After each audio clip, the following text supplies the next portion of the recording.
Eleanor Marx. Yvonne Kapp. Preface. Tussie is me, Eleanor Marx's legacy. Sally Alexander.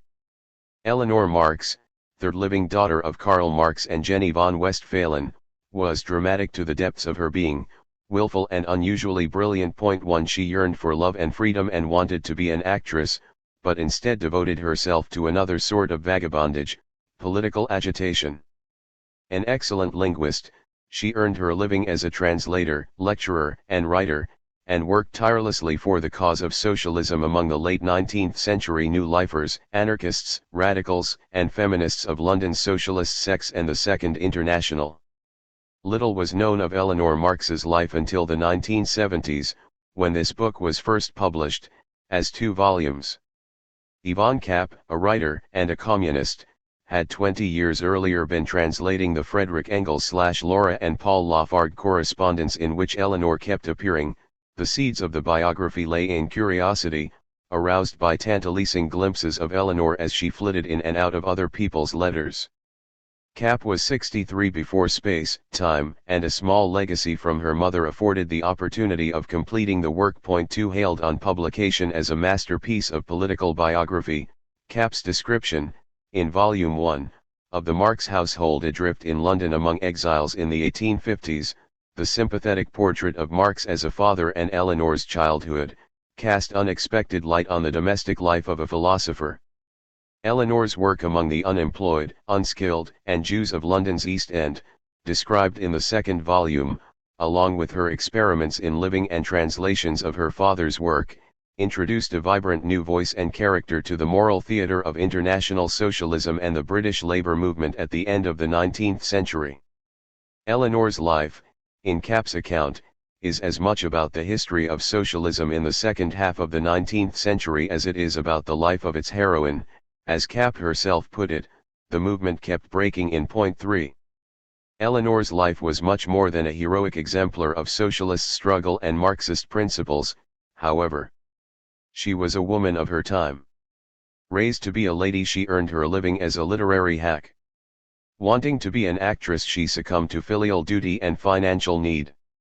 Devilling for others in the reading room of the British Library, teaching Shakespeare and literature to private pupils, schools, and classes in adult education, and translating only just held at bay the spectre of governessing, that low-paid, servile employment which her older sister Jenny was forced to do for 3 miserable years and which haunted impoverished independent women throughout the 19th century.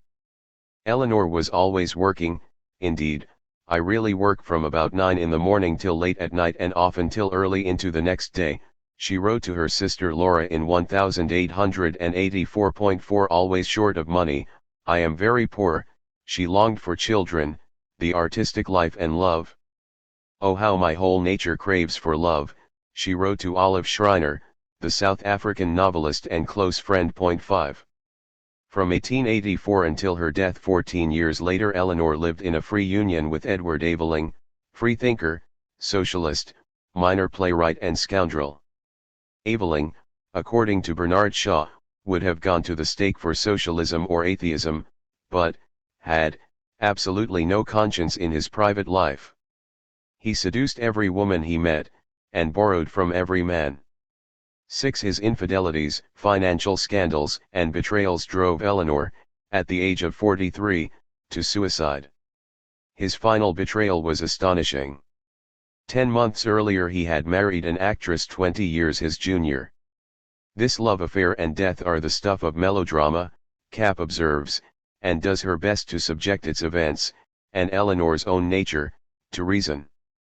But melodrama shadowed women's sexual lives and loves throughout the 19th century. 7.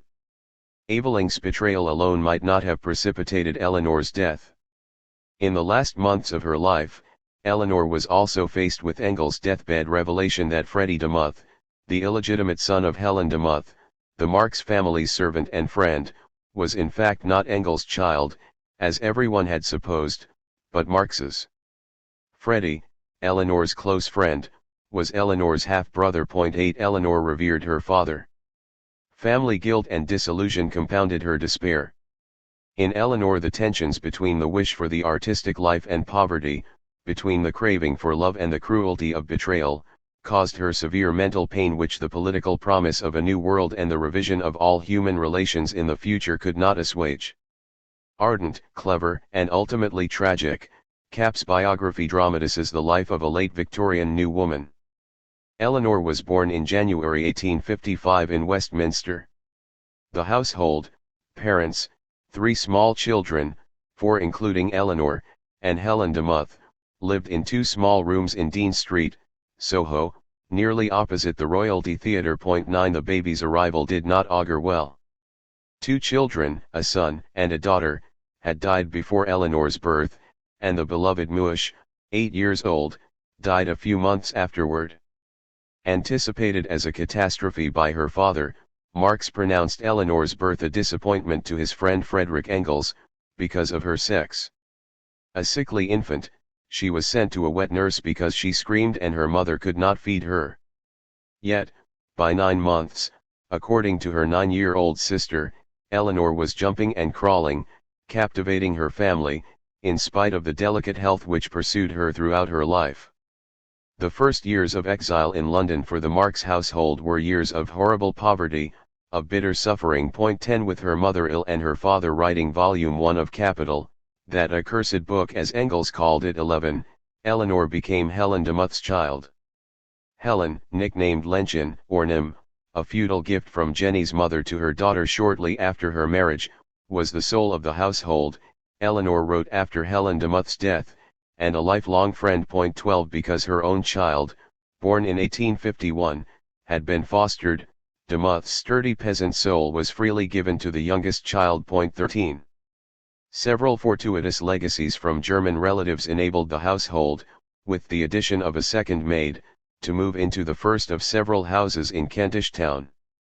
Kentish Town was, in the 1850s, a new suburb of London, a barbarous region carved out of clay mud and woodland, without pavements or lighting.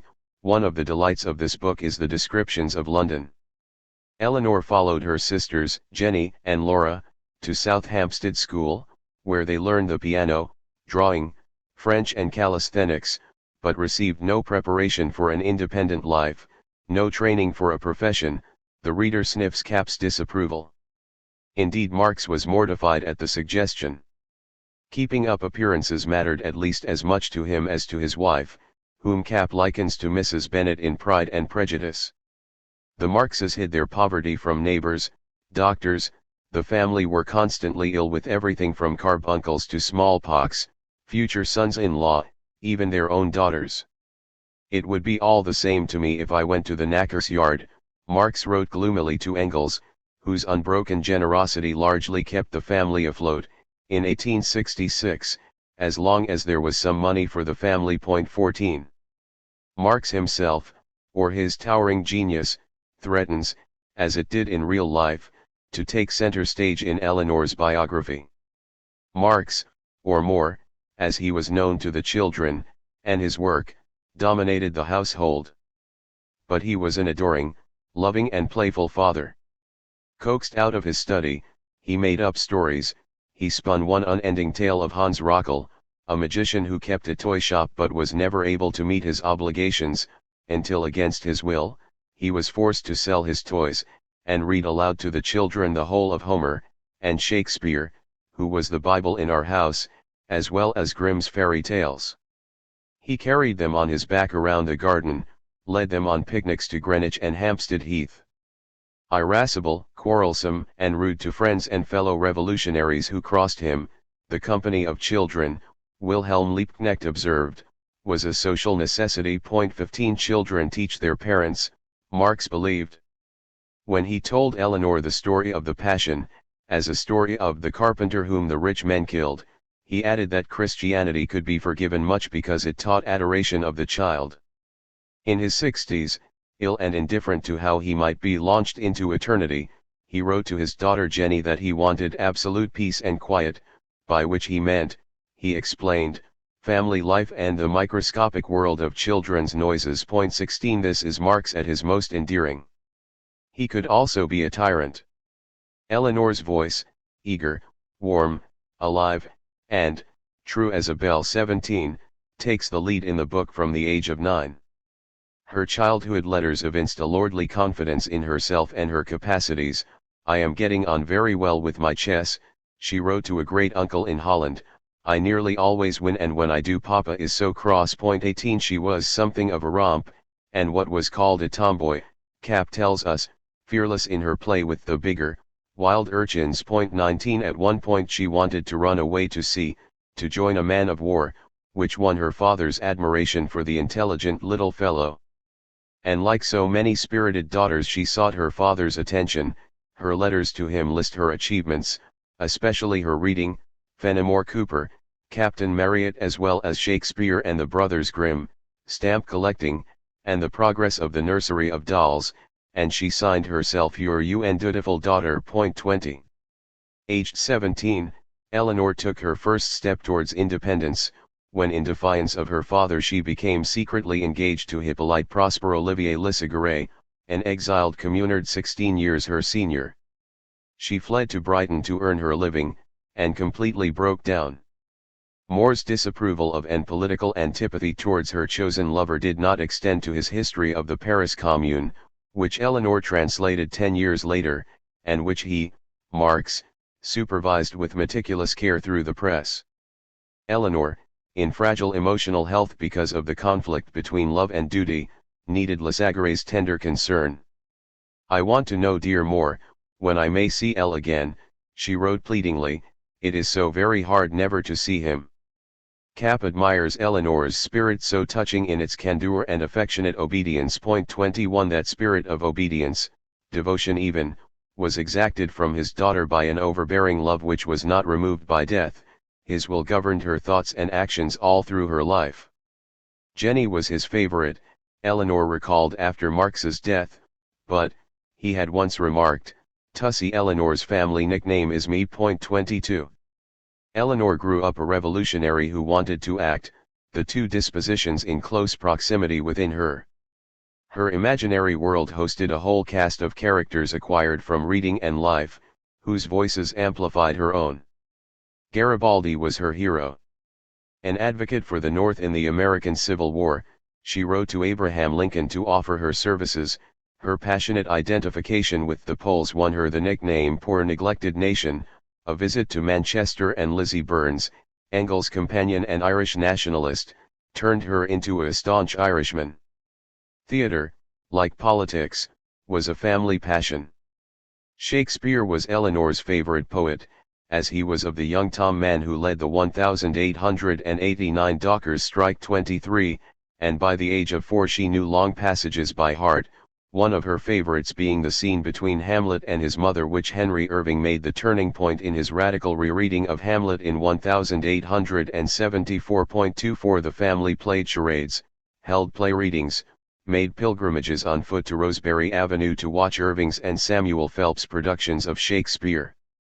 The Dogberry Club, which read Shakespeare and attended Irving's performances, often met in the Marx home, and Eleanor joined the New Shakespeare Society, founded in 1873 by Edward Furnivall, gave readings and recitations herself, and received a few paid commissions from her theatrical and literary friends. In 1881 she made a brilliant appearance at the Dilettanti Club Theatre in 2 one-act plays, very much in the style of Ellen Terry, Engels informed Marx, and after her mother's death at the end of that year she resolved, in spite of the expense, to take acting lessons with a retired American actress, Mrs. Vezin. She was 27. "I feel I've wasted quite enough of my life, and it's high time I did something," she confided in Jenny. "You know, my dear, I am not a bit vain," wrote Eleanor. "I have seen too often, and with such different people, that I can move an audience. The chance of independence is very sweet." 25 Jenny, whose bedroom as a child had been a shrine to Shakespeare, endorsed her decision. "I congratulate you with all my heart, and rejoice to think that one of us at least will not pass her life in watching over a pot au feu," she wrote. "The artistic life is the only free life a woman can live." 26.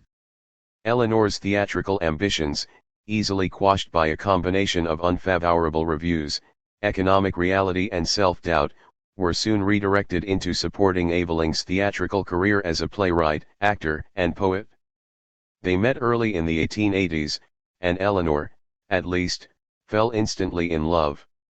Unable to marry because Eveling's first wife would not release him, they publicly announced their union to friends, fearing, wrongly, ostracism.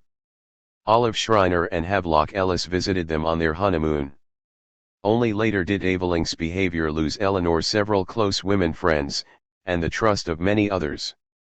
The Evelings were enthusiasts for Ibsen, whose hatred of conventions, the pillars of society, insistence on individual truth and on the force of personality amounted to a revolution in the mind, which supplemented Marxism's condemnation of capitalism and bourgeois society. 27 George Bernard Shaw, in the early 1880s a young critic and Fabian who had encouraged Eleanor to become an actress, appeared with them in one of the first readings of The Doll's House in London, in 1889.28 Ibsen, Shaw thought, brought the whole of the 19th century to an end. 29 Women, according to Ibsen, exemplified the new spirit alive in the world, but first they had to give up self-sacrifice and pursue self-realization.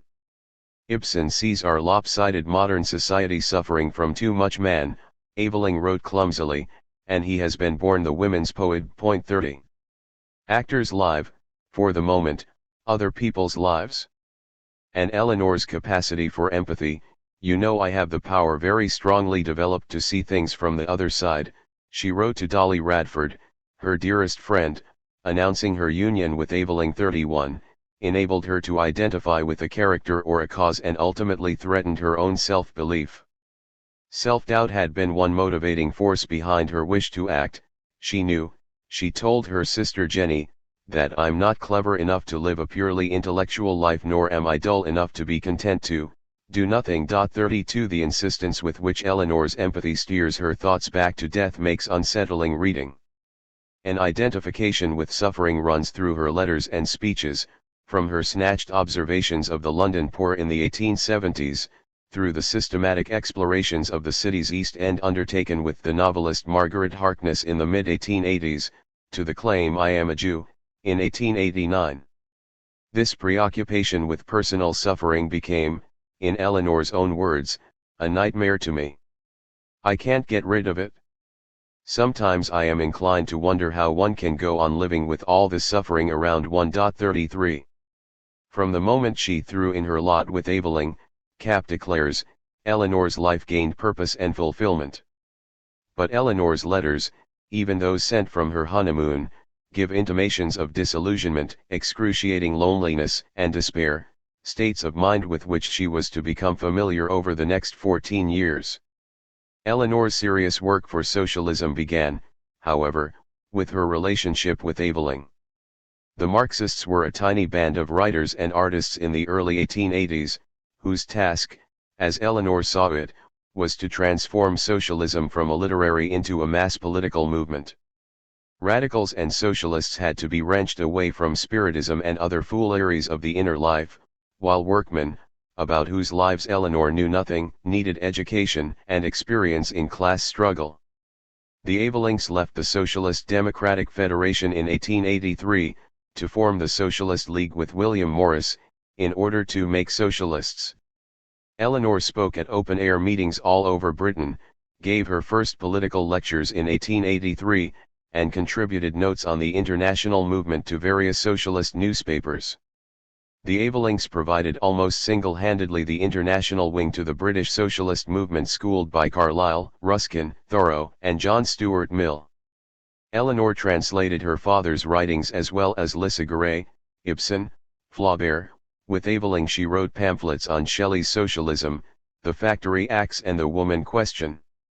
Under the direction of Frederick Engels, the Evelings reinforced Marxism's evolutionary determinism. 34 Engels, Marx's intimate friend and collaborator, known as Staff or the General to the Marx Daughters, regarded Eleanor as the practical and living realization of Marxist principles on the ground.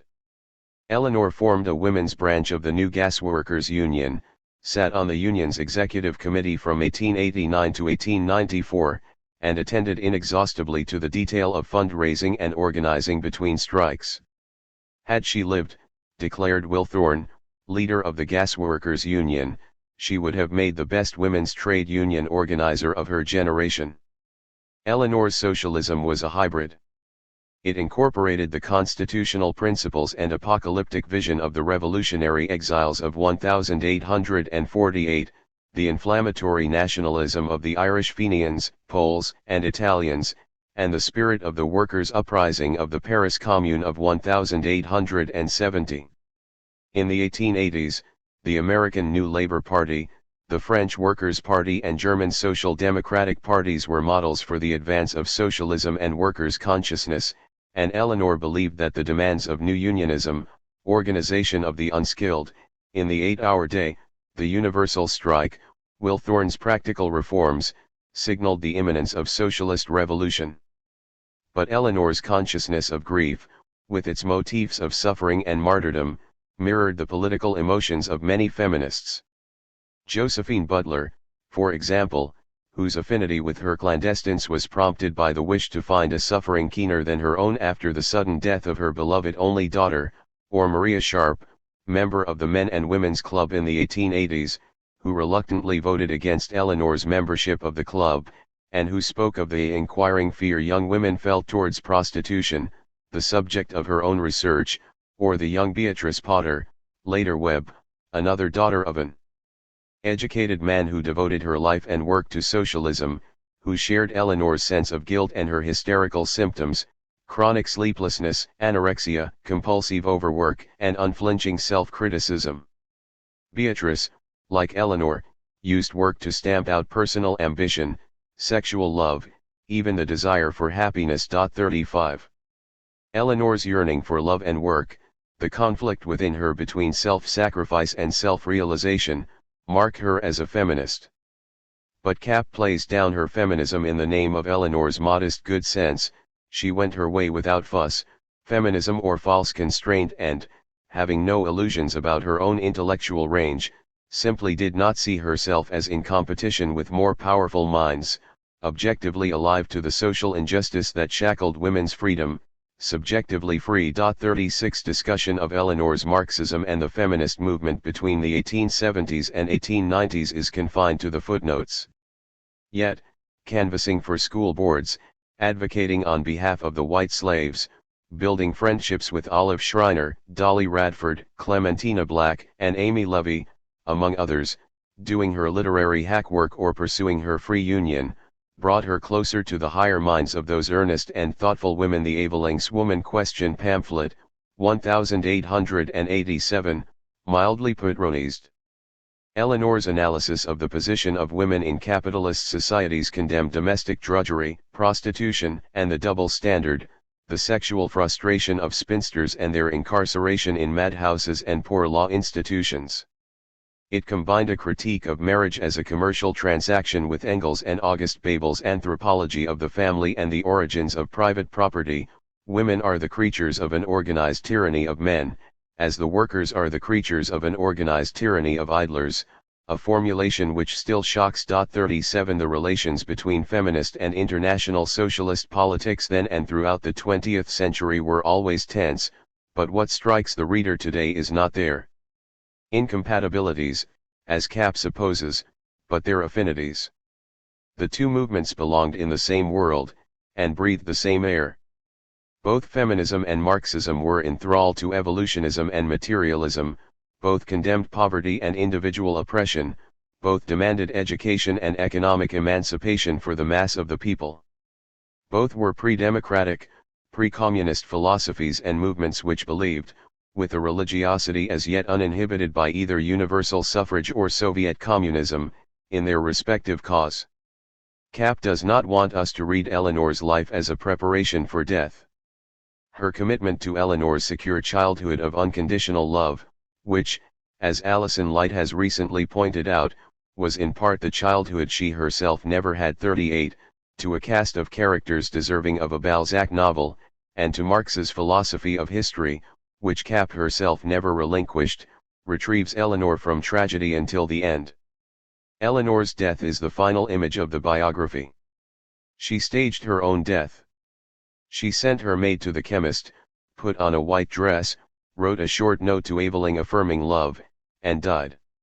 Neither the inquest nor rumor ever made clear who had signed for the poison, or what Aveling had been doing that day. Like Emma Bovary, Eleanor was unable to work through her passions, and so they consumed her. She was driven to madness and suicide by disappointed love, a euphemism for unsatisfied sexual instincts. 39 Aveling was unanimously condemned by those who paid tribute to Eleanor at her cremation and memorial. He died himself 3 months later.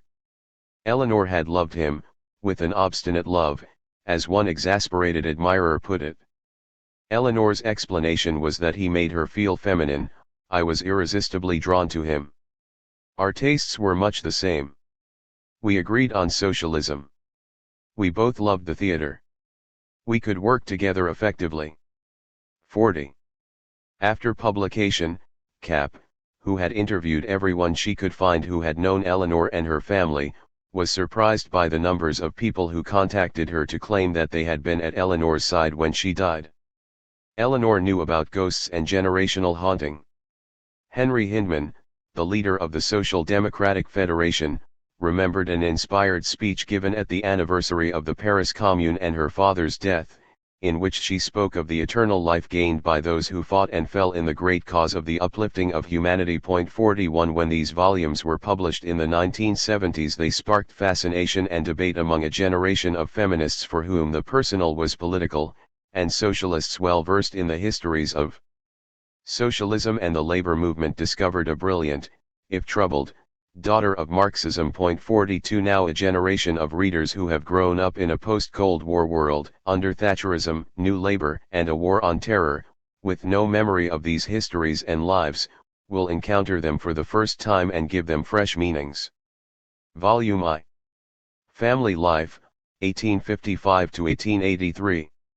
Dedicated to Bianca Margaret Minot. Author's note. This book covers the first 28 years of Eleanor Marx's life, up to and throughout the year of her father's death in 1883. It has a section devoted to her common-law husband, Edward Aveling, whom she had met before the end of this period. The research done and material gathered since 1966 cover also Eleanor Marx's last 15 years, when, emerging from her international background, here described, she entered the British working class movement in which she played a significant part, to be dealt with in the second volume. Thus my acknowledgements refer to more matter than appears in the present book. This applies also to a number of memoirs and autobiographies, mainly if not entirely concerned with later events. It may be said in passing that, by and large, such secondary sources have not proved of paramount value. Though written by contemporaries with personal knowledge of the people and affairs involved, they were more often than not set down in old age when faulty memory and hindsight can play strange tricks. Many of these beguiling reminiscences are contradicted on matters of fact by the testimony of private letters and public prints of the day, by official records, trade union archives, school and university registers, and verifiable information from surviving kin, as also by pilgrimages to the houses, streets, and neighborhoods where Eleanor Marx lived. So if any reader feels disappointed that some of the more familiar legends about the Marx family are not included here, it means merely that no reliable evidence could be found to bear them out. My staple source material has been the German edition of the works of Marx and Engels, Marx Engels Werke. Dietz Verlag, Berlin 1956–1968, in particular the correspondence which appears as volumes 27–39. At the risk of distressing the academic historian, no separate references to this pervasive source are given, save where the first appearance of a publication, or where the writer, recipient, or date of a letter is enlightening. When the holograph was written in a language other than German, for the photostat of which I am indebted to the Moscow Institute of Marxism-Leninism and the Berlin Institute of Marxism-Leninism, acknowledgement is made. For the translation of quotations from the Marx-Engels Werke, as of those from other foreign sources, I am responsible unless otherwise stated. Here a slight difficulty arises. Marx and Engels frequently interspersed letters written in another language with English expressions, phrases, and whole passages. Where these are used naturally they are left unchanged. Thus there are instances where my rendering of a mainly German, or French, text is combined with its original English interpolations, always clear and forceful but sometimes rather odd.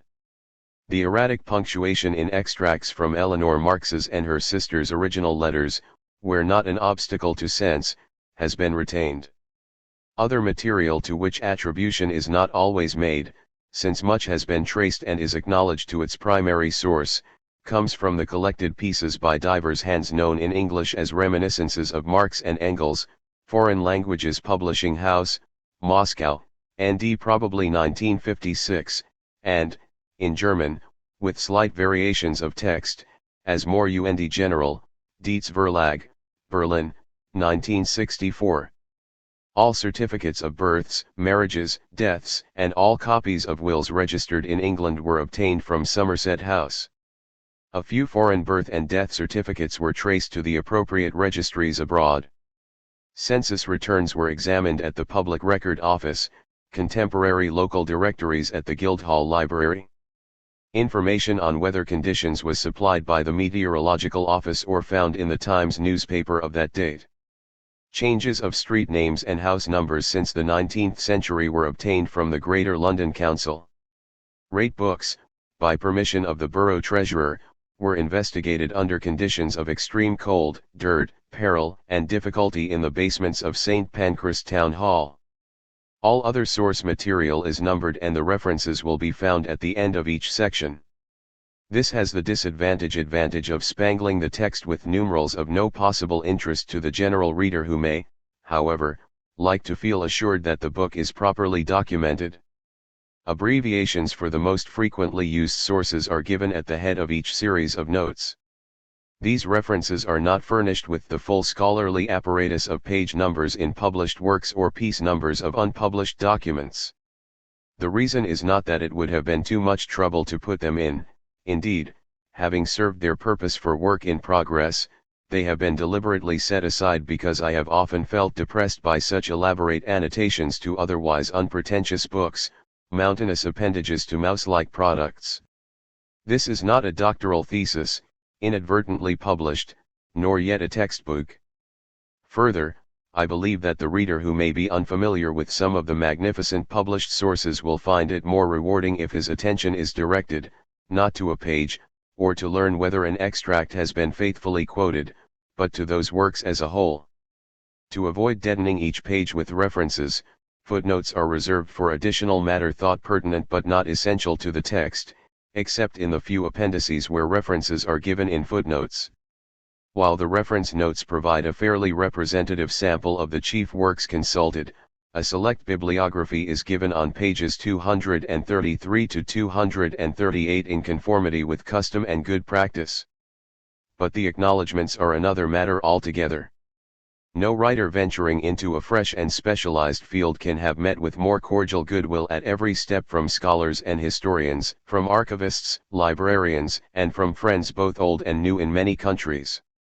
Nor could any writer feel more sensible of this generosity. Among the names appended below, in alphabetical order, my sole fear is that, by oversight, some may have been omitted, so widespread has been the help extended. The shortcomings of the book are all mine. First and foremost, my thanks are owed to the director and staff of the Institute of Marxism-Leninism in Moscow, but for whose interest and encouragement the long period of research could not have been sustained. To my regret, I was unable to avail myself of invitations to examine the archives in Moscow, but, to compensate, the Institute sent me photostats of much important material from those archives, including letters, documents, and answers to questions relevant to my subject. Equally great is my indebtedness to the Institute of Marxism-Leninism in Berlin, where I spent much profitable time studying documents, newspaper articles, and conference reports. The Berlin Institute also gave me photographs from their valuable collection and, by courtesy of the Moscow IML, photostats of original material. I wish to place on record the friendly cooperation of all the members of the Berlin IML staff in whose sections I worked and, above all, the extreme kindness of Professor Dr. Heinrich Jemkow and Mrs. Rosie Rudick of the Marx Engels department. Dr. Émile Bottigelli of the University of Paris, Nanterre, the fruits of whose ripe erudition have been offered me again and again, not only allowed me access to those Marx family letters, formerly the property of the Longuet heirs, of which he is the custodian, but provided every facility, including the privilege of working in a room set aside for me in his own house. My warmest thanks are extended for this and other hospitality from Dr. and Madame Bottigelli at a time when they were under the considerable pressure attendant upon the happenings of Paris May week 1968. With all efficiency the International Institute of Social History in Amsterdam produced from the wealth of their archives all the material I asked to see and, by an exceptional act of courtesy, gave me permission to reproduce certain items in this biography.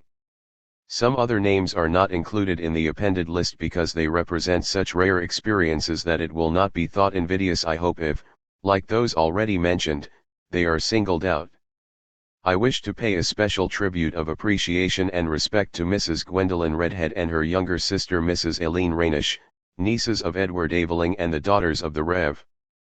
Frederick Wilkins Aveling, 1851–1937, the brother closest in age to Edward with whom he shared his school days and remained in touch until the end. These ladies, who received me on separate occasions in the summer of 1967, subsequently keeping up an informative correspondence, gave me not only some enjoyable hours of their company, answering my questions with the greatest patience and civility, but also the use of unique family documents, photographs, and anecdotes for the purposes of this book. With similar friendliness Mrs. Muriel Radford, the daughter-in-law of Caroline, Dolly, Maitland and Ernest Radford who, both before and after their marriage, were among Eleanor Marx's closest friends, allowed me to visit her and to draw upon family papers, photographs, and her own recollections. To Miss Blanche Ward, the niece and close companion in the last days of Edith, Biddy, Lanchester, 1874–1966, I owe the pleasure of a memorable occasion in February 1967 when she submitted with grace to a recorded interview, again both preceded and followed by correspondence and material compiled from her aunt's reminiscences. Throughout the writing of this book I have enjoyed the constructive criticism of Mrs. Noreen Branson of the Labor Research Department and the privilege of drawing freely, not to say importunately, upon the immense scholarship of Mr. Andrew Rothstein of the Marx Memorial Library and upon the wisdom of Mr. Bob Stewart. It is common form to acknowledge research assistants, but in Mrs. Elizabeth Whitman I have had a matchless collaborator, without whose aid in Paris and Amsterdam and, since 1969, continuous teamwork and independent research, the book could not have been written. I am also greatly obliged to Mrs. Ann Kirkman and Mrs. Janet Rubidge for their conscientious typing of the final manuscript. YK. London, June 1971. Part I. Three Sisters. 1. Jenny Julia Eleanor, all Karl Marx's female children were named Jenny after their mother, was born at 28 Dean Street, Soho, in the borough of Westminster, between 6 and 7 o'clock on the cold grey snowy morning of Tuesday, January 16, 1855. Her father was nearly 37, her mother 41, and she was the sixth child, the fourth daughter, of their 12 years of marriage, the only one to be born, to grow up, to live, to work, to cast her lot with an Englishman and to die in England. A few days before her birth Marx wrote of his wife approaching the catastrophe with firm steps. He announced to Frederick Engels the arrival of a bona fide traveler, meaning one who, by law, cannot be refused sustenance and lodging, unfortunately of the sexy par excellence, adding had it been a male the matter would be more acceptable. It does not sound a particularly warm welcome. But circumstances were hardly such as to occasion great rejoicing. Already one boy, Henry Edward Guy, known as Guido or Foxjon, after Guy Fawkes, and one girl, Jenny Evelyn Francis, known as Franziska, had died in London, while the surviving son Charles Louis Henry Edgar, the beloved Mush, had for a year past shown grave and progressive symptoms of the mesenteric disease, possibly of tubercular origin, from which he died, aged 8, 3 months after Eleanor's birth. Wilhelm Liebknecht has left an account of the infant Eleanor as a merry little thing, round as a ball, all cream and roses. Less obligingly, her nephew Edgar Longuet, writing from distant hearsay, since he was not born until his aunt was 24, described her as so puny that she was daily expected to die. The only certain facts, since they were recorded at the time and with some vexation, were that she screamed a great deal, grew every day worse, disturbed the whole household and had to have a change of wet nurse. So much, then, is clear, whether a sicklier or merely a hungrier and lustier than normal baby, she was breastfed, but not by her mother, and managed to get on everybody's nerves. However, once the hospital atmosphere created by a sick wife, a dying child and a yelling baby was dispelled, Eleanor grew more popular. She earned herself a pet name, Tussie, the forerunner of many but the one that was to stick. A sympathetic account of her at 9 months was recorded by her sister Jenny, aged 11, who wrote in her far from perfect English to tell her father on a visit to Manchester that Tuscan was very lively, jumping and crawling. She is quite in raptures when the little crooked, sick, greengrocer calls. I think this little man is her first amour. 3. She was, indeed, much cossetted by the whole family, who transferred to her the protective concern inspired by the loss of Edgar and the great love they had borne him. Conditions in the Dean Street lodgings to which the Marxes had moved 5 years earlier in December 1850, only a few weeks after Guido's death, were so cramped that the other infant born there, Franziska, had been put out to nurse since it was found impossible to cope with her and 3 other small children. The census returns of March 30, 1851 show that at the time there were 8 people, 4 adults including a midwife and 4 children, living in the Marxes' 2 furnished rooms, while at no stage in the years that followed were they ever fewer than 6. The Marxes rented these rooms for £22 a year as subtenants of Morgan Kavanagh, an Irishman who penned a number of contractovertible works on the origins of myth and language, while his daughter Julia gained unlasting fame as a novelist. But it is to his landlady that Marx refers in his letters, and with no more cordial feeling than is usual in that relationship, writing to Engels in September 1852 to say that the thing most to be desired was that she should throw him out, which would at least save the rent, but she was unlikely to prove so obliging. In that one Dean Street house, still standing and now, since August 1967, bearing a commemorative plaque to Marx's residence, there were in all 13 people. That this was not conspicuous overcrowding for that time and place is made clear by the report on the 1851 census, which shows that the 1354 inhabited buildings in the Soho parish of St. Anne housed a population of 17,335, an average of 14 persons to each house and 327 to the acre. This was the period, and even briefly the scene, of Edwin Chadwick's labours to establish elementary sanitary conditions and domestic drainage for London's 300,000 houses, since the Metropolitan Commission of Sewers in Greek Street, Soho, was for a few years his base of operations.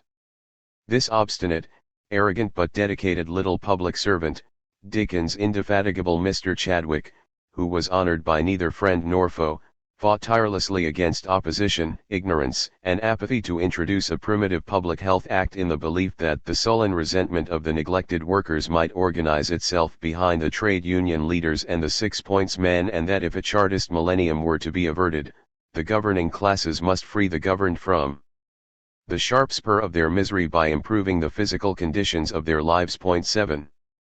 In the year of Eleanor's birth, England's population was almost 18 million, and of the 425,703 deaths registered in that year, 97,503, or almost 24%, were infants under 1 year of age.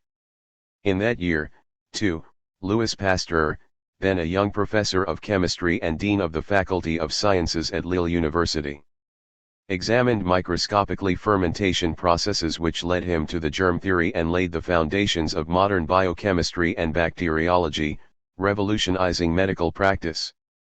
It was a time when an engineering fitter in London, among the highest paid of skilled workers, earned 34s for a 58-hour week.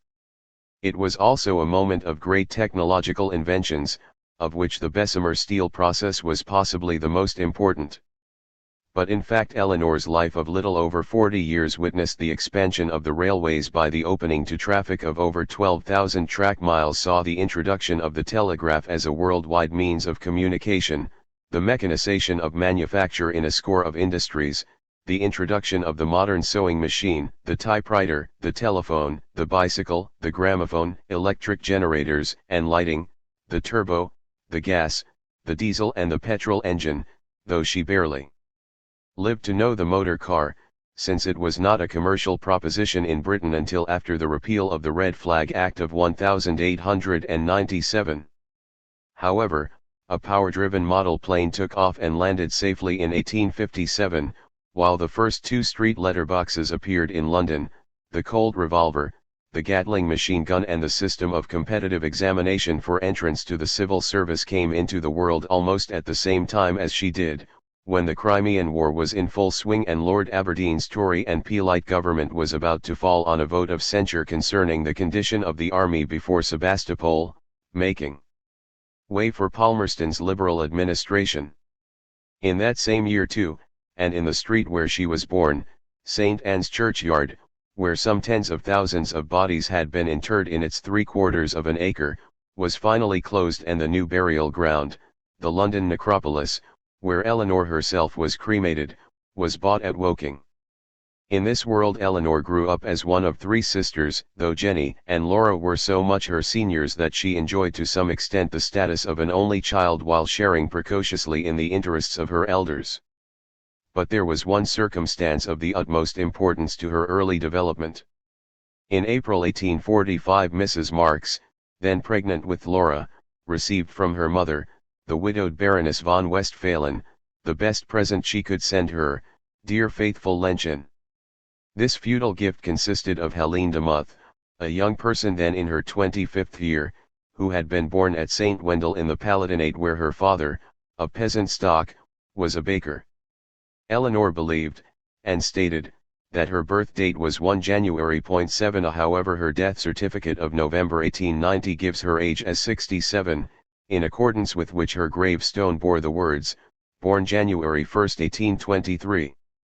Thanks to the researches of Dr. Heinz Mons of Trier, it is now known that she was born at, precisely, 1 a.m. on 31 December 1820. B. At the age of 11 or 12 the child left home for Trier, some 30 miles away, to go into domestic service, bettering herself 3 years later, after some harsh experiences, by entering the Westphalen household. Jenny von Westphalen, her mother's only surviving daughter, was then 21 and already secretly betrothed to the 17-year-old Karl Marx, though the engagement was not formally, or easily, recognized for another 2 years, nor the marriage celebrated until 1843, by which time her father, Baron Ludwig von Westphalen, had been dead for a year and Jenny was 29. Thus, when bundled off to Brussels to rejoin her young mistress, Lenchen had been but briefly separated from her. This abrupt transfer from her homeland and from the placid round of waiting upon the petty nobility in a sleepy provincial town to the hugger-mugger family life of a revolutionary, hounded from one European capital to another, certainly tested Lenchen's stoicism but failed to daunt her. She shared the distresses of cheap hotels and squalid lodgings, of expulsions and evictions, flitting from country to country with the hard-pressed Marxes, whose children were born and whose children died, while Lenchen's wages were seldom paid and her clothes more often than not in pawn. If she had time off, it was as porter of the laden picnic basket on family outings, or else she played chess with Marx when not running his errands and beating off his creditors. Yet in that heyday of overworked and underpaid slavies who were also despised, Helene de Muth was never looked upon by any of the Marxes as less than a most valued friend. It was not, however, until 1856, after 12 restless years, that she came into her own. There was still no money, but in the haven of a small suburban house with a settled family whose numbers were not again to vary, save for the advent of a last-born child who lived but a few hours, Lenchen ordered and sustained the whole establishment, where bread was baked, clothes were made and patched, boots were mended, linen was washed and beer was brewed. Her own son, born in 1851, had early been put out to foster parents, and on Eleanor she lavished all her motherliness. It was during the years of Eleanor's childhood that some of Marx's most significant work was done. She was 6 weeks old when the inaugural meeting of an international committee, foreshadowing great things, was held under the chairmanship of Ernest Jones, with Marx in attendance, at St. Martin's Hall, Long Acre. In 1855 and early 1856 Marx wrote his famous articles on the conduct of the Crimean War and the fall of Kars 8 in 1857, those on the Indian Mutiny. 9 In June 1859 his critique of political economy appeared. In December 1860, Herr Voigt. In September 1864 the International Working Men's Association, the first international, was founded, Marx's inaugural address and provisional rules being published that November. In June 1865 he gave the address to the General Council of the IWMA, known to later generations as Value, Price, and Profit, while September 1867 saw the first edition of Volume I of Capital, on which Marx had worked for 10 years, plagued throughout by ill health and debt. Mrs. Marx, who was also often unwell, spent a good deal of her time running to the pawnbroker to pledge the linen and plate, her own and her family's personal belongings, clothing, and all such household objects as were not immovable. Occasionally, when impending guests made the denuded home an embarrassment positively more acute than the need for ready cash, she ran to redeem a few of these articles. When not so engaged she was copying out by hand the successive drafts of Marx's manuscripts. Doting mother though she was, dwelling on her daughter's beauty, brains, prizes and attainments in letters to her friends, she had scarcely more time than Marx himself, an extremely loving father, to devote to the small Eleanor. Nor is there evidence that, apart from the true affection that bound all members of the family, her big sisters, who were either at school or busy mastering the ladylike accomplishments so unsuited to their actual, and future, circumstances, paid overmuch attention to the child. So she was Helene Demuth's baby, nurtured by that warm and sturdy peasant soul. Something of its down-to-earth simplicity, its dimit, its kindliness and unselfish devotion were reflected in Eleanor all her days. Unlike the other members of the family, Eleanor cannot be regarded as a Soho character. She spent her first 7 months there, during some part of which her parents were in Manchester, and her mother, when in London, was frequently laid up. She was then taken to Camberwell, a suburb so pastoral compared to the environs of Leicester Square that the Marxes referred to it quite simply as the country, to live in a cottage lent by Peter Immand, a German exile. There she spent the summer, returning to Dean Street, a few days after the fall of Sebastopol, to remain until the following May, when she went with her mother and sisters to Trier, until September, to stay for the first and last time with her maternal grandmother, who died during the visit in July, shortly after her 81st birthday. For this expedition, and on the strength of a little over £100 which came to her on the death of a 90-year-old uncle, Mrs. Marx paid off some of the most pressing debts, redeemed certain items from the pawnbroker, and made the journey to her old home with her children newly attired. Now, on her return, she could look to another legacy, enough to make the break from Dean Street, and, indeed, within a month she was house hunting. It turned out, however, that her half-brother, as is usual in such circumstances, was holding up her inheritance, that endless debts, large and small, had again accumulated, and that everything was back in pawn. The house hunting went on blithely nonetheless, and, with Engel's help, the family moved into No. 9 Grafton Terrace, Kentish Town, in the borough of St. Pancras on September 29, 1856. Eleanor was nearly 21 months old. 2. Grafton Terrace, where Eleanor lived until she was 9, was in what we should now call a development area. It had been built in the late 40s on a parcel of land sold as 2 lots of just under half an acre each at the auction in August 1840 of a portion of freehold ground rents on Lord Southampton's Haverstock Hill and Kentish Town estate. The presumed building value of the combined plots at the time of the sale was £140 a year. This short terrace of 14 paired and 3 single-fronted brick cottages, or third-class houses as they were designated by the district surveyors of the short-lived Metropolitan Building Office, 1844 to 1855, 11, was built in a slightly whimsical style, with balconies and stone coping, coins, balustrade and window surrounds. It was as yet an island in a morass of churned London clay and building operations, the street unlit and unpaved.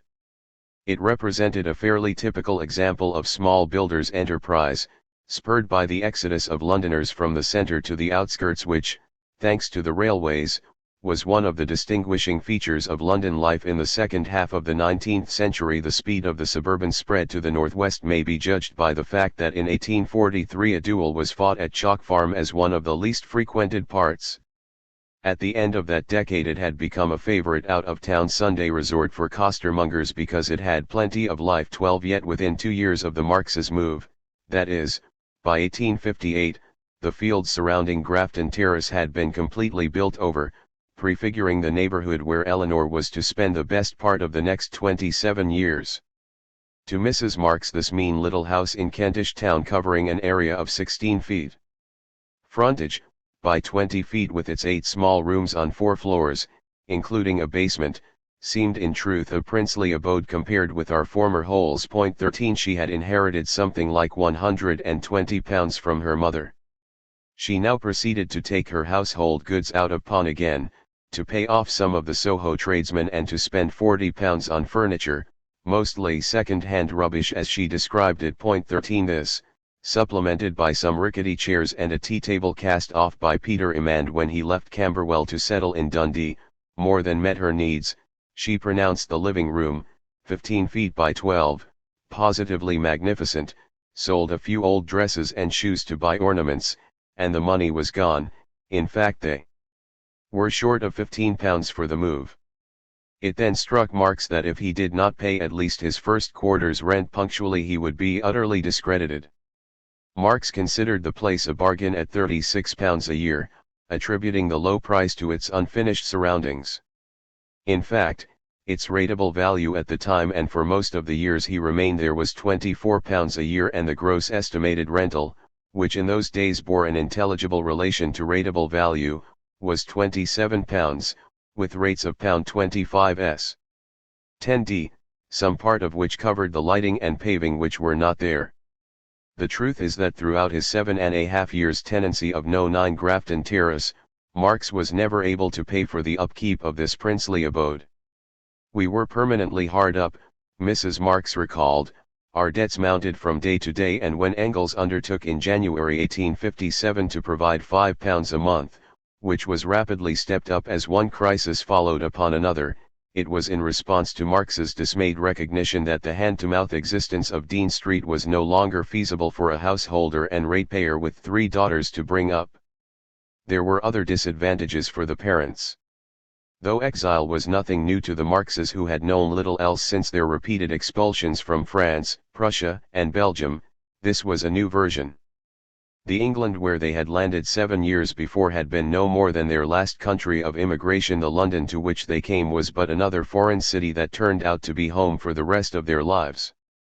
Apart from the first few months in Chelsea, their stamping ground had been Soho, the German Hotel at No. 1 Leicester Square, then 64 Dean Street for half a year and 28 Dean Street for close on 6 years, a Soho flooded with the 1,848 refugees from Poland, Hungary, Russia, Italy, France, and Germany, a tide that was not to recede for nearly a decade, and the Marxes had been among the incongruous elements described by Herzen as caught up from the continent and deposited, by those ebbs and flows of revolution, in the alleys of Leicester Square and the adjoining back streets, a wretched population wearing hats such as no one wears, and hair where none should be, a miserable, poverty-stricken, harassed population, 15 whose dissolute habits shocked the easy-going Engels. 16 But the Marx's Dean Street lodgings had been a homing point for new arrivals and the natural meeting place for socialist friends already in London. Few of whom had any means of support and most of whom fell prey to the internecine strife, mutual recrimination and spymania endemic to political émigré circles. Now many of the old friends had departed, while to those still left Kentish Town seemed wildly inaccessible. The Marxes missed the social life of the clubs and pubs they had used to frequent in the West End. Nor did they relish going out at night to encounter the hazards of darkness, refuse, mud and rubble of this barbarous region, preferring the comfort of their own hearth. In any case, Marx felt, his time was too valuable to spend on the futile plottings and petty squabbles of refugee politics, and he retreated more and more into his study, or repaired to the British Museum, where in 1857 the Rotunda Reading Room was opened. For the children it was an unqualified change for the better. Jenny and Laura had been to a little school in Soho, but now their education made strides. They were coached for a brief period by Wilhelm Fridolin Piper, who had formerly been Marx's secretary. Marx did not think much of him as a tutor, and he was extremely tiresome into the bargain. So the girls were sent to the rather high-sounding South Hampstead College for Ladies at Clarence House, 18, Haverstock Hill, run by the Misses Boynell and Rance. Here they constantly won prizes, came out top in everything, though the youngest in the form, and cost their father a good deal of money, for the fees were £8 a term, to which were added extra lessons in languages and drawing. "And now I have to engage a music fellow," Marx wrote ruefully to Engels in April 1857, which step was followed by the hire of an inferior piano. Eleanor, not to be outdone by so much brilliance and something of a wag, announced that she had 2 brains, one for each of her years presumably, and exercised them both to good purpose with incessant chatter. She later recalled that when she had whooping cough, which lasted the best part of the year 1858, she took advantage of the fact to insist upon open house being kept for every street child in the neighborhood. As there were no fewer than 50 young children living on their side of Grafton Terrace alone, and it may be remarked that some of the little maids of all work were barely in their teens, social life at number 9 must have lacked a certain restraint. It was perhaps fortunate that for some part of that time Marx himself was stopping with Engels in Manchester. But then, as Eleanor wrote, she had made bond slaves of the family, and, as is usual in slavery, there was general demoralization. 17 3 years later she went down with jaundice. Adept at turning her afflictions to good account, and perceiving that she was yellow, she decided that she had become Chinese, and that her rather frizzy hair should be made into a little pigtail. Her renown as a hostess, by no means dependent upon her indispositions, was so widespread that the Marx family was known in the neighborhood to children and grown-ups alike as the Tussies, and such was her conviviality that, as Lenchin recalled in after years, Tussie could not be induced to come to table in summertime, but sat on the doorstep with a mug of milk, and then, snatching a slice of bread, was off to join her companions at their street games. She was something of a romp and what was called a tomboy, fearless in play with the bigger, wild urchins. 18. All Eleanor's recollections are of an unclouded childhood. One of the earliest is of careering over fields and round the long narrow garden of Grafton Terrace on her father's shoulders at the age of 3, with convolvulus flowers in her hair. She remembered the unending tale which Marx spun for her, month after month, concerning one Hans Rockel, a magician who kept a toy shop but was never able to meet his obligations either to the devil or the butcher, and was therefore, much against the grain, constantly obliged to sell his toys. She listened entranced to the fairy stories of the Brothers Grimm until she not only had them by heart but had picked up fluent German in this way. Then Marx began to read aloud, as to her sisters before her, the whole of Homer, the whole Nibelungenlied, Gudrun, Don Quixote, the Arabian Nights, and Shakespeare, who was the Bible of our house, seldom out of our hands or mouths. By the time she was 4 she knew long passages by heart, and, at 6, recited whole scenes, one of her favorites being that between Hamlet and his mother. As Mrs. Marx occasionally played the Queen, Eleanor fancied that the line, "Mother, you have my father much offended," must have been the attraction. 19. She did not learn her letters at some prodigiously early age. Indeed, her mother claimed that she could not read to herself with ease until she was 8. 20. Eleanor's own memories blur or belie this, for she relates that on her 6th birthday she was given Peter Simple and then went on to the rest of Marryat and to Fenimore Cooper, Marx also reading these books so that he could discuss each one in detail with her. When, Fired by Marriott's tales, she declared she would become a post-captain, whatever that may be, and consulted her father as to whether it would not be possible for her to dress up as a boy and run away to join a man of war. He assured her he thought it might very well be done, only they must say nothing about it to anyone until all plans were well matured. 21 It was at this period too that Eleanor, convinced that Abraham Lincoln could not do without her advice on the conduct of the American Civil War, wrote, or possibly dictated, long letters to the President for Marx to read and post. These letters so amused him that he kept them, though they have not come down to us, and many years later showed them to her.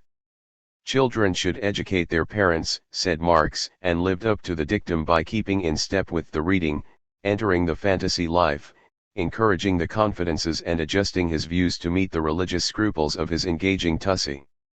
He told her the story of the Passion, the carpenter whom the rich men killed, adding that much could be forgiven Christianity because it had taught the adoration of the child.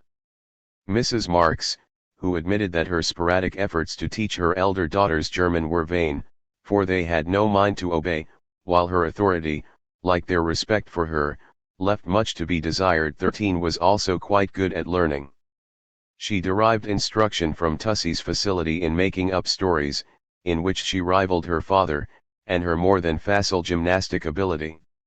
To the child herself it seemed in after years that there had never been a more merry pair than these two whom she helped to educate. It is hard to realize that the laughing, loving parents of Eleanor's childhood memories were racked by the most sordid misery and distress, that her father was brought to the point of desperation and her mother to the verge of a mental breakdown in those same years. It is a tribute of a kind rarely paid to Karl Marx that what Eleanor knew, unlike Maisie, was untainted. Almost from the time they moved to Grafton Terrace, Mrs. Marx, who immediately became pregnant with her seventh child which did not survive, was ailing and also exceedingly ill-humored, for which at heart I can't really blame her under present auspices, Marx wrote, though it annoys me. This was the year, 1857, of world economic crisis, starting in November in America, with the result that the New York Daily Tribune reduced Marx's contributions, thus having this source of income. It was now that he began his first draft of capital, but before the year was out he was threatened with the broker's men for failure to pay his rent, while hordes of hungry wolves, the angry shopkeepers, also suffering hard times, were at the door.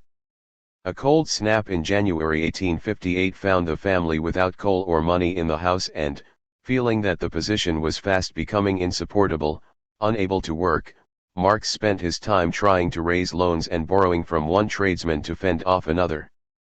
These shifts were not calculated to produce a lasting solution to any of the problems, and but for Engels' help the family could barely have survived.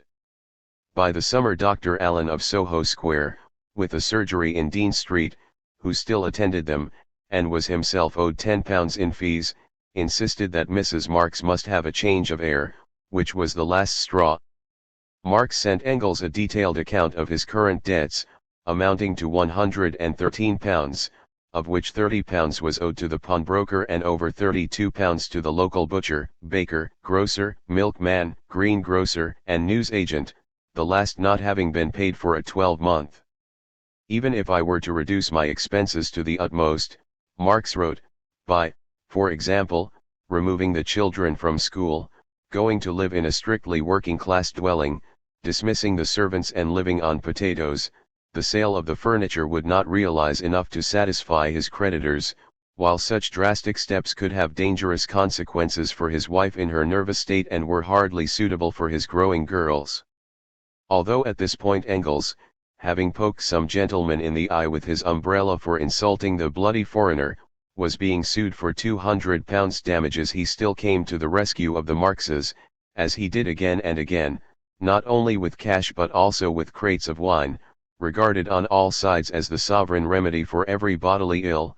Yet when winter came round the household was more dreary and desolate than ever, an atmosphere of gloom prevailed, and Mrs. Marx, unable to provide any Christmas cheer for the children, tore herself free of the rabid creditors to celebrate the festive season by paying yet another visit to the pawnbroker and copying out the Ms. of the Critique of Political Economy.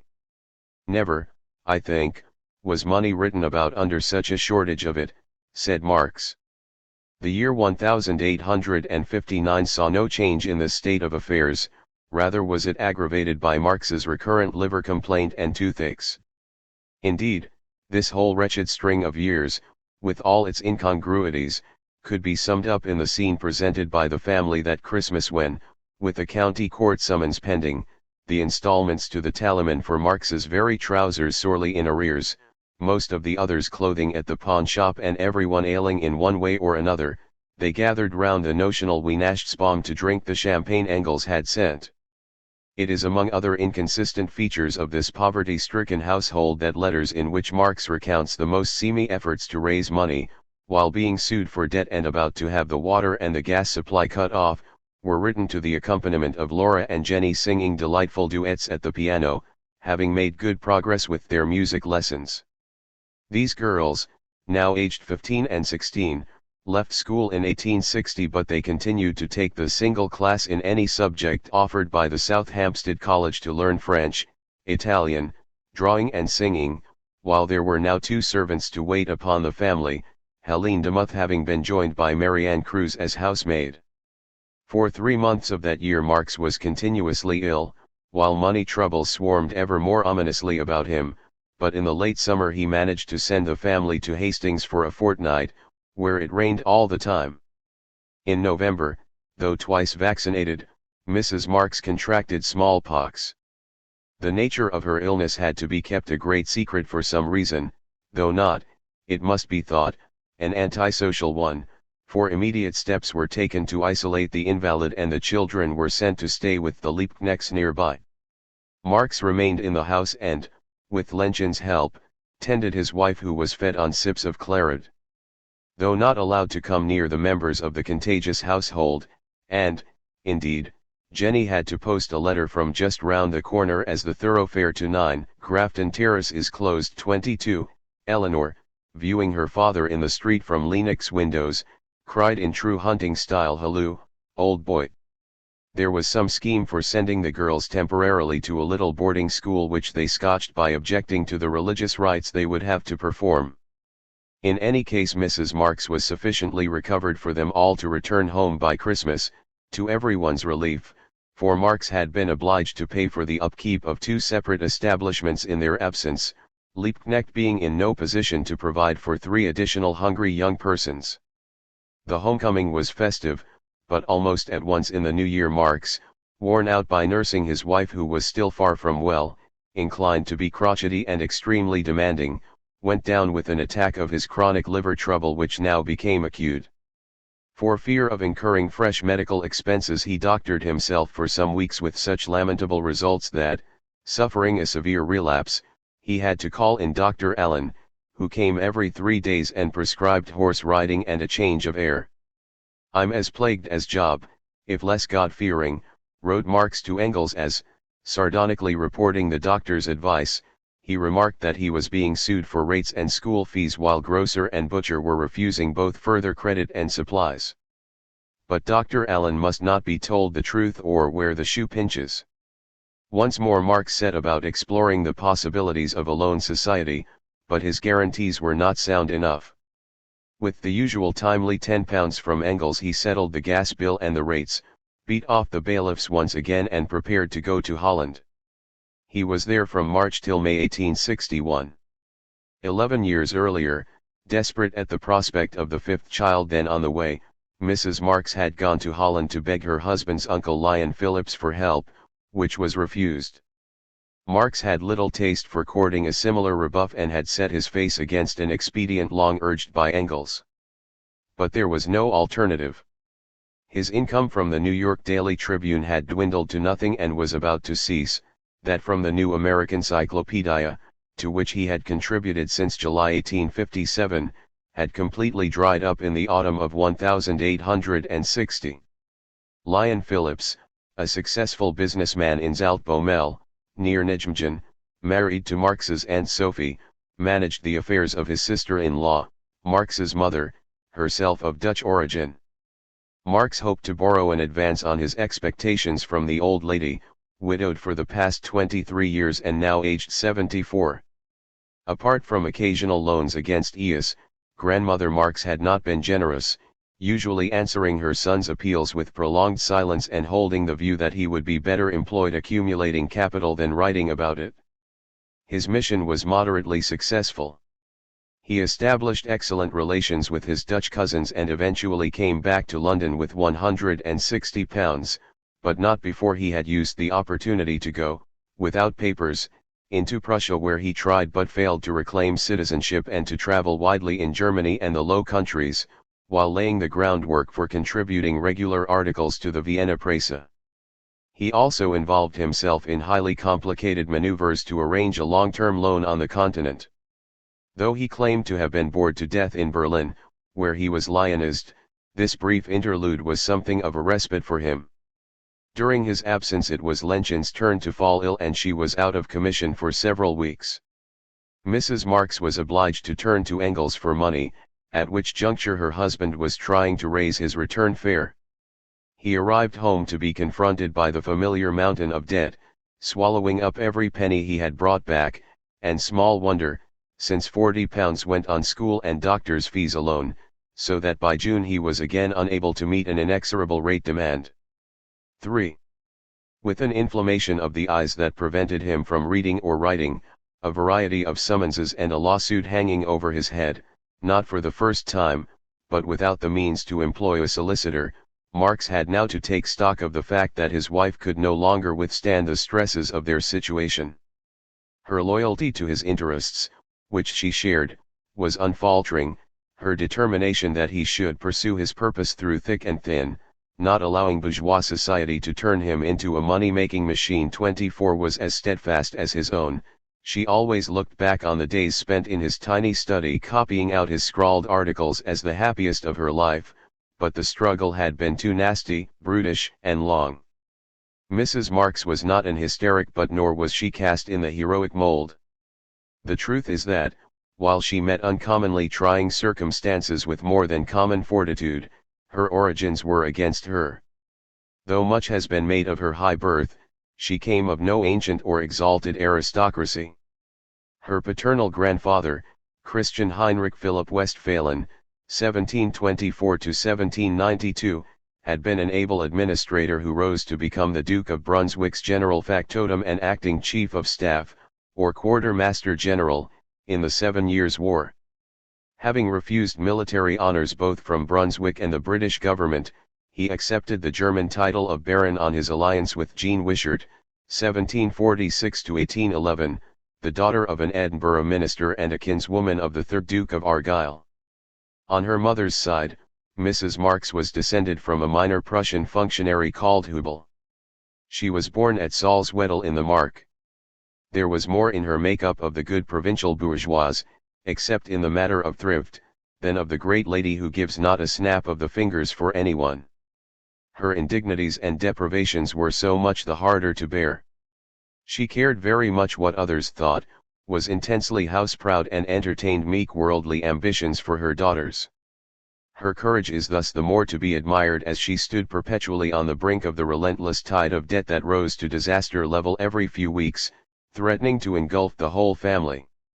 It never quite swamped her, but it damped her spirits. Nevertheless, there was an unquenchable optimism in her nature, and more than a touch of Mrs. Bennet.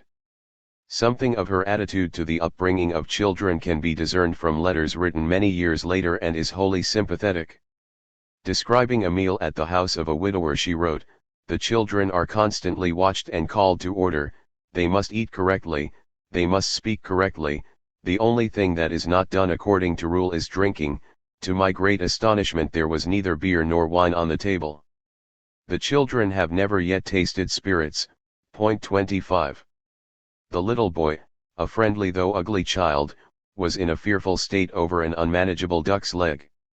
He very much wanted to get the little bit of meat off it, but as he did not dare lay a finger on the bone, the governess's eye never leaves the children, the piece of leg slid off the plate. You should have seen the poor boy, and, indeed, the whole to-do at the table, the tittering of his sisters, the threatening glare of the governess, the flurry of domestic servants, and, on top of it all, G.S. Grave sermonizing on good table manners. 26. Since Mrs. Marx found this behavior so absurd, it is clear that her own children were never drilled and corrected in a like manner, but as the years advanced she grew more querulous, showing signs of nervous depression until there were times when Marx thought she was taking leave of her senses. Looking back at the age of 58 over her troubled life, she wrote to Wilhelm Liebknecht, "In all these struggles, the harder because the pettier part falls to us women. While the men are invigorated by the fight in the world outside, strengthened by coming face to face with the enemy, be its number legion, we sit at home and darn stockings. It does not banish care, and the little day-to-day worries slowly but surely sap one's vitality. I can truly say that I did not easily allow my spirits to flag. Now I am too old to hope for much any more." 28 But then, in 1861, she still hoped, and reacted, with passion, so that the mere mention of the interminable negotiations for a loan, at high interest, which figured so largely in Marx's correspondence, provoked outbursts of a most disquieting nature. Whether undermined by the combination of her husband's absence abroad, the lack of friendships with women of her own kind, Lenchen's indisposition, Tussie's jaundice, her aversion from the scheme to resume Prussian nationality, and the after-effects of smallpox, which had prematurely ravaged her looks, or whether by her time of life, she was 47, Mrs. Marx's fortitude collapsed. Even Dr. Allen was alarmed by her condition, whose etiology he guessed, diagnosing before his time a psychosomatic illness, but had the delicacy not to name. "This dog's life isn't worth living," wrote Marx, now that Jenny was old enough to realize the situation. Its vileness and horror were telling on her health. Daily Mrs. Marx bemoaned the fact that she and her children were not in the grave. All this was going on, and felt, and said. Yet it was impossible to admit to the family doctor or allow him to mention their hopeless straits. This keeping up of appearances is not to be mocked. To be sure, a century later it strikes one as grotesque that a man of such powerful intellect, a woman of such proper spirit as Karl Marx and his wife should have deigned to hide their circumstances, should have persisted in employing 2 domestic servants and encouraged their almost full-grown daughters to draw and sing and thump upon the piano with indifferent talent while the household fell about their ears. What has to be seen is that, at the time, the gulf between the respectability of the professional class to which the Marxes belonged and its alternative, a proletarian way of life, was vast and unbridgeable. It was not a question of doing without certain frivels or cutting down on luxuries, as they would now be regarded. The Marxes did without and cut down on sheer necessities. There was often neither food nor fuel in the house. Rather, it was a matter of social and historical realities pressing no less on Marx than on his contemporaries. The interesting thing about him is not that he was subject to these pressures, but that it was he who evolved an entirely new concept of both society and history. Men's social being determines their consciousness, he wrote, and nowhere claimed exemption from the rule. In 1861 nearly a quarter of the male and over 1/3 of the female population of England and Wales were illiterate, while the professional classes represented under 3%, considerably less than the proportion of paupers. In every trade 9/10 of the workers were unskilled, with an earning capacity that rarely reached 20s a week. The Scottish miner, with a family of above the average of 6 children to support, earned 24s, the Manchester carpenter 28s, and the craftsman in the London building trade 32s. Their living conditions were atrocious and had not greatly changed since Engels wrote his Condition of the Working Class in England in 1844. Indeed, he was able to say in the new preface he wrote to the English edition of that work in 1892, "The most crying abuses described, have either disappeared or have been made less conspicuous." But what of that? Whole districts which in 1844 I could describe as almost idyllic, have now, with the growth of the towns, fallen into the same state of dilapidation, discomfort, and misery. Only the pigs and the heaps of refuse are no longer tolerated. The bourgeoisie have made further progress in the art of hiding the distress of the working class. Police regulations have been as plentiful as blackberries, but they can only hedge in the distress of the workers, they cannot remove it. By the 1860s the arts of hiding and hedging were not yet widely cultivated. As late as 1875 the average age at death of the Manchester upper middle class was 38 years, while the average age of the labouring class was 17, while at Liverpool those figures were represented as 35 against 15. It thus appeared that the well-to-do classes had a lease of life which was more than double the value of that which fell to the lot of the less favoured citizens. 29. Keeping up appearances meant most to Marx where his daughters were concerned. He might rail against his wife's mild pretensions as false and pernicious, as roasting him over a slow fire, yet he shared her aspirations for the girls and took offence at any suggestion that they should attempt to earn their living, for which, in however restricted a field, their polite studies might be thought to have equipped them. He lamented that they could not join in the amusements of their young friends whose visits to the house they dreaded. He pitied them because they were not presentable enough to attend either their classes or the 1862 International Industrial Exhibition, for which he himself obtained a permanent press ticket in August as correspondent of the Vienna Presse, though it is not known that he ever took his daughters with him. But that they might become self-supporting he looked upon as a mortification outweighing any to which they were daily and hourly exposed. Marx treated as impertinence Lassalle's well-intentioned proposal that they should go to Berlin as companions to the Countess Hatzfeld, and when he expounded to Engels his plan to declare himself bankrupt, let the landlord sell his furniture, find another situation for Lenchen and move with Mrs. Marx and Tussie into a model lodging house at 3s a week, quite the cruelest aspect of the whole design was that Laura and Jenny, then 18 and 19, should take posts as governesses. Even training for a profession was unthinkable.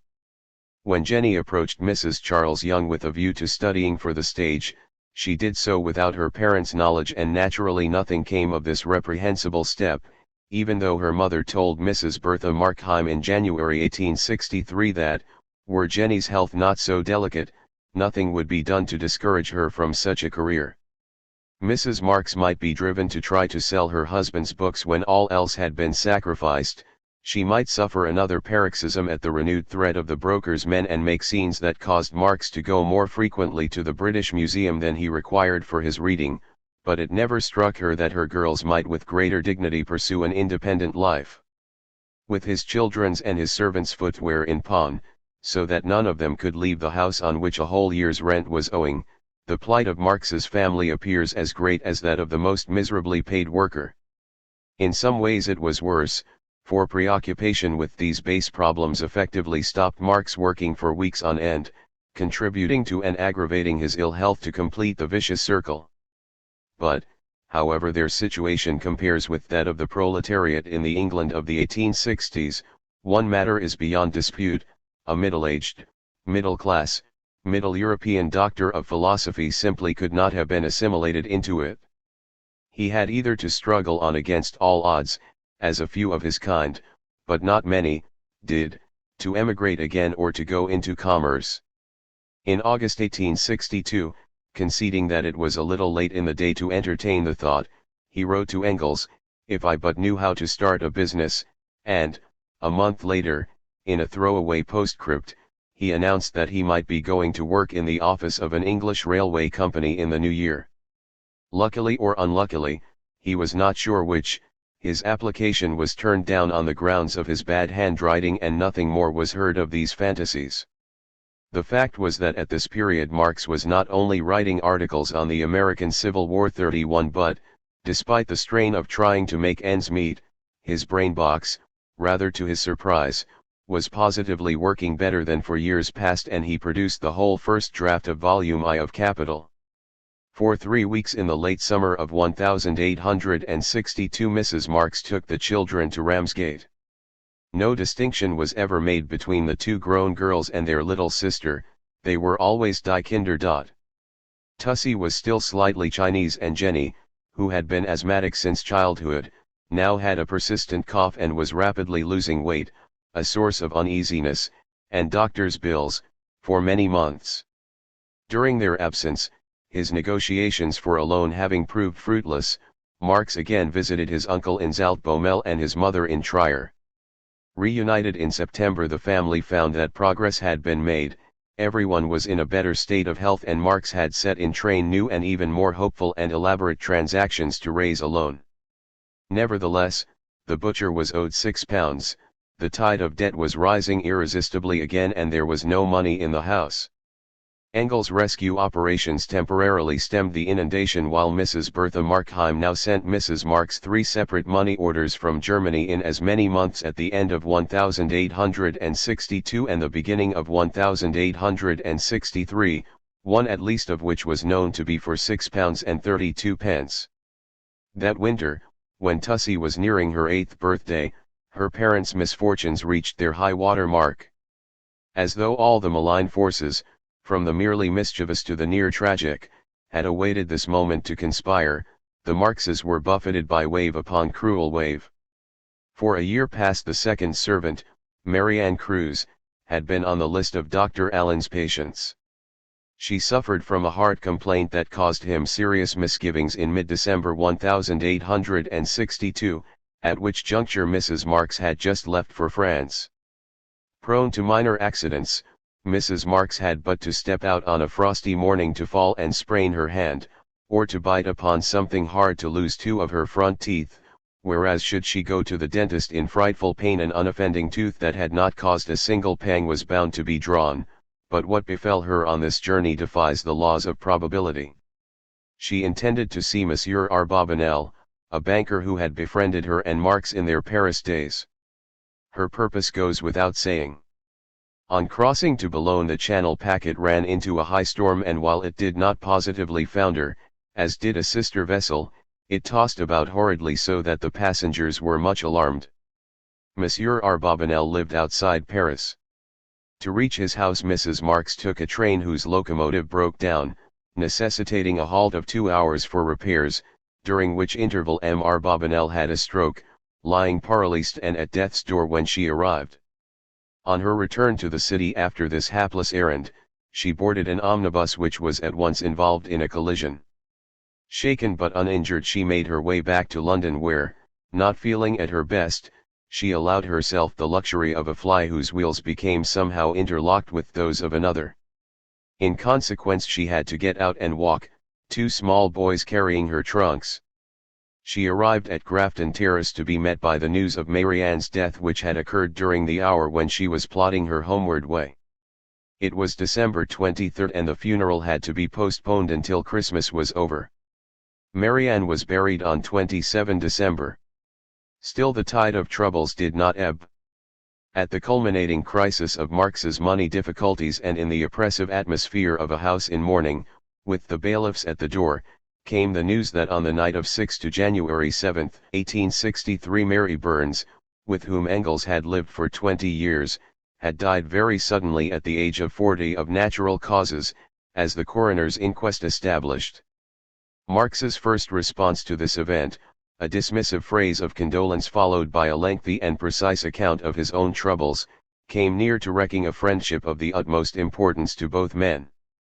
Owing largely to his exceptional qualities, and also a little to Marx's isolated life, Engels was at this stage of history the only person in the world who recognized Marx's towering genius and the true importance of his work. Without Engels' support, intellectual and moral no less than financial, Capital could not have been written. Whether Marx's letters dealt with the most far-reaching and profound questions of economic, political, and philosophical theory or with his own practical and domestic difficulties, Engels responded unstintingly with advice, encouragement, the fruits of his own knowledge and with money. Now, for the first and only time, it was he who had a need, the need for sympathy, and Marx failed him. This stark insensibility, which Engels chose to interpret as great fortitude of mind, cut him to the quick. There were delays in writing and then there were gaps in what had been a continuous, at times a daily, even twice daily, correspondence. Engels' reply, a modified version of his first draft, expressed his bitterness, but briefly and with all restraint, and he turned immediately to Marx's concerns, promising £25 and suggesting the name of a life insurance society for a loan. With his innate charity of mind he snatched wholeheartedly at Marx's half-hearted apology, For it was this moment that Marx chose to unfold his desperate scheme to declare himself bankrupt with all it entailed, thus aggravating while professing to repent of his initial lack of grace. Upon this Engels sent £100, borrowed at some risk to himself, to stave off the extreme measures threatened. Thanking for this great and unexpected help, Marx threw the blame for the rift on Mrs. Marx's shoulders, with musings upon the irrational nature of women, and so it was healed. For a short moment the calamity of losing this friendship loomed darker for both men than any part of their separate anguish. They averted it, but narrowly.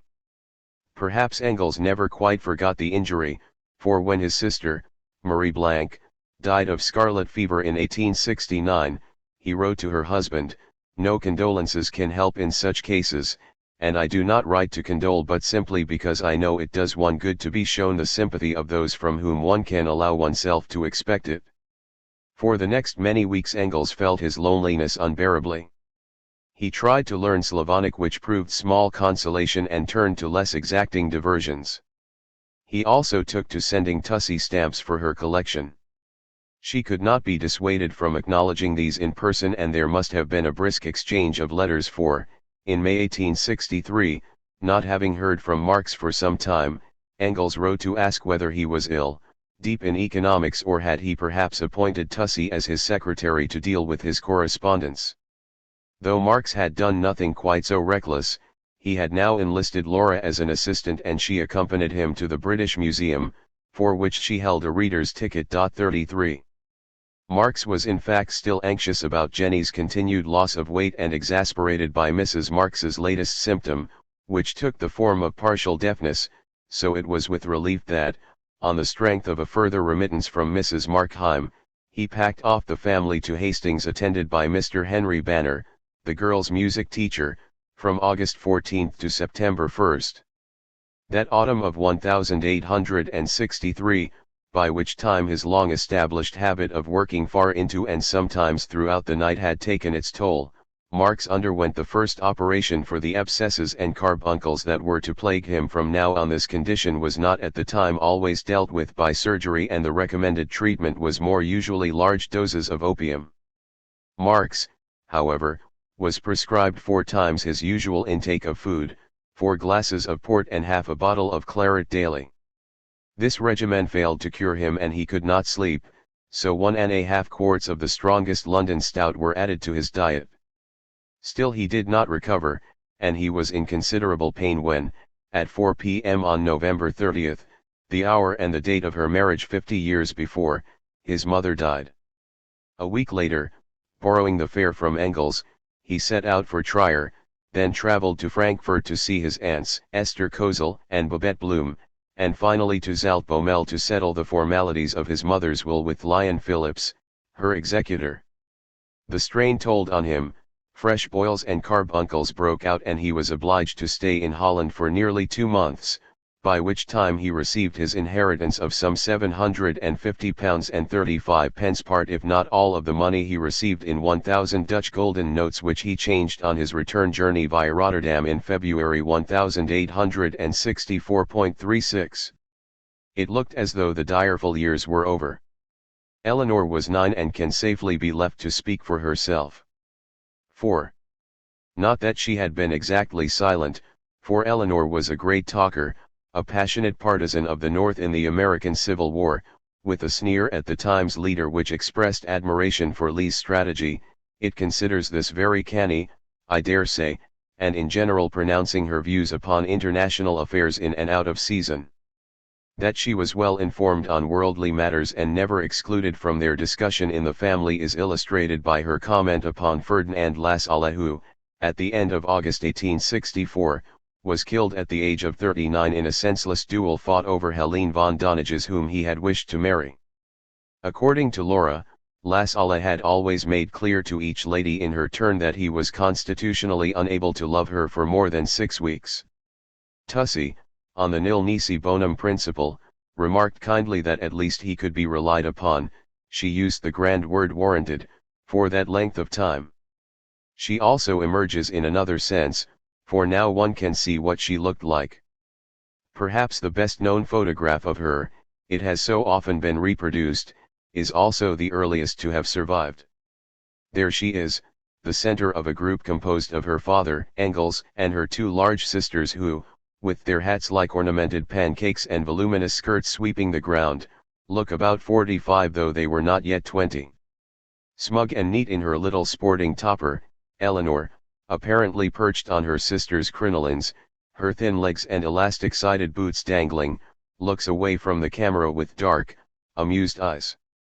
She is not so much a pretty as an attractive child, anxious to please, one feels, and confident of succeeding, a little girl who would have had some difficulty in keeping still and even more in keeping quiet for the photograph to be taken.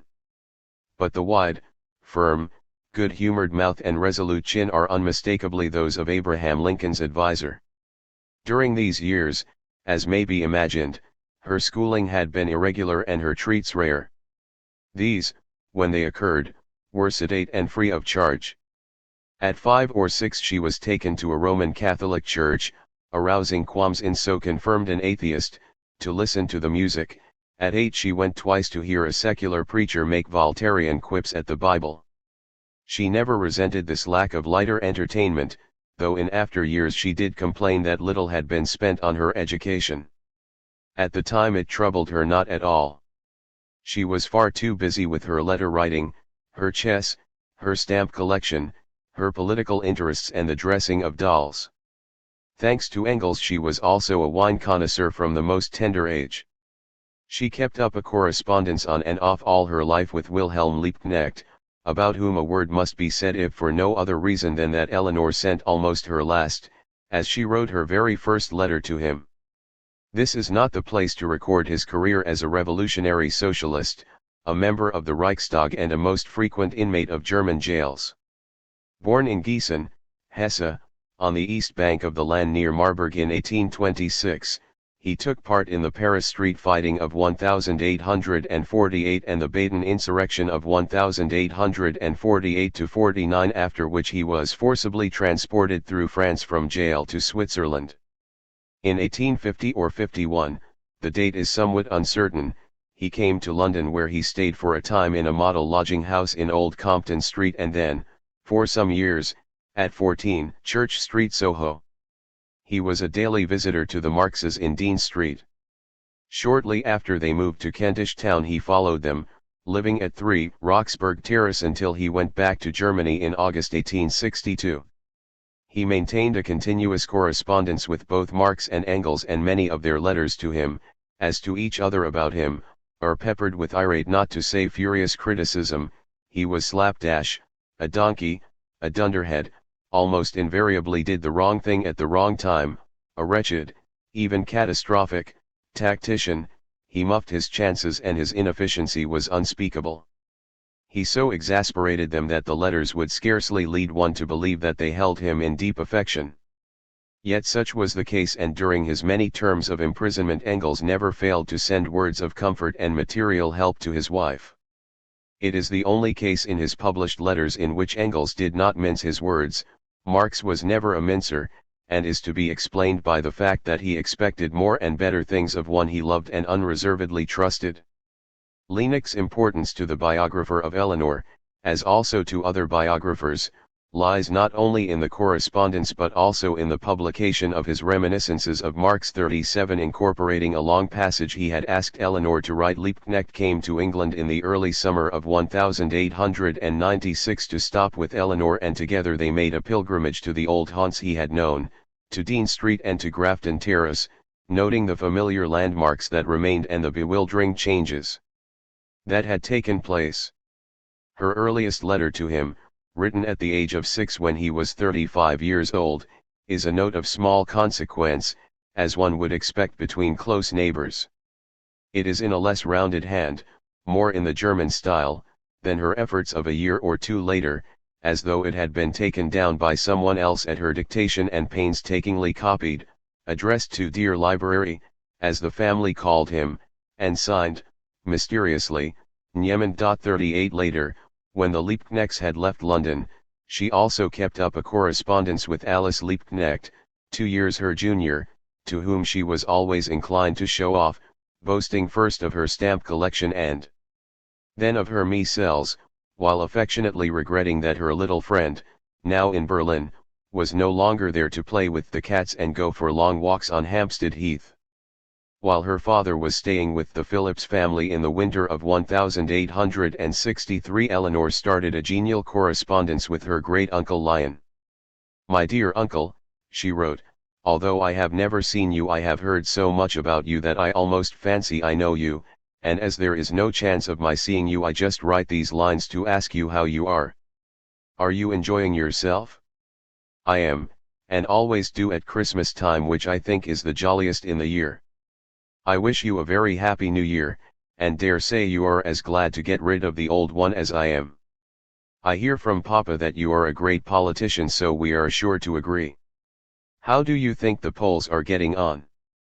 I always hold up a finger for the Poles, those brave little fellows. Do you like AB? He is a good friend of mine. But I must say goodbye now, but dare say you will hear from me again. Give my love to cousin Net Chen and to Dada. Goodbye, dear uncle. I am your affectionate Eleanor Marx. 40. It speaks volumes that Christmas, a season which had heralded with awful regularity the climax of her parents' tribulations, was for Tussie the jolliest in the year. Here is Mrs. Marx on the same subject.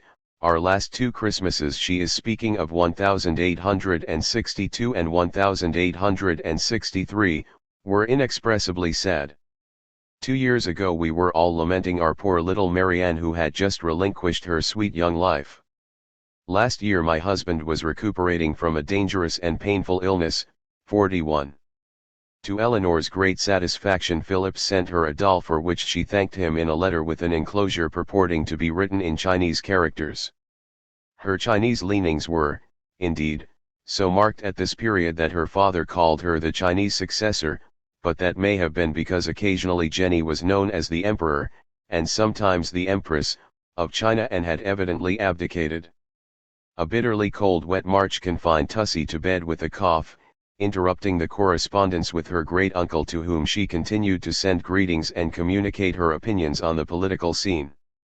In regards to the Danish question, her father wrote to Phillips on March 29, "She begs me to tell you that she don't care for such stuff, and that she considers one of the parties to the quarrel as bad as the other, and perhaps worse. To cement the bonds with her relations in Holland, she learned to read Dutch and to get by heart some Dutch children's songs." The next letter to her great-uncle, written in June that year, provides a thumbnail self-portrait of Tussie at 9. "My dear uncle, it was very kind of you to send me your carte de visite. I am getting on very well with my chess. I nearly always win, and when I do, Papa is so cross. What do you think of affairs in America? I think the Federals are safe, and though the Confederates drive them back every now and then, I am sure they will win in the end. Were you not delighted about the Alabama? Of course you know all about it, at all events a politician like you ought to. As for poor Poland, I am afraid there is no help for it. But I have had enough of politics. I hope to see you soon in Holland, and till then goodbye. Don't forget to give my love to Net Chen. I am, dear uncle, your affectionate friend, Eleanor Marx." They tell me this is the longest day, but to me it seems as short as any other, perhaps shorter. Can you make that out? 43. Meanwhile, of course, she kept up with Engels, who was the main source of supply both for her stamp collection and her doll's wardrobe. He sent her pieces of cotton whose quality, she asked Marx to convey to him that summer, had somewhat improved. She also wrote frequently to Lupus, Wilhelm Wolff, who enjoyed her letters during his last illness in the spring of 1864. He was thought, though there was some disagreement among the doctors, to have meningitis, but, whatever the cause, he died on May 9 at the age of 55. Marx was the main beneficiary under his will. Legacies, like misfortunes, seem never to have come singly to the Marxes. Now the double inheritances from Wolff and Marx's mother, assessed in all at some £1,500, as those from Mrs. Marx's relatives 8 years before, floated them to a new house. Without an instant's delay, Marx having got back from Holland only on February 19, they moved before the end of March 1864 into No. I Medina villas where they were to stay for the next 11 years. This house, one of two dwellings of the better sort built near to Haverstock Congregational Chapel, was in Maitland Park, a pleasing and elevated locality on which new buildings of a neat and commodious character have within a few years been erected. According to the first, 1862, St. Pancras Directory, it was barely a stone's throw from Grafton Terrace, but in every way more elevated and commodious than anything the family had known, Marx working in a large airy study on the first floor, overlooking the park, not yet then entirely built over, while each girl had a room of her own. Marx took a 3-year lease from the landlord, Mr. Sawyer, at £65 a year, with rates of £4.8 od, an increase of over 80% on the expenses at Grafton Terrace. Naturally, before they left the old home the debts and duns had to be paid off. Mrs. Marx then spent £500 on the move and, subscribing to the view that it is a sad thing to pass through the quagmire of parsimony to the gulf of ruin, let herself go with rollicking improvidence. Early in July Marx recorded that she was attending auction sales.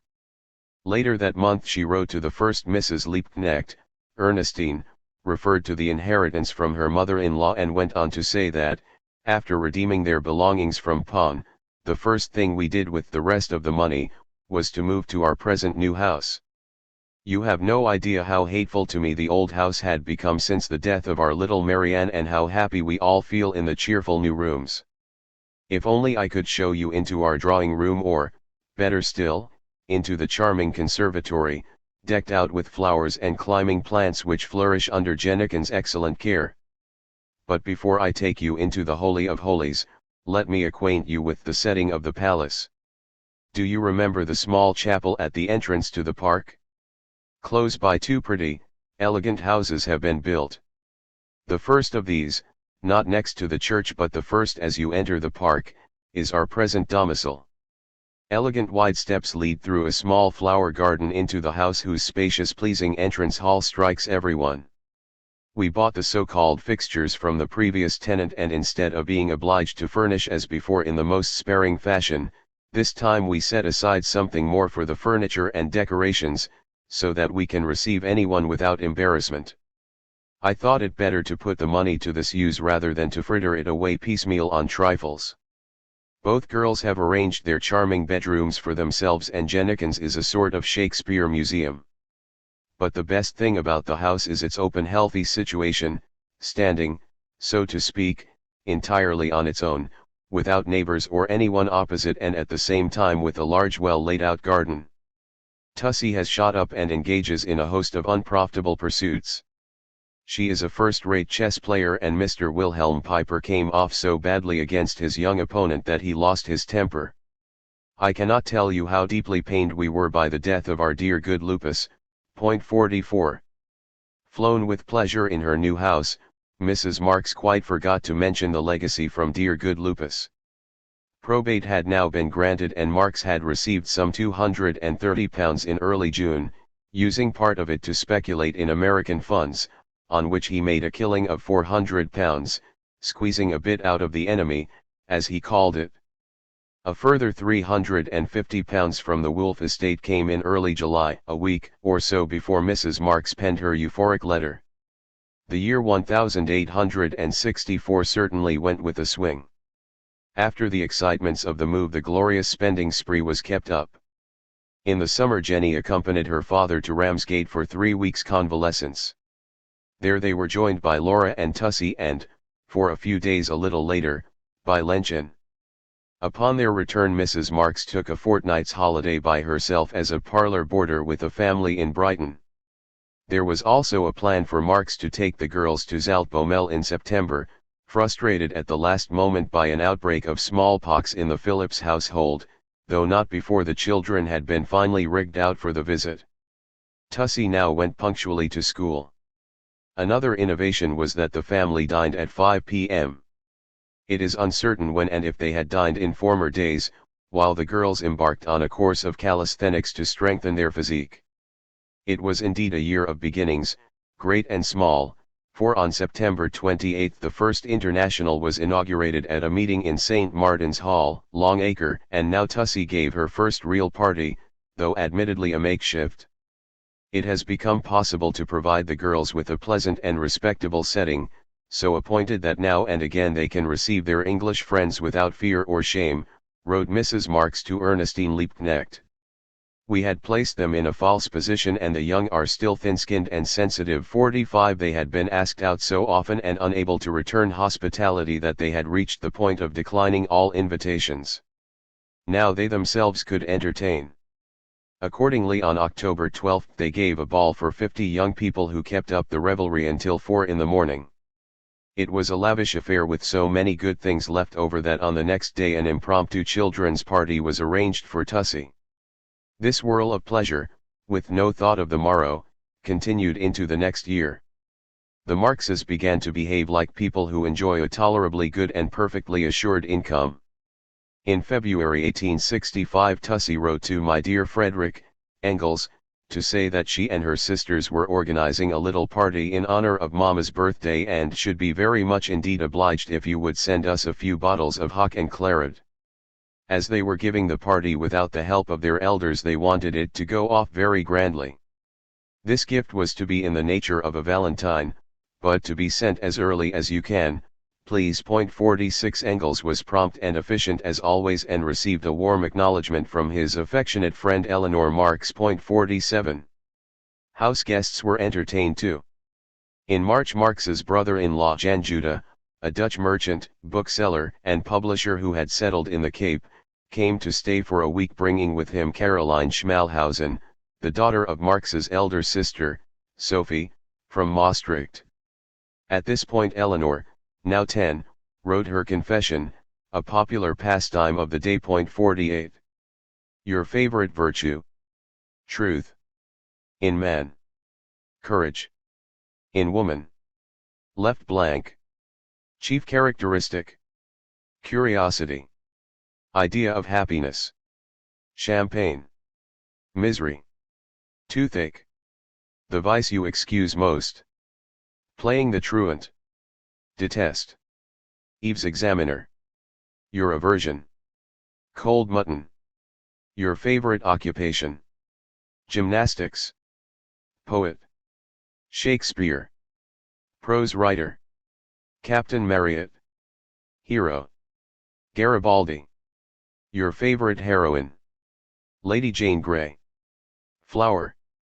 All flowers. Color. White. Names. Percy, Henry, Charles, Edward. Maxim and motto. Go ahead. Eleanor's favorite hero, Garibaldi, had visited London the year before, when the largest procession of workers that London had ever seen, trade union banners flying, took 6 hours to escort him from 9 Elms Station to Stafford House in Stable Yard, St. James's Palace. This little document was filled in on March 20, 1865, the day after Marx had left for Holland, where he stayed for 3 weeks with the Phillipses. Although it was only now that the Wolf estate was finally wound up, the money had vanished into thin air. It was not a year since he had received his handsome legacies, yet Marx could not find the fare to escort his niece Caroline back to Maastricht. During his absence Mrs. Marx had to appeal to Engels for £3 in order to be able to carry on. The tide of debts flowed back. Back came the familiar round of borrowing, pawning, and raising loans. The old pattern of life was re-established. Engrossed in capital, which had been going well, and his work for the International Working Men's Association, Marx was not earning a penny. Now the well-appointed house, on the furnishing of which he had tried to keep an account, for he was truly amazed that the money had melted away, and the way of life it had inaugurated became a gross and unbearable burden. But how to retrench? The facts had to be faced. It was not as if he and his wife were on their own. They had 3 girls, of whom 2 had reached marriageable age. It would have been a different matter had they been boys, and there were still 3 more chapters of the theoretical section of Capital to be written. A new standard of living had been set. The girls were no longer placed in a false position but in one of apparent ease and bienseance, occupying an altogether more desirable station in life and one likely to improve their prospects. Already there was a young French medical student, Paul Lafargue, who had first met Marx in February 1865, made a good impression and, on his return to London in the autumn, was brought to the house where it became clear that his admiration was not confined to the father. On the occasion of Jenny's 21st birthday on May 1, 1865, celebrated in a subdued manner, most of the principal guests being leading members of the IWMA and of her father's generation, Laura received a proposal of marriage from a younger man, Charles Manning, for whom she didn't care a pin. But it was evident that suitors would appear, whether acceptable or not, and, in the interests of the Mrs. Marx, it was imperative to maintain at least an air of solvency. It is worth inquiring at this point how much it really cost the Marxes to live. The Board of Trade did not officially record retail prices of consumer goods until 1893, but, taking the first, 1904, cost of living index weights, which assigned between 1/6 and 1/7 of total minimum family income to rent, including rates and water charges, it appears that life in Medina villas could not have been sustained on less than £430 a year. 51 In 1868 Marx himself wrote to Dr. Ludwig Kugelmann, a gynecologist in Hanover, that it cost him between £400 and £500. This of course would not include balls and parties or, indeed, any form of entertaining, and now, towards the end of May, Edgar von Westphalen came to stay for 6 months. This broken man, aged 46, was Mrs. Marx's only brother, after whom she had named her firstborn son. She had not seen him for 16 years. In early life he had briefly played a small part in politics, and then, when he was 26, he had emigrated to America, where he hoped to make his fortune in Texas, leaving behind a fiancée, Lena Schoeller, whom, in the event, he never married, and who came to England in the year of Eleanor's birth to seek employment as a teacher, a position she took up in the autumn of 1856. Defeated and ill, Edgar returned to Europe in 1849, only to go back to Texas 2 years later. Still he did not prosper, and, from 1862 onwards, he fought for the South in the Civil War, losing all he had, including his health. As Marx put it, it is a most remarkable irony of fate that this Edgar, who never exploited anyone except himself and was a workman in the strictest sense of the word, should have fought for the slave holders in a war of and with starvation. Mrs. Marx loved him dearly, and although his arrival was neither anticipated nor timely, for Marx was suffering from abscesses, toothache, and debts, she gave a warm welcome to her poor, sick, helpless brother. Marx, while not antagonistic to Edgar, whom he pronounced a rum customer, as egoistic as a cat or a benevolent dog, had scant sympathy with this idle, vain, greedy, sexless, self-centered valetudinarian, described on a rising note of exasperation in letters to Engels. Edgar's major crime, as the months passed, was that he showed no sign of leaving. Admittedly, Marx was not the ideal host. He had been driven almost insane by Lassalle, who, on his visit to London 3 years before, had assumed that, since Marx had no job and was engaged on purely theoretical work, he had nothing better to do than to devote his time to the coxcomb. Edgar had lived so long as a recluse that he was hardly fit for human intercourse, in Marx's view. His cold in the nose, his vegetable existence and pitiable preoccupation with clothes and food, even his interest in sex has been transferred to his belly, not to mention the expenses of his keep, became a sore trial. There was a serious outbreak of cattle plague that summer. Food prices went up so much, Mrs. Marx wrote to Ernestine Liebknecht, that an extra person with a particularly healthy appetite was noticeable in the exorbitantly higher bills from the greengrocer, etc. Meat rose to 1/4 or 1/6, and milk is still today 5d. a quart, with proportionate increases for everything else. 52. The girls took a gentler view of their uncle, Laura with mild irony calling him an exceedingly bright fella, while Jenny allowed that he and his deserted fiancée might congratulate themselves on having safely got rid of each other. Tussie frankly liked him because he's so funny. There was no question of a seaside holiday, and a letter from Marx to Eleanor in that summer was written on the inter-com system. His address is given in an execrable pun as Maidena Towers, over which she probably split her sides, and the date is July 3, 1865. Dear Miss Lilliput, you must excuse the belated character of my answer. I belong to that sort of people who always look twice at things before they decide one way or the other. Thus I was rather startled at receiving an invitation on the part of a female minx quite unknown to me. However, having ascertained your respectability, and the high tone of your transactions with your tradespeople, I shall feel happy to seize this rather strange opportunity of getting at your eatables and drinkables. But, pray, don't neglect the latter, as spinsters usually have the bad taste of doing. Suffering somewhat under an attack of rheumatism, I hope you keep your reception room clear of anything like drafts. As to the ventilation required, I shall provide for it myself.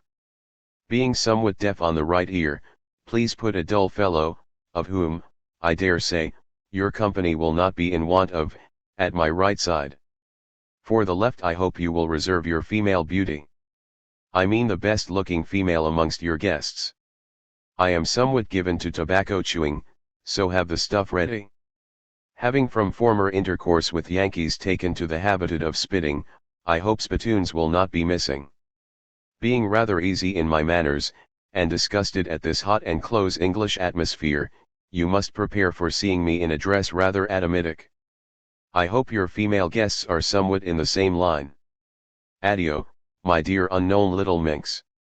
Yours forever, Dr. Cranky. No British wines, I hope. 53. It is evident that the Yankee did not curtail the family's social life nor yet Marx's political activities, for it was during his stay that the Workman's Advocate, the official journal of the IWMA, was launched with an authorized capital of £1,000. Marx took 5 £1 shares, the only subscriber to do so. The others were Friedrich Lessner, tailor, William Creamer, joiner, Edwin Carlson, bricklayer, Robert Applegarth, joiner, George Ecarius, tailor, William Morgan, shoemaker, Herman Young, watchmaker, Thomas Grant Facey, painter, William Stainsby, tailor, and John Weston, handrail manufacturer, accounting in all for £23.54. When with a heavy heart poor Edgar at last took his leave in November, matters hardly improved at all. Mrs. Marx felt desolate, and her husband dared not tell her that the landlord was threatening to withdraw the lease on the house, so badly was the rent in arrears. However, she could not be spared from knowing that Laura was unwell and losing weight, that Tussie had a severe bout of measles, that Jenny had diphtheria, and that there was no coal. Engels sent £15, port, sherry, and claret. There seemed to be a ray of light when one of Marx's Frankfurt aunts, Esther Kozel, died in state. She had refused to draw up a will for fear that it might cause her death. Her estate in the event was divided between 20 of the next of kin with equal claims upon it, and Marx's share turned out to be £13. He decided that, once his book was finished, he would go abroad, possibly to Switzerland, to live more cheaply. He was ill with worry and by no means cheered when Lena Schoeller, who had tactfully kept clear of the house during Edgar's visit but was owed money she had lent to her hosts during a previous stay, came for the month of December. The new year was ushered in for Marx, as usual, with blazing carbuncles and mounting debts. There were also serious difficulties with the French branch of the IWMA, founded in London during the previous autumn. The disagreements were over the Polish question, and both Charles Longuet, the editor of the anti-Bonapartist paper La Rive Gauche, and Paul Lafargue, one of its contributors, were involved. For Tussie, also as usual, the season brought good cheer. Using Laura's writing paper and desk, she left a letter there addressed on the outside in elaborate script to Miss L. Marx from E. Marx, with many smudges and illegibilities within, to thank for a darling dolly, a regular angel, whose christening was her most pressing problem. She already had a Laura, a Beatrice, a Rose Blanche, a Jenny, an Atelier, an Edith and an Alice.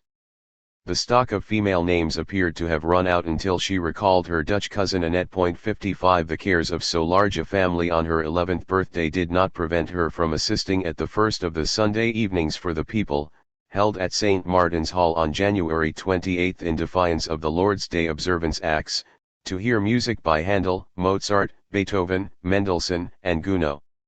The event proved so popular that over 2,000 people had to be turned away from the hall. As Mrs. Marx wrote, until then they had not been allowed to do anything but bawl Jesus, Jesus, meek and mild. Mrs. Marx was a little weak on her Charles Wesley, or frequent gin palaces. 5. Marx's health reached a critical pass that winter and spring of 1866. He suffered abominably and wrote that it would be all the same to me if I went to the knacker's yard, that is to say, kicked the bucket today or tomorrow, if only there were enough money for the family, something above -0, and his work were finished. In fact it was, but the damned book had been completed in December 1865 only by dint of reading all day at the British Museum and writing all night. However, it was not quite true that he would as soon have died, for he was distinctly enjoying himself. He had begun copying out his manuscript and revising the style. Naturally, he wrote, it gives me pleasure to lick the child clean after so many birth pangs. He had now embarked on a course of arsenic, taking 1 grain daily as prescribed at long range and second hand via Engels by Dr. Gumpert. Marx did not relish this treatment, but Engels assured him that in any case it could do no harm even if it did his carbuncles no good. On these, without anybody's advice at all, he performed a surgical operation, using one of the old razors inherited with Wilhelm Wolff's other effects. What he needed, Gumpert now advised, was sea air. He was willing to go away, but postponed his departure from day to day.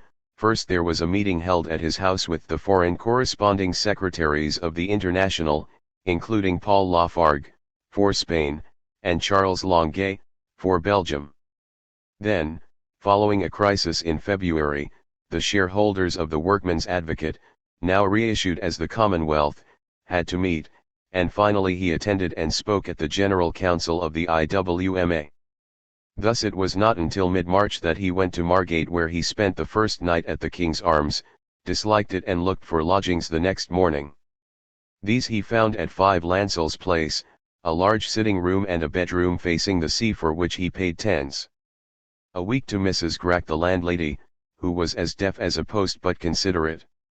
Undeterred by his ailing condition he at once took a warm sea bath and went for a 5-hour walk. A couple of days later, a Sunday, after promenading the piers for 2 health-giving hours, he walked the 17 miles to Canterbury, an old, ugly, medieval sort of town, in under 4 hours, but was happily too tired and too late to visit the cathedral. He came back by train to spend a sleepless night as a result of these exertions. Ellie, as she temporarily called herself, wrote to her dear Dada at this point to recall him to his paternal duties.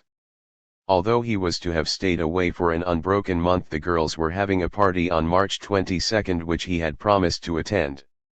Now, Dr. Karl Marx of bad philosophy, wrote Eleanor, I hope you will keep your promise and come on Thursday 56, as of course he did. This spring festivity was in place of the Christmas party they had planned to give on receiving £5 from Uncle Lyon Phillips. The gift had been instantly expropriated for general purposes and was only now restored. The least Marx could do was to be present at the tardy event. As soon as it was over he went back to Margate, where he was shortly joined by Jenny and Tussie for 10 days, Mrs. Grack letting them have a room without extra charge. Though no letters from Tussie at this period have been traced, she never forgot her Margate holiday, referring to it more than 30 years later, 3 weeks before her death, when she found herself again in Margate in very different circumstances. 57. While the family was away, Mrs. Marx wrote at some length to Ernestine expressing her views on the evil consequences of an atheistic upbringing. There were all manner of things she could tell Mrs. Liebknecht about her girls' little doings and acquaintances, but such relationships were often of so delicate a nature that she did not care to commit an account of them to paper. Laura and Jenny were of very different character, but for both of them the peculiar bent of their education is bound to bring them into painful conflict with their friends. They have been brought up with ideas and views that form a complete barrier to the society in which they move, and at the same time they are not materially independent. They could not expect their views, running so sharply counter to accepted opinion, to prevail. Had they been young persons of means, they might have managed without baptism, church, and religion. As things were, they would both have to face bitter struggles. "I often think," wrote Mrs. Marx, "that if one cannot offer one's children riches nor complete independence of others, it is hardly the right thing to bring them up in harsh disagreement with society. They will always find themselves in a false position and these matters weigh heavily upon me." She then confessed that she often seemed cross-grained and peevish to her daughters. This was merely a reflection of her awareness that they would never be able to claim from life the degree of happiness to which their outer and inward endowments entitled them. Both of them, she felt she could truthfully say without the besotted delusions of a mother, were of radiant beauty, but perhaps for this very reason, all the more out of place and out of time. Naturally, this was strictly in confidence. Girls brought up in England and who have always lived under English conditions, do not much care for outpourings of this kind. Point 58.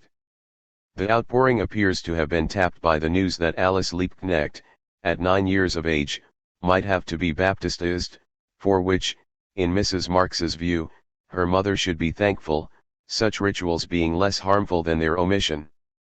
Tussie had been proposed as Alice's godmother and was vastly amused by the notion. While on the subject of Tussie, her mother reported her equally irreverent attitude to her father's toothache. Since this affliction, according to her confession, was her idea of misery, it might have been expected to excite her sympathy but merely elicited the jeer that her father was frightened of the dentist's forceps. This had the desired effect and Marx went off bravely to have 2 teeth drawn, in keeping with his own confession that his favorite virtue in man was strength. There is an undoubted connection between Mrs. Marx's pessimistic reflections in April and the fact that, at long last in the May of 1866, Jenny and Laura ceased their lessons, the younger giving up her music altogether, the elder, now 22, confining herself to 1 session a week. There could be no point in their pursuit of social accomplishments if their heathen upbringing foredoomed them to ostracism. This precipitated a fresh crisis, for it is impossible to take final leave of a school without paying the bill, and 3 full terms, amounting to £25, were owing. Engels, who had sent £50 in February and various minor sums throughout the spring, now promised another £50 in July and sent £10 in the meantime. Toothache and bills were not Marx's only discomforts. The arsenic cure, though he was temporarily free of carbuncles, now appeared to be affecting his liver adversely. He was unable to work and turned again to Dr. Allen but did not follow his prescriptions. The vexatious problems of the Commonwealth also came to a head. Always in difficulties and never fulfilling the early hopes that, as a London workers' organ, it would win enough support to become independent, the paper had accepted subsidies to keep it afloat from a Bradford manufacturer named Kell. Marx found this situation ludicrous. He recognized that with such backing and control the character of the journal must inevitably change and, thoroughly sick of the whole affair, he proposed selling out the bankrupt enterprise to Kell and his friends. As soon as he was well enough, he attended the IWMA meetings where, in June, he heard Paul Lafargue address the General Council, though unfortunately in French, of which language 9/10 of his audience did not understand a word. This young man, despite political differences with Marx, for he was an adherent of Proudhon and held the view, according to Marx, that all Europe must and will sit quietly on its backside until the gentlemen in France abolish poverty and ignorance, was playing an increasing part in the Marxist family life. The only son of a successful planter, born on January 15, 1842 in Santiago de Cuba, Paul Lafargue, the last of his line, was of extremely mixed descent. His paternal grandfather, a Frenchman who had emigrated to the Antilles, married a mulatto from Saint Domingo, herself a refugee in Cuba from the French Revolution, and it was in Saint Domingo that her husband was killed in a revolutionary uprising. Paul's mother's maiden name was Armagnac and she was the daughter of a Frenchman, assumed to be Jewish because he was called Abraham, who had married a Caribbean Indian. In 1851 Paul's parents left Cuba for Bordeaux where M. Lafargue went into the wine trade and Paul to school, later attending the Lycée at Toulouse until he entered the medical faculty of the University of Paris. There he contributed to La Rive Gauche, edited by Charles Longuet, a fellow student 3 years his senior. In 1865, when he was 23, Lafargue was sent to London to report on the French working class movement to the General Council of the IWMA, where naturally he met Marx. Later in the same year he helped to organize the first Students' International Congress, held in Liège, with the result that he and other delegates, including Longuet, were expelled from the university, a decision that provoked violent student riots. Paul hoped to take his finals in Strasbourg, but in the meantime he returned to London where, without much urgency, he continued to study higher mathematics, physics, and chemistry under Dr. Carrere, himself a refugee, at Bart's. As if to confound Mrs. Marx's gloomy forebodings and undaunted by Laura's profanity, Paul now proposed to marry her, and by the beginning of August they were half engaged. Engels, informed of this curious arrangement, was at a loss whether to offer his half, his whole or no congratulations. He did, however, send a further £50, for since 1864 he had been a partner in the firm of Ehrman and Engels, and he now guaranteed Marx £200 a year, with apologies that it could not be more. Apart from young Lafargue's Proudhonism, there were other things about him not entirely to Marx's liking. He applied for references from Lafargue's former professor in Paris, Dr. Jules Antoine Moylin. He withheld a direct reply to a civil communication from Lafargue père asking him to accept Paul as a son-in-law, and finally he sat down and wrote a letter to the demi-fiancé, prompted by regard for Laura's welfare, bidding the young man mend his torrid manners if he wished to consort with her, but couched in such needlessly stern language as to exhibit the Victorian father at his least endearing. At the same time he was not only revising his completed draft of Volume I of Capital, but he had just received and was incorporating the findings of the latest, 5th, report of the Children's Employment Commission and the 8th, Board of Health report, an inquiry into the housing of the poor.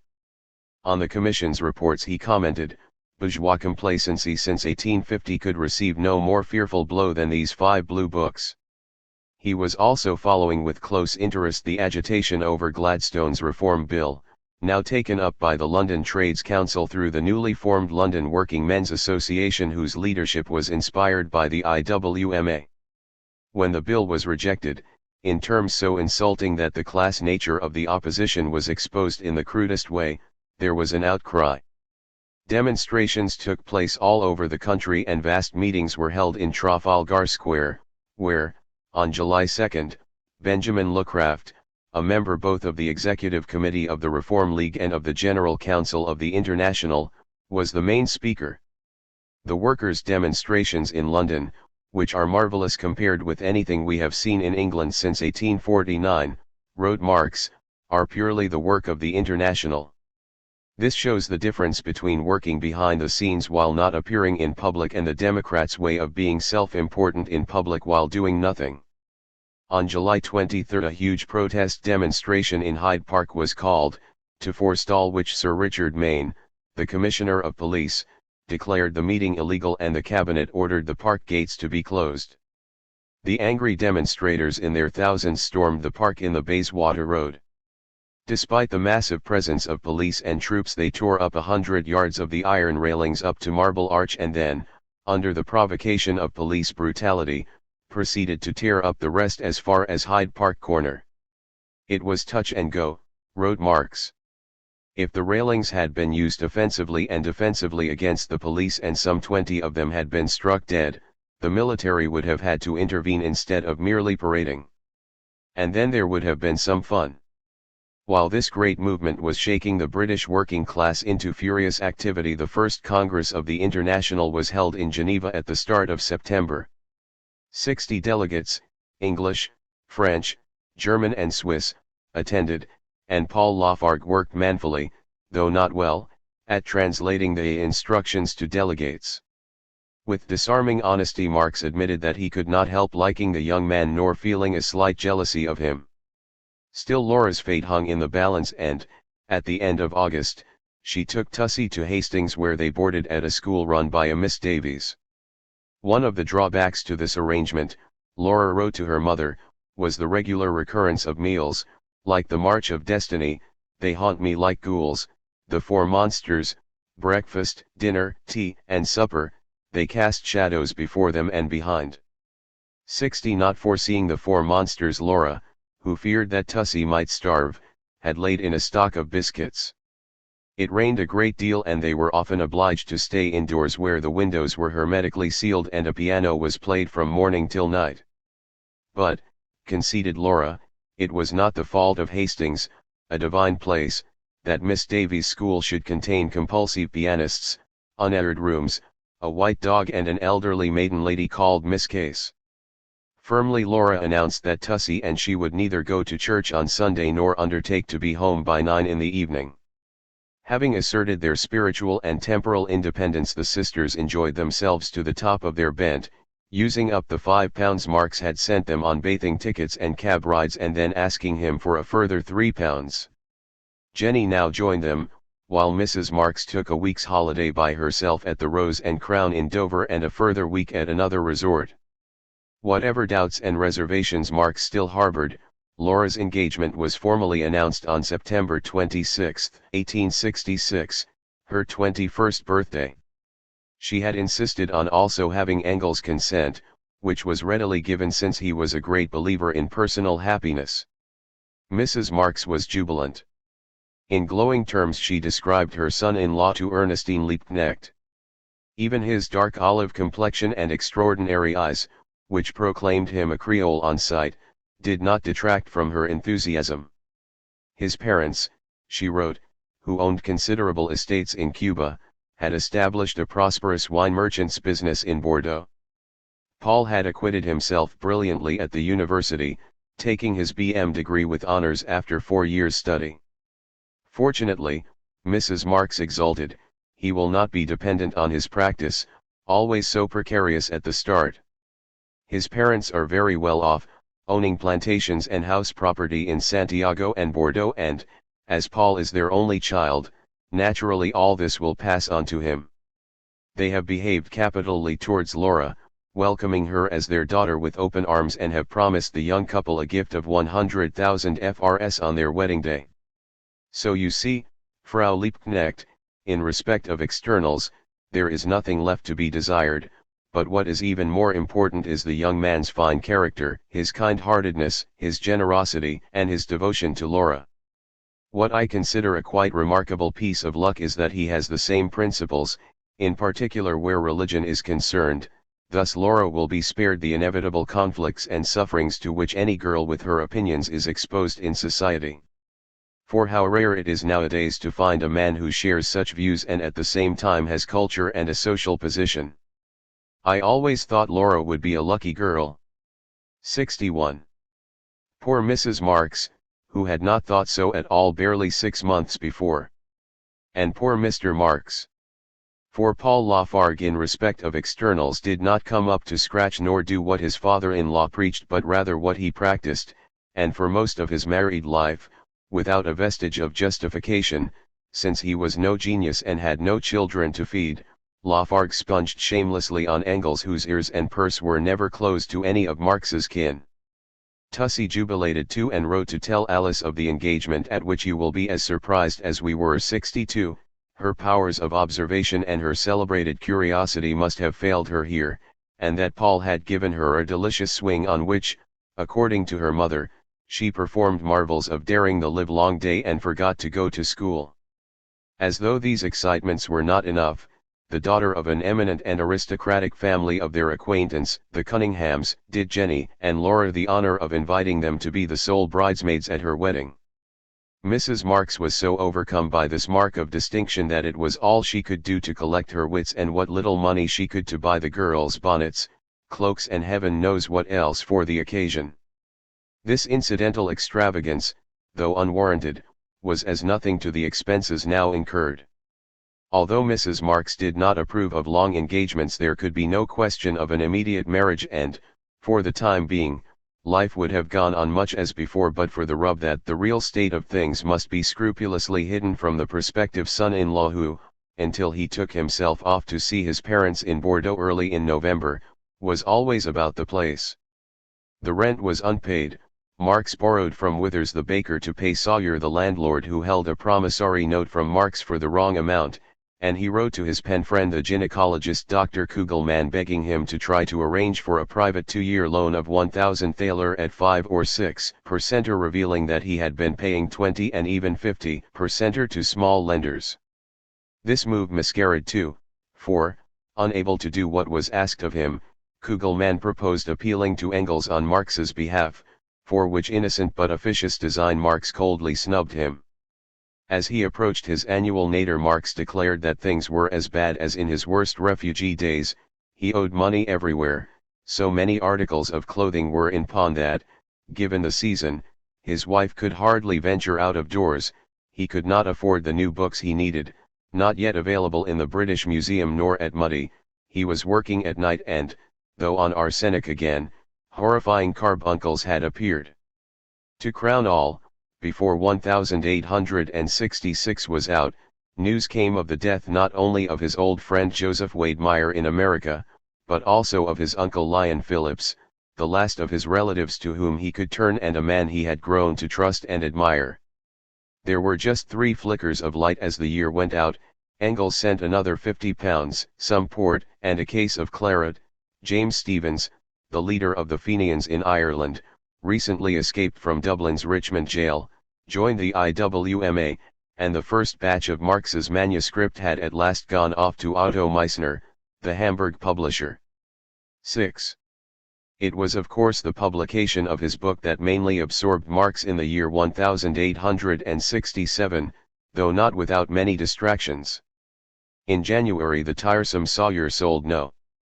I Medina villas to a Mr. Burton of Torquay, where he did not choose quietly to remain but came only too often to London and made devilish trouble about the rent. He established from the start the character of their future relations by holding a pistol to Marx's head. He must make up his mind here and now whether, when the lease fell in on quarter day, he wished to take a longer lease, a yearly tenancy, or clear out.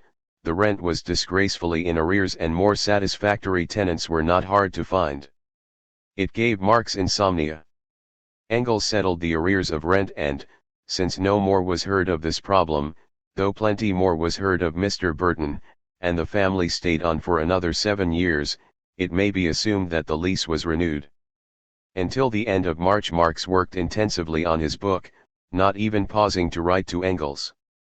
Though his carbuncles, as in the past 3 winters, were excruciatingly painful, he dropped the arsenic because it made him feel too stupid, and so long as he was capable of writing his head must be clear. Then the work was done and he planned to take the rest of the manuscript to Meissner in person. He emerged from his concentrated labors to take note that the family was penniless, in which state he could not leave them while he went abroad, and that he would require his watch and some clothes, presently at the pawnbroker, for his journey to Hamburg. Laura was languishing for no very clear reason but one that demanded a small bottle of champagne, costing £2, a course in gymnastics, to be paid in advance, and, as she regained her strength, claret of a quality better than her father could afford. Engels sent £35, but his mind, too, was on other things and, hurrah, he wrote. This exclamation was irrepressible as I read at last in black and white that volume I is finished and that you are going straight off to Hamburg with it. He also sent a chit to Meissner instructing him to pay Marx money owing on his own work. 63. Marx left London on April 10 and was away for nearly 6 weeks. He took a liking to Meissner, remained at hand to correct the proofs of his book, which was to be printed in 4 or 5 weeks by Hugo Wigand in Leipzig, and stayed with Dr. Kugelmann in Hanover, where he was overwhelmed and more than a little bored by the whole family's gushing admiration for Engels and himself.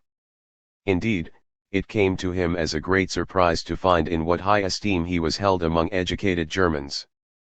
During his stay he received a tragic letter from Liebknecht, whose wife Ernestine, Mrs. Marx's friend and confidant, was desperately ill.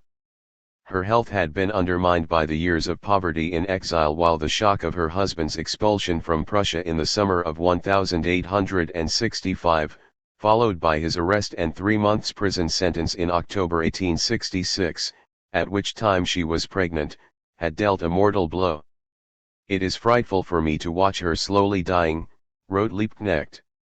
Marx reported this and other news in long and loving letters to his daughters, who kept up a regular correspondence with him, including at least one letter from Tussie, written on April 26. "My dear Dada, just as your letter came I was deciding that you never could stay away a whole fortnight without writing, and I never would forgive you, but my rage began to evaporate amazingly quickly as soon as your letter was read, and now I'm actually writing to you. Paul has been keeping me in books. He got me Cooper's Deerslayer, Homeward Bound, The Effinghams, and I am going to read The Watermate and Two Admirals. You see I'm quite going the hog. On Good Friday I eat 16 hot cross buns, Laura and Jenny eat 8.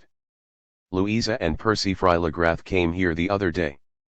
Percy jumped out of the window on the first landing, because I said he could not, and he wrote me he would jump out again if I ordered him to.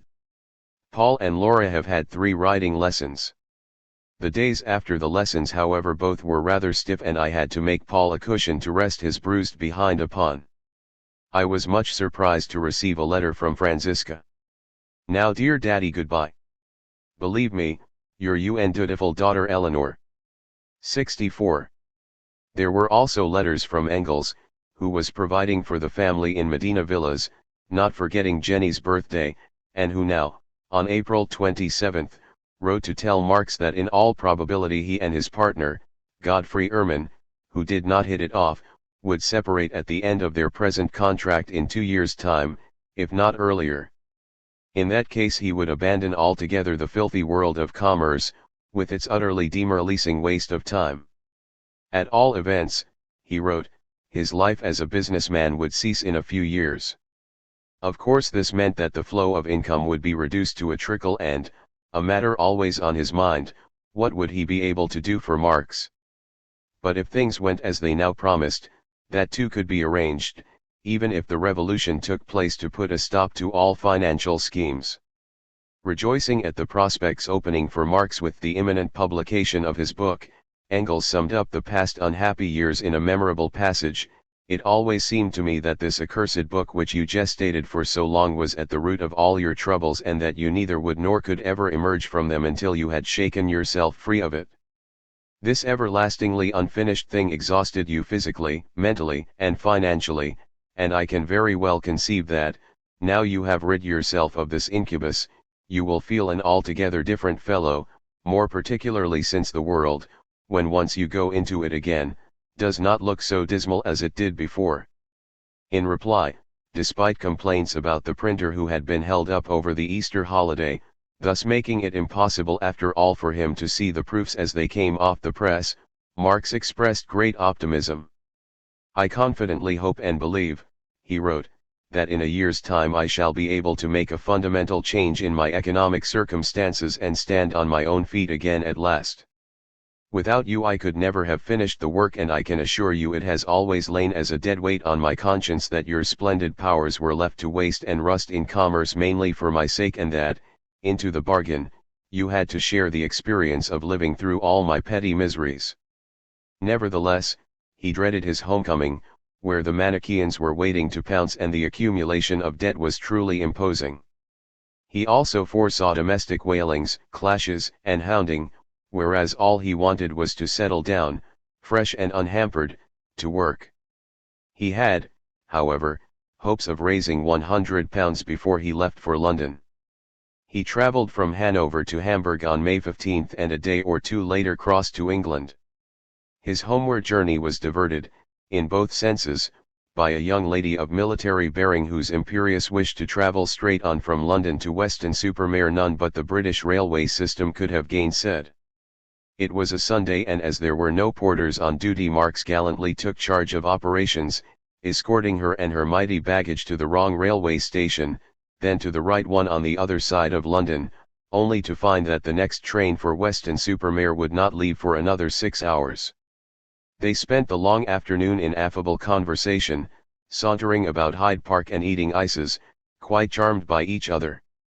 Long before he saw her off at 8 o'clock that evening the truth was out. He had been consorting with Fräulein Elisabeth von Puttkamer, Bismarck's niece, she with the most abhorred of all the Reds in Europe.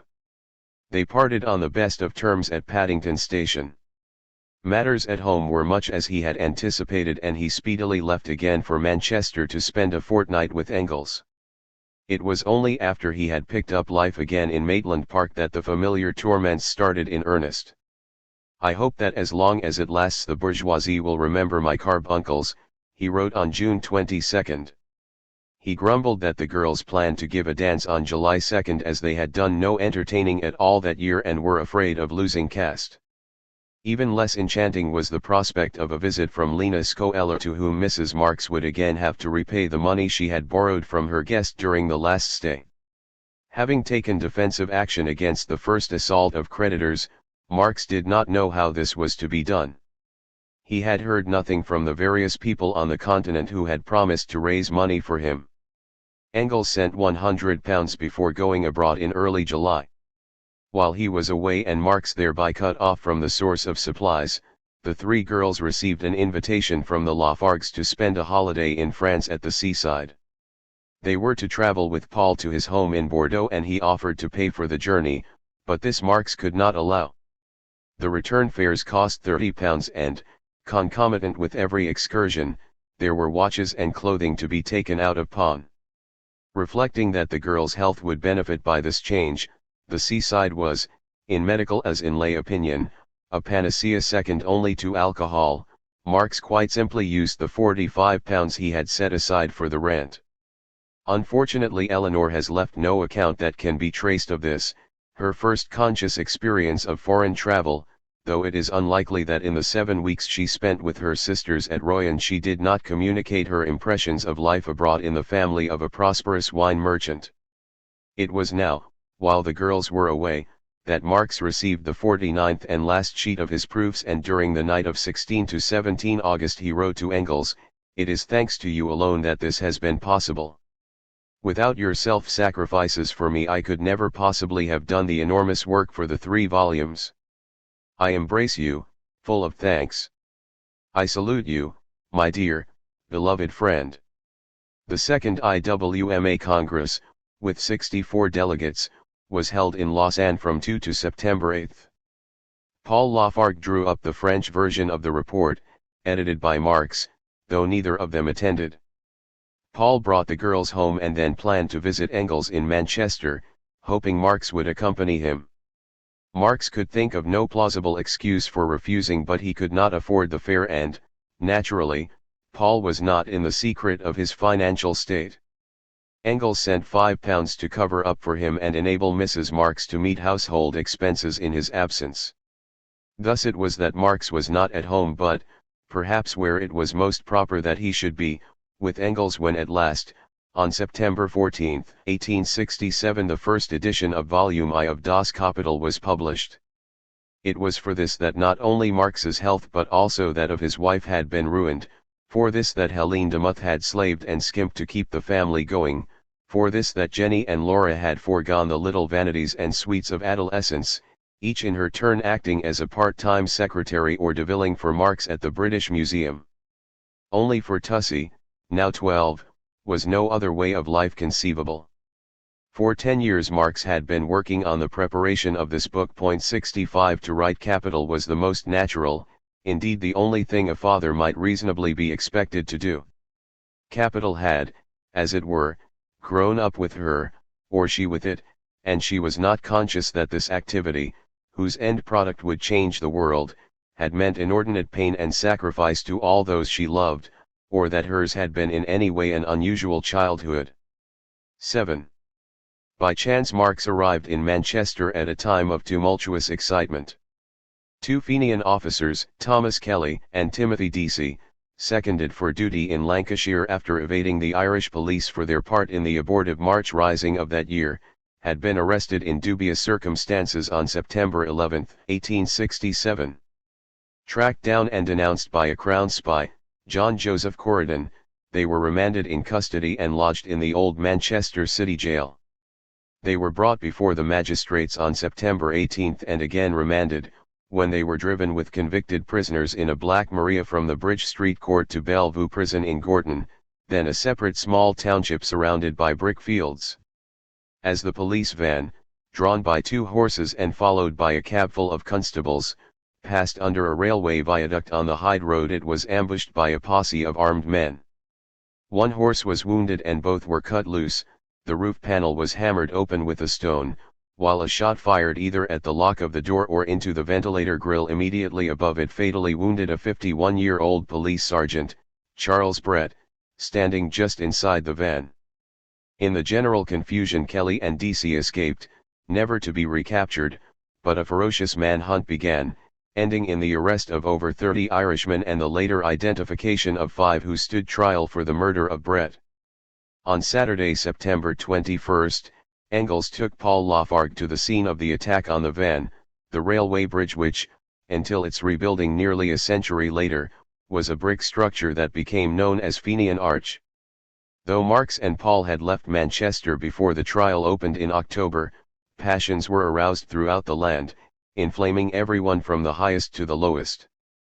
Queen Victoria, howling and drunken hordes of whose English subjects were to spend the night a few weeks later under the prison walls below the gallows to witness the killing of 3 fellow men, wrote to Sir Stafford Northcote on October 2, "These Irish are really shocking, abominable people, not like any other civilized nation." 66 While monster demonstrations, petitions and questions in the House greeted the pronouncement on November 1 of the death sentence on all 5 prisoners. One of the men was subsequently pardoned, without redress for his wrongful conviction and sufferings, while another had his death sentence remitted to penal servitude for life but, as a citizen of the United States, was released after 11 years.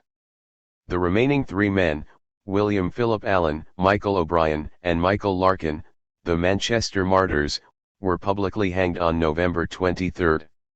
Engels described the courageous demeanor of the 3 as they went to the gallows, where the public hangman, Calcraft, bungled his work, dispatching only 1 man by means of the rope and the long drop method he had humanely devised. While all the martyrs protested their innocence to the end, none disclosed the name of their companion, Peter Rice, who had fired the mortal shot. On the day, a Sunday, following the executions and in defiance of rabid English feeling, every Catholic priest in Manchester, where with the influx of unemployed Irish the hierarchy had been restored in 1850 for the first time since the Reformation, denounced from their pulpits the murder of the hanged men. Masses were said throughout the country, processions marched through the streets playing the Dead March on black-draped instruments, while in Hyde Park a vast concourse of people gathered to kneel and pray. The Irish question had become an English question and few were left untouched. All the Fenians lacked was martyrs, wrote Engels. These they have been presented with. Through the execution of these men, the liberation of Kelly and Deasy has been made an act of heroism which will now be sung over the cradle of every Irish child. Irish women will see to that. From that time Jenny took to wearing black, and the cross, given to her by Polish patriots on her 23rd birthday earlier that year, she hung on a green ribbon to honor the Irish brotherhood, while Tussie became emotionally involved for the first time in a political issue whose interest for her was never to abate. Marx was in something of a quandary, anxiously awaiting the first reception of Capital and fidgety because as yet there had been no word of comment. His views on the Fenian affair were being sought on all sides. He had promised Meissner Volume 2 of Capital by the late autumn, the 3rd volume by the winter of 1867, so there was no change either in his circumstances or occupation as a result of this first major publishing event. The IWMA General Council had sent a memorial to the Secretary of State, Gathorne Hardy, on November 20 declaring that the forthcoming executions bore the stamp not of a judicial act, but of political revenge, and the council debated the Fenian question on 26 November 67 but failed to reach agreement, the resolution proposed being described by Marx as absurd and meaningless. He thought that a great deal of rubbish was being talked, that, on the one hand, the significance of Irish emancipation was imperfectly understood and that, on the other, some misguided Fenian tactics were unlikely to lead to a better understanding. In the circumstances he was not willing to hurl revolutionary thunderbolts on the Irish question and gratuitously present reviewers of his theoretical work with the means to dismiss him as a demagogue.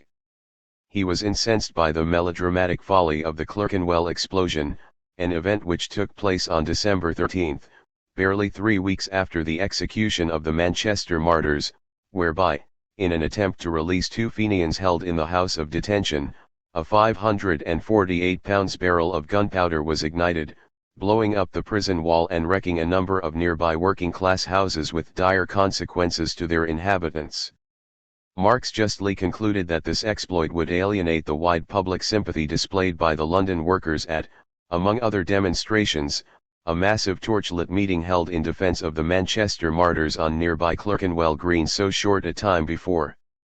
As Marx commented, English workers could hardly be expected to regard being blown up by Fenian emissaries as an honor. Stirring as were the events of that autumn, the family had nevertheless to cope with its own affairs, among which Laura's forthcoming marriage, arranged for the following April, presented a problem different for each of the bride's parents. To Marx it was a matter of finance. Paul was more or less living in the house, though officially lodged at 35 Kentish Town Road, and expenses soared, since he must not be allowed to feel nor even to detect the pinch. Now a trousseau was to be added to the burden. After all, she can't be sent out into the world like a beggar. Marx's borrowings became frantic. At last, in December, with Engels as security, he applied to a life insurance society, submitted himself, reluctantly, to a medical examination for actuarial assessment and, rather to his surprise, for his body was scarred with the evidence of past and aflame with present carbuncles, came through with credit, in both senses, for his deep chest barrel impressed the doctor and he obtained a loan forthwith. Mrs. Marx's preoccupations were of a more delicate but no less troubling nature, how to conceal the scandal of a civil marriage. She was in a great taking and Engels was asked to consult Ernest Jones, the old Chartist, on the necessary formalities. It is not quite clear why Jones was to be consulted, for, 10 years earlier, both Marx and Engels had broken off relations with him on political grounds and the friendship had not been renewed until 1864, when it took on a socially pleasant but by no means intimate character. However, Jones responded. He had recently emerged from graver considerations, having figured prominently not only in the activities of the Reform League but also in the defense of the martyrs. Engels passed on the vital information regarding civil marriage, adding, "Your wife can tell her Philistine neighbors that this course has been elected because Laura is a Protestant and Paul a Catholic." Whether Mrs. Marx was appeased by this advice is not known. That year, 1867, a year which, incidentally, saw the passing of the Second Reform Bill, the founding by John Stuart Mill of the London National Society for Women's Suffrage and the demolition of the old St. Martin's Hall of IWMA fame, ended, like most years for Mrs. Marx, with a dismal Christmas. It was not, however, without its heavy humor, for on Christmas Eve, while Marx, unable to lie on his back and groaning with pain, tossed from side to side and the females were busy making the Christmas pudding below stairs, there arrived a tremendous bust of Jupiter Tonans, which daunting gift, slightly chipped en voyage, had been sent by Dr. Kugelmann as a conspicuous token of his friendship. 8. Laura's marriage was solemnized on April 2, 1868 before Messrs. Matthews and Yvonne, the St. Pancras registrars, in the presence of Marx and Engels. It was followed by a luncheon at Medina Villas when, as Laura recalled 25 years later, Engels cracked a lot of silly jokes at a very silly girl's expense and set her a crying .70. The young couple then spent a brief honeymoon in Paris, where her father sent Laura a letter rejoicing that the spring and sun and air and Paris jollities conjure in your favor, followed by requests for catalogues and journals which, acknowledged as untimely, he excused by saying, "I am a machine, condemned to devour books and then throw them, in a changed form, on the dunghill of history." 71.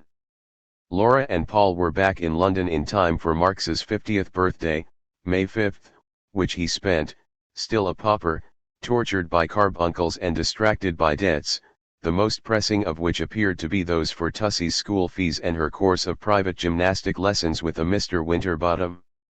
Meanwhile, after spending a few extra days in London, Engels had gone back to Manchester to toast the bride and groom in absentia with such a will that even his pet hedgehog, referred to as the Right Honourable, got fuddled and, as Engels informed Tussie, suffocated itself in a blanket. Tussie herself was soon to experience at first hand the joys and sorrows of Engels' home life, so different from her own, for at the end of May, advised to travel by the New Midland line from King's Cross, she accompanied her father to Manchester for a fortnight. During their stay, Marx seems accidentally to have timed his visits to Manchester to coincide with significant happenings.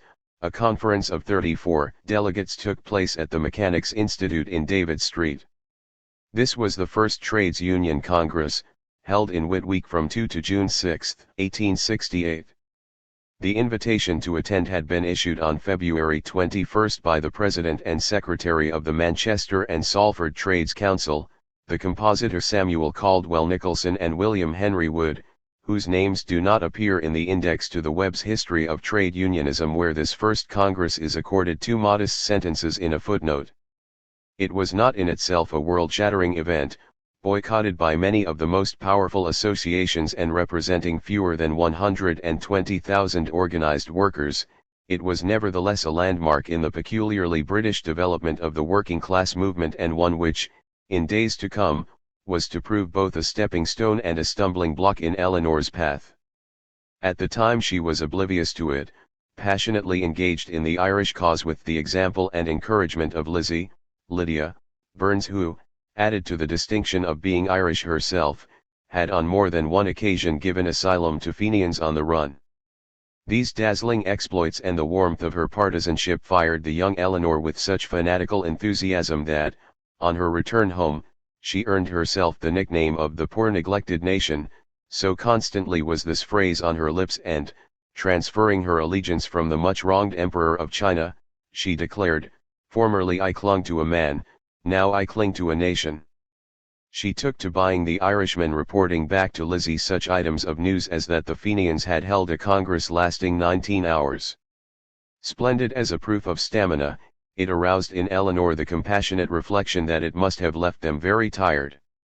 She also sent Lizzie the words of a revised version of the national anthem, "God Save Our Flag of Green," and signed herself Eleanor, F.S. Fenian's sister.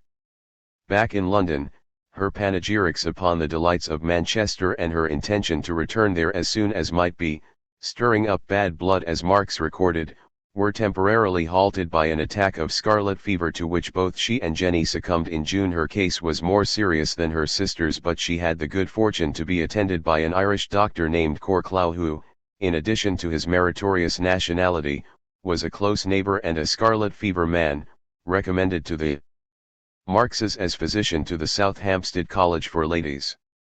This was not the only thing Tussie owed to the school, for she had caught the infection from a fellow pupil, no less a person than the daughter of Professor Frankland, as Marx was at pains to point out when Lizzie Burns reproached herself in the belief that the illness had been picked up in Manchester.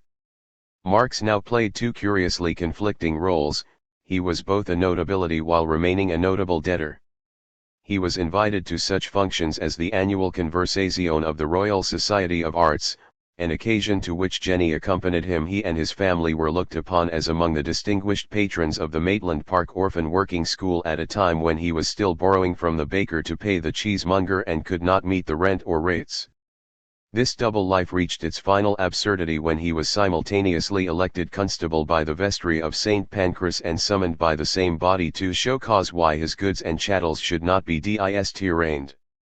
The former mandate, an honour much valued by the Philistines of St. Pancras, according to Dr. Corclough, he evaded by going to Manchester when he should have been taking his oath of office, with the remark, they can kiss my arse.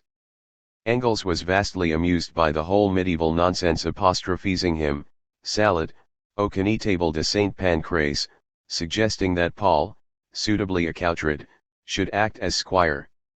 While the invalids made slow but satisfactory progress, it was planned that they should go to the seaside in July, not only they, but Laura, now 4 months pregnant, Paul, his parents, and also Mrs. Marx, who was anxious not to be parted from Laura in these last weeks before the young couple left to make their home in France. From week to week, while Marx fumed over the delay, the holiday was postponed. Paul, who had finally taken his MRCS degree and was now qualified to kill men and beasts, had still to finish his term of duty as house surgeon at the hospital, and Mrs. Marx, though anxious to be off, was perturbed by the necessity of finding at least £20 for Laura's household linen at a time when Marx was already driven to distraction by the debts he had incurred in the past 12 months, now coming home, with interest, to roost.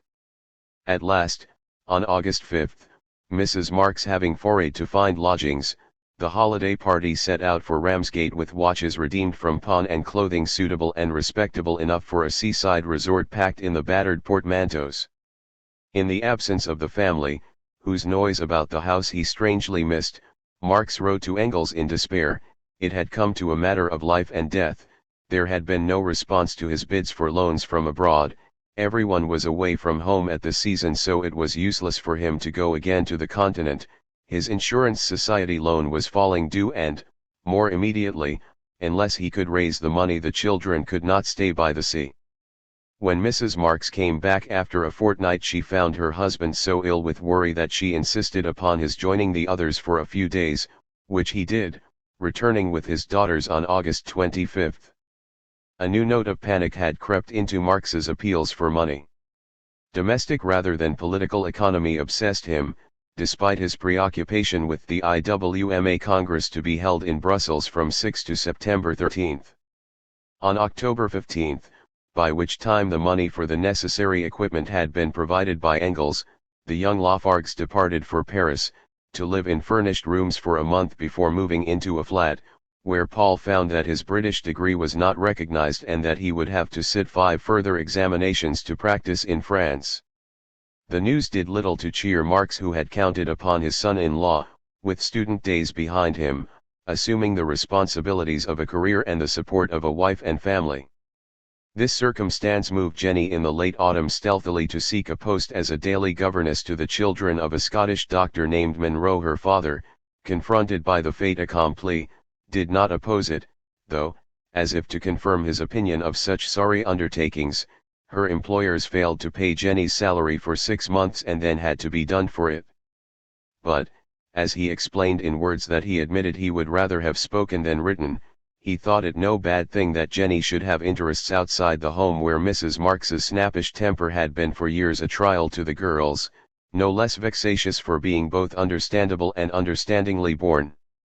At the same point of time, at the end of November 1868, Engels began to take practical steps, long foreshadowed, to quit the firm of Ehrman and Engels for good.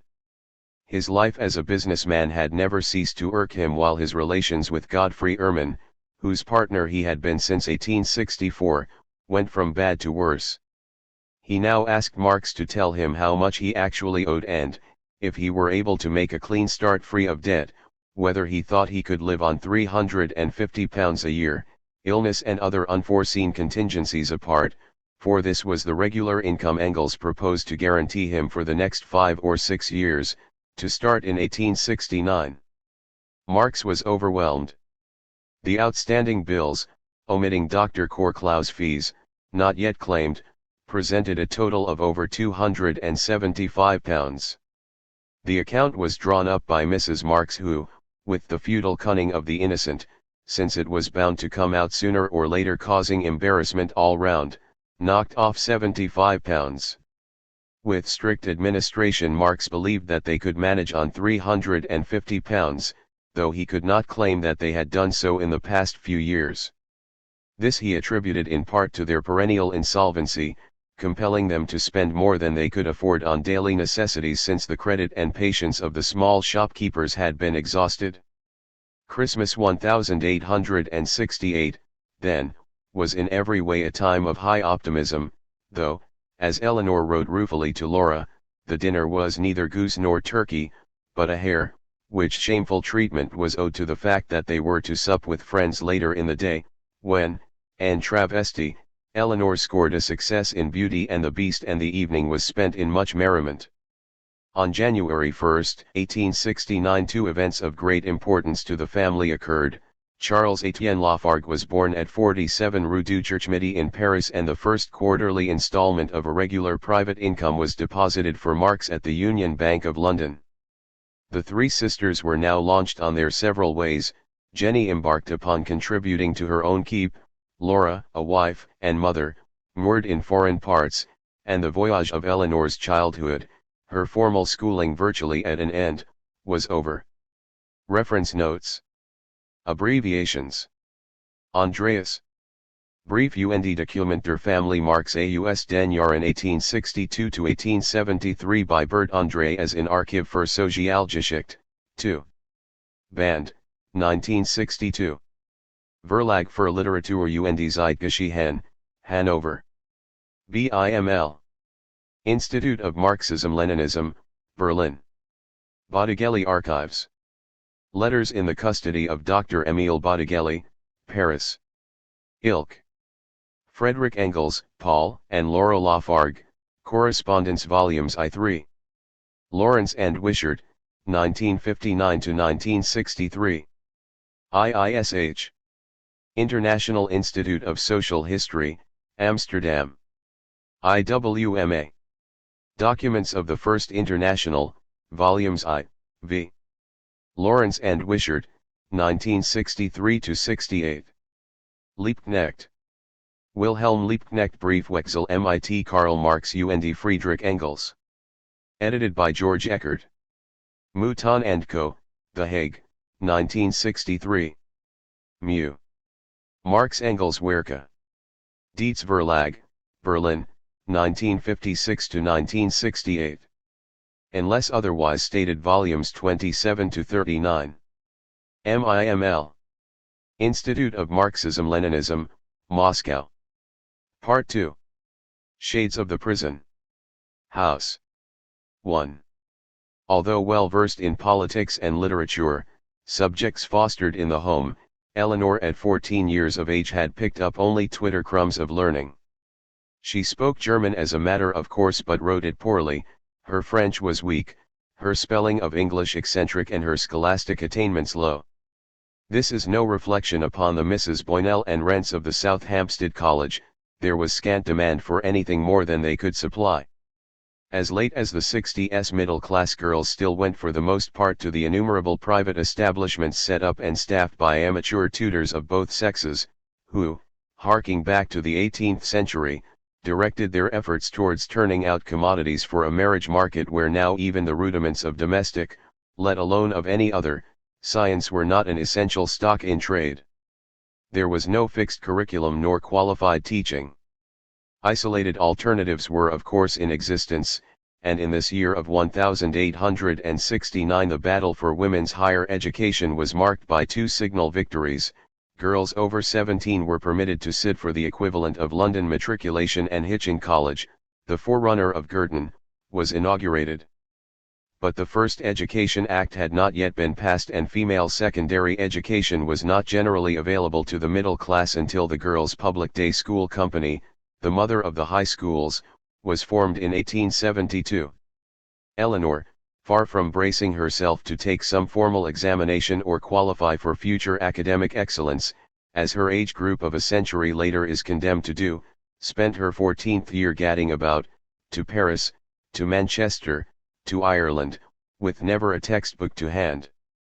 Not that her education ceased, in some senses it may be said to have started in earnest now, but it took an outlandish form, while in her unbounded leisure she confected little gifts of a tendentious nature, tatting a collar threaded with green ribbons to fasten with an Irish harp and a steel, cross to hang upon a challenging green neckband. In the early spring of 1869 Marx wished to go to Paris to discuss Charles Keller's French translation of his work and to visit Laura, who had been unwell for many weeks before and ever since the birth of her baby. He announced his intention by letter to the Lafargues, who were promptly called upon by a gentleman asking whether Monsieur Marx had yet arrived. Forewarned by this vigilance, Marx thought better of the plan, and it was decided that Jenny and Eleanor should go instead. They set out on March 26, Good Friday, to stay in the Rue du Church Midi. The streets in that quarter had not changed much since Laurence Sterne a century before had pronounced them so villainously narrow that there was not room in all Paris to turn a wheelbarrow, and in summer they stank. Nevertheless, it was to Haussmann's Paris that Eleanor came, and at the moment of its progenitor's fall from grace this was a Paris of nearly 2 million inhabitants, with the straight avenues, wide boulevards, handsome streets, and public parks that, together with 40,000 new houses, had been built between 1853 and 1865 at a cost equivalent to £35 million. The reconstruction of the city's centre had given rise not only to furious and corrupt speculation in land but also to such inflated rents that working-class families, spending a third of their wages to keep a roof over their heads, were driven to huddle in the slums still festering on the outskirts, generally, as in so many capitals, to the east. It was estimated that those employed on the reconstruction had to walk an average of 3 hours a day to reach and return from their work. 120,000 houses had been demolished to make way for modern Paris, whose arrondissements were increased from 12 to 20, while the glory of the Place de l'Étoile, with its radiating avenues strategically designed for the containment of disaffected mobs, was Haussmann's answer to that half of the Paris population which, on his own admission, lived in a state of poverty bordering upon destitution. Jenny could not stay long in Paris. She had to return to her job on April 14, but Eleanor was there for 7 weeks. All that spring she went baccomaning the boulevards, a portmanteau term of Laura's invention too, for sightseeing strolls punctuated by small glasses of beer. The Second Empire in this, its last, year of carnival, far from presenting itself to the young visitor as gorgeous, meretricious, and debased, seemed a place of simple and continuous delights. She saw Sardou's Seraphine at the Gymnase, and went to what she called the Fair of the Pain d'Epis. She watched the open-air puppet shows and gazed at the marvels displayed by the novel great department shops, pleased and amused by everything, but, above all else, she doted on her tiny nephew, known as Fustre and later in his short life as Schnaps or Schnappy. She had never seen such a lovely child, his nose, his noble forehead, as immense as his grandfather's, his wonderfully good temper and his astonishing precocity in teething wrung from her paeans of praise cut short only by the need to attend to him. Her letters home, forwarded to Engels, bubbled over with gaiety, aberrant spelling, and a relish for the absurd, as when she described the gentleman who, on the stormy Channel crossing, had worn spectacles for the prevention of seasickness. "Did you ever hear of such a thing?" she brilliantly asked for.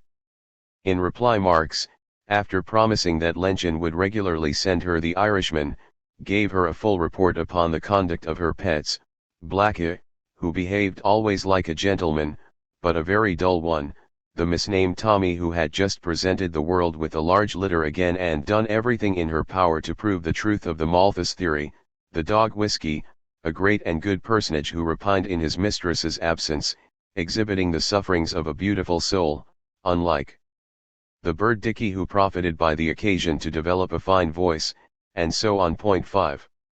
While Marx was regaling Tussie with news of her menagerie, he was growing more and more uneasy about his son-in-law's position. Paul Lafargue had finished a translation of the Communist Manifesto for Jenny to take back with her to London. Despite his promises, he appeared to have discarded all notion of finishing his medical studies and was deeply involved in French politics. Marx disapproved. He feared that Lafargue père should suspect me to push his son to premature political action. As it is, he has not much reason to delight in his connection with the Marx family. 6. He thought Paul ought to qualify in France. Moreover, he did not favor the political company Paul kept, a pack of Blanquists, which could only lead to trouble. Despite earlier quarrels and their fundamental differences, Marx was quite willing to oblige Blanqui, as he wrote to Paul, by contributing to his projected journal La Renaissance, but he was averse from Laura's husband courting unnecessary dangers in that well-organized police state, the Second Empire. Nothing, however, could immunize Paul against the election fever that swept France in April with the dissolution of the Legislative Assembly. Over a month before Eleanor's arrival in Paris, the government had intensified its repressive measures to paralyze the Republican and working-class movement in anticipation of the elections. When these measures proved ineffective and riots, said to have been instigated by the police, broke out, wholesale and illegal arrests were made both in Paris and the provinces. Charles Louis Napoleon Bonaparte, the putative nephew and step-grandson of Napoleon I, none of whose titles to fame he seems to have inherited, had staged a coup d'état in 1851 and was proclaimed Emperor Napoleon III in December 1852 after 20 years vagabondage and a number of preposterous adventures. 9 These had included enrollment as an émigré in England among the 150,000 special constables assigned to protect the banks and other seats of power against the Chartists' procession to Westminster on April 10, 1848. He had not changed his spots, and though he was shortly to meet his Waterloo, its name was Sedan, his maneuvers to retain what amounted to a personal dictatorship were supported by every reactionary section of the population whose luxurious greed his reign had encouraged. Paul was 27 years of age, with the record of student revolt behind him, and married into the Marx family. It was too much to expect him to stand aside not merely from the increasing opposition to the regime but, more importantly, from the militant socialist wing within the Blanquist party now emerging under such people as Jules Guesde and Edouard Vaillant. Paul plunged into the campaign. Eleanor's unorthodox education progressed. Her mother came to Paris for a fortnight and they left for home just before the elections took place. No sooner had Eleanor reached London on May 19 than she learned that she was to set out on her travels again. In her absence there had been a recurrence of the Marxist syndrome, carbuncles and liver trouble. Engels was sure that a change of air, combined with a brisk daily walk and treatment by Dr. Gumpert in person, would enable Marx to do in a week more work than now took him a month in his debilitated state. Marx was persuaded to go to Manchester, but, apart from urgent IWMA business, he was not willing to deprive Jenny of her pleasure in his undivided company while the rest of the family was abroad, and he waited until Mrs. Marx's return, when he wrote proposing to bring Tussie with him. There was great rejoicing at this plan, and Engels made it clear that there would be no getting out of it. Indeed, father and daughter would have started off at once had there not been certain obstacles to paying for the railway tickets. Marx had been giving and lending money to those in greater need than himself, a fresh and agreeable experience, but ancient debts had an uncomfortable way of catching up with him just when he had lavished his funds, on Lessner, on Liebknecht and on Eugene Dupont, a member of the IWMA General Council, and on his family's jaunts to Paris. Naturally Engels sent the fares, and on May 25 Eleanor and Marx left for Manchester, where he stayed for some 3 weeks and she for 5 months. Only a short time before, in April that year, had Engels finally cut the naval cord with his life in the gloomy city, giving up his rooms in Dover Street and moving finally into 86 Mornington Street, Stockport Road, Ardwick, where his household consisted of Lizzie Burns, now 43 years of age, her 9-year-old niece Mary Ellen, known as Pumps, and the servant Sarah Parker. Eleanor's relations with Engels had always been close. She looked upon him as a second father, the giver of good things. From him had flowed wine and stamps and jolly letters all her childhood. She may not have been aware that to him she owed not only every holiday by the sea, all minuscule treats and luxuries, but the very food she ate. She knew that he was the soul of loyalty and generosity to her family, and that his beneficence embraced herself. Not every member of the family was on terms of equal intimacy with him. After 25 years of friendship, during the greater part of which she had lived at his expense, Mrs. Marx still addressed him as Lieber Herr Engels in her far from effusive letters. Though invited to do so, Jenny had never once stayed with him in Manchester, and there is no evidence that Laura went there either. Only once, in the spring of 1855, following the death of her son Edgar, Did Mrs. Marx visit Engels with her husband? But to Eleanor he had been my dear Frederick from her earliest years. Their correspondence, referred to though not apparently preserved, had been at its liveliest when she was 8, but it never ceased, and she was said to know by heart the 6 letters he wrote to her when she was ill in 1868. He had also impressed upon her early in life that not to answer letters was unbusinesslike, and occasionally she had acknowledged his letters to her father. Thus it had come to her knowledge that he sometimes sent Marx £5 notes, cut in 2 halves. 2. Engels was now 48 years of age. Well over 6 feet, this handsome, fair, strongly built Westphalian was neatly characterized when addressed by Paul Lafargue as my ever-laughing Engels. 10 An enthusiastic rider to hounds, a mighty walker and a deep drinker, Engels was a man of equable temper, with a tender and chivalrous regard for women, turning a blind eye to the imperfections of those who successively held the reins of his household.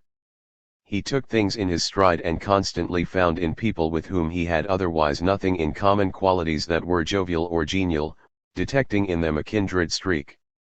It was indeed the ease and grace of his style that gave harmony to his many-sided life as active revolutionary, astute businessman, and a master of political, economic, scientific, historical and military theory. His erudition owed nothing to a university education. Though in his private correspondence he was capable of criticizing with brutal frankness the stupidities and ineptitudes of others, he used the rapier rather than the bludgeon in his polemical writings, and, large in all things, he never descended to petty malice. He suffered fools patiently provided their hearts were in the right place. His venial tolerance was sometimes interpreted as lack of judgment. He scorned to misuse his superior intellect to browbeat or discourage, and he took infinite pains with the tiresome and the bungling, the jejune and the wrong-headed, so long as they did not positively harm the cause of revolution, though he had no illusions about their capacity to learn, and shrewdly estimated those who were and those who were not fitted to interpret and disseminate Marx's theories correctly. If lack of judgment means that to attain a human end one must accept and work with such fallible human material as offers itself, then Engels was guilty, but he could be a stern teacher of tactics and few came up to his standards. Life never gave him much opportunity to take it easy, in the words of his own favorite maxim, but like most people of imperturbable temperament who have too much work to do, he found time for everything and did it with zest, whether translating Humpty Dumpty into Latin, the Vicar of Bray into German, annihilating the pretensions of others, writing his outstanding works on science, philosophy, and economics, his articles on current political and military matters, or, during the last 12 years of his life, devoting himself to the immense task of ordering the endless pages of manuscript which were to become the second and third volumes of Capital, left unfinished when Marx died. It was during Eleanor's stay with him in 1869 that Engels finally threw off the servitude to commerce he had voluntarily entered upon 19 years before in order to support and further Marx's work.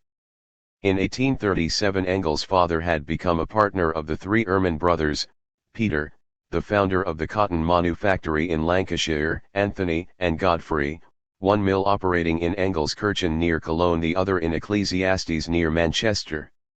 In 1842, at 22 years of age, the young Engels had been sent to England to learn the business, arriving a few months after a general strike of the Lancashire cotton workers.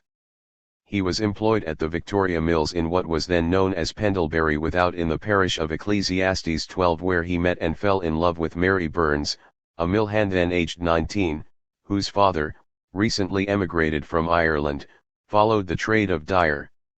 The product of Engels' 2 years' apprenticeship was the condition of the working class in England in 1844, that earliest and still most telling social survey. Dedicating the first edition of 1845 to the working classes of Britain, he wrote, "I have tried to lay before my German countrymen a faithful picture of your condition, of your sufferings and struggles, of your hopes and prospects. I have devoted my leisure hours almost exclusively to intercourse with plain working men. I am both glad and proud of having done so. Having, at the same time, ample opportunity to observe the middle classes, your opponents, I came to the conclusion that you are right, perfectly right in expecting no support whatever from them. What have they done to prove their professed goodwill towards you? Have they even done as much as to compile from those rotting blue books a single readable book from which everybody might easily get some information on the condition of the great majority of freeborn Britons?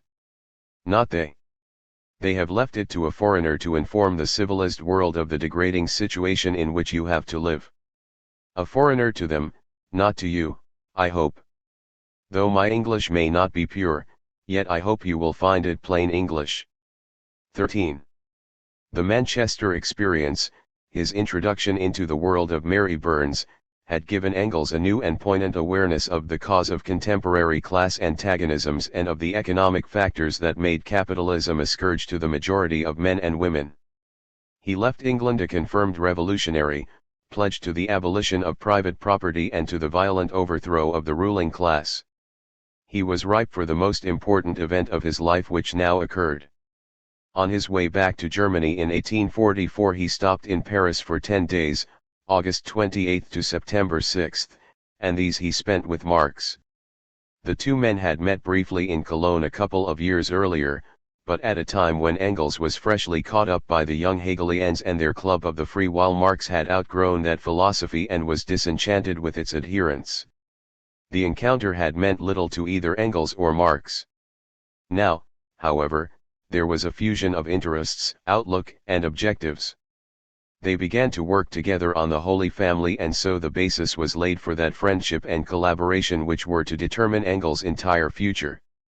In the following year, 1845, he rejoined Marx in Brussels, where they collaborated on the writing of the German ideology and spent the summer in England.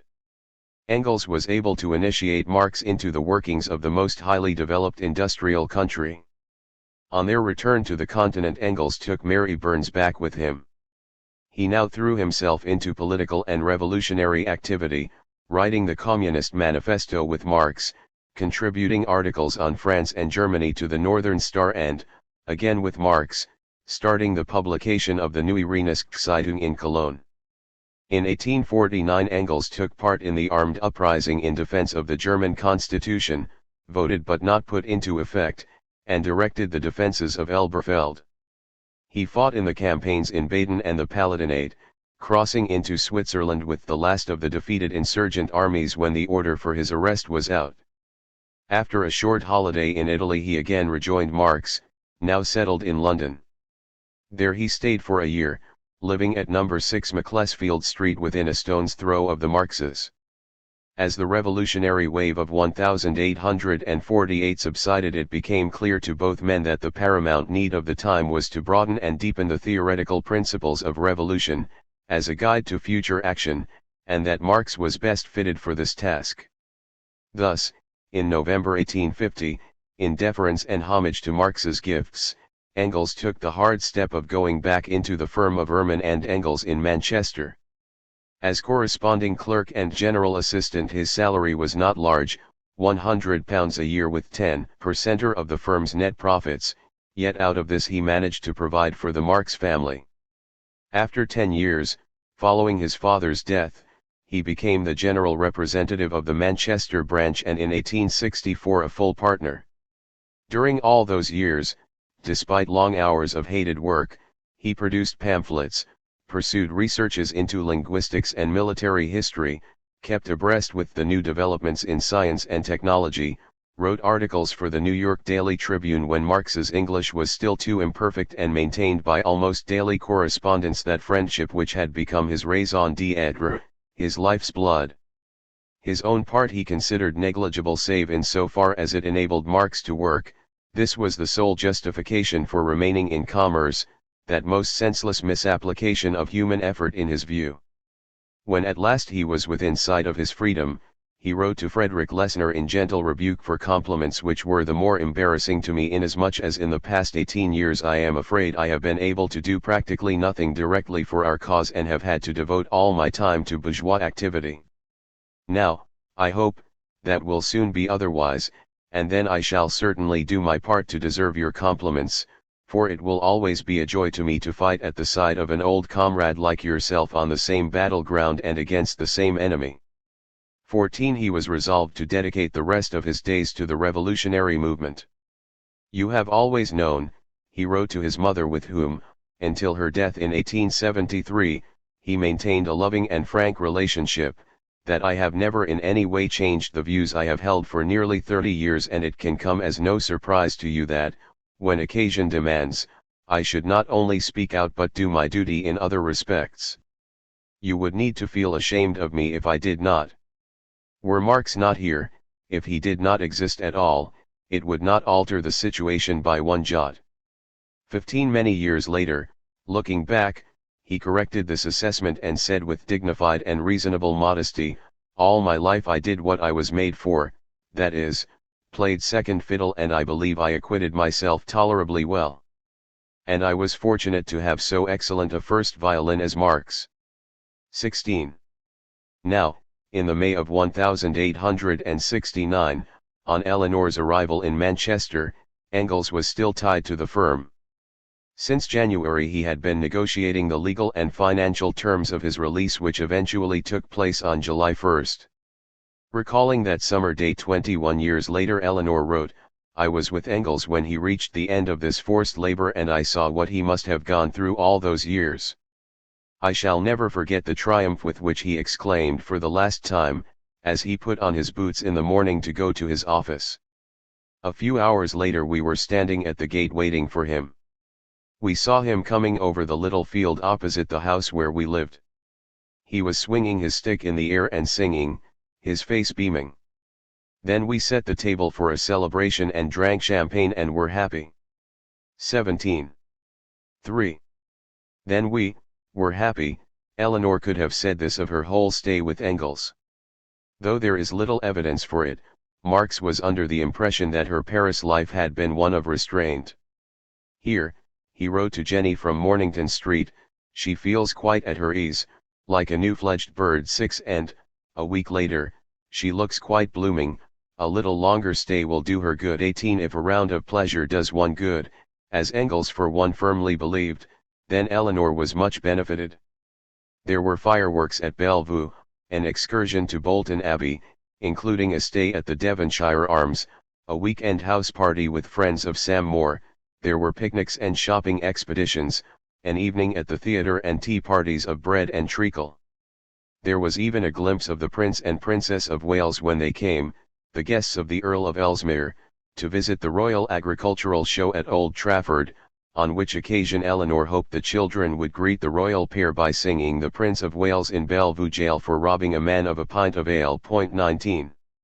Running through it all, like the green ribbon of the collar Tussie had made for her, was Lizzie Burns with her Irish lore, not only the old folk tales which Mary Ellen, her niece, recited, but more stirring stuff, for Lizzie now took Eleanor to the market and showed her the very stall where Kelly, one of the Fenian prisoners rescued from the police van 2 years before, had once sold pots. She saw the house where he had lived and heard a great many amusing things about Kelly and Daisy, whom Mrs. B had known quite well, having been to their house and seen them 3 or 4 times a week. 19. That the so-called liberty of English citizens is based on the oppression of the colonies, 20 of which Ireland was the first, with a history of 700 years of disaffection under the most abominable reign of terror and the most reprehensible corruption. 21 was an article of Lizzie's faith. Like Engels in his youth, now Eleanor saw with her own eyes the conditions of the immigrant Irish in Manchester. A quarter of a century earlier Engels had written, "The rapid extension of English industry could not have taken place if England had not possessed in the numerous and impoverished population a reserve to command. The Irish had nothing to lose at home, and much to gain in England. These Irishmen migrate for 4d to England, on the deck of a steamship in which they are often packed like cattle. The worst dwellings are good enough for them, their clothing causes them little trouble, shoes they know not, their food consists of potatoes and potatoes only, whatever they earn beyond their needs they spend on drink. What does such a race want with high wages?" 22. Since then the number of immigrants, and their distress, had been balefully multiplied by famine and evictions. Between 1846 and 1851 nearly 1 million Irish emigrated, and, Though Manchester was by no means their main destination, it is recorded that in 1 week during November 1847 the city paid out relief to 5,000 Irish paupers 23, while in the decade 1851 to 61 1/6 of Hibernia's toiling sons and daughters perished by famine and its consequent diseases, and a third of the remainder were evicted, ejected, and expatriated by tormenting felonious usurpers. 24. Lizzie Burns exercised a lasting influence on Eleanor. She was quite illiterate, but she was as true, as honest, and in some ways as fine-souled a woman as you could meet. She was the staunchest of friends, Eleanor wrote many years after Lizzie's death and but 2 weeks before her own. 25 What Lizzie meant to Engels he himself recorded in a letter to August Babel's wife. She was of genuine Irish proletarian stock, and her passionate, innate feeling for her class was of far greater value to me and stood me in better stead at moments of crisis than all the refinement and culture of your educated and aesthetic young ladies. 26. There was also another side to Lizzie, a laissez-aller unknown in the Marx household and very stimulating to the young guest. As the summer advanced, the ladies, overcome by the heat, laid down on the floor the whole day, drinking beer, claret, etc., which was how Engels found them in the evening when he came home, Auntie, Sarah, me and Ellen, all lying our full length on the floor with no stays, no boots, and one petticoat and a cotton dress on, and that was all. 27 Drink, indeed, played an overflowing part in the Engels environment. Karl Schorlemmer, the distinguished chemist, was a frequent visitor and, according to Eleanor, on one occasion got so screwed that we had to make a bed for him and he slept there too, for he couldn't get home, while in the same letter Engels was reported as having returned from a party as drunk as jelly. 27 Inebriated men, and women, did not trouble Eleanor in the least. She accepted the current view that they were screamingly funny. However, life in Manchester was not all uncorseted bliss and alcohol. Engels relinquished to Eleanor the task of teaching Mary Ellen to play the piano, and he also set her a stiff course of reading. Starting with the young Edda, she went on to 14th-century Serbian folk ballads, translated by Goethe, and then graduated to Goethe himself, Hermann und Dorothea, Getz von Berlichingen and Egmont, and by midsummer she was engrossed in Ferduzi, though Engels doubted that she would get through the enormous tome. Eleanor at this age, having always been the baby of the family, was still in many ways a child. Engels and Lizzie insisted upon addressing her as Miss Marx, to cure them of which teasing habit she dropped the formal Mrs. Burns and called the couple uncle and auntie, making them repeat Tussie, Tussie, Tussie 24 times until they, and Sarah Parker, had mended their ways. But while Engels devised such playful mystifications as sending her a letter in a disguised hand, to be posted by Marx from some improbable place, he also went out for a walk with her each day, and they enjoyed a true companionship. They were in fact temperamentally alike, sharing a lively humor, gaiety, consideration for others, good temper, and common sense. The days and the weeks sped by so congenially that when, in August, Marx wrote to say that the Lafargues were coming to London, he feared that Tussie would be on the horns of a great dilemma.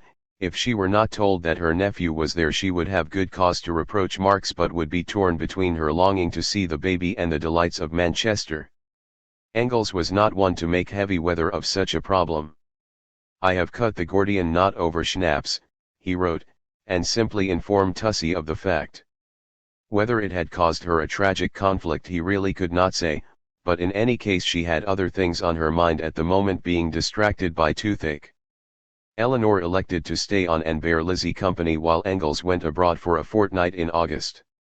The day after his return the three of them went to Ireland for a week, visiting Dublin, the Wicklow Mountains, Killarney, and Cork. It was 13 years since Engels had been to Ireland with Mary Burns, and great changes had taken place since 1856. He would not have recognized Dublin Harbour, he said, while at Queenstown, formerly the insignificant Cove of Cork, which had vastly expanded during the American Civil War. He heard every conceivable language spoken on the quayside. It was Eleanor's first visit to Ireland, and it coincided with a new upsurge of the national liberation movement. The immediate cause of this ferment in the summer and autumn of 1869 was the demand for the Fenian prisoners to be amnestied. There were monster demonstrations, 30,000 people turned out in Limerick, 200,000 in Dublin. The English government was flooded with petitions demanding the release of the prisoners whose treatment had long been a matter of public scandal. 2 years earlier Parliament had been forced to appoint a commission of investigation whose report 28 drew from Marx the furious comment, "These filthy swine boast of their English humanity because they do not treat their political prisoners any worse than murderers, footpads, forgers, and pederasts." 29 Now, as Engels, Lizzie and Eleanor traveled through this country whose ruinous depopulation was only too manifest, they found troops swarming everywhere, and everywhere, in battle order, the Royal Irish Constabulary, armed with short swords, truncheons and revolvers. A field battery clattered through the centre of Dublin. The whole of Ireland appeared to be on a war footing. Although Engels' interest in the subject had never ceased since his early encounter with that most horrible spot in Manchester known as Little Ireland, it was now that he decided to write a social history of Ireland which, in Marx's view, would be a pendant to his condition of the working class in England. At last, on October 12, Eleanor came back to London in time for a brief family reunion. The Lafargues were there for another 6 or 7 days, having had to prolong their stay because the baby had been ill and Laura, pregnant again, was also far from well, while Marx and Jenny had returned only a day before from their stay with the Kugelmans in Hanover. "Tussie has returned from Ireland a stauncher Irishman than ever," Jenny reported to the Kugelmans 32, and when the petitions for the release of the Fenians had been rejected by Gladstone, Eleanor not only went but insisted upon her father, mother, and Jenny going to Hyde Park, where on October 22 some 100,000 demonstrators protested. Jenny described the event to the Kugelmans, the vast crowds, the red, green and white banners, the defiant placards, "Disobedience to tyrants is a duty to God, keep your powder dry," the profusion of red Jacobin caps hoisted higher than the flags to the strains of the Marseillaise, were all impressive and profoundly stirring. Except to the press, which dismissed the whole affair as an utter failure. It was Marx who pointed out its real significance. The main feature of the demonstration had been ignored. It was that at least a part of the English working class had lost their prejudice against the Irish. 33 Eleanor had been excited by the crowds, and was perhaps why she turned out to mingle with them when Queen Victoria opened Blackfriars Bridge and Holborn Viaduct on November 6. This, she found, was a very different and a sullen crowd, staring sourly at Madame. It was put about that handbills had been distributed in the East End calling upon the famished workers to present themselves en masse before their sovereign on this public occasion. It may have been a hoax, but the police were taking no chances and by sheer force of numbers crushed the breath out of the spectators, thus stifling their loyal cheers. Fresh from her Manchester training, Tussie tried to persuade Marx to take a daily walk with her.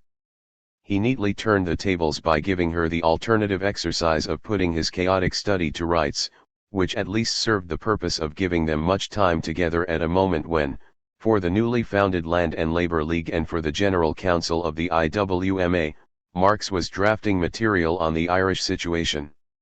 In the midst of this, on November 25, Jeremiah O'Donovan Rosa, one of the leading Fenians serving a life sentence in Chatham Jail, was elected MP for Tipperary. Eleanor was not the only one to go mad with excitement over the success of this convicted felon who, though ineligible to take his seat in the House of Commons, changed the whole nature of the campaign.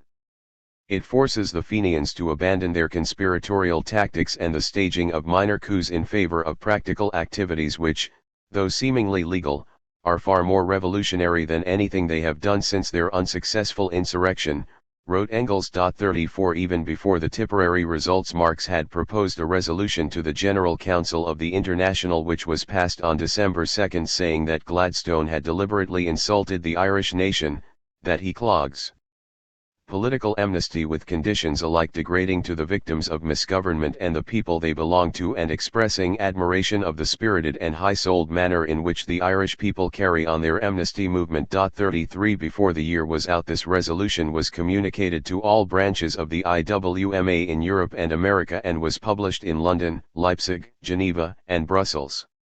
Gradually and grudgingly, under the pressure of the swelling movement inspired now by the IWMA and O'Donovan Ross's unprecedented situation, Gladstone granted a shabby conditional amnesty to the Irish patriots at the end of 1870. Living at the heart and centre of the campaign, endlessly debating the subject with her two great masters and listening to discussions between those better informed than herself, Eleanor, too, shifted her slightly romantic Fenianism onto the basis of political realities. She began to understand the import of Marx's words to Kugelman: the English working class can never do anything decisive here in England until it separates its policy towards Ireland in the most definite way from the policy of the ruling classes, not as a matter of sympathy with Ireland, but as a demand made in the interests of the English proletariat. 35. And his pronouncement that any nation that oppresses another forges its own chains. 33. 4. Here, at home, as you are fully aware, the Fenian sway is paramount. Tussey is one of their head centers. So wrote Marx to Laura and Paul early in March 1870.36. Though Home Rule for Ireland was a question insular only in the literal sense, Eleanor in the next 2 years was to become personally involved in continental politics, and the Fenians, though never banished, yielded pride of place to the French. She and her sister Jenny were infatuated with what Mrs. Marx called la grande nation, adding that they would soon get over it. But they did not. Engels had decided in February to move permanently to London by the autumn. He was influenced partly by Lizzie's wish to leave Manchester, where she was squabbling with her relatives, and partly, it may be, by an admission wrung from Mrs. Marx at the cost of 2 points of exclamation. How often over the years, lieber Herr Engels, have I silently wished you were here. Many things might have been different. She was referring to Marx's ill health, caused by the incessant overwork that she was powerless to restrain, and to which, at the age of 51, he now added learning the Russian language. With more than goodwill Mrs. Marx set about house hunting for Engels. Tussey's visit to the Manchester menage in 1870 was thus her last, nor was it a long stay, for she was supposed to be at school again, and this must have been regarded as a mere fortnight's mid-term break. Engels for his part seemed to have thought it a fine joke to propose that the time had come for her to be gainfully employed. "I am very much obliged to you for sending that advertisement," she wrote to him. "The situation is one that will suit me very well, so I shall lose no time in applying for it. You will, I am sure, give me a reference." 37. Shortly before she went to Manchester in May, a plebiscite was held in France to test the support for Napoleon III and his liberalist constitution, the questions being so framed that to vote against the Bonapartists was in effect to dissent from any measure of democratic reform. The result was a foreseen victory for the emperor in all the constituencies except Paris, where the opposition won a small majority of 45,000. Laura reported that the excitement was intense, the smell of war was in the air. The reality was not long delayed. Napoleon III declared war on the Prussians on July 15, the proclamation was delivered to Berlin on the 19th, and on the 29th hostilities opened. Between these latter dates Marx had written the General Council's first address on the Franco-Prussian War, including the words, "Whatever may be the incidents of Louis Bonaparte's Napoleon III war with Prussia, the death knell of the Second Empire has already sounded in Paris. On the German side, the war is a war of defense, but who put Germany to the necessity of defending herself? Who enabled Louis Bonaparte to wage war upon her? Prussia. It was Bismarck who conspired with that very same Louis Bonaparte for the purpose of crushing popular opposition at home and annexing Germany to the Hohenzollern. If the German working class allow the present war to lose its strictly defensive character and to degenerate into a war against the French people, victory or defeat will prove alike disastrous." 38. This penetrating analysis was reflected quite soon in British public opinion. The popular enthusiasm for the Prussians was dissipated as they crossed the frontiers, 200,000 troops advancing before August was out, systematically sacking, burning and plundering French villages and shooting all francs-tireurs. Among English crowds the singing of the Wacht am Rhein was drowned by that of the Marseillaise. Of course, commented Marx in a letter to Kugelmann, the English did exactly the same in India, Jamaica, etc., but the French are not Hindus, Chinese, or Negroes, nor are the Prussians heaven-born Englishmen. Whatever the outcome of the war, he went on, it has trained the French proletarians in the use of weapons, and that is the best guarantee for the future. 39.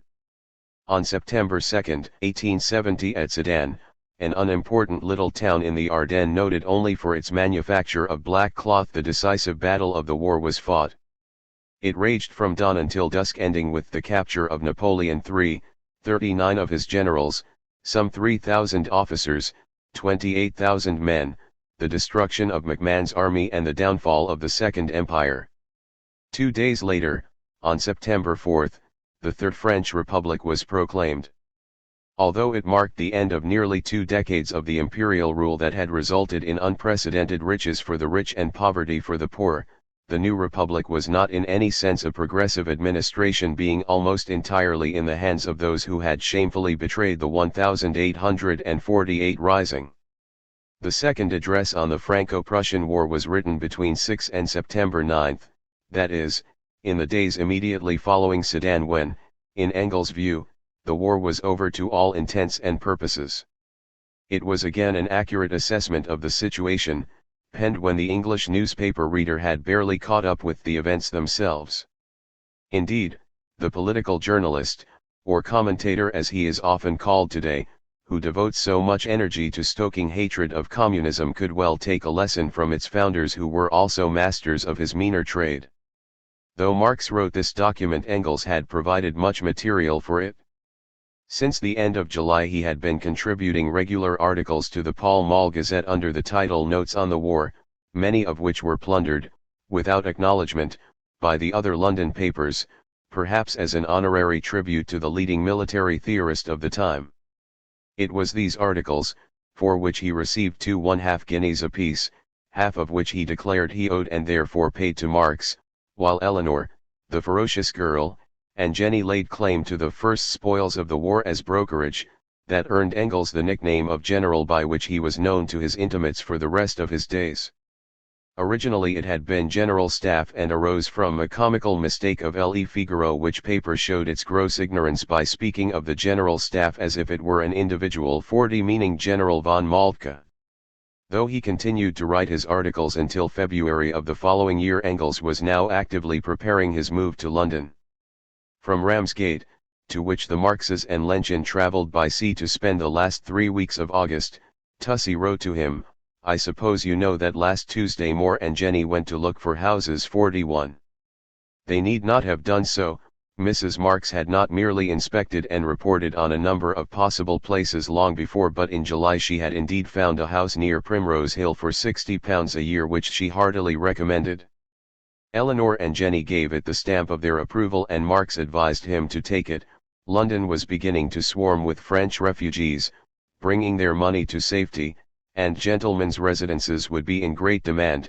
The price of house property was already rising, so that, despite the risks of taking and furnishing a place on a 3½ years lease at this time of uncertainty, Engels would always be able to dispose of it. Thereupon Mrs. Marx and Lenin, with a keen eye to economy, set about supervising the alterations, renovations, and decorations of the house, which they lauded for its pleasing and attractive situation, near enough to the shops for Lizzie's convenience, yet, at the very front door, an open space and the sight of thousands of Londoners taking the air. It was a 4-storied house with a basement, though modest in comparison with the Marx's place. As the time for Engels' arrival drew near, Mrs. Marx was suddenly abashed by this fact, and wrote imploring him to stay at Maitland Park for a few nights until all was in order. There was plenty of room for his entire household. After all, we live in a veritable palace, and, to my mind, far too large and expensive a house.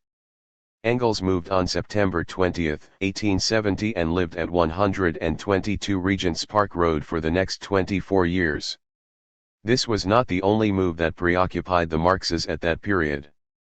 Laura's second baby, a daughter, had been born on the anniversary of the first but had survived only 2 months, dying at the end of February. She was pregnant again and now she, Paul and their little son were living at 7 Place de la Reine Hortense, Levallois-Perret, one of the most vulnerable areas close to the fortifications and liable to be among the first casualties of the war, as their small house was threatened with demolition should things take a turn for the worse. They will not listen, let us hope that they will not feel, and, on the day Sedan was fought, those idiotic Lafargue's delay in beating a retreat to Bordeaux is inexcusable, Marx wrote in a passion. But in fact, as the family soon learned, the idiotic Lafargues had left Paris just before, and in mid-September it was known that Paul had brought out a journal, La Défense Nationale, in an attempt to stir up the drowsy inhabitants of Bordeaux. 40 His efforts were vain, however, and within a couple of months the paper expired. At the same moment of time Paris was completely invested, Wilhelm I making his headquarters at the Rothschilds' chateau near Ligny, 18 miles outside the city. Versailles surrendered, and on October 11 the first 3 shells were fired on Paris. From November 7 no one was permitted to enter or leave, and, after a siege lasting 135 days, starving Paris capitulated. The armistice was signed at midnight on January 27, 1871. 5. The short-lived Paris Commune, which lasted from March 18 to May 28, 1871, was to have far-reaching consequences, both public and private, for the entire Marx family and not least for Eleanor herself. At the beginning of March, even before the peace treaty was signed, the Prussians staged a 48-hour token occupation of Paris, whereupon the National Guard, the proletarians trained in the use of weapons, seized and removed the cannon, bought with its own subscriptions, to the heights and outlying quarters of the city. An overwhelmingly reactionary National Assembly had been brought to power by an election rushed through on February 8, before the war-weary and famished population had had time to rally. Headed by Thiers and installed at Versailles by grace of the Prussians on March 18, the government sent troops to recapture the 400 guns now fortifying Montmartre. These were the opening moves in a civil war and a second siege of Paris that was to claim 50,000 victims at the hands of their compatriots among the defenders of the Commune who died in street fighting, indiscriminate slaughter, in cellar prisons, on transportation in coffin ships, in New Caledonia, in exile, on long terms of imprisonment and deportation. By the end of April the shells, the bombs, battered the casemates, the grape shot paved the trenches with iron. 43 And the defenders of Paris, with the connivance of the Prussians but no foreign intervention, were being mown down, prisoners shot out of hand and civilians massacred in greater numbers and with more appalling savagery than in any fratricidal conflict then known to modern times. The Marxes were deeply affected, their oldest and best friends were involved in the carnage, and they learnt with horror of the hideous death of Gustave Flourens, the bravest of the brave, as Mrs. Marx called him. 44 He had not fallen in battle, as was first reported, but had been murdered on the night of April 3 when, fighting under the command of the ineffectual Bergeret, Flourens had continued the advance towards Saint-Germain while the 2 other columns had been surprised by artillery fire and forced to retreat. At the end of a grueling day, unarmed and resting near the bridge at Chateau, he was denounced and surrounded by mounted gendarmes, of whom one, named Desmarets, dragged him to the river bank and, rising in his stirrups, cleft his head with a saber stroke. Flourens, the son of a professor of physiology and himself a widely traveled ethnographer and scientist who, for a time, deputist for his father at the Collège de France, was a combination of scholar and man of action. A fervent revolutionary who knew no division of mankind but of the oppressor and the oppressed. 45 He had fled to England in the spring of 1870, implicated in the alleged plot to assassinate Napoleon III. The French government demanded his extradition, which Gladstone refused. While in London he frequented the Marxes, beloved by them all and a particular favorite with Jenny. Back in Paris when the Republic was proclaimed, Fleury stood as a candidate in the local government elections of November 5, 1870 and became vice-mayor of the 20th arrondissement, Ménilmontant, which district again returned him as a deputy to the Commune on March 26, 1871. On March 30 he was appointed to the military committee with the rank of colonel. He was aged 33 when he was killed.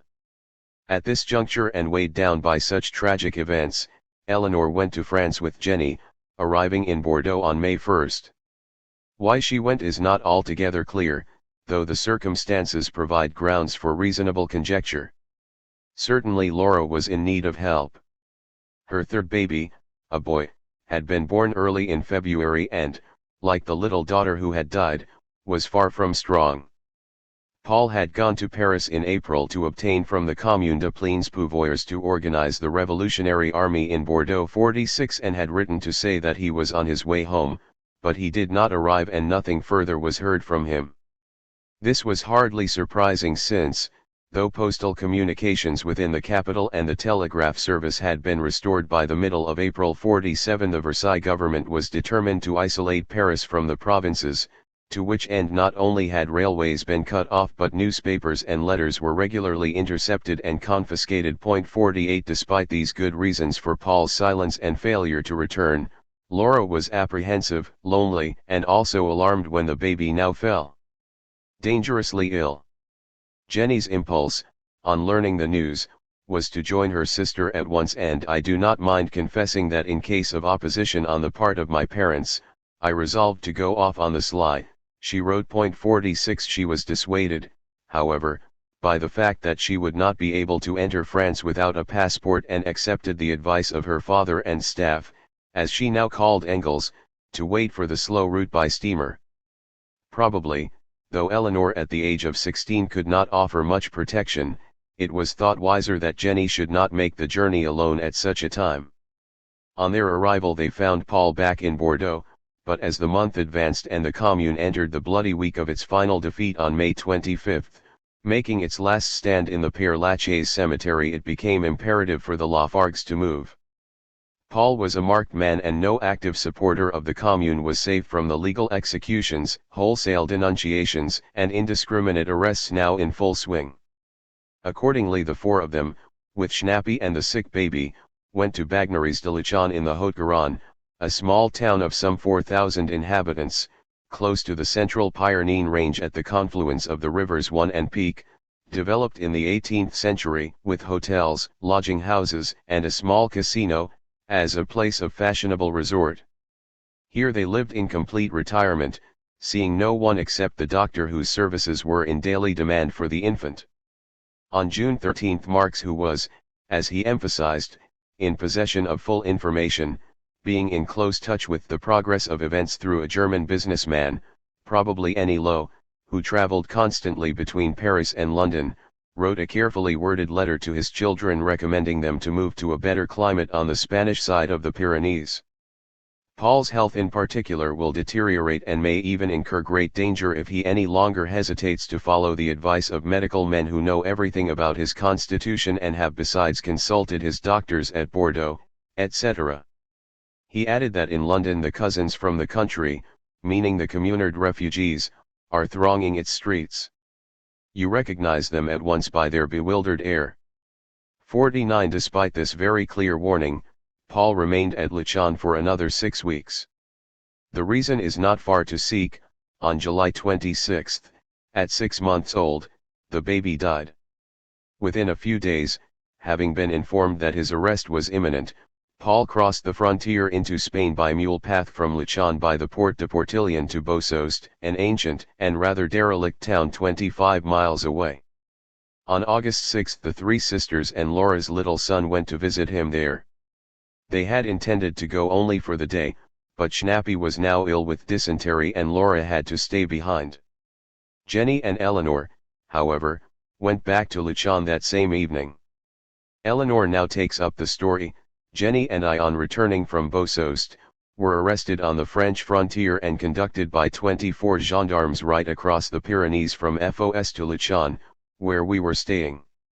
Arrived there we were driven to the door of M. de Caratry's house, kept waiting in front of it in an open carriage with 2 gendarmes opposite us, and goodness knows how many around us, for 3/4 of an hour, and then taken to our own house. At our house we found the police who had in the morning searched the house from top to bottom, and had treated our poor landlady and our servant who were alone in the house very badly. Caratry had already cross-examined them, and we were informed that he would presently arrive to do the same for us. At last he came, for he wouldn't leave the park till the band stopped playing. Our room was already full of gendarmes, mouchards, and agents of every description when the Prefect Caratry arrived accompanied by Delpech, Procureur General, a Juge de Paix, a Juge d'instruction, the Procureur de la République, etc. I was sent with the Commissaire de Toulouse, and a gendarme, into a side room and Jenny's examination began, it being then about 10 o'clock. They examined her over 2 hours but to no use for they heard nothing from her. Then came my turn. Caratry told me most shameful lies. He got 1 or 2 answers from me by pointing to Jenny's declaration, and telling me she had said such and such a thing. Fearing to contradict her I said yes, it is so. It was a dirty trick, wasn't it? However, he heard precious little with all that. The next day when they came again we refused to take the oath. 2 days after Caratry came and said he should in the evening send orders for our liberation, we were guarded by the police. Instead of that we were taken off to a gendarmerie, and there we passed the night.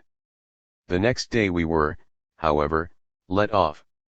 Though we could not really move a step without being watched, besides we couldn't get back our English passports. At last we got everything, and arrived at last in London. Laura went through much the same adventures at Bosost, though not quite as bad as we, for she was in Spain. It appears that Caratry after the first evening did everything he could to get us free, but Thiers wished us to be imprisoned. What was very amusing were the blunders Caratry and the police made. For instance, they looked in the mattresses for bombs, and thought that the lamp in which we had warmed the milk for the poor little baby who died, was full of petrol. And all that because Lafargue is Moore's son-in-law. Point 50. Marx, as he himself declared, had the honor at this moment to be the best calumniated and most menaced man of London, 51, being accused of having instigated and controlled the Commune. Jenny gave an even fuller account of the Luchon incident in a letter to the editor of Woodhull and Clapton's Weekly, written in September and published on October 21, 1871. From this it appears that the same dirty trick as had been played on Eleanor, the very use of this term betrayed her ignorance of police methods, pardonable in one so young, was first tried on Jenny, who had been informed that the Lafargues were under arrest. It also emerges that Eleanor's interrogation lasted until 2 in the morning, something of an ordeal, as Jenny commented, for a young girl of 16, who had been up since 5 a.m., had travelled 9 hours on an intensely hot day in August, and only taken food quite early in Bosost. They were refused permission to write to their parents, and Caratry was reported to have said to Jenny, "As for your sister and yourself, there is much more against you than against M. Lafargue, and in all likelihood you will be expelled from France." The 2 girls were taken into custody on the following day at 11 p.m. and remained in the gendarmerie barracks, locked in, until 5 the next afternoon, when Jenny demanded to see Caratry, who explained that he had done them a kindness by confining them in the police station, as the government would have sent you to the prison of St. Gaudens, near Toulouse. Their passports were not returned to them for 10 days after this, though they had received a laissez-passer to cross into Spain on August 10. They were accused in the Toulouse press of being emissaries of the International on the French and Spanish frontiers, but the prefect is taking energetic measures in order to reassure the inhabitants of the Haute-Garonne. Laura remained tied at Bosost by her ailing child, and when the police broke into her bedroom at 3 in the morning, Paul escaped by the back door, was guided by peasants over mountain routes and gained the Spanish interior, only to be arrested in Huesca. On the day they learnt this news, their passports were returned to the girls, who decided to go to Huesca to allay Laura's fearful anxiety. They reached Saint Sebastian, where they heard that Paul had been released on August 21. They immediately set off for London. Writing to Kugelman on October 31, Jenny added several other details concerning the episode, including the fact that Laura's little boy had been so ill at the time that they had thought he was dying, and that a letter found on her by the police had been written to O'Donovan Rosa and was an answer to his shameful condemnation in The Irishman of the communal movement. I expressed my surprise that he, of all men, should believe the infamous calumnies against the communists, invented by the wretched police organs. 52. One point emerged only after Jenny's death. In an obituary article by Engels published on January 18, 1883 in Illegalite, he stated that, when arrested, Jenny was carrying in her pocket a letter from Gustav Flowerens. Had it been found, it would have been a sure passport to New Caledonia for both girls. Left alone in the police station for a moment, Jenny had swiftly inserted the letter between the leaves of a dusty old ledger left lying about. Possibly it is still there, he added.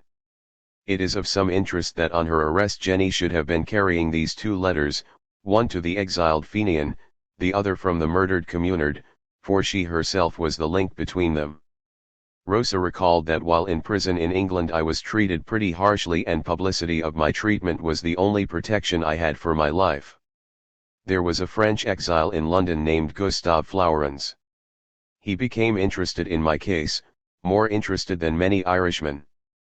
53. Jenny had interested Flowerens, who would have died for the cause of Fenianism, in this particular case, and he translated the Irishman's account of Rosa's treatment for the Marseillaise, to which paper Jenny contributed articles on Ireland under the pseudonym J. Williams. I do not know Rosa, wrote Flowerens in the Marseillaise, but I love him for his simplicity, the calmness and firmness with which he relates his frightful tortures. It is small wonder that the Irishman's attacks on the Frenchman's cause should have angered Jenny, the more so since the one was safely on the other side of the Atlantic, where, according to his own account, he had been received with deputations, invitations, addresses, and congratulations. 53. While the other's mutilated corpse had been thrown into a dust cart and gloatingly paraded through the streets to Versailles. 6. If the outer eddies of the defeated commune had caught up with Eleanor in the Pyrenees, she found herself on her return to Maitland Park Road at the center of its vortex.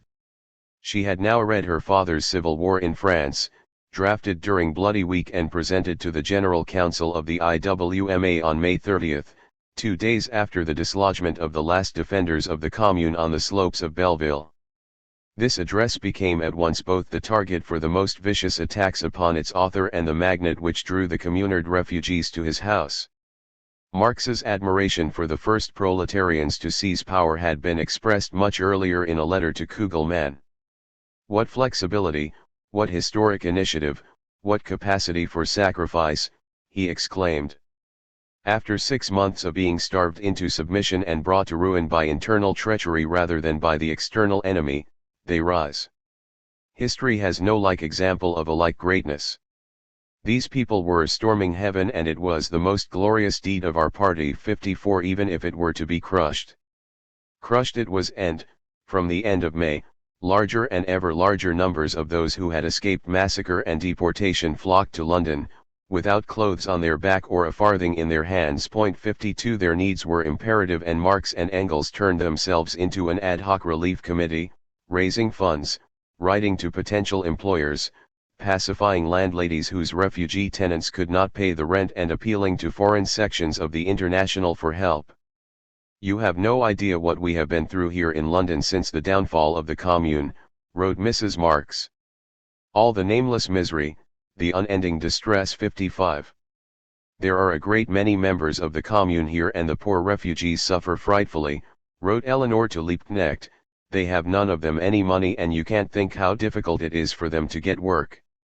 I wish they'd taken some of the millions they're accused of having stolen. 56. The fact was that, although on April 16 there had been a Hyde Park demonstration in support of the Commune, British public opinion had veered with the gales of atrocity stories blown up by the press, and the defenders of Paris were looked upon with unmitigated horror.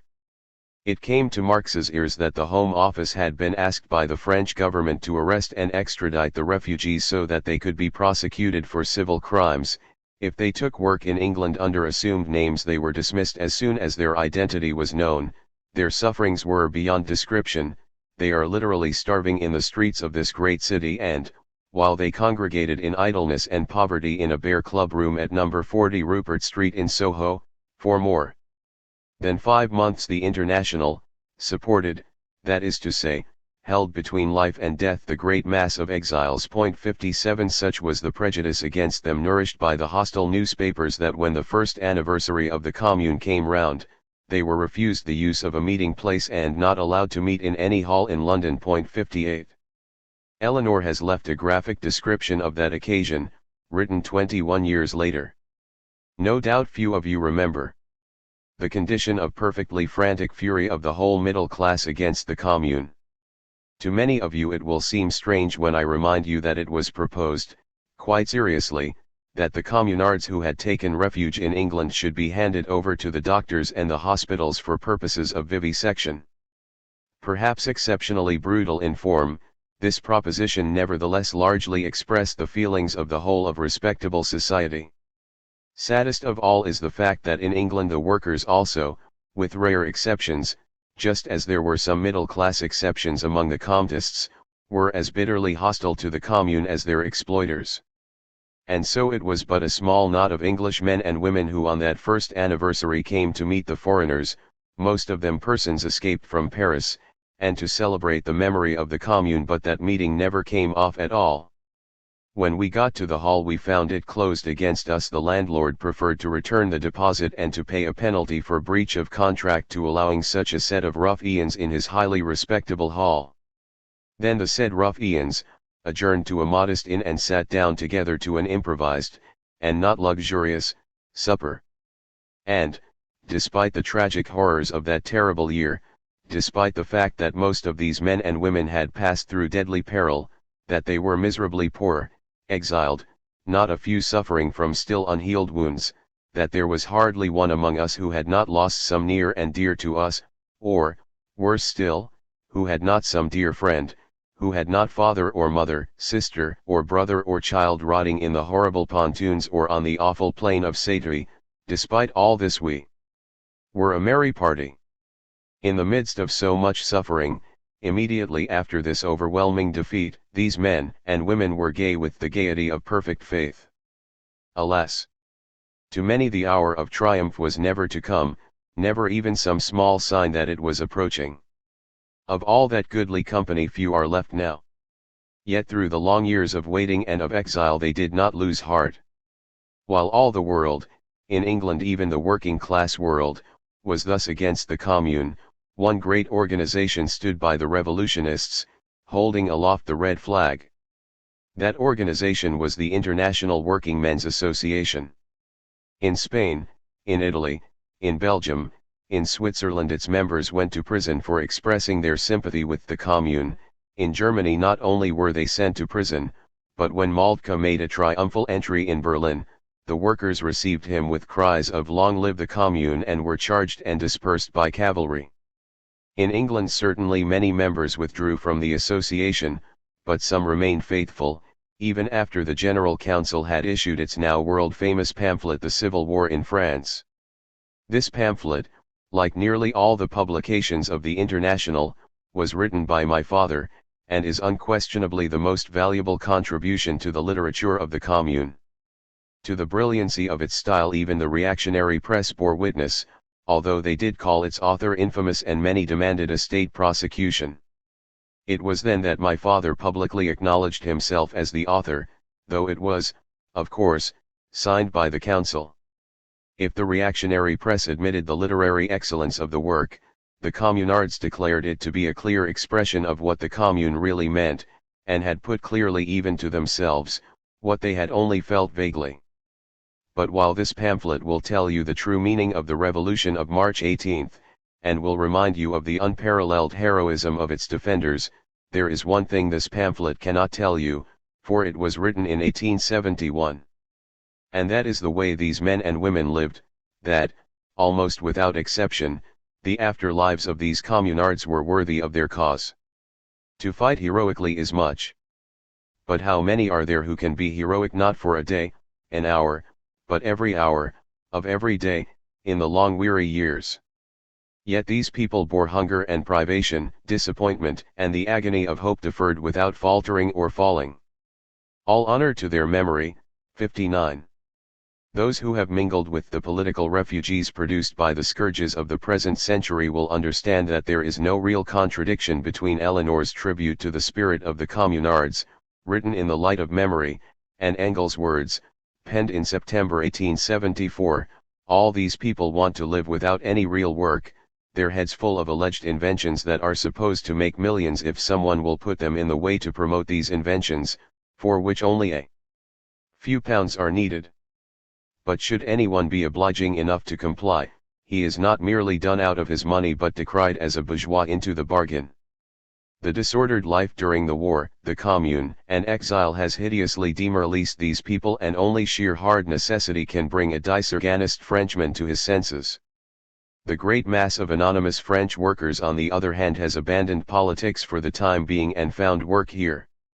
To the time-consuming activities on behalf of the refugees which left him no peace, day or night, Marx added a tremendous burden of work on the General Council, often attending its sittings till 1 in the morning, and was further distracted by the need to answer personal calumnies and defeat attempts to suppress the IWMA, accused of having instigated the murder of the Archbishop of Paris and setting fire to the French capital. While Engels had been forced to lay aside his researches into Irish history, Marx, far from continuing to write the next volume of Capital, was not even able to revise the first volume for its second German edition, now urgently demanded by Meissner. Eventually, in July, a subcommittee of the General Council was set up to issue appeals and collecting sheets and to give aid to the refugees, drawing in such middle-class Communists, to whom Eleanor refers, as Edward Beasley, Frederick Harrison and Thomas Alsop. Marx and Engels served on the committee until early September when, coincident with Eleanor's homecoming, foreign delegates began to arrive for the London conference of the International, some of whom were given hospitality by Marx and by Engels. 8 of the leading members of the Commune had been elected to the General Council of the International in August, including Charles Longuet, Albert Thiers, Auguste Sarah Hillier and Edouard Vaillant, who became close friends of the family, while a new London-based section, Section Française de 1871, was formed in the autumn, to be almost at once torn by internal strife, its 24 members indulging in bitter recriminations and the mutual denunciation of agents and police spies, not altogether without foundation, but nonetheless suicidal. Thus Eleanor's return from abroad in September 1871 was a time of turbulence both within the home and outside. In all these years there have been but few glimpses of Eleanor's personal friends. She played in the street with the neighbors' children, she gave a small party, she romped with the young Freilagrots and caught infections from her schoolfellows, but, since there was no occasion for correspondence with any but the little Alice Liebknecht of long ago, almost nothing can be known now of her relations with people of her own age. Was she as popular with them as with the grown ups who visited her father? Several of these went out of their way to send her their greetings when they wrote. Henri Perret, a Swiss engraver and member of the IWMA in Geneva, spoke of Marx's 2 charming daughters, Jenny and Eleanor, as true international women who could serve as a model for many of our women. 60 This was written when Eleanor was not yet 16.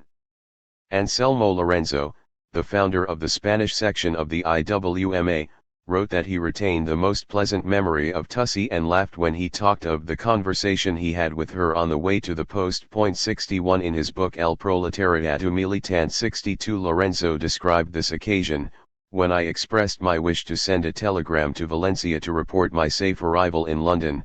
Marx's youngest daughter was sent with me to show me the way. I was most surprised by the alacrity with which the young lady helped a foreigner whom she did not know, this being contrary to the customs of the Spanish bourgeoisie. This young lady, or rather girl, as beautiful, merry and smiling as the very personification of youth and happiness, did not know Spanish. She could speak German and English well but was not very proficient in French, in which language I could make myself understood. Every time one of us made a blunder we both laughed as heartily as if we had been friends all our life. It is thus enlightening to find a letter, undated, but from internal evidence written sometime in the summer or autumn of 1871, to my dearest Eleanor from a certain Aggie, then aged 19.63. The letter reveals a long-standing friendship and one intimate enough to allow of confiding family troubles. The writer, it emerges, is a Miss Agnes Frances C. The surname is not given, but it is just conceivable that she was a Cunningham, a younger member of that family which, 8 years before, had offered to find posts for Jenny and Laura as governesses and, in 1866, had asked them to be bridesmaids at their daughter's wedding. Miss C has a bullying father, most of the time in India, a spying mother, almost always at home, and innumerable reverend uncles including old Bishop T. From this unpromising background the daring girl hopes to escape. She is dying to fight on the barricades. Both she and Annie, her sister aged 15 who writes a postscript to this letter, are passionate revolutionaries and have read with attention the International Statement on the Civil War 64 which, by virtue of its force and clarity, Aggie attributes to Eleanor's father. She is, however, critical of the Geneva program of the International 65 which she does not believe he can have written, as, indeed, he had not, arguing that it was foolish to propose abolishing God if he did not exist and that the equality of women could not be achieved by decree but must depend upon their being entitled to work like men. With such ideas and interests it is small wonder that Miss C finds the abominable home tyranny irksome. This very letter has had to be smuggled out by a housemaid, given a diamond as a bribe, and she is under the necessity of contriving means by which she can continue to correspond with Eleanor. Her plans to run away, for which she steals £10 from her mother's desk, are foiled by a treacherous brother, Willie, who turns up from Brighton at the very moment of the theft of which, naturally, a servant is accused so that Aggie has to confess, whereafter an even closer watch is kept upon her. Horrid schemes are afoot to marry her off, but what she really cares about is the political situation, particularly that in France, and both sisters are authors, the elder having completed a work called Rich and Poor and being now engaged for the past year upon a long story, while Annie has written an excellent tale called Home Rule, not Mr. Butts. Aggie exclaims. The interest of this communication, which is signed Yours Forever, lies not so much in the fact that Eleanor should be on close terms with young people of so totally different a social environment as that, leaving aside the farces and melodramas of that milieu, revolutionary politics should be the basis of this friendship in which Eleanor was clearly the dominant partner. While at this age she still, in letters to and from her adult correspondents, whether Marx, Engels, Liebknecht, or others, seems young for her years, Aggie redresses the balance and shows that, among her equals and those slightly older, Eleanor was regarded as a fount and source of political wisdom. Returning to the letter written on the 22nd anniversary of the Commune, when Eleanor used the phrase many members withdrew from the association, she was indicating the seeds of dissolution within the First International which, following the Hague Congress of 1872, was transferred to New York where it suffered a lingering death, to be formally buried in 1876. The fall of the Commune placed the International in an impossible position, wrote Eleanor in an obituary article on her father. 66 Much later she spelt this out in a letter to Koskai saying that, to put it shortly, there had been internal disintegration going on, almost from the end of the Commune, that the quarrels among the French refugees had created difficulties enough, but that the defection of such people as Howell, Auger, and Lecraft, the last two refusing to sign the General Council address on the Civil War in France and resigning over this issue, had rendered the situation untenable. In face of opposition, Marx, she said, had remained firm on the matter of transferring the International to New York. He said its real work is done, we must not outlive ourselves and fall ignobly to pieces, the end must be voluntary and decent. Though he had admitted it only to his intimates, Marx had known full well that it was the finish. Eleanor went on to say that she had been aware of all that was going on at the time and that for some 2 or 3 years her father had kept the discordant elements together by sheer strength of will. He was far too keen-sighted not to know that such a keeping together was no longer possible. 67. Eleanor's perfectly truthful account is not, of course, nor did she claim that it was the whole story. In particular, it omits the role of the anarchists who, under Bakunin, had from as early as 1867 tried by every means to conquer the leadership of the International 68 and in 1871 captured the demoralised sections of the French political exiles in both London and Geneva. Engels put the matter in clear perspective when, with the demise of the International in New York in 1874, he wrote to Zarga to say that it was well that it should be at an end. It belonged to the period of the Second Empire. It was the moment when the common, cosmopolitan interests of the proletariat could be put in the foreground.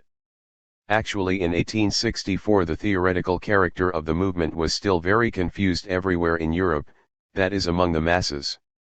German communism did not yet exist as a workers' party, Prudhonism was too weak to be able to insist upon its special fads, Bakunin's new stuff and nonsense had not so much as entered his own head yet. Even the leaders of the English trade unions believed that the program gave them a basis for coming into the movement. The first great success was bound to burst asunder this naive combination of all fractions. This success was the Commune, unquestionably the intellectual child of the International, although the International did not lift a finger to bring it about. For 10 years the International dominated one side of European history, the side on which the future lies, and can look back on its work with pride. 69. Combined with the wider issues at stake was also the fact that Marx's own position was fast becoming untenable. As long as he remains on the General Council, wrote Jenny to Kugelmann, it will be impossible for him to write the second volume of Das Kapital 70, adding that he had made up his mind to give up the secretaryship after the Hague Congress.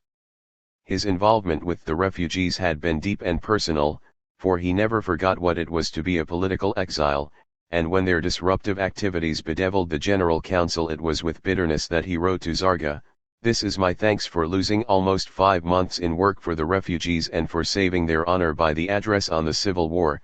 71. On the same day, in a letter to Nikolai Danielson in St. Petersburg, he said, "Certainly, I shall one fine morning put a stop to all this, but there are circumstances where you are in duty bound to occupy yourselves with things much less attractive than theoretical study and research." Marx bowed to circumstances until the situation within the international and external political events combined to justify calling a halt. How much better and happier it would have been for him had he quietly gone on with his work, wrote Mrs. Marx to Liebknecht.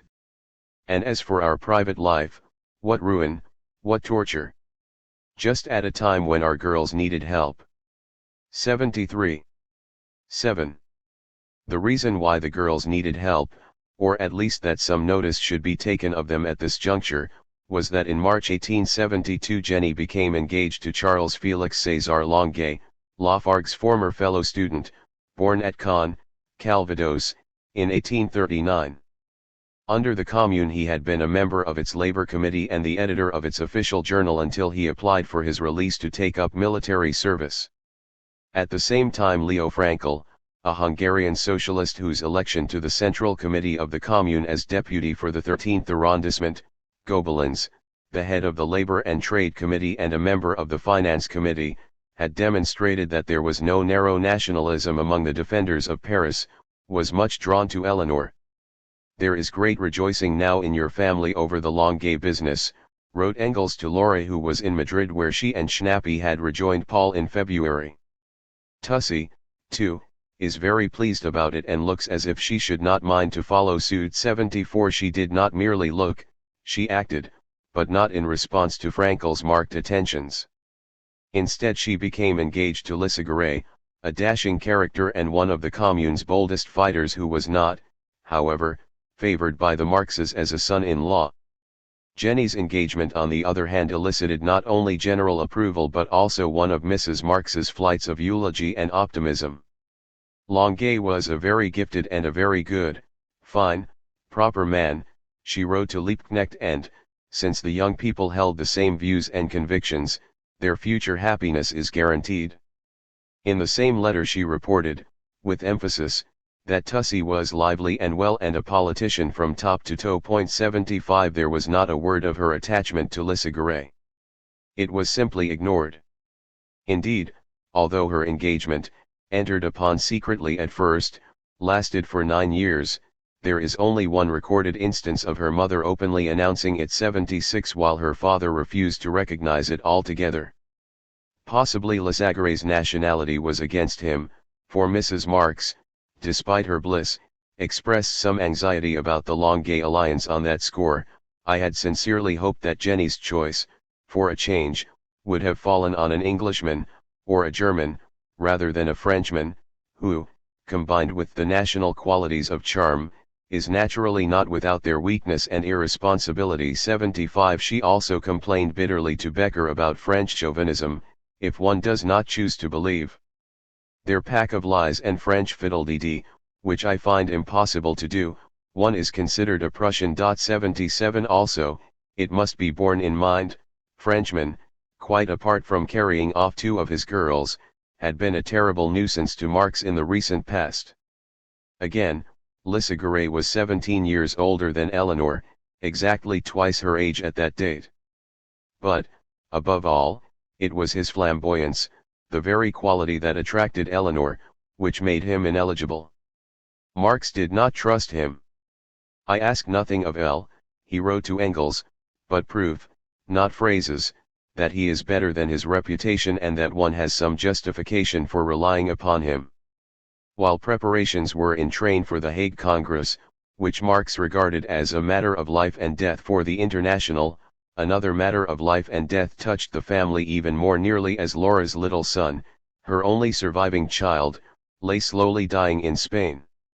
For a time Schnapps rallied, but by June all hope was relinquished and the end came early in July. Jenny's wedding, planned for that month, was postponed and the Lafargues travelled via Portugal to Holland where Marx and his wife met them on September 1. The Hague Hotel registered and the police recorded the presence of Karl Marx and wife with their daughter Laura and her husband Paul Lafargue. 78 While her parents, and Engels, were abroad, Eleanor at home received a long scrawl from yours lovingly, Maggie 79 which throws out many dark hints concerning Eleanor's apparently tangled love life and sheds little light. You may be sure he is under some restraint, perhaps some promise, wrote Maggie. This would account for a change of tactic that was admittedly puzzling but might be all for the best in the long run, though presently making Eleanor miserable. If she saw him she would do all Eleanor asked and lose no opportunity to put in a good word. I hear Frankel is very attentive to you, she went on. Well, after all he has always been so, if he did not show it always because he was afraid of being strangled by J.J. The letter makes it clear that the families of the 2 girls were on terms of friendship and that the purport of this correspondence must be kept secret from the parents on both sides, though it is a little hard to say what they could have made of it. It does, however, suggest that Maggie was keen to smooth the course of true love for some contestant who had been warned off the field, and that can have been no one but Lissaguet. Jenny was married at the St. Pancras Register Office on October 9, 1872 in the presence of Engels and Albert Thiers, she being then 28. Longuet, though not more than 33 or 34, appears on the marriage certificate as 38 years of age. More reliably this document states that he was a journalist residing at 132 Malden Road and that his father was a deceased hosier. The wedded pair then moved to orthodox, snobbish Oxford, where Longuet hoped to establish a connection as a teacher of French but gave up after 6 fruitless weeks which had not produced a single pupil. It was to Jenny in Oxford that Eleanor wrote early in November complaining of the offensive manner in which the Lafargues, recently arrived in London, behaved towards Lissaguet.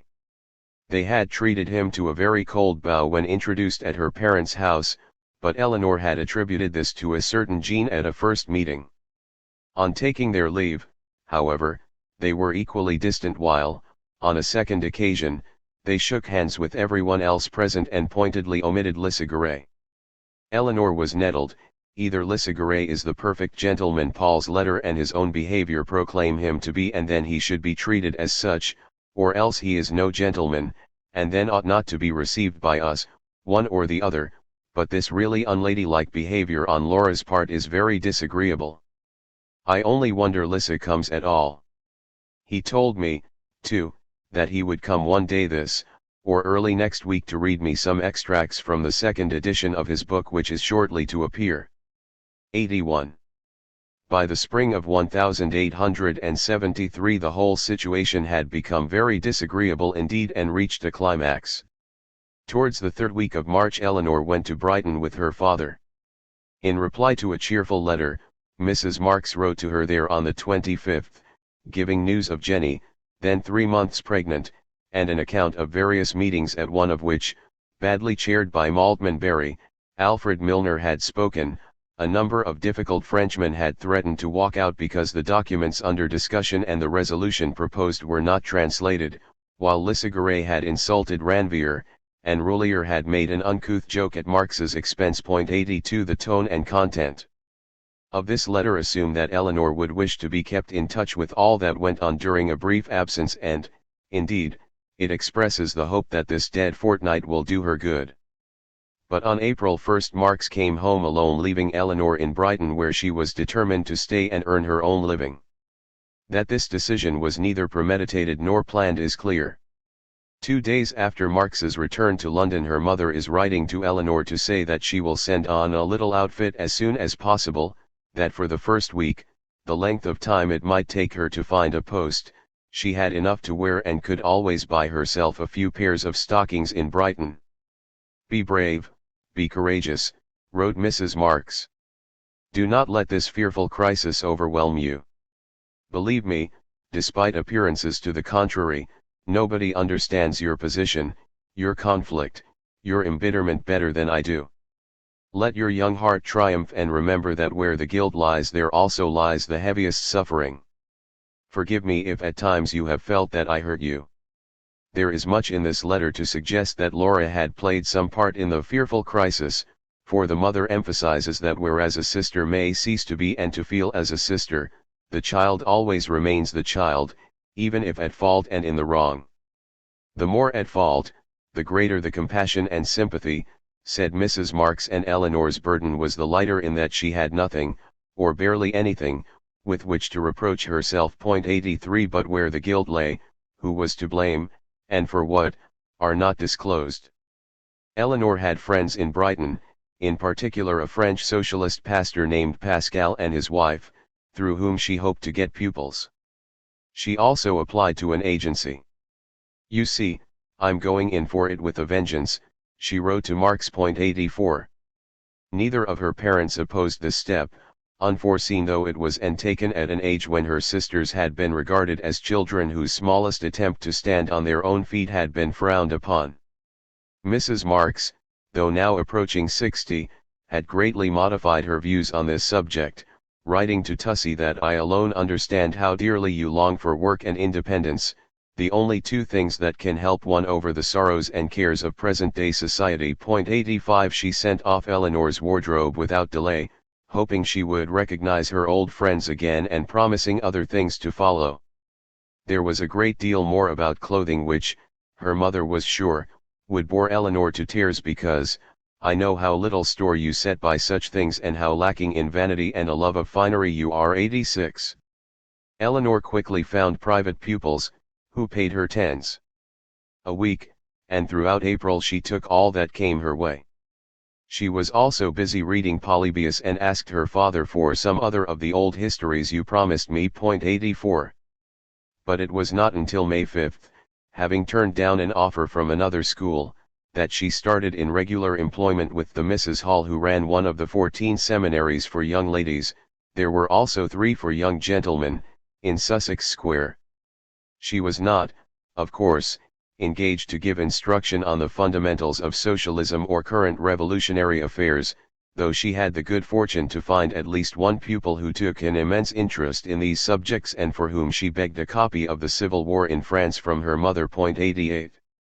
Eleanor did not live at the school, but in lodgings, first at 2 Manchester Street and then at 6 Vernon Terrace. Mrs. Marx strongly approved her decision to stay with strangers rather than with friends who, like the Pascals, were involved in finding jobs for her, since if business questions take on a sociable form, independence and freedom are lost. 85 In any case, although Eleanor liked Pascal, she did not much care for his wife, of whom he seemed to stand rather in awe. 84 Her attendance at the school was part-time, and she continued with her extramural teaching, for she found that prices in Brighton were almost double those in London.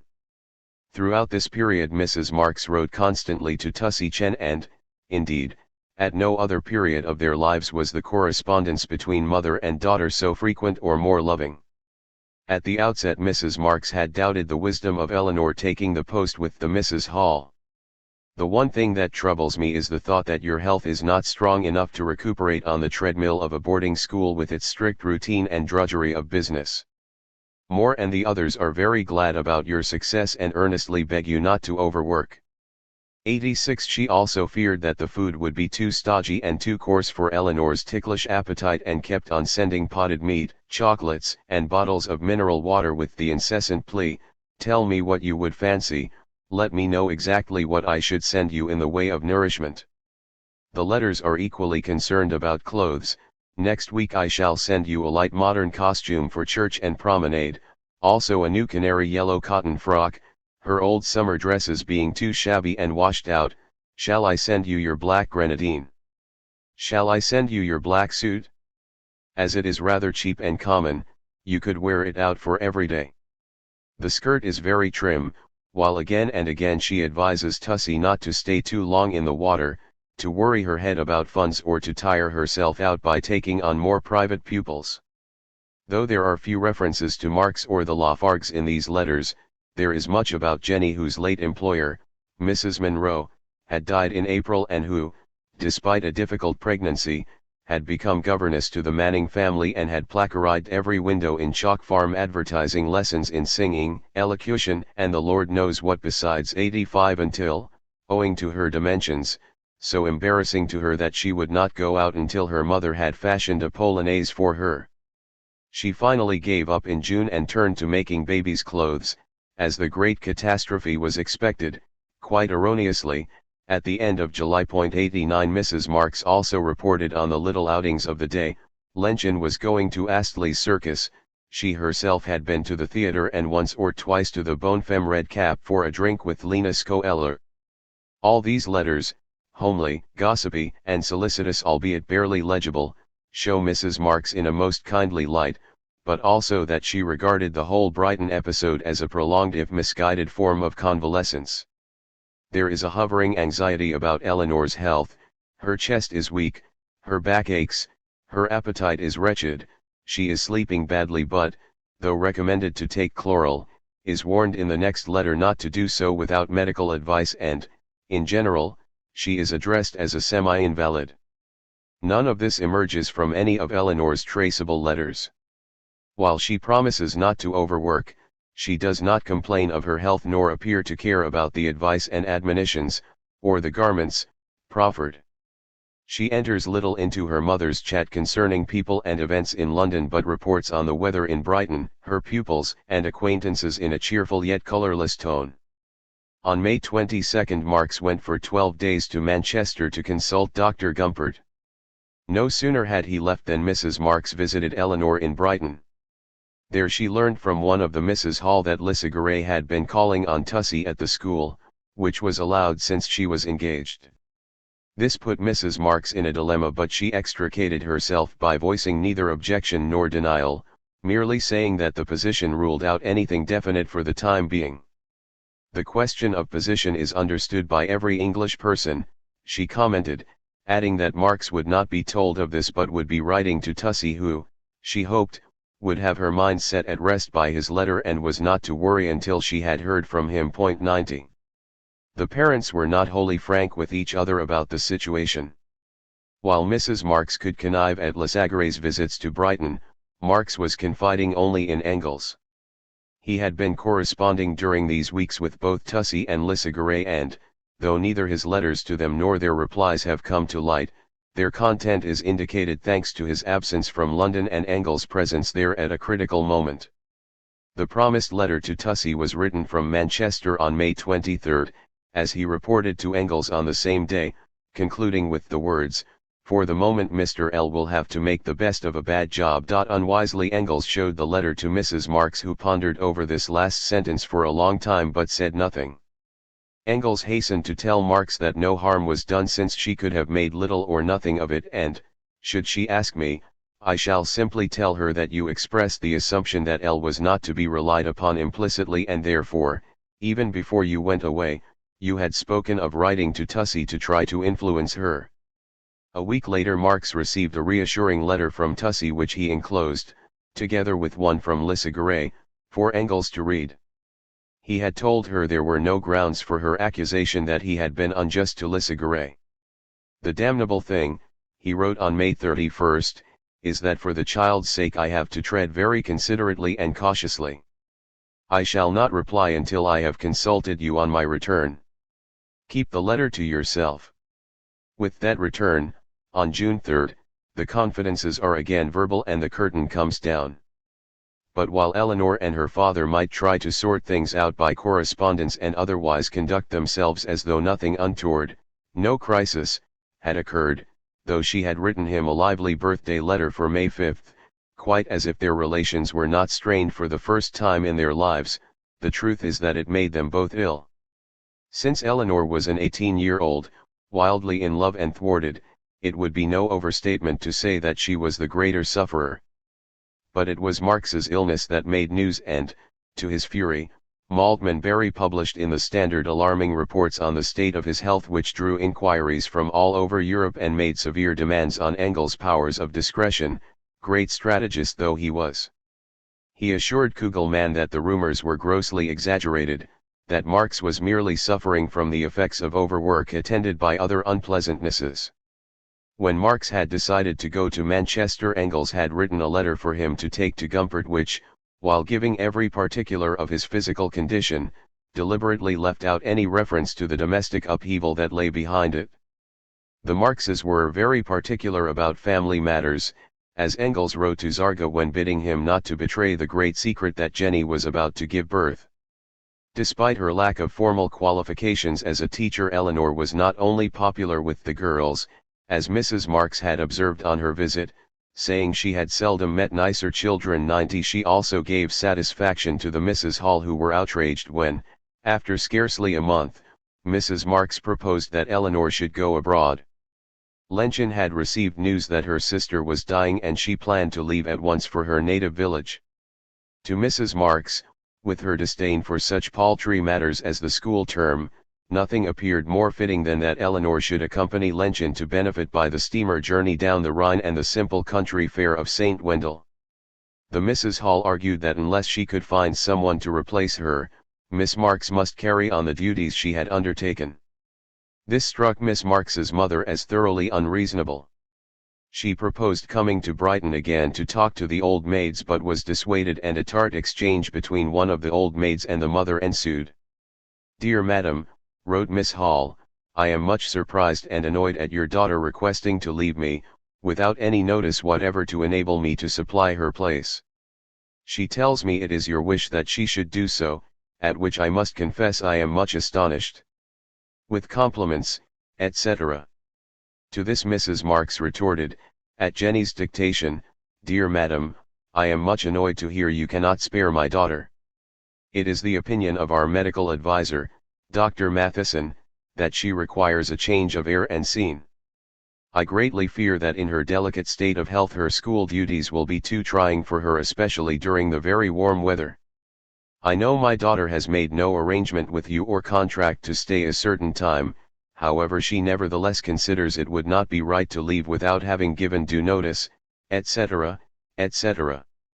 91. While everyone was annoyed with everyone else, Eleanor herself had no intention of falling in with the plan. Under present circumstances, she wrote to Mrs. Marx, "I do not think of going home. Of course," she went on, "I shall be only too glad to see some of you, but I think you had better come some other Saturday or Sunday." 88 In the event, Lenchen was seen off alone by Marx sometime in mid-June, having had to postpone her departure owing to her own ill health, and Eleanor remained in Brighton until the end of the summer term. She was back at 1 Maitland Park Road when Charles Felician Marx Longuet was born there on September 2, 1873. Once in the family circle there was no dodging the issue over Lissaguret, whom Eleanor was now forbidden to see. Precisely when and why this was enjoined is not known. That it caused no serious breach between her and Marx is told by the fact that, both being far from well, they set off together on November 24 to stay for 3 weeks in what Mrs. Marx called the aristocratic German Harrogate. 92 As a health resort, this was a great improvement upon Brighton, for here, under Dr. Andrew Myrtle, a Scot, a Jacobite, and the author of a work entitled On Jaded Brains, Eleanor took Kissingen waters, baths, and was prescribed complete rest and early nights. Marx's cure differed from hers only in that it included much vigorous exercise. Of an evening they took refuge in chess. There is much that remains obscure about this passage in Eleanor's life, and not surprisingly, for not only did it take place in the bosom of the family, but on 2 separate occasions, once after Marx's death and again after that of Engels, letters of a private nature are known to have been destroyed, while the long odyssey of the Marx and Engels literary remains has still not been told in full. 93 But some things are abundantly clear: this family row, this break, this bid for independence on Eleanor's part when she stayed in Brighton, her first experience of self-reliance, was in no way a rebellion. As for running away with Lissaguret, the thought seems never to have entered her head, and, though Franziska Kugelmann claimed in her Reminiscences 94 that he addressed Eleanor in letters as ma chère petite femme, there is no evidence to suggest that she had or was prepared to set the conventions, or her parents, at defiance. On the contrary, the only direct evidence of her attitude points quite the other way and is contained in a troubled, sweet letter written to her father on March 23, 1874. Letters from girls in love to unrelenting fathers are not rare. They seldom plead their cause with a spirit so touching in its candor and affectionate obedience. My dearest Moore, I am going to ask you something, but first I want you to promise me that you will not be very angry. I want to know, dear Moore, when I may see L again. It is so very hard never to see him. I have been doing my best to be patient, but it is so difficult and I don't feel as if I could be much longer. I do not expect you to say that he can come here. I should not even wish it, but could I not, now and then, go for a little walk with him? You let me go out withouten with Frankel, why not with him? No one moreover will be astonished to see us together, as everybody knows we are engaged. When I was so very ill at Brighton, during a week I fainted 2 or 3 times a day, L came to see me, and each time left me stronger and happier, and more able to bear the rather heavy load laid on my shoulders. It is so long since I saw him and I am beginning to feel so very miserable notwithstanding all my efforts to keep up, for I have tried hard to be merry and cheerful. I cannot much longer. Believe me, dear Moore, if I could see him now and then, it would do me more good than all Mrs. Anderson's prescriptions put together, I know that by experience. At any rate, dearest Moore, if I may not see him now, could you not say when I may? It would be something to look forward to, and if the time were not so indefinite it would be less wearisome to wait. My dearest Moore, please don't be angry with me for writing this, but forgive me for being selfish enough to worry you again. Your Tussie. This is quite Entrée News 95. 8. Hippolyte Prosper Olivier Lissaguret, who never called himself nor was ever known by any but his surname, was born into an old Basque family on November 24, 1838 in Auch, the chief town of the department of Gers. 96 Nothing is known of his childhood, but as a student he read classics and graduated before he was 22 when he went briefly to America. On his return to France at the end of 1860 he organized a series of lectures, a kind of popular university, which became celebrated as the Lectures de la Rue de la Paix, where progressive writers, journalists, and also professors who had been deprived of their chairs attracted large numbers of young people. Lissaguret was bent upon reviving freedom of thought and speech in the repressive first decade of the empire. Youth, he declared, must be earnest and austere rather than light-hearted, for we have no time left to be young. He also launched the first of his many ephemeral journals, La Revue des Cours Littéraires, and, in August 1868, founded L'Avenir in Auch, where in December he was sentenced to a month's imprisonment for incitement against the government and violation of the new press laws, passed in March of that year as one of the pre-election measures to silence the anti-Bonapartists.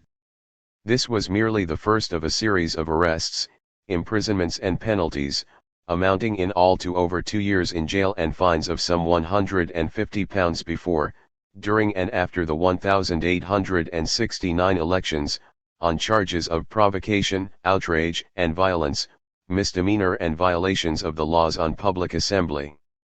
While retaining the editorship of L'Avenir in Auch, he started La Réforme in Paris, where he held public meetings attacking the regime, which earned him a year's sentence for offences against the emperor. During the first term of this captivity in St. Pelagie prison, he wrote a book called Jacques Bonhomme, Entretiens de politique primaire, dedicated to the democratic and social republic, which traces the history, stage by stage, of Bonhomme, the eternally defeated common man who makes revolutions, for others. On his release, Leciguray added to his political offences by championing the killer of a policeman, then issued a seditious appeal to soldiers to mutiny and, this time, to escape inevitable arrest, fled the country, remaining in Brussels until after the outbreak of the Franco-Prussian War and the first French defeats. He then returned to Paris and was among the crowd storming the gates of the Palais Bourbon on August 9, 1870. Leciguray now joined the army at Tours and saw fighting under Gambetta, to whom he proposed a scheme of training camps for francs-tireurs at Toulouse, where, in November, he was appointed quartermaster to the Army of the Southwest and, as such, was Gambetta's personal representative. His main self-imposed function as commissaire de guerre was to inspire the men, whom he proposed to accompany into battle, with patriotic fervour and a spirit of sacrifice.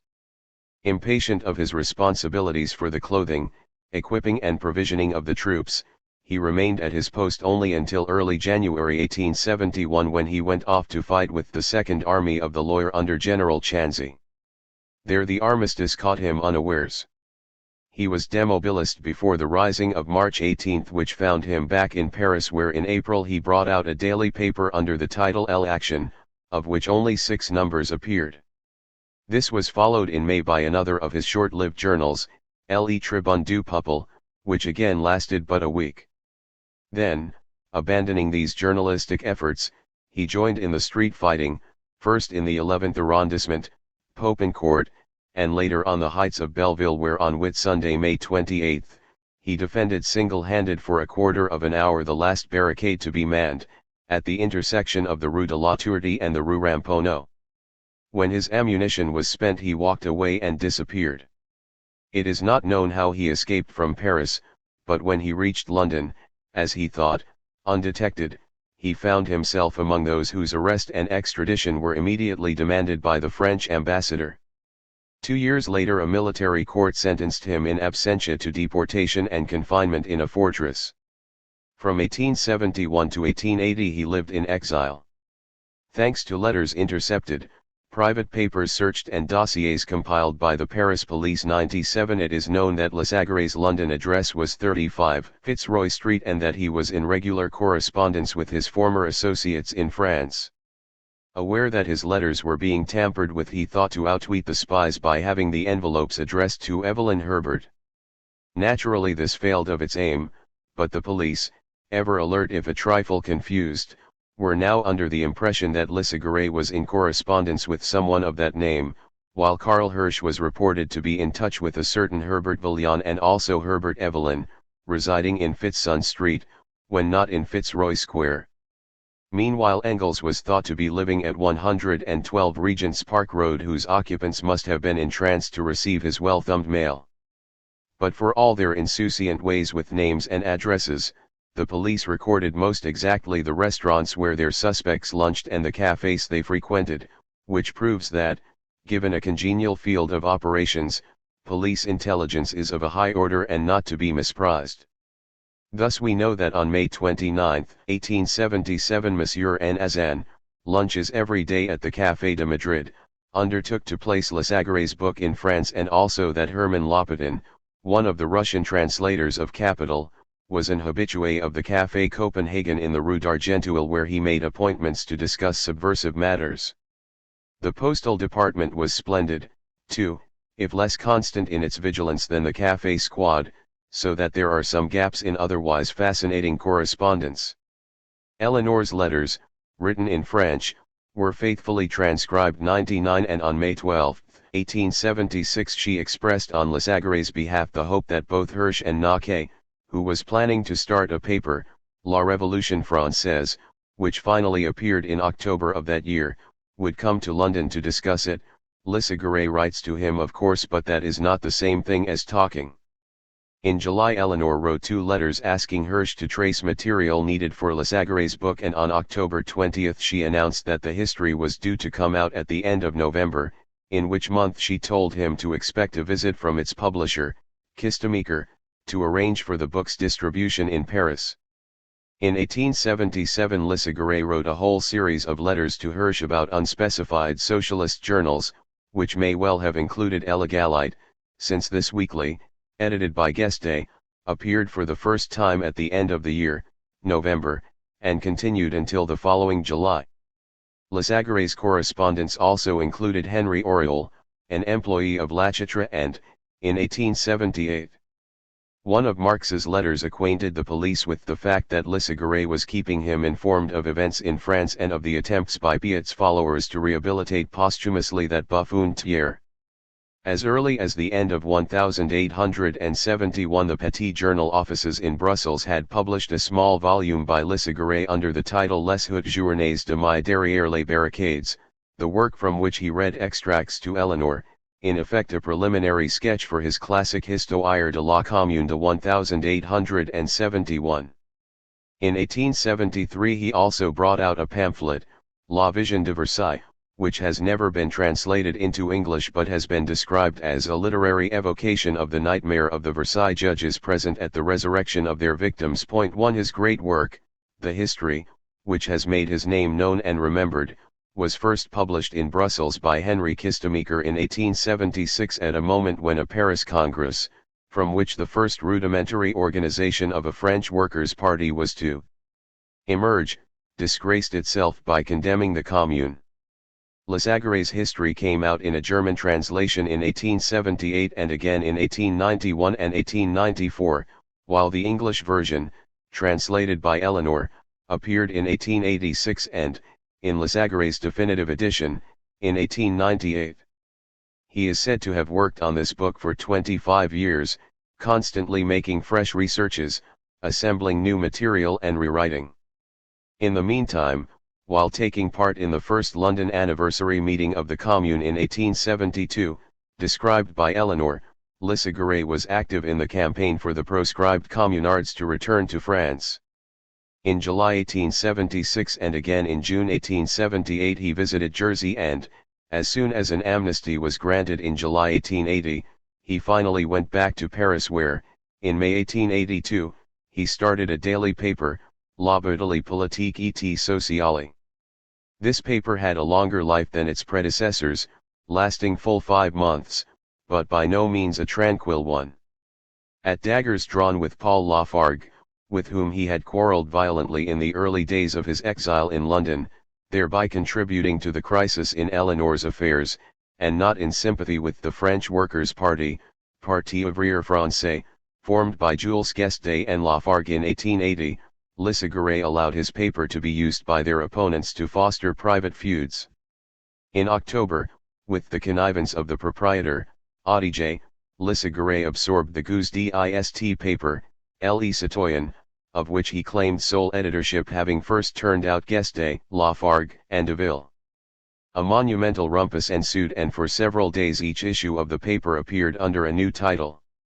The differences were never composed, and Lesagare continued to edit this paper until the competition of Guesde's Cri du Peuple, revived in October 1883, put Le Citoyen out of business, whereupon he restarted La Bouteille, only to be maneuvered out of its editorship. The same trick has been played on M. Lesagare as he played on us, they are but following the glorious example he once gave them, wrote Paul Lafargue to Engels. 100.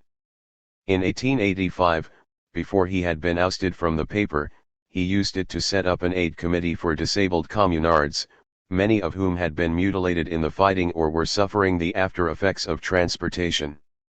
A great admirer of Victor Hugo, he organized a contingent of these veterans to attend the writer's funeral carrying a red flag. Twice Lissaguet stood in the Paris municipal elections but was not returned, though on the second occasion, as a candidate for Montmartre in 1890, he polled a higher vote than one of his opponents, Charles Longuet. For the next many years he devoted himself to the revision of his History of the Commune for the 1898 French edition and is not known to have played an active part in politics. On January 25, 1901, too weak to undergo the tracheotomy which alone could have saved his life, he died at 43 Rue Richer, within a stone's throw of the scene of his earliest exploits in the Rue Cadet. He was 62 years of age. 2,000 people came to his burial in the Père Lachaise cemetery, including both Vaillant and Longuet. A hot-headed and undisciplined individualist of superb physical courage, a dead shot and an enthusiastic duelist, Lissaguet was a colorful figure, with a flair for leadership and a supreme contempt for authority, who is never known to have written for any paper which he did not himself edit. He was a man of few intimates, possessed of a gift almost amounting to genius for quarreling with those he had, his friendships and love affairs, except in the case of Eleanor, generally ending in a row and blue fire. 101. As a frequent guest at Maitland Park Road in the 70s and under Marx's tutelage, his views on socialism, which had been of the utopian variety, underwent a change, but he boggled at the corollary, the need for organized workers' parties. Thus when he returned to his native land at the age of 42, to find a political climate very different from that engendered by the conspiratorial sects of the past, he was rejected by the revolutionaries who had begun to learn the more up-to-date lessons of discipline and organization. Dedicated, fiery and self-willed he remained, but a self-appointed leader without a following, owing allegiance to none, his star had set by the ADS, though in his famous History of the Commune it still shines brilliantly.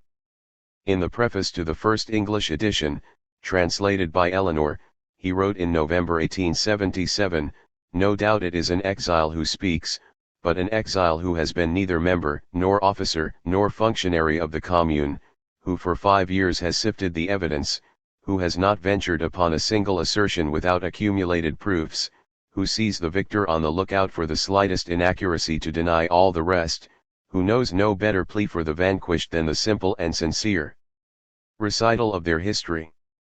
This history, besides, is due to their children, to all the working men of the earth. The child has the right to know the reason of the paternal defeats, the Socialist Party, the campaign of its flag in all countries." 43. 9. The cure in Harrogate had helped to restore Eleanor, but it had done little for Marx, who was advised, not for the first time, to take the waters in Carlsbad.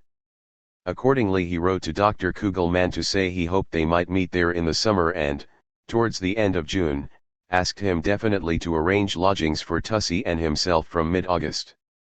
Before that time was reached, on July 20, 1874, Jenny's little boy died, as he had been born, at his grandparents' home, of gastroenteritis at the age of 11 months.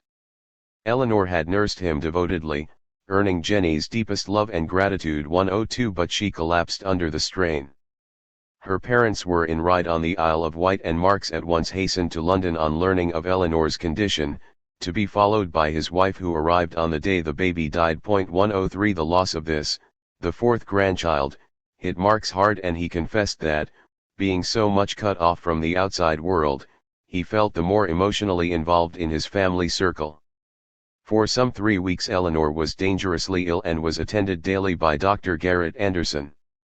Then she began to improve, her appetite growing in geometric proportions, according to Marx, who went on to say that one of the curious features of women's ailments in which hysteria plays a part was that you had to affect not to notice that the invalid lived on earthly sustenance, which also became unnecessary once recovery was complete.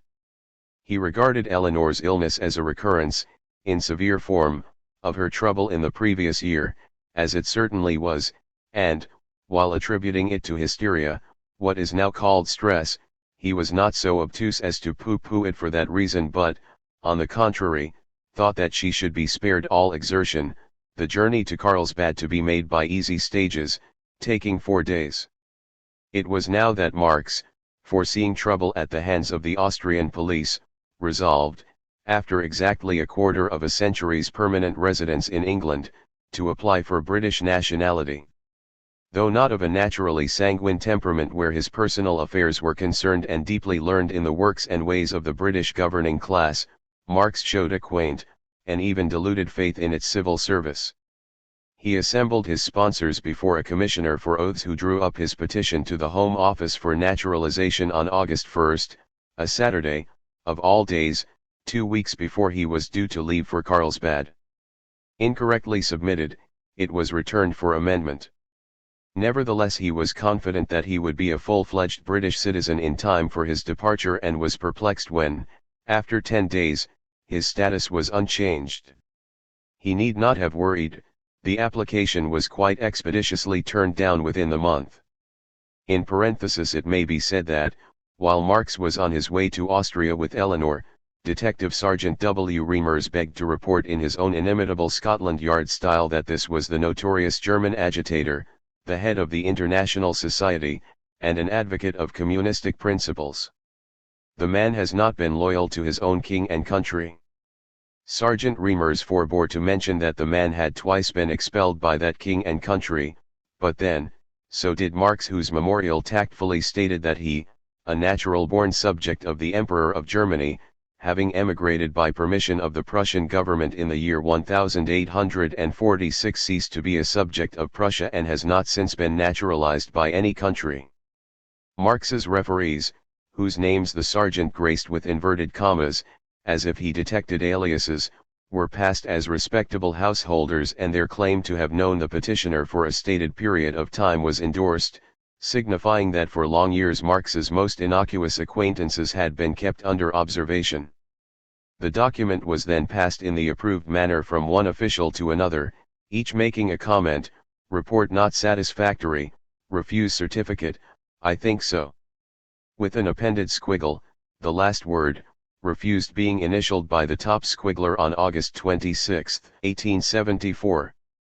A heavily polite letter was sent by Mr. Robert Willis, Commissioner for Oaths of 18 St. Martin's Court, Leicester Square, asking whether the refusal was on account of any, and if so what defect in the form of application, and, if not, esteeming it a favor if he could be informed of the grounds for refusal in order to enable me to renew the application at a future period if so desired by my client.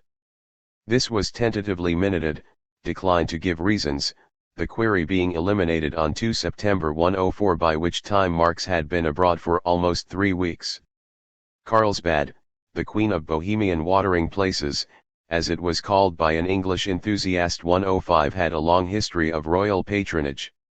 Named, according to legend, after the 14th century King of Bohemia and subsequently Holy Roman Emperor, Charles IV, it was visited by Frederick I of Prussia, Peter the Great, who took the health-giving waters by the pitcher, the Emperor Charles VI, and Napoleon's Empress Maria Louisa. A different category of distinguished visitors included Leibniz, Bach, Goethe, who came no less than a dozen times between 1786 and 1806 for his kidney trouble, Schiller, Beethoven, and Paganini, while Mozart's son, Franz Xaver, who died in 1844, lies buried in the churchyard. The gravestone calls him Wolfgang Amadeus, as his widowed mother had renamed him, and Turgenev, Marx's exact contemporary, 1818 to 1883, had spent June 1874 there, a few weeks before Marx and Tussie came. In earlier days the arrival of every guest was heralded by a fanfare from the castle turret and a serenade outside his place of residence. This pretty welcome fell into disuse when, in the early 1850s, a jarring note was sounded by the hornblowers and serenaders who took to asking for tips. Indeed, a marked change came over Carlsbad at this time, making it less a pleasure resort with therapeutic adjuncts than a serious, even earnest curate, though the number of visitors rose by leaps and bounds and ladies were still presented with nosegays on departure, for which, however, they surreptitiously paid. The whole place, with its population of 9,000 and its one unprofitable local industry of pin-making, was put onto a sound economic footing. There were charges for sejour, for listening to the band, for swallowing the waters, for wallowing in them, and for every other boon offered by a spa that boasted no fewer than 10 mineral springs. For 40 years, until his retirement in this year 1874, Dr. Hlowisic had been the reigning physician who had laid down the regimen followed by the innumerable flourishing doctors and by their patients. Another leading doctor of long standing who had published works on the Carlsbad cure was Dr. Leopold Fleckels, who practiced there from 1839 until his death in 1879. His son, Dr. Ferdinand Fleckels, had joined him from Vienna in 1864. The tax Marx had to pay into the town funds was doubled both for himself and Eleanor, because he had registered as Charles Marx, private gentleman, in the hope of evading suspicion. Dr. Kugelmann, his wife Gertrude, and their 17-year-old daughter Franziska were already installed and had taken rooms for the Marxes at the Germania in the Schlossberg, a narrow lane debouching into the wider, more fashionable street misnamed the Schlossplatz. Though a guest house rather than an hotel, it was in an expensive quarter, and, while acknowledging that respectable appearances had their advantage in putting the police off the scent, Marx wished he could have been accommodated more cheaply. Eleanor found Carlsbad delightful and every prospect pleasing. Indeed, one must be very difficile not to be enchanted with such admirable scenery, she wrote to Jenny on 5 September. 108 Marx, too, declared that he could never tire of the wooded mountain walks. These they took each day as part of a strict routine of which he gave an hour-by-hour account to Engels. "We are very exact indeed in all our duties," wrote Eleanor. Papa being, at the Brunnen by 6 o'clock, frequently still earlier. 108. There was no lack of social life, and Eleanor gave a lively description of their circle. There was Simon Deutsch, an Austrian bibliographer with whom Marx, a fellow exile, had quarreled in the far-off Paris days, but who was now accepted as an old friend, a most amusing fellow, and has known and knows everybody. There was the painter Otto, a charming fellow, as well as an awful Frenchman, fortunately departed, a perfect idiot, the most unbearable example of the bourgeois species that it is possible to imagine. There was also Count Platon, good fellow enough in his way, who was a regular aristo and Catholic, but good Pole and Russia hater. He was described in the local paper here as chef of the nihilists. You may suppose how horrified the old fellow was, and was announced as being here with the chef of the International. 108 Half the local medical faculty gathered round me and daughter, Marx reported, adding that they made rather a lot of noise but were congenial enough in an environment where much laughter and little thought were prescribed.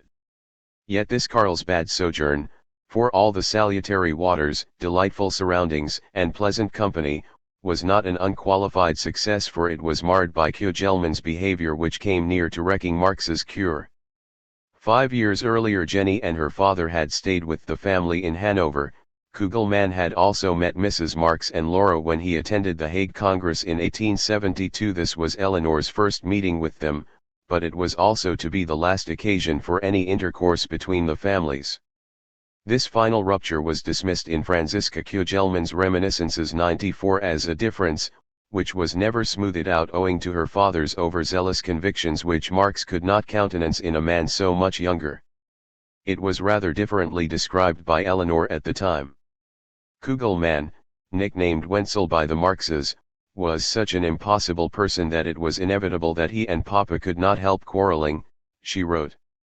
And, indeed, Marx, whose nerves were frayed by the man's incessant, deep-voiced, earnest trumpetings, called him insufferable, an arch-pedant and small-minded bourgeois Philistine, a bully and a bore. But the nub of the matter was that he browbeat his wife, a charming little woman, according to Eleanor, and that the life he led her and their young daughter was abominable. "It's a hard thing," wrote Eleanor, "when a woman has no money of her own and her husband tells her every minute that she is ungrateful for his wohltaten to her and the child. You cannot imagine how brutish Kugel is and how shameless. 108 He made scenes, he sulked, he took offense on the slightest provocation, but, embarrassing as this was, he might yet have concealed his unattractive character had not Marx, in whose presence he tried to preserve a certain dignity, occupied an adjoining room at the Germania separated from the Kugel man's only by a door. He thus became an unwilling listener to the most odious rows.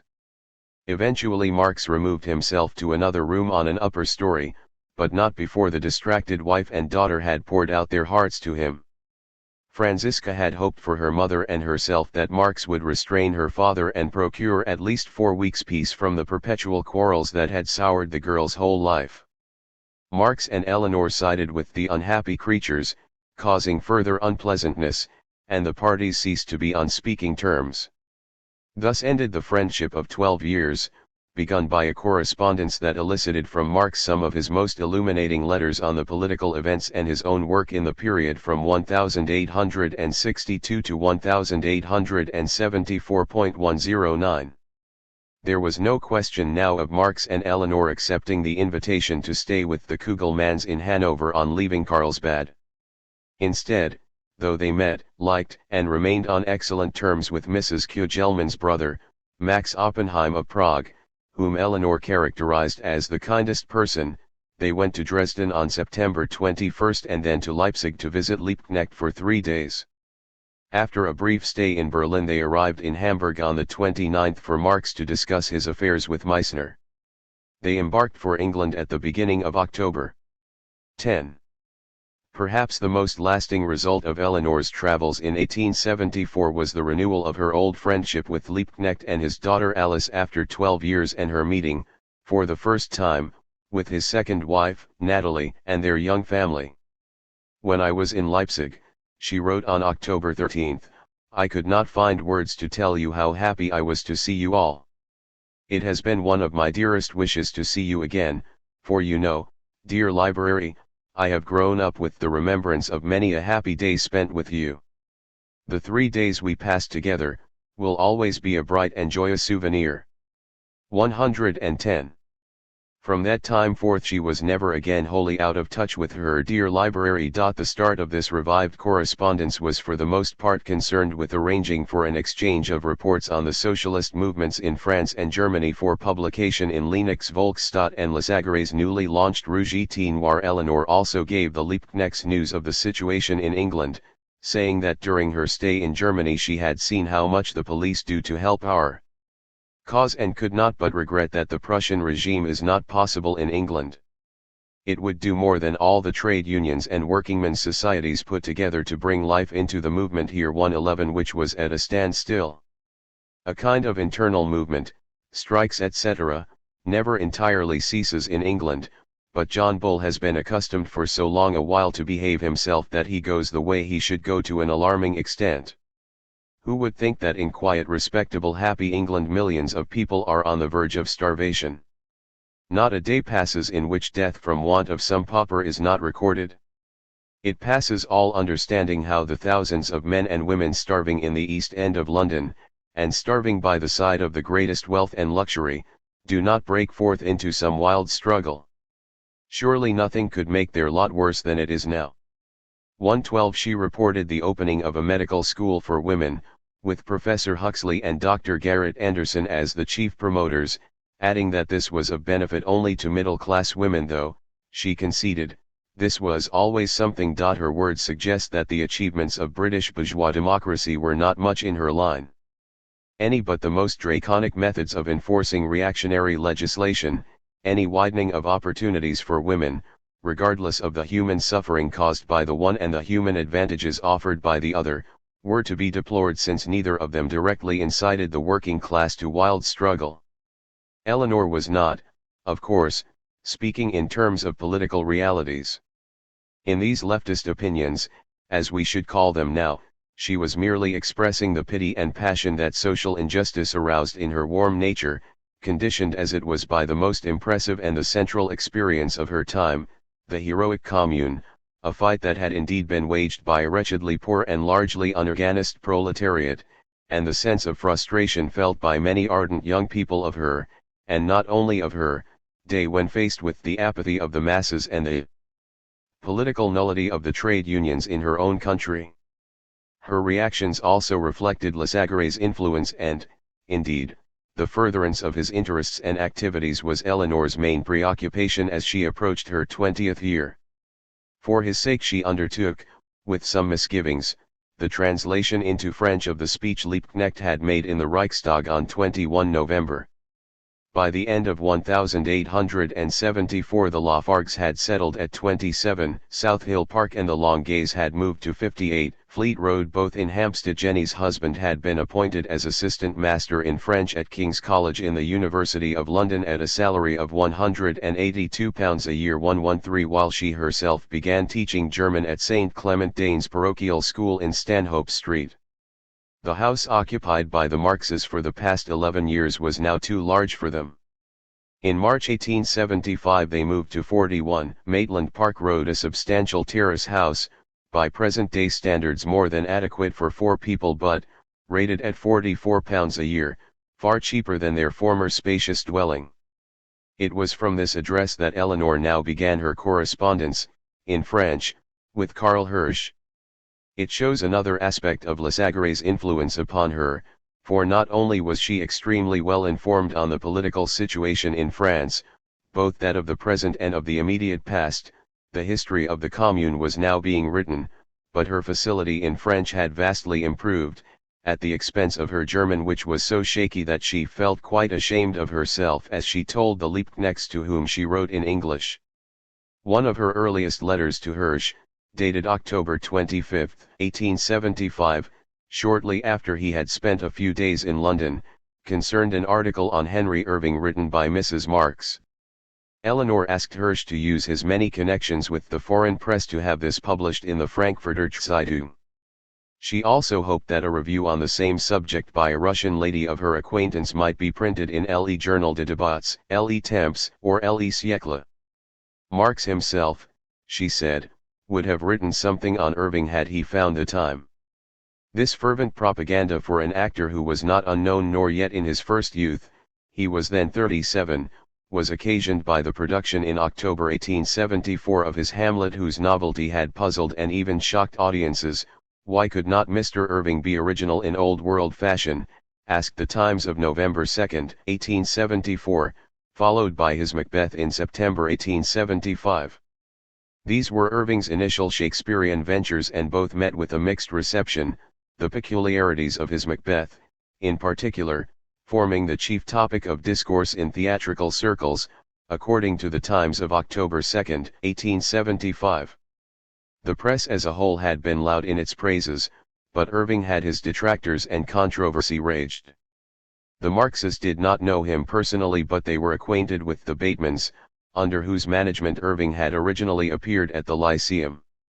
Their eldest daughter Kate had played opposite him as Lady Macbeth, but it was certainly disinterested enthusiasm for an artist of rare talent, allied to her lifelong devotion to Shakespeare, that inspired Mrs. Marx's first journalistic essay. She asked Eleanor to make clear to Hirsch that her name was not to appear in the Frankfurter Zeitung should the article be printed, though its authorship could be revealed among friends. The article was published, and a few months later Mrs. Marx herself sent a letter to Hirsch to say that as a result of this initial success she had been seized by a writing mania and had submitted a little report on the London season which, to her astonishment, had appeared on April 4, 1876 1:15. Eleanor's own interest in the theatre was probably stimulated by the founding in 1873 of Furnivall's New Shakespeare Society, which she joined. Mrs. Edward Compton, then Virginia Bateman, who, like her sisters, Kate, Ellen, and Isabel, was on the stage, using the name Virginia Frances, recalled that when in her teens she had visited the Marxes' horrid little house, more often than her parents because Eleanor was much attached to her. Her young friend was always most anxious to make me take Shakespeare seriously. Indeed, she used to drag me to Furnivall's Shakespeare Society meetings. 117 This interest in the theatre was to play an increasing part in Eleanor's life, was never entirely abandoned and, at one point, threatened to become her chosen career. but for the time being it played a secondary part to her concern for Lasagare's work. From August 15 to September 11 in 1875 Marx went to Carlsbad alone, missing Tussie sadly but thankful for the absence of Kugelmann, while Mrs. Marx took a holiday in Lausanne until September 21. Though there is no indication of where the Longuets had been nor yet whether Eleanor had gone away that summer at all, Jenny wrote to her sister on September 1, announcing her return to London, and recalling that on the morrow her little son would have been 2 years old had he lived, and that, on this sorrowful anniversary, she would be thinking, too, of Tussie's loving kindness. 102. No celebration to mark Eleanor's 21st birthday on January 16, 1876 has been recorded, unless the present of a packet of cigarettes, for which she thanked Hirsch on December 30, may be counted as a salutation to her coming of age. Jenny was pregnant again at the time, and early that spring her husband suffered a fever. They had recently moved to 30 Leighton Grove in Kentish Town where, on May 10, 1876, Frederick Jean Florent Longuet, always known as Jean or Johnny and sometimes Jack, was born, a weakly infant, according to Mrs. Marx, but one who developed into a sturdy little child. 118 2 days later Eleanor wrote a long letter to Hirsch without mentioning this event, entirely concerned with the moves afoot to get a bill passed by the French government to amnesty the proscribed communards. The impersonality of this political correspondence was modified when Hirsch sent her a pair of pince-nez which, although the lenses were no good, she found enchanting. They were so much lighter and more comfortable than those she habitually wore. 10 days later the police must have been relieved to learn that she had changed the lenses. This was in July, when Lasagare had gone to Jersey and she was preparing to accompany her father for the second time to Carlsbad.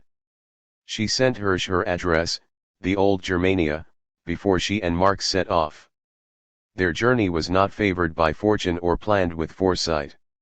Reaching Cologne on Saturday, August 13, their arrival in Nuremberg coincided with the opening of Wagner's Bayreuth Festspielhaus and the first performance of the Nibelungenring, attracting an audience from the ends of the earth. In addition to this festival of fools, as Marx called it, Nuremberg itself had chosen that weekend to stage a bakers' and millers' congress which, if less renowned and well attended, also had its aficionados. With these and the Siegfrieds, Valkyries, and Götterdämmerung heroes streaming into the town 120 there was not a bed to be had. For a radius of 50 miles every lodging, from the most expensive hotel to the humblest inn and das house, was full, and could have been filled twice over.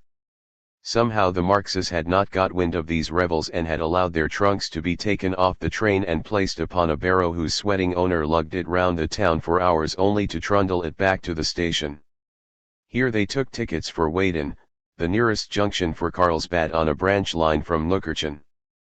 But the guard was tipsy and incapable of speech when they arrived at Leukertschen, so they were carried on to Irelahi where they waited a couple of hours for a train back to Weiden, which little place with its one hotel also happened to be the junction for Bayreuth, thus offering not the smallest hope of accommodation. It was now midnight and until 4 in the morning they had to make the best of the wooden benches at the railway station. Small wonder that they were exhausted when they fetched up at the Germania.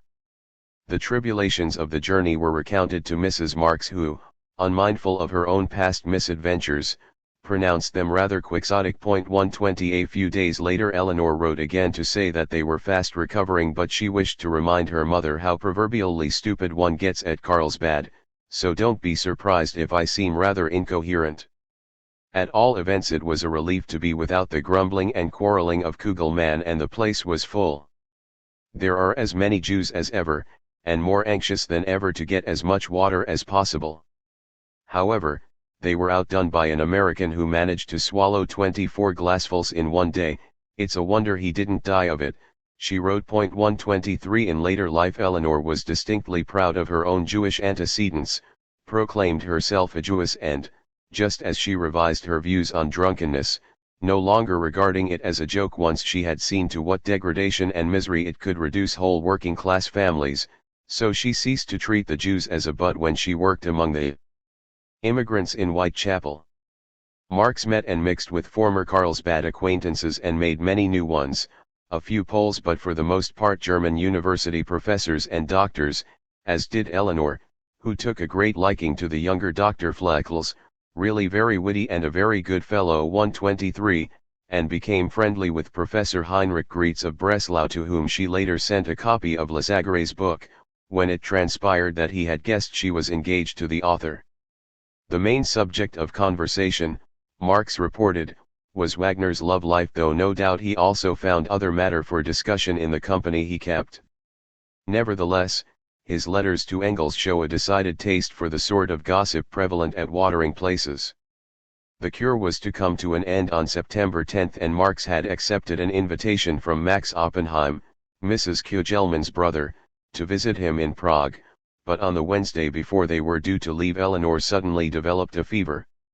Dr. Fleckles, by taking swift action, saved her from a long and dangerous illness, Marx wrote to Oppenheim. Nevertheless, some days of convalescence were advised, and the journey to Prague was not made until September 15. They stayed only a few days, and on the 21st were writing to Fleckles in Carlsbad from Liege, having on the homeward journey paid a flying visit to Kreuznach, where Marx had been in 1843, before his marriage, and where, in fact, the wedding had taken place on June 19. For that occasion the Baroness von Westphalen with her daughter and her son Edgar had travelled from Trier, preferring that reactions to this unpopular event should not be manifested in their hometown.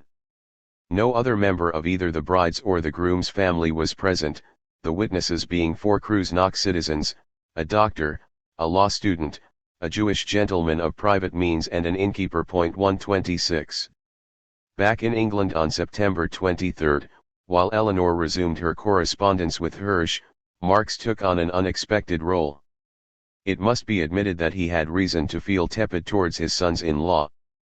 Lafargue, having finally turned his back on a medical career, struggling with more optimism than success to establish himself as a commercial photo engraver, for which he had invented a new process, was writing every few days to Engels, not so much begging letters as peremptory demands for sums of money that even in his days of direst need would have made Marx blush.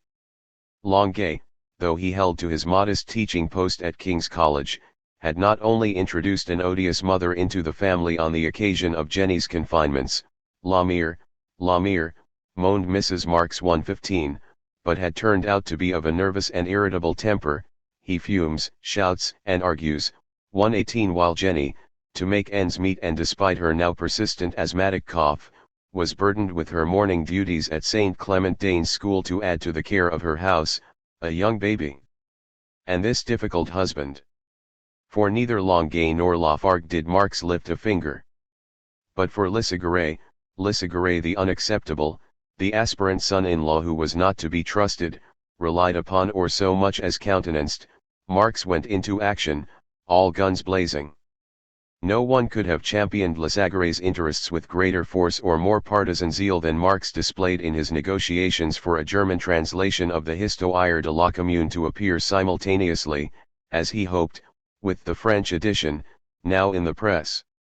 The fact was that, despite reservations, he held the highest opinion of this book. It was, he emphasized, the first authentic account, and had, in his view, the unique quality of a work, almost a personal memoir, by a man who had been an eyewitness to and participant in the events described, drawing upon all published sources as well as material available to no one else. As such, it could not be matched by any other book on the subject, and its translation must be impeccable.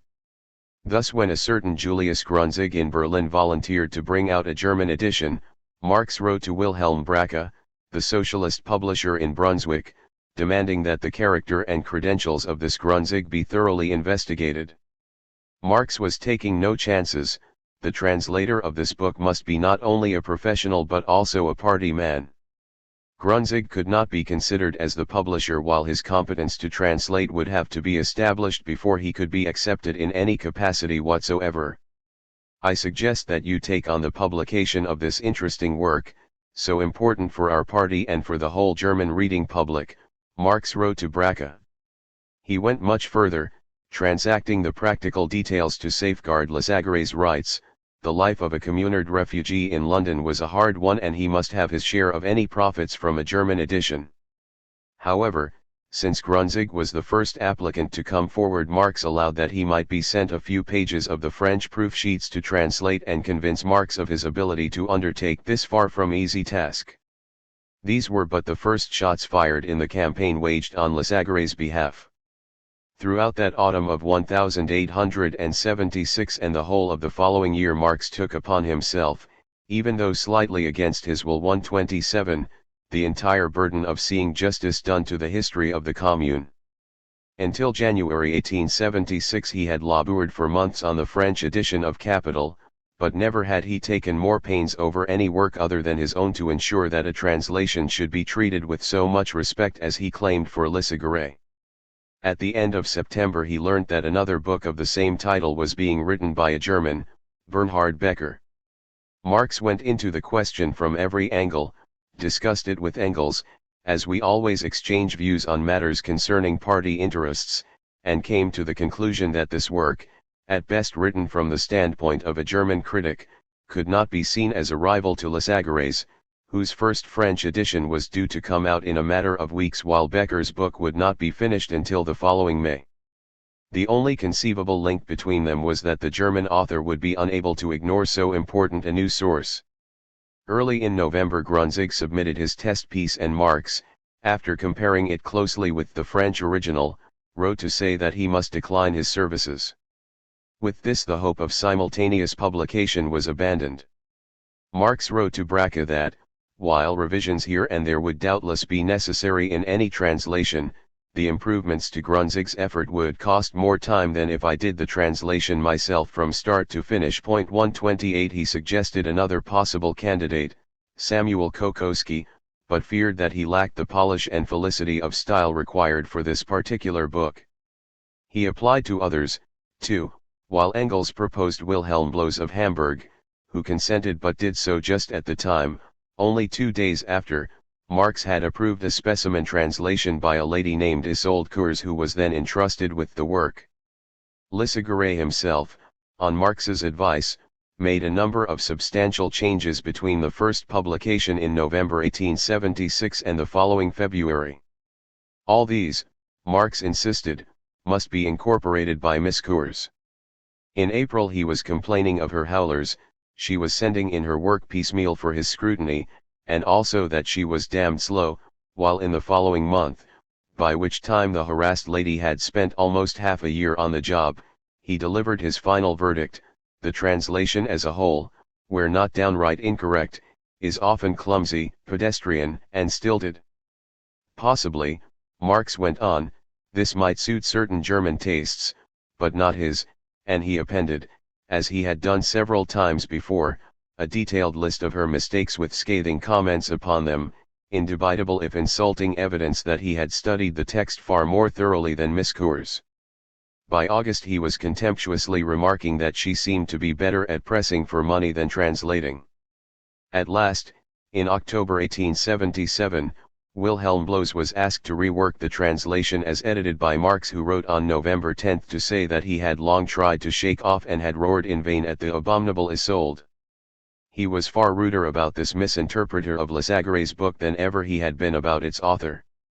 By a coincidence quite fortuitous, for he was no longer speaking of anything connected with his painstaking and anonymous work on the history, Marx included in this same letter to Bloss what could almost be called a declaration of integrity. Neither Engels nor he gave a straw for popularity. He wrote, "A proof, for instance, is that, during the time of the International, in my aversion from any cult of the individual, I never allowed the numerous maneuvers of recognition by which I was molested from various countries to receive publicity. I never even answered them, except now and again with a rebuke. When Engels and I first joined the clandestine Communist League, we did so only on condition that anything tending to foster irrational beliefs in authority should be expunged from the rules." The German edition of the history appeared, published by Braque, in 1878, by which time Lasagare had made further emendations, while he wrote nearly 100 more pages especially for the English version which Eleanor was to produce. Her translation, though it did not appear until 1886, was done many years before. Indeed, Mrs. Marx told Zarga in January 1877 that Lesagare's book was being translated at the present time into English and German. As Eleanor explained in her introduction, she had done the work at the express wish of the author, from the Histoire de la Commune as prepared for a second French edition, an edition which the French government would not allow to be published. This explanation is necessary, she went on, in view of the differences between the translation and the first edition of Lesagare's book. Though much had happened in the years between her original translation and its publication which made certain passages out of date, she was loath to alter the work in any way. It had been entirely revised and corrected by my father. I want it to remain as he knew it. 43. This is perhaps the only public reference to Marx's stubborn toil in the interests of a man whom he disliked and rejected in the family circle but whose work he thought of importance. 11. A conjuncture of circumstances at this period of her life drove Eleanor back upon her own resources. The demise of the International in 1872, its final winding up in so far as it affected her family, in 1874, followed in the next year by the move to a smaller dwelling meant that the home was no longer the center and resort for revolutionaries from every country, while the other members of the family had flown, if not far, away. Even the French emigration has gone to pieces, wrote Engels in September 1874. All have fallen out with each other and with everyone else on purely personal grounds, mostly over money matters, and we are almost entirely rid of them. Parallel to this attenuated social life ran Eleanor's lingering engagement to Lesagare, with no promise of personal fulfillment in sight, though her interest in him and his affairs was undiminished. Not that things were bleak at 41 Maitland Park Road, to which, particularly on Sundays when open house was kept, friends old and new found their way, including many now introduced by Eleanor herself. But the days of passionate political involvement, the endless meetings and discussions at the very heart of the international movement, were over. Marx, with continuing ill health, seldom forsook his study. He does not appear to have confided in Tussie his initial exertions in connection with the German edition of the History of the Commune, for, towards the end of October 1876, Eleanor wrote to Hirsch, thanking him for the cigarettes he had sent to Carlsbad and for a second pair of delightful pince nez, confidently announcing that the book would be published in both languages at more or less the same time in about a month, when in point of fact the translation was not so much as underway. That autumn she plunged into an entirely new activity, working for the London School Board elections in the interest of a Mrs. Westlake, the only woman standing for the Marylebone division. Eleanor explained in a letter to Hirsch that these bodies were responsible for the control of the board schools, and that Mrs. Westlake, though basically a middle-class lady, like almost all English women, she oddly said, was at least a free-thinking one and certainly of greater worth than any of the male candidates. The main issue was the defeat of the Church party, which sought to abolish compulsory education altogether. Mrs. Westlake had been the treasurer of the dispensary and new hospital for women in the Marylebone Road. She declared that she would give up all such work if elected, but it was to this connection that she owed the support of Dr. Garrett Anderson, who, as Eleanor's doctor, may well have pressed her into the campaign. Another influential backer was Miss Buss of the North London Collegiate School, and both these well-known personalities were on the platform at Mrs. Westlake's election meetings during the last 2 weeks of November, while the only lady candidate was well publicized, her policy and her views regularly reported, by the local press. From the committee rooms at 157 Camden Road, Eleanor went canvassing from door to door. "You cannot imagine the curious things I see and hear," she wrote to Hirsch.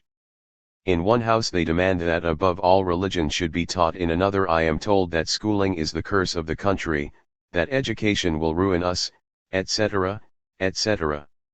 Still, it is amusing, though sometimes rather sad, as when one calls on a worker who says he wants to consult his boss first. 131 The election was held on December 2 and Mrs. Westlake romped home at the head of the 7 successful candidates with 20,231 votes. Engels approved of this activity and of women's entry into public office, casting all his 7 votes for Mrs. Westlake.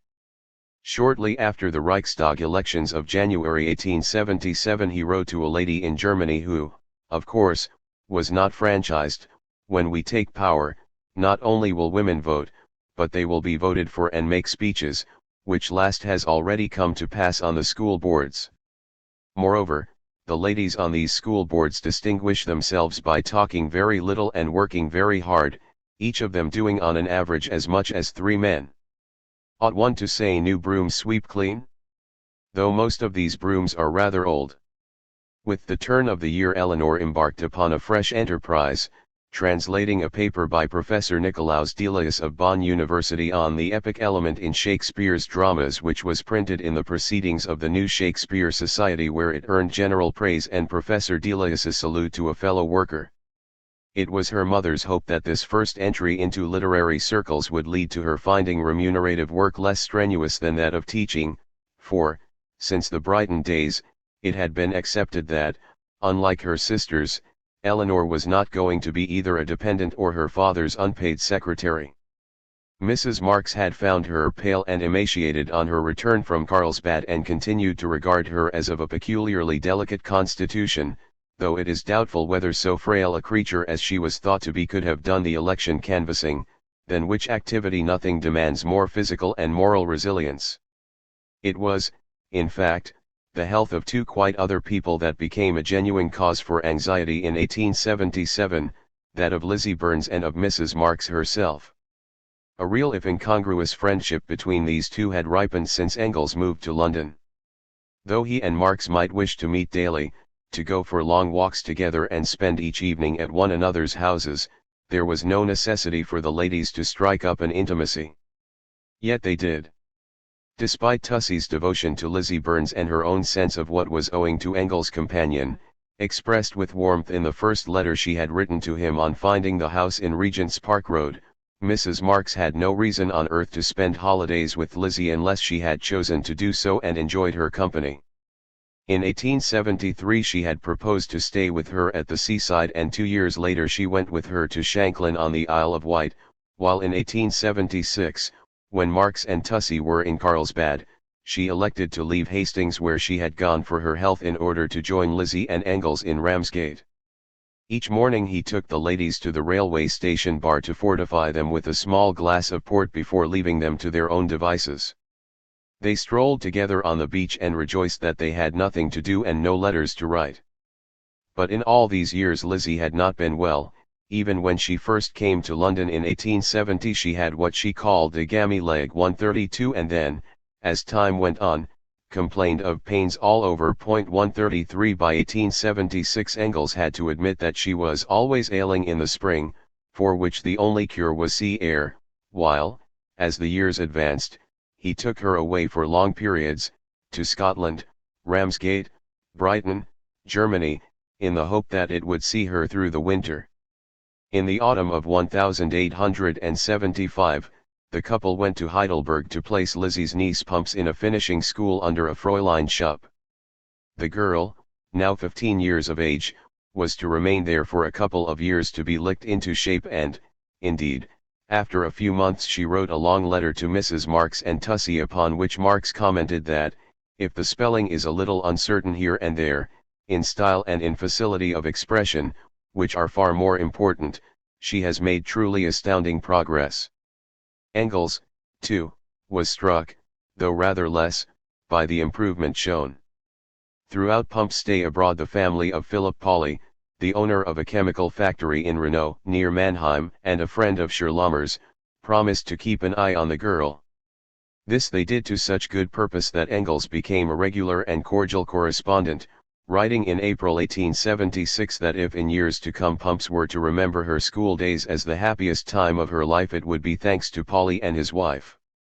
In August 1876 Lizzie and Engels broke their seaside holiday to visit Pumps in Heidelberg, at which time the Paulis invited Marx and Tussie to stay with them in Renault when they left Carlsbad. Tussie's sudden fever and the engagement to go to Prague prevented their acceptance, but Pump's fortunes had now involved the entire circle in friendly intercourse, and some years later, in May 1881, Mrs. Pauli visited Engels in London. The 2 years that the girl was to have been at school did not run their full course, For, though Lizzie had withstood the tests of winter, including the Christmas season, which represented all bibulous jollifications rolled into one, in the last 6 weeks, Engels wrote to Mrs. Polly on February 14, 1877, "We have had all manner of servant troubles, and just now, when she should rest, she has to exert herself beyond her strength, working her fingers to the bone." He had reckoned with this possibility and informed the school that he might have to recall Pumps at any time. That point had now been reached, and since he could not leave London to fetch her, he would avail himself of offers made to escort Pumps back to England by the beginning or, at the latest, the middle of March. He himself was doing all he could. "If you had seen me making the bed last night and lighting the kitchen stove this morning, you would have laughed, but the burden of housework absolutely must be taken off Lizzie's shoulders." She went with him to Brighton for a fortnight while awaiting Pumps' homecoming. It was not a success. Pumps was, and remained, a thoroughly tiresome creature. Despite her kindly upbringing and the Heidelberg veneer, she was an ill-conditioned and a flighty girl. It could have been said of her that with all her sail she carried not an ounce of ballast, and it is wonderful that anyone should have bothered to take her seriously. But however badly she behaved, she was Engels' protégée and was shown a degree of consideration that, in her own right, she had not earned. Never was this more so than when the wind was taken out of her sails, as it shortly was, for on her return to London she quarrelled with Lizzie, thereby affronting Engels, both of whom had been as parents to her, and, turning her back on their needs, she left for Manchester to live with her own people. Whatever the cause of the break, and while Lizzie's health deteriorated so badly that Engels had to take her away from home for weeks on end, Pump's life in Manchester proved a hard school that did nothing towards improving her literary style. Her father, Thomas Burns, made it clear that he could not afford to let her stay for any length of time, or to support her at all. She worked in her brother's fish shop all day and every day, while in the home she had the care of 3 tiny children, including a newborn infant, whose mother, Mrs. Renshaw, was still unable to leave her bed. 134 Pumps was not, therefore, averse from returning to London, but she refused to eat humble pie or apologize to her aunt and uncle. Engels, who had not answered her one unrepentant letter, was disinclined to make the first move, and deadlock was reached. 135. This did not, however, emerge for some months, and then only because Mrs. Marx, who went to Manchester that autumn, reported on the unhappy state of affairs and took a deal of trouble to bring the girl round, though she was reluctant to meddle, since she believed hardly anything that either Pumps or Lizzie told her, and the only upshot would be Rose. 135 Mrs. Marx's visit to Manchester was not, of course, primarily on Pumps' account. She was there to seek the ever-dependable Dr. Gumpert's advice on her health, which had begun to trouble her afresh despite a foreign cure.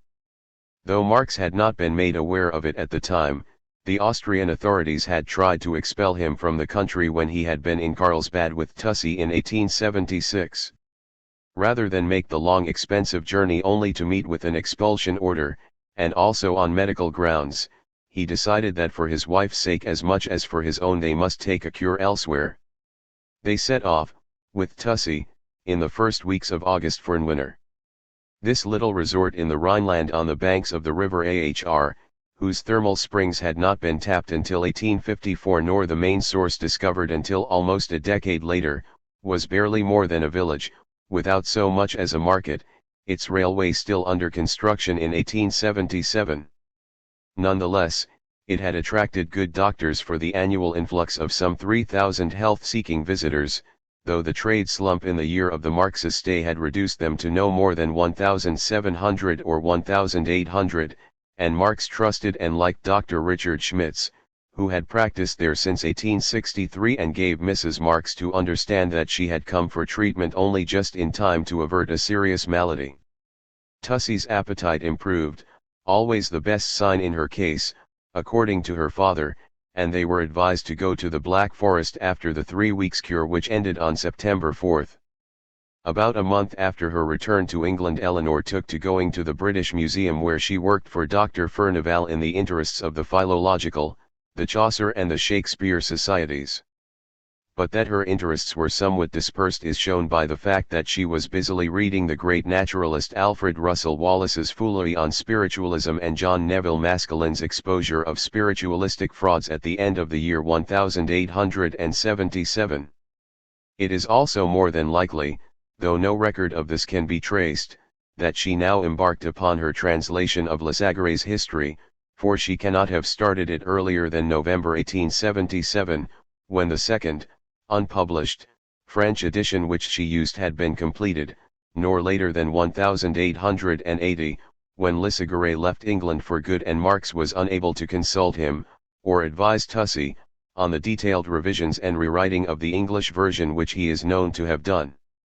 It was a daunting task for a relatively prentice hand.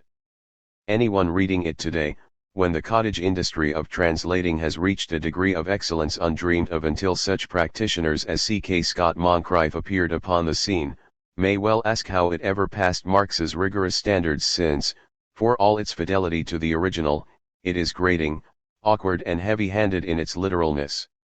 Notwithstanding, it remains a brave piece of work that has provided countless English readers with the earliest and the fullest first-hand account of embattled Paris in the days of the Commune. It was while Eleanor was daily occupied at the museum that Mrs. Marx, the Winter doctor's optimism having proved unfounded, felt so seriously unwell that she made her trip to Manchester. "The head and feet are all right," she wrote to Tussey, "but the centre of the machine, where the brewing goes on, is not yet in working order." 136 She stayed with Sam Moore and was made warmly welcome by all the old Manchester friends, many of whom sent greetings to the young Tussey they had known in former years, while Gumpert himself called for her each day to dine at his house. Marx had previously observed that the doctor had become commonplace and twaddling as a result of indulging in too much town chatter. Mrs. Marx now found that, aging and widowed, he had, by virtue of this constant intercourse with dyed-in-the-wool Philistines, unconsciously allowed a formal stiffness and English conventionality to creep into his manner. 135 But he could not have been more attentive to her, either professionally or socially, and, while she described his ridiculous and pompous behavior at table, she felt ashamed of mocking a man to whom she owed such endless kindness, consideration and, indeed, affection. He examined her with care, dispelled her fear that her condition might develop into dropsy. "It's more wind than water," she wrote 136, and, so far as one may judge from the treatment he prescribed and the general state of medical knowledge at that time, he may well have diagnosed her carcinoma correctly. After a few days' freedom from pain, when she thought of returning home at once, she suffered a severe setback which caused him no surprise, and he warned her that she must expect such ups and downs, saying that much patience and medicine would be needed for some length of time, though the attacks might occur less often and at greater intervals. Whenever she felt well enough she was taken sightseeing and to the theatre, while Schorlemmer showed her round Owens College, and she planned to go to a Halle concert to hear the new Wagnerian music, but in the end settled for the warmth of Moore's fireside, where every evening they drank and chatted together for an hour. "Never," she wrote, "have I been so pampered in my life." 134 But conversation at dinner parties of the Manchester beau monde to which she was invited was more than she could stand. The Turco-Russian War was then nearing its end, and to her horror, even some of Marx's associates, in particular the geologist Doc Innes, proved to be out-and-out Russians. Unaccustomed as she was to discussion with political dunces, she remarked that one could be driven to imbecility in such a milieu. 136. And then she saw Pumps. The girl, dispirited and coughing, sullenly declined to seek a reconciliation with Lizzie and Engels, though there was plainly no alternative but for her to go back to them. Sam Moore, who was present when she came to tea with Mrs. Marx, pressed the point and said she had only to write that she was sorry for what had happened and Engels would respond. "Her life in London must have been very hard," Mrs. Marx commented, "for it is far from a bed of roses here." 136 There was no question of running about or enjoying herself, and although, through the Catholic connections of an amiable priest, a friend of the family, it was hoped that some suitable work might be found, Her father was in no position to buy her new dresses, and Mrs. Marx thought she was too unpresentable to apply for a post with any chance of success. 134 Several times a day Mrs. Marx called upon Mrs. Lydia Renshaw, who was much concerned about Mary Ellen's wretched situation. But Mrs. Renshaw, closely related to Lizzie, had no intention of meddling either. With the husband, James Renshaw, Mrs. Marx went to the Roman Catholic Church to hear the admirable music. She gave Tussie an amusing account of the preacher, a boorish figure where she had expected a resplendent prince of the church, who puffed and wheezed, sweating as though he were already suffering the torments of hellfire, and ceaselessly wiped his bald pate with his handkerchief. The worst part, said Mrs. Marx, was the endless kneeling, which lasted close on an hour and a half. Since not a soul was seated and every soul knelt, I, old fool that I am, knelt too. 136 However, the painful experience did not deter her from going again, taking pumps with her, for the sake of the music. She recovered from this pious exercise, but came back to London with little hope of curing her disease. Eventually, of course, Pumps was forced to swallow her pride, or resentment, and return to Regent's Park Road, where Engels thought that the Manchester lesson had done her a power of good. By this time, and during the whole spring and summer of 1878, Lizzie was confined to her bed. Meanwhile Mrs. Marx consulted an eminent specialist who pronounced her condition incurable. All that could be done was to alleviate her sufferings. In July, though Marx had supposed that her ex-ladyship the ex-Baroness von Westphalen might possibly be allowed into Carlsbad as non-contraband, he was unwilling to take the risk. Instead, she went to Malvern Bury in Worcestershire. From there she wrote to Tussie, facing the fact that she might never quite recover. Her illness was too long-standing and obstinate, but all I know is that, had I come here earlier, at least I should have found great relief. 137 Gumpert's wholesale pills of belladonna had not helped her much, and she preferred the treatment she now received daily at the hands of a quiet, unassuming, honest little doctor. She worried about the Leighton Grove Institution, the long gaze, for on July 4, 1878 Jenny had given birth to another son, Harry Michel, known as Harakama, whose troubled little life lasted not 5 years, while Jean, now 2, had been dangerously ill the summer before and was again far from well, so that when Marx went to Malvern on September 4 for 10 days, Jenny, leaving the baby in Tussie's care, took Jean to join her mother, staying with her until Mrs. Marx's own return on September 22. Thus Marx, his wife, and their eldest daughter were away when at 1:30 on the morning of September 12, 1878 Lizzie Burns, after years of pain and indignity, died of a tumor of the bladder and exhaustion from hemorrhages. The evening before, the Reverend W. B. Galloway, vicar of St. Mark's Church, a short step from 122 Regent's Park Road, came to the house to perform the marriage ceremony, by special license, according to the rites of the Church of England, in the presence of Charles Reed and James and Lydia Renshaw, the last of whom, like the dying bride, being unable to write and entering her mark on the register. To please her, Engels married her legally, on her deathbed. Eleanor recalled a fortnight before her own life ended. 25.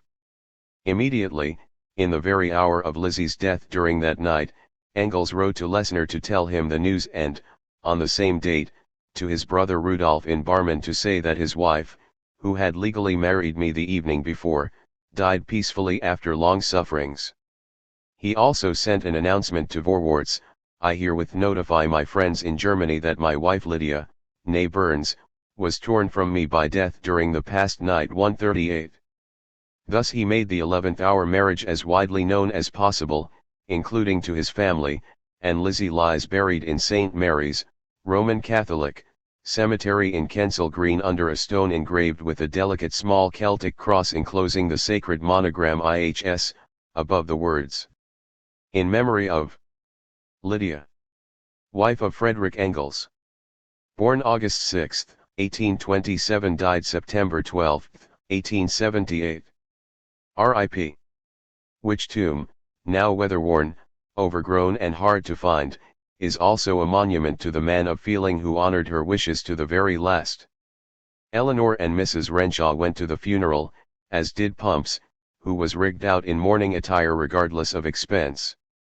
This elicited from Marx the comment that her dress, added to the airs and graces she now assumed, only served to emphasize her ill-concealed glee. Considering the bad relations that had existed between the girl and her aunt before the end and Pump's seedy life in Manchester, her behavior seems excusable, the more so since she was immediately elevated to the head of Engels' household, knighted, as Marx called it, with the title of Pumpsia, where she reigned with some ineptitude for several years, earning Engels' affection and ever-increasing admiration, not shared by the Marxes. It was during these years that Eleanor began to spread her wings. In the reading room of the British Museum she made several new acquaintances, including the young Irishman, George Bernard Shaw, her junior by 18 months, who had come to England in 1876 and to whom she was to draw much closer in years to come, not only by reason of their shared, then amateur, interest in the theatre, but also because he later claimed to have been completely converted by reading Marx's Capital, the turning point in my career 139, and prided himself on being the only one of Hindman's disciples in the Democratic Federation to have read it, which he did in Gabriel Deville's popularized French version then accessible only, in the British Museum reading room, my daily resort. 141. Another place where Eleanor found a congenial circle was at the meetings of the New Shakespeare Society, held in the Women's Reading Room of University College in Gower Street, out of which grew the Dogberry, a little private Shakespeare reading club, whose members' subscriptions were devoted to buying tickets for Irving's first nights, when he always let them have seats in the front row of the dress circle. One of its adherents, Mrs. Comyn, has left a description 142 of these club meetings, which were most often held at the Marx's house since Eleanor was the leading spirit. Marx himself, who had a guttural voice and a decided German accent, sat at the end of the long double drawing room. As an audience he was delightful, never criticizing, always entering into the spirit of any fun that was going on, laughing when anything struck him as particularly comic, until the tears ran down his cheeks, the oldest in years, but in spirit as young as any of us. And his friend, the faithful Frederick Engels, was equally spontaneous. Near him Marx sat his wife, a lovable and charming woman. She was said to have been beautiful in her youth, but ill health and perhaps turbulent times had taken their toll. Her skin had faded to a waxen pallor, there were purplish stains under her eyes. Mrs. Comyn remembers that the company included Edward Rose, Mrs. Theodore Wright, Pretty Dolly Radford and Sir Henry Judah. The house in Maitland Park Road was a very ordinary suburban villa, but the atmosphere, I suppose, was bohemian in its open-handed hospitality, its gracious welcome to strangers within its gates. And the strangers were numerous and shared the classic charm of great variety. There was one point of resemblance between them, for the most part they were impecunious. Shabby as to clothes, furtive in movement, but interesting, always interesting. Dr. Marx's manners to his family were altogether delightful. One revealing passage in Mrs. Comyn's recollections relates to Lenchen, who was so much taken for granted by the family as barely to have figured in all these years, while no one either before or since ever described her relations with Eleanor from personal observation. The nice-looking old German cook-housekeeper was an excellent cook, wrote Mrs. Comyn. She was a fresh-complexioned old woman, who wore gold earrings, and a chenille net over her hair, and who reserved to herself the right of speaking her mind even to the august doctor. Her mind was respectfully, even meekly, received by all the family, except Eleanor, who frequently changed it. 142. On Jenny's return from Malvernbury she found Harry flourishing and claimed that Eleanor had changed him. He is not the same at all. You have given him excellent habits at night. But poor Jenny, who had continued her teaching during her pregnancy and the suckling of her newborn infant, was now so harassed that she wrote in desperation to Tussie on September 23 that it was with great reluctance and regret that I send you these lines to ask you to replace me at Clement Danes tomorrow and Tuesday. I know you have already too much work on hand, it pains me, to burthen you with work of mine. 143. Eleanor was indeed busy. She did not go away at all that summer, and when Hirsch invited her to contribute to his journal in early June 1878, at which time Lissaguret had again gone to Jersey, she had to refuse because my whole day is taken up by my work at the museum. But however absorbed she might be in her literary activities, one burning issue affected the entire family, the amnesty for the communards in banishment and exile. The fight lasted for 9 years, having been begun at the start of the proscriptions in 1871. The French Assembly threw out bill after bill until its dissolution in 1875, when the new government went no further than to grant a partial amnesty to those condemned after Bloody Week. François Grevy became president on January 30, 1879, by which time some of the communards were beginning to return, though thousands remained in New Caledonia and hundreds who had fled were under sentence. A full amnesty was still withheld, but now popular sentiment began to assert itself, and the people were recalling their old representatives by voting for them at every opportunity. Blanquy's election for Bordeaux in April 1879 was annulled by the government, which, however, was obliged to extend the pardons. The agitation, greatly strengthened by the organized forces of the new French Workers' Party, took public forms. On March 18, 1880, the anniversary of the Commune was openly celebrated in Paris.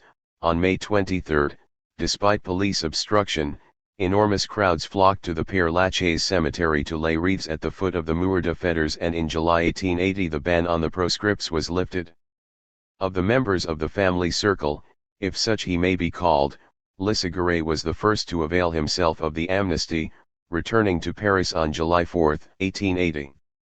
He was followed that autumn by Longuet, whom Jenny rejoined in March 1881, while Paul Lafargue delayed his departure until April, and Laura until July, 1882. Reference notes. Abbreviations. Andreas. Brief und Document der Familie Marx aus den Jahren 1862–1873 by Bert Andreas in Archiv für Sozialgeschichte, 2. Band, 1962. Verlag für Literatur und Zeitgeschichte, Hanover. BIML. Institute of Marxism-Leninism, Berlin. Bottigelli Archives. Letters in the custody of Dr. Émile Bottigelli, Paris. Bottigelli L&D. Lettres et Documents de Karl Marx 1856–1883. Previously unpublished texts edited by Dr. Émile Bottigelli. Annali dell'Istituto Giangiacomo Feltrinelli, Anno Primo. Milan, 1958. Ilk. Frederick Engels, Paul and Laura Lafargue, Correspondence, Volumes I, 3.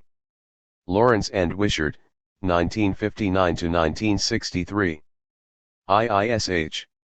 International Institute of Social History, Amsterdam. IWMA. Documents of the First International, Volumes I, v. Lawrence and Wishart, 1963–68. Liebknecht. Wilhelm Liebknecht Briefwechsel mit Karl Marx und Friedrich Engels. Edited by George Eckert. Mouton & Co., The Hague, 1963. Mu. Marx Engels Werke. Dietz Verlag, Berlin, 1956–1968. Unless otherwise stated, volumes 27–39. MIML. Institute of Marxism-Leninism, Moscow. Part 3. Breaking Points. 1. Eleanor has been described by many of those who knew her in these or later years, by Will Thorne, the founder and general secretary of the Gas Workers and General Laborers Union, by Henry Mayers Hindman, who formed the Social Democratic Federation, by William Collison, employer's spy and strike breaker who called himself the Apostle of Free Labor, by Henry Havelock Ellis, the first Englishman to bring sex out of the private into the public sector, and by Beatrice Potter, to mention but a few of whom more will be heard, but there are two accounts, admittedly written in retrospect, that show her as she was in her mid-twenties before she had broken out of the shell of family life. They are of especial interest if only because the impression she made upon these observers, whose vantage points could not have been more disparate, is strikingly in accord. Marion Skinner, the young lady who frequented 41 Maitland Park Road, American Samoa, one of Eleanor's literary-minded friends to whom Marx played host when his arcane studies permitted, says that he treated Eleanor with the indulgent affection one bestows on a beloved but willful child. Willful indeed she was, but she was also an unusually brilliant creature, with a clear, logical brain, a shrewd knowledge of men and a wonderful memory.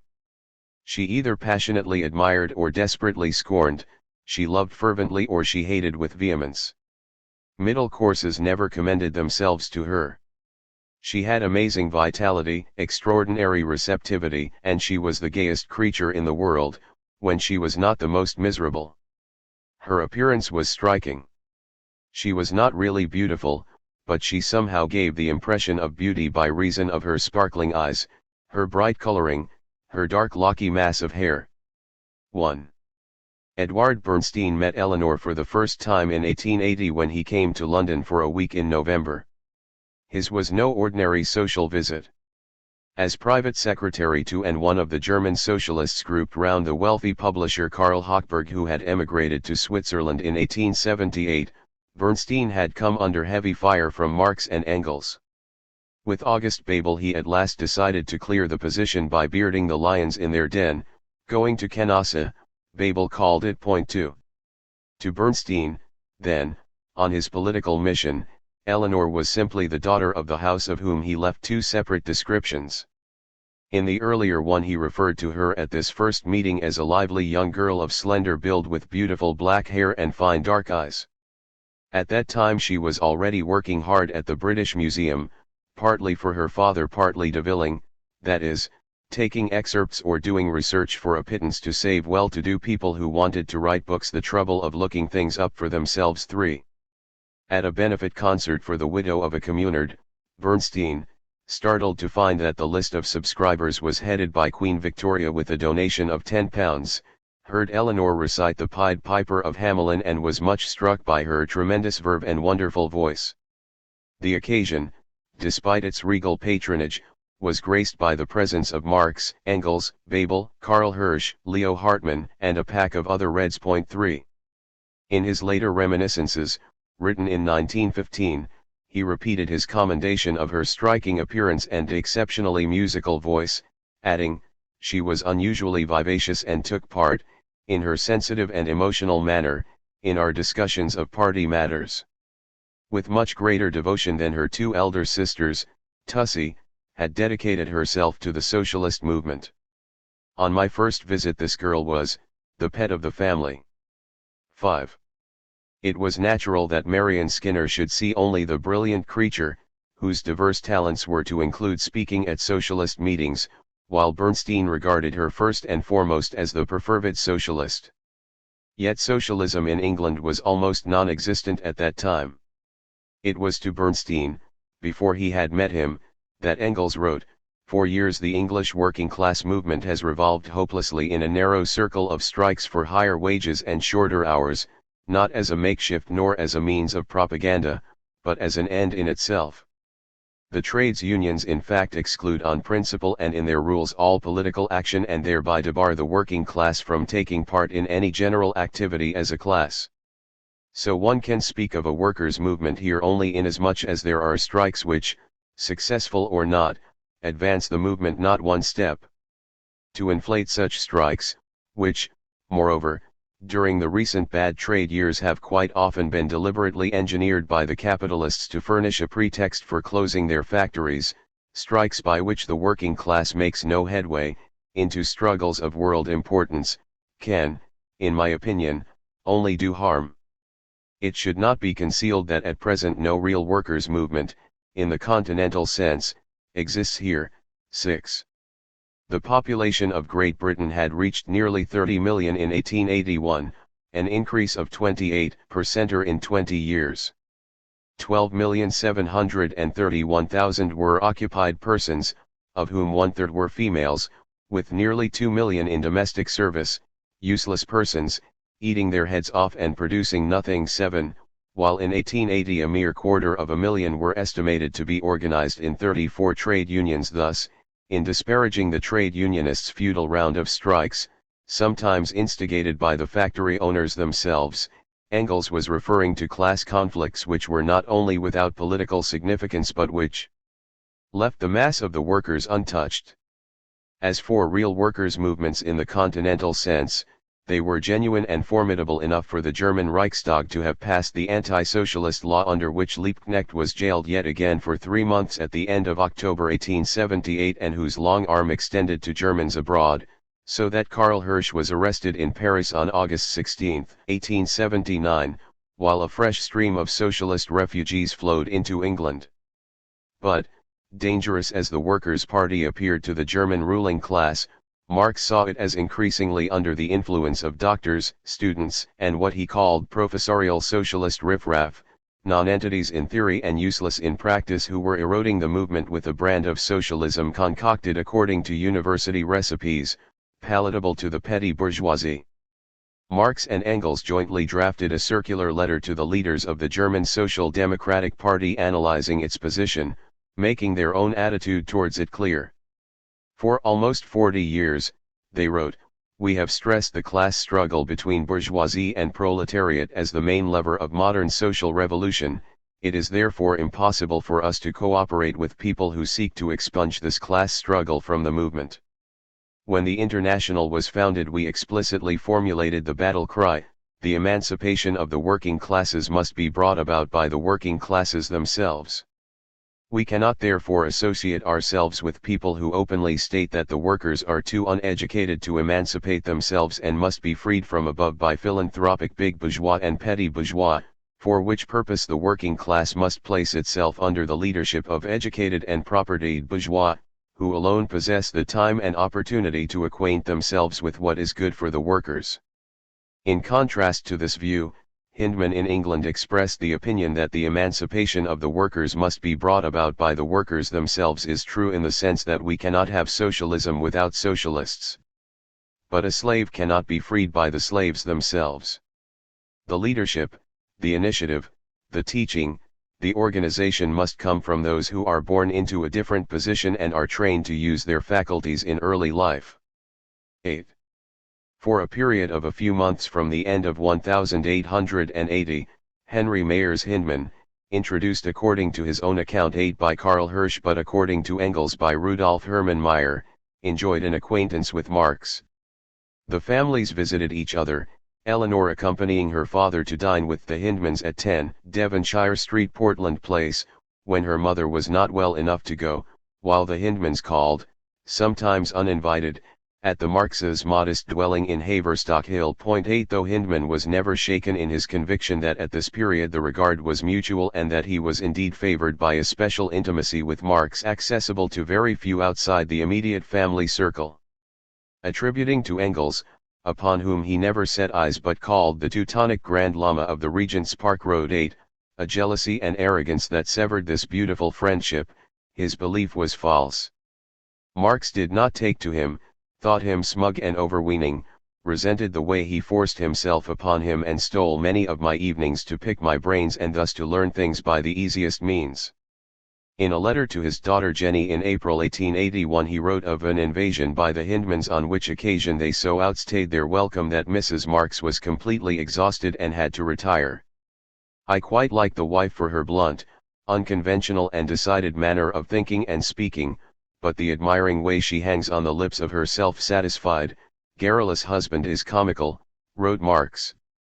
Although his talks with Marx undoubtedly fired Hyndman's resolve to establish a really democratic party in opposition to the monstrous tyranny of Mr. Gladstone and his Whigs in Ireland and their equally abominable policy in Egypt, with the object of bringing about democratic changes in England. 8 The wide political differences between the two men were thereby brought to light.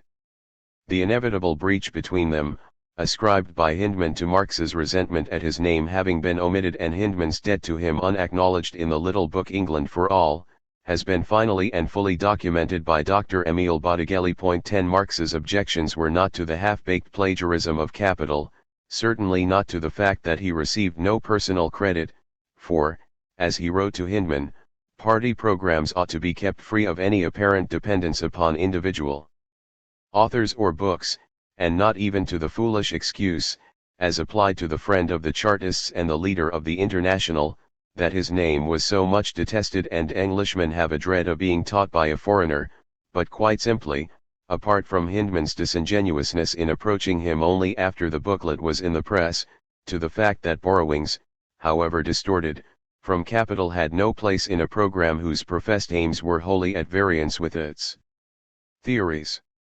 The Democratic Federation, founded in June 1881, was composed on Hindman's own showing of Communists, Tories, middle-class radicals, and M.P.S., with a sprinkling of ancient Chartists, none of whom could have agreed on any but the mildest of social reforms.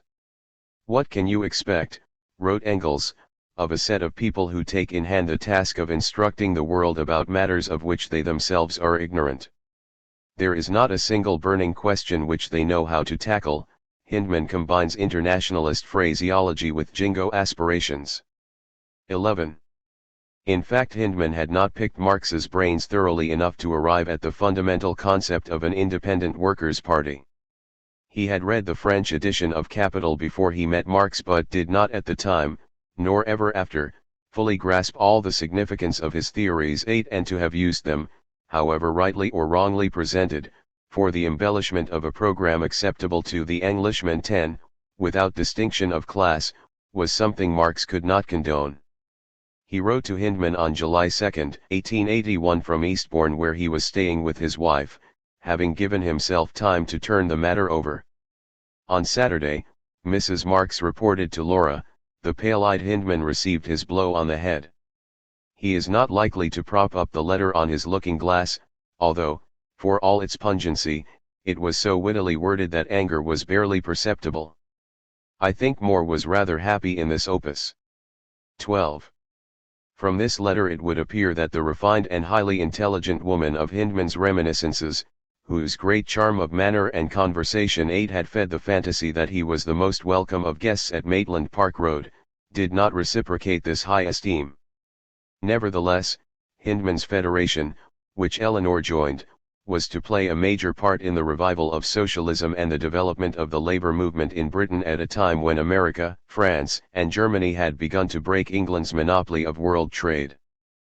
But for the hostility between Engels and Hindman, born of the latter's irrational conceit that he was regarded as a rival who had threatened to supplant Engels in Marx's life, the whole course of British socialism, Eleanor's part in it and her personal fate might have taken a different turn in the years to come. In the meantime she was not only participating in political discussions with Bernstein and Babel at her parents' table and dining with the Hindmans, but she associated with Helen Taylor and Joseph Cowen, both of whom were among the founder members of the Democratic Federation, writing to tell Hirsch of her various dealings with them. 14. Though it is not clear from the context whether this was in connection with Miss Taylor's keen interest in the Irish question or another crusade on which Eleanor was now embarked. In November 1880 she sent out 2 letters to 38 London and provincial papers drawing public attention to the state of siege declared under the anti-socialist law and the expulsion of citizens from Hamburg, Altena, Ottensen, Blankenese, Wedel, and Lauenburg, which included some of Bismarck's own landed property. Of course, she wrote to Liebknecht, very few, if any, will take notice of it, but at least I wish to try and do something. I am also going to try with Hirsch to get up a committee here to collect funds for the families. 15. She was so far successful that in October 1881 she sent Karl Koski, then in Zurich, 40 marks subscribed by Helen Taylor for the families of the persecuted socialists. 16. At the beginning of February 1881 Michael David, who had founded the Irish Land League in 1879, was arrested, an act of cowardly retaliation and petty spite. Knowing that he was to appear at Bow Street on February 11, Eleanor went to the police court and found a large, and angry, crowd assembled outside the station. The crowd was angry because, contrary to all precedent, the prisoner had been brought before the magistrate at 8 a.m. The government feared to face the public, was Eleanor's comment. She asked a policeman whether David was still in court and was told in a strong Irish brogue, "No, it's meself put him in the van," whereupon she went for him and asked if there weren't enough Englishmen to do such dirty work that an Irishman must help put in the van a man who like David had done so much for his country. As she turned away in disgust, an Irishman standing in the crowd came up to her and said, "Allow me to shake hands with you and thank you." 17 In the same letter to Liebknecht, she asked him to send her any information he had about working class opposition to the Jew baiting in Germany. "I might get something about it into the press." It will be seen that at this stage of her life, whatever other interests she pursued, Eleanor was involved in every social issue at home and abroad, and was, indeed, as her mother had earlier pronounced her, political from head to toe. 2. One feature of Eleanor's personality, seldom if ever described by her contemporaries, was her intense love of children. Not the least of her tragedies was that she had none of her own. Everybody's babies interested her. She never wrote to young parents without making the closest inquiries about their offspring, but her most passionate maternal feelings were centered on her nephews. On August 17, 1879, with Lenchen in attendance at 6 Artillery Road, Ramsgate, Jenny had given birth to another son, Edgar Marcel, nicknamed Wolf. When she left England in February 1881 to rejoin her husband in Paris, she was in her 8th month of pregnancy with the fourth son, Marcel Charles, known as Par. In a letter to Natalie Liebknecht written at that time, Eleanor described these little boys. "Harry is a very backward and very delicate child, and requires much care and attention, so much in fact that it is difficult for him to get it, as the next child, who is very forward, is only 13 months younger than he, and Jenny expects another baby in March. This last expectation is not altogether a blessing. It is difficult to attend to 3, one might almost say 4 babies, for of course Johnny is still only a baby. 5 next May, a dear little fellow, a very beautiful boy. The second boy, my boy, Harry, is not pretty, but I love him best of all because I think his nature is by far the sweetest of the 3, and he is one of those children who seem destined to suffer." The youngest, Edgar, was his mother's favorite, not so handsome as Johnny in Eleanor's view, but strong and healthy, bright, and terribly spoiled. 18. One of the reasons why Longuet had gone back to France ahead of his family, apart from the Marx's strong desire to keep Jenny and the children with them for as long as possible, was that his mother had written to her daughter-in-law in March 1879 complaining of her solitude and repeating the rather individualist argument, expressed on her last visit to England, that if she longed for an amnesty, it was not that she wished to deprive Charles or Jenny of their employment in London, but to enable her son to come to France, where his property was being sequestrated, running her into losses to the tune of millions of francs. 19. Although Madame Longuet Sr. does not appear a very sympathetic character, she did at least show genuine concern for Mrs. Marx's health and was perturbed when no news came, while her interest in her grandchildren, though not overpowering, was enough for Longuet to send her reports on their characters, teething troubles, and locks of Johnny's and Harry's hair. Edgar's he could not send because, owing to eczema, the poor child was bald at 6 months. 20. There is no question but that Jenny loved her husband dearly, particularly in his absence, when she wrote that she realized how lonely my life would be without you, and found herself waiting impatiently for the postman's knock to announce a letter from him. 21. Her departure for France, where for the short time that remained to her she lived in a house at Argenteuil, once a rich man's summer residence, caused the family great unhappiness. Mrs. Marx had been dreading it. When the amnesty was granted in the summer of 1880, before setting out for a last seaside holiday with the Longuets and Lafargues to Ramsgate, she had been to Manchester to consult Gumpert once again, accompanied this time by Marx, who, not satisfied, wrote at the end of September to Dr. Ferdinand Fleckels in Carlsbad appealing for advice. Never having seen or examined the patient, the doctor set out a list of questions for her to answer. Instead of replying to these in detail, she sent him a letter, unread by Marx, giving a comprehensive account of her state of mind and health, in which she said, "What has made my condition worse recently perhaps is a great anxiety which weighs heavily upon us old ones. The French amnesty will in all probability be synonymous for us with the loss of our children and grandchildren. And my own removal to Paris in my present condition frightens me. So I clutch at every straw. Dear good doctor, I should so like to live a little longer. How strange it is that the nearer the whole thing draws to an end, the more one clings to this vale of tears. The entire household was topsy-turvy with the imminence of his eldest daughter's leave-taking, Marx wrote. The grandchildren were an inexhaustible source of joy to me and my wife, in whose present circumstances the separation is most painful.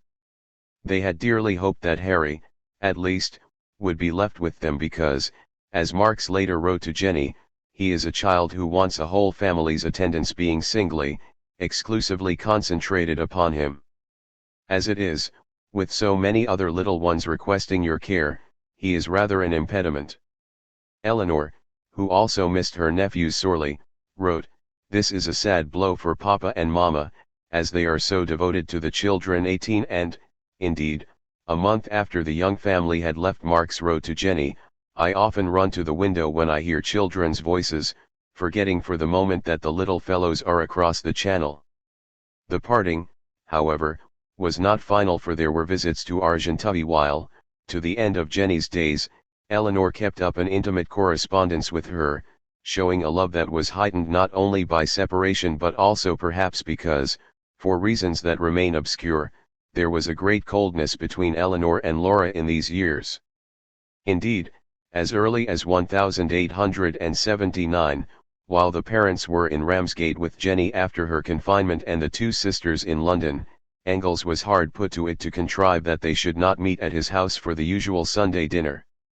He communicated his stratagems to Marx, and it was clearly understood on both sides that they were necessary. The antagonism of the Lafargues to Lissaguet, manifested at their first meeting and exploding into a quarrel between him and Paul, does not account for the estrangement between the sisters, since Paul never evinced any ill feeling towards Eleanor. As the months passed, Mrs. Marx's health grew ominously worse. Yet her cry from the heart to Dr. Fleckles was the only sign she gave of her knowledge and fear that she was dying. In her last decade, Mrs. Marx became the gracious and serene figure recalled in so many reminiscences as to leave no doubt that this was her abiding image to all who knew her at the close of her days. Having weathered the storms of middle life during Eleanor's childhood, she developed with advancing age, and despite sufferings that failed to crush her bright spirit and great heart, 23, a gentle irony and self-mockery, a capacity to make light of her troubles, which had been lacking in the early years of struggle when they would have stood her in good stead. In February 1879 she had so severe an attack that it was thought she could not recover. 2 years later, Marx wrote to Danielson that his wife's condition was daily becoming more dangerous, though he had called in the most renowned consultant in London. The new doctor in regular attendance, Horatio Bryan Donkin, a relatively young man who had qualified in 1873, pleased both her and more extremely, though he is still very doubtful as to the real nature of Mama's illness, wrote Eleanor. 25 Engels confirmed to Jenny at the end of May that her mother was unaware of the nature of her illness, and he was inclined to agree that the doctors were groping in the dark, but she was visibly growing thinner and weaker, while what she had called her ups and downs were more marked. There were times when she was active from morning till night. In the course of June she went to the play several times a week, then again she would be laid low by pain, obliged to spend days in bed. Her dearest wish was to see her grandchildren again, and Dr. Donkin encouraged, even insisted upon the visit to France, though Marx thought it out of the question. In July he took her to Eastbourne for 3 weeks, from where she wrote to Laura, who had done everything to keep up her mother's spirits, "I know how you long for good news of your old Môme. Alas, I have none to give. In spite of the propitious circumstances, I do not feel better and have therefore written to Donkin again. Just imagine, I have actually sunk to a bath chair, a thing that I, the pedestrian par excellence, should have regarded as beneath my dignity a few months ago." 12 Tussie joined her parents for a few days at the end of their stay, but whether her mother could go abroad was still unsure. Immediately on her return to London, Donkin examined the patient and, 4 days later, on July 26, 1881, she, with Marx and Lenchen, left for France to stay with the Longuets at 11 Boulevard Thiers in Argenteuil. "I never knew how dear you are to me till now," wrote Jenny on hearing the news that her dearest Mama was definitely coming. The whole night I could not close an eye, dreading the announcement that you would not come, because the promised telegram did not arrive. I do not know how I shall manage to live till Tuesday. Longuet, who is always frightened when his mother comes, is almost as pleased as Johnny to have you here. 26. The journey was trying enough for Mrs. Marx, but, once settled, she was subject to attacks that deprived her of her greatest pleasure, the children's company, and caused Jenny's doctor, Gustave Durlin, to administer the pain-killing drugs Donkin had held in reserve.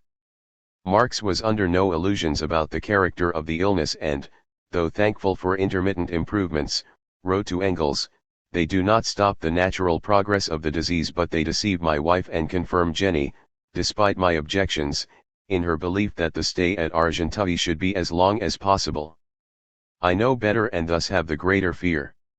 Lenchen, whom the little Longuet boys called Nym, or Nimi, a nickname which, with variations, stuck to her for the rest of her days, was of the greatest comfort to Jenny.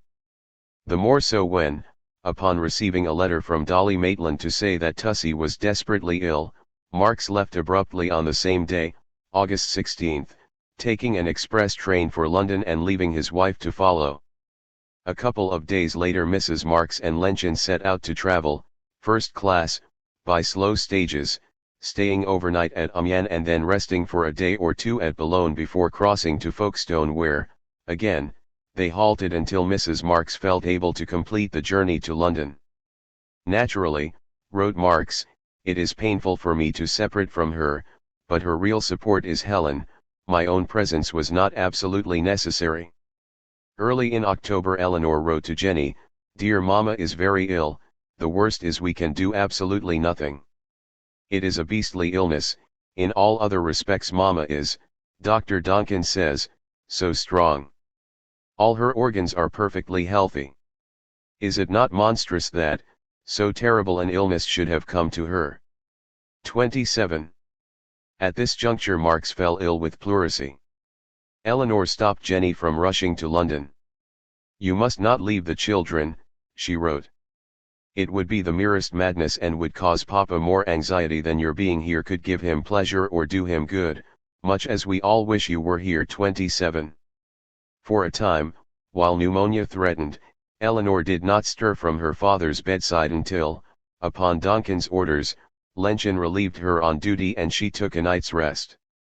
Meanwhile her friend Clementina Black and others sat with and read to Mrs. Marx, who had now lain for weeks in the adjoining room, so wasted that, to give her a little change, Dr. Donkin says we are to lift her, in her sheets, from her bed to the chair bed. 28 Engels, wrote Eleanor, is of a kindness and devotion that baffle description. Surely there is not another like him in the world, despite his little weaknesses. 29 She described her father as a cranky patient, but, once he was out of danger at the end of the month, he was able to get up and see his wife, by now in such unendurable pain that Donkin was prepared to give her the morphine injections he had withheld for fear that when the stage was reached she should have developed a tolerance to the drug, making it ineffective. He suggested that Eleanor should administer the injection, but she was repelled by the idea and thought that a nurse would be needed. 28 It was a terrible time, Eleanor recalled later. Our mother lay in the large front room, Moore in the little room behind. And the two of them, who were so used to one another, so close to one another, could not even be together in the same room. Our good old Lenchen, and I had to nurse them both. Never shall I forget the morning when he felt strong enough to go into mother's room. When they were together they were young again, she a loving girl and he a loving youth, on the threshold of life, not an old man devastated by illness and an old dying woman parting from each other for life. 30. During that last month, when Mrs. Marx suffered all the terrible tortures that cancer brings with it, her good humor, her inexhaustible wit, never deserted her for an instant. She inquired as impatiently as a child for the results of the elections then being held in Germany. Up to her death she remained cheerful and tried to dispel our anxiety by joking. Yes, in spite of her fearful suffering she joked, she laughed at the doctor and all of us because we were so serious. She remained fully conscious almost until the last moment, and when she could no longer speak, she pressed our hands and tried to smile 30, but the last word she spoke was to Papa, good. 31. During those weeks of agony her mother wrote to Jenny. She rejoiced that she had made the journey to Paris, reliving the happiness it had given her, and to the very last she thought of you and the children more than of anyone, Eleanor told Jenny. 31. Mrs. Marx was just under 68 years of age when she died on Friday, December 2, 1881. Laura, who had been present, notified the death of her mother. She was to be buried on the 5th, and on the day before the funeral Eleanor wrote to Jenny, I do dread it, but of course Papa cannot go. He must not yet leave the house, and I am glad of this in every way. We have asked all the people Mama liked. 31. Her mother's resting place, as Jenny had wished, was near to that of her firstborn son Charles Longuet in Highgate Cemetery. The funeral was conducted with all simplicity. A few days before her death Mrs. Marx had told her nurse that she wanted no pomp or ceremony. We are no such external people, she had said. Engels made a short oration, recalling her life, her noble heart, with admiration and respect. He ended with the words, what she did is known only to those who lived with her. There is no need for me to speak of her personal virtues. Her friends know those virtues and will never forget them. If ever there was a woman whose greatest happiness lay in making others happy, this was she. 32. An obituary notice appeared on December 7 in Clemenceau's La Justice, of which Longuet had been joint editor since his return to France. It contained a passage saying that there had been great prejudice against the marriage to Marx, mainly on the score of his Jewish origin, which angered him beyond measure. He wrote to Jenny on the same day, I suppose I am not mistaken in crediting Mr. Ch. Longuet's inventive genius with this literary embellishment. Longuet would greatly oblige me in never mentioning my name in his writings.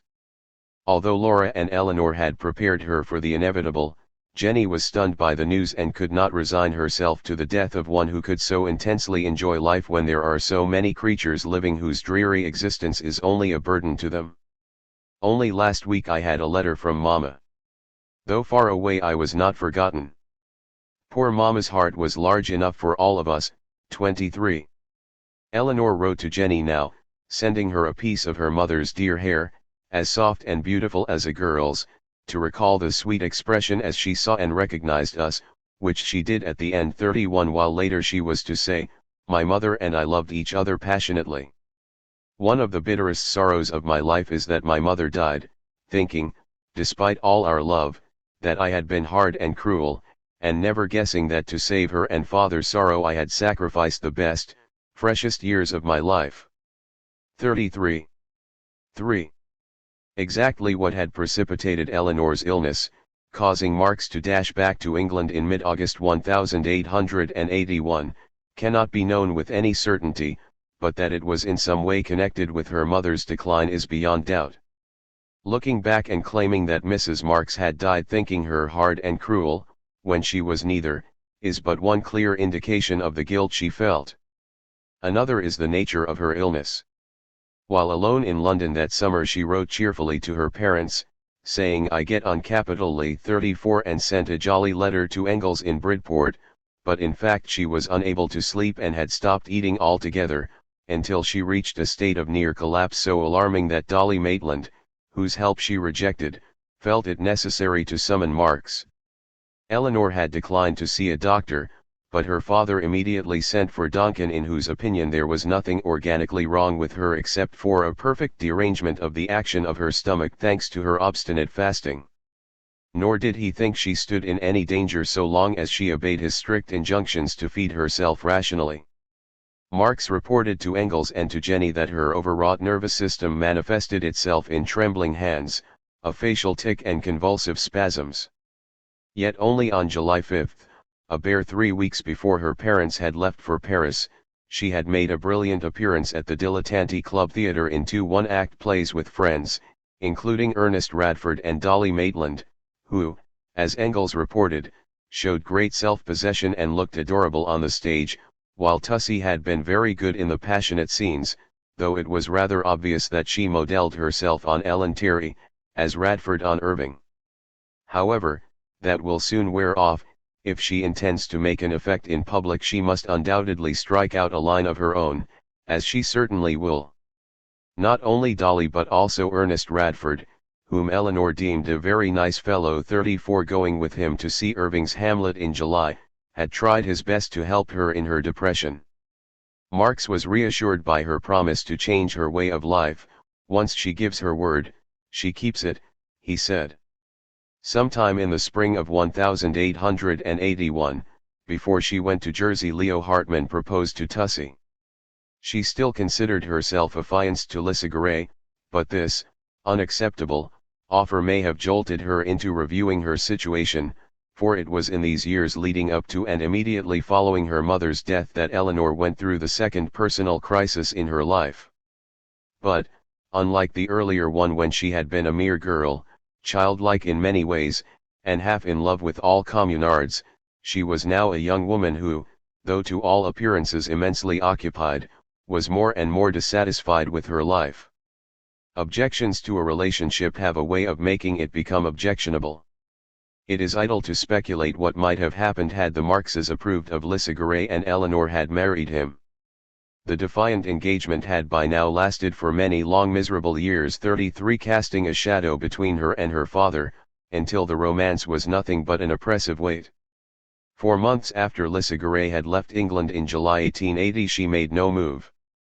She was immersed in work and play and politics, and it was of these, when not of her nephews, that she wrote to Jenny when first she, too, went to France. In April 1881 her news was of the appalling situation in Ireland, 2 men shot and many wounded, and now a girl of 20 shot and several women hurt, of the newest new party, the Democratic Federation, which she did not think would amount to much, and of the Labour Standard, a penny weekly about to be launched under the editorship of George Shipton, to which Engels contributed from May 7 until 6 August 1881.2537. But by June, at which time Marx felt he must warn Jenny that her mother's illness was mortal, Eleanor was writing in a different vein. She was resolved to take acting lessons from Mrs. Vezin, who had moved conveniently nearby to Highgate Road. Even if, as I fancy will be the case, Mrs. Vezin finds that she has much overrated my powers, the lessons will still be useful to me, and I can always make the recitation venture, she wrote to Jenny. She intended to start in July. I feel sorry to cost Papa so much, but after all very small sums were expended on my education, compared at least to what is now demanded of girls, and I think if I do succeed it will have been a good investment. I shall try to get as much work as I can so that I may have a little money by the time I need it. You see, dear, I've a goodly number of irons in the fire, but I feel I've wasted quite enough of my life, and that it is high time I did something, for her breakdown, for such it was, thus occurred at a time when she was plotting a new course to discover and develop such talents as she might have. All these thoughts were pushed into the background by her parents' illness, culminating in her mother's death. That she stood the strains of nursing, albeit shared with Lenchen, showed her powers of self-command. It carried her through the worst period when, in addition to all else, she had to entertain her cousin Willajuda, who wanted to talk all the time. I think our family is going quite mad, she wrote to Jenny, for it turned out that another cousin, Jetchen Conradi, suffered from the strange hallucination that she was the author of Little Women, published when that young lady had been 3 years old, and Eleanor had not only to correspond with Louisa Alcott, who modestly admitted authorship, but to get a written assurance that the 1868 edition of the work was in the British Museum. To Eleanor's dismay, the hallucinated girl and her mother arrived in London at this juncture. "Is it not a damned nuisance?" she wrote. 27. However, she still managed to put in a few hours at the museum, for she was desperately anxious not to lose the work she had undertaken for Dr. Murray. "You don't know how many people, most far better qualified to do the work than I am, try to get what I've been doing, and if I once give it up I may whistle for something else." 29. Eleanor also put to rights citations from Capital which had been mistranslated in the first eulogy of Marx to appear in England. In all it was a period that would have tried the staunchest and, though it took its toll of Eleanor's physical strength, so recently undermined by her refusal to eat, her good sense, and her good humor, did not waver. But once the abnormal demands upon her were relaxed, the guests departed, her father out of danger and her mother's sufferings at an end, then the reaction set in. On December 29 Marx, on his doctor's orders, went to Ventnor with Tussie. She proved a poor companion, morose, twitching with nerves and miserably self-absorbed. While Marx wrote to Laura and to Engels, mildly complaining of his unhelpful daughter, Eleanor confided her fear that she was on the verge of another breakdown to her friends Clementina Black and Ernest Radford, who immediately took steps. Radford went to Maitland Park Road to beg Lenchen to go to Ventnor and, when this proved impracticable since she was now in sole charge of the deserted house, Dolly Maitland sped to the Isle of Wight. It was an ill-judged move though well meant. In the first place the Good Samaritan demanded unremitting attention. Dolly positively groans when she is left 5 minutes unentertained, 38 wrote Eleanor as she hastily finished a letter to Jenny, and, secondly, Dolly's sudden advent told Marx all that Eleanor had striven to conceal from him, including that she had turned to outsiders for help rather than to him. It made him angry and anxious, yet she had felt she could not bother her darling more, who was still far from well. She knew that he must think her disagreeable and dissatisfied, but I can't explain to him. 38. Into his ear Dolly now poured endless gossip.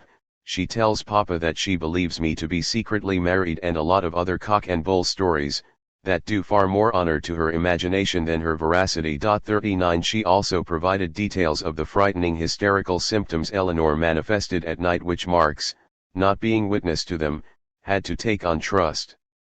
In one way and another, dear little Dolly whom everyone loved, it was very good of the child to come, was really worse than useless. 38. In this situation, causing an amount of trouble quite disproportionate to the length of her stay. Neither father nor daughter regretted her departure, but it left them face to face with each other, both suffering the grief and shock of recent bereavement, each laboring under present difficulties that, fearing to hurt each other, they could not communicate. To Jenny Eleanor poured out her heart, and it was an unquiet one. She diagnosed her own condition shrewdly enough. What neither Papa nor the doctors nor anyone else will understand is that it is chiefly mental worry that affects me. She dreaded beyond all things consulting doctors who could not or would not see that this was as much an illness as any physical ailment could be. She was unable to sleep at night and for a long time, tried various drugs, and am loath to try them again. It is not much better, after all, than dram drinking and is almost if not quite as injurious. Her father, puzzled and annoyed, scolded her as if I indulged in being ill at the expense of my family, or gets anxious, and that worries me most of all. 38. Her problem was twofold and acute. For some time now she had tried to end her engagement to Lisagaray, but could not bring herself to do it because there was nothing to warrant the break. He was blameless and had been so very good and gentle and patient with her. 39. At the same time she longed to make a career for herself on the stage, to win a true independence by this means, and realized that now, at 27 years of age, time was running out. It drives me half mad to sit here when perhaps my last chance of doing something is going, she wrote to Jenny. 38. It was this inner struggle, to behave well to the man to whom she had given her word, holding to it through years of general disapprobation, and yet to face her situation realistically, that had so worked upon her during the summer before. Once free of this now artificial tie she might still make something of her life before it was too late. I am not young enough to lose more time in writing, and if I cannot do this soon, it will be no use to try at all. But I've no money, I mean not enough to begin my lessons even, and it is hard. I think I could do something. I cannot believe Mrs. Vezin would have spoken as she did, nor offered to bring me out had she not thought I had some chance of success. For she can have no object in bringing out a failure. You know, dear, I'm not a bit vain, and that if I err it is not from overconfidence but from distrust in myself. I have seen too often, and with such different people, that I can move an audience, and that is the chief thing.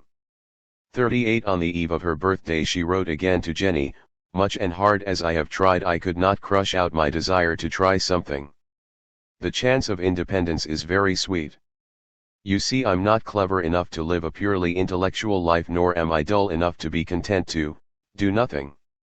She felt heartily ashamed of herself for worrying her father by her disagreeableness and egoism. How I love him no one can know, and yet, we must each of us, after all, live our own life. 39 She turned the question round and round, arguing more with herself than with Jenny. At last she screwed her courage to the sticking place and broke off her engagement.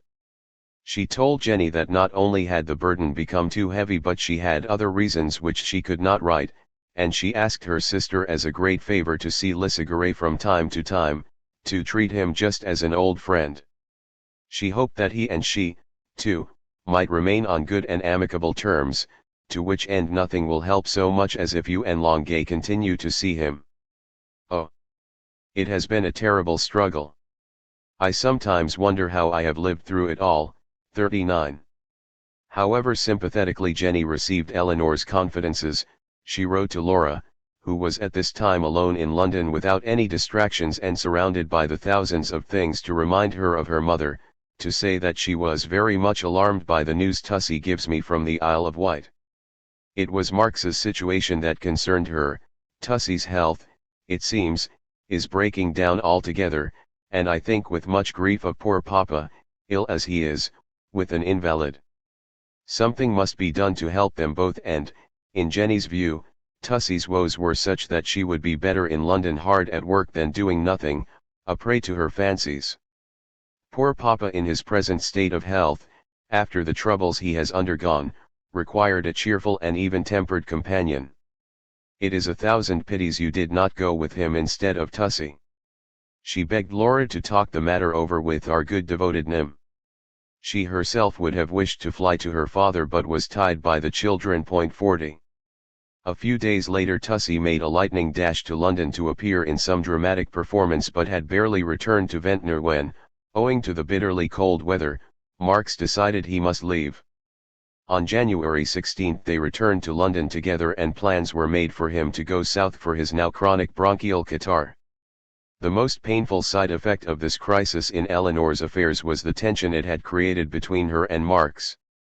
As so often happens when two people are very close and try to spare each other's feelings by being less than frank, they succeeded only in wounding. After her father's death Eleanor wrote, "Our natures were so exactly alike. I remember his once saying a thing that at the time I did not understand and that even sounded rather paradoxical. But I know now what he meant. Father was talking of my eldest sister and of me and said, 'Jenny is most like me, but Tussie, my dear old home name, is me.' It was true, except that I shall never be good and unselfish as he was." 33 At present they were finally aware, she of being preoccupied with self, he of not being taken into her confidence. By their very likeness each knew the nature of the other's injury, but was powerless to assuage it. Eleanor wrestled silently with her problems. Marx would not encroach upon her privacy and thus, while she penned her remorseful letters to Jenny, he wrote to Engels saying that, from observation alone, for Tussie was not open with him, he was convinced that no medicine, no change of scene or air could cure her sickness. Madame Young, as he called Mrs. Vezin, was the only doctor who could help her, since she was burning with the desire to find an opening for herself and believed it to lie in an artistic career. Certainly in one respect she was right. At her age there was no more time to be lost and, of all things in the world, he would hate her to imagine that she was being sacrificed on the altar of the family to be nurse to an old man. He added that he could hazard a guess at the root cause of her emotional perturbation, but this was too delicate a matter to set down in black and white, from which it must be inferred that he attributed her disorder, rightly or wrongly, to her long-preserved virginity. 4. Trying companion Eleanor might be, and Marx quite resolved that she should not be his escort on his further travels, he had rather do without one.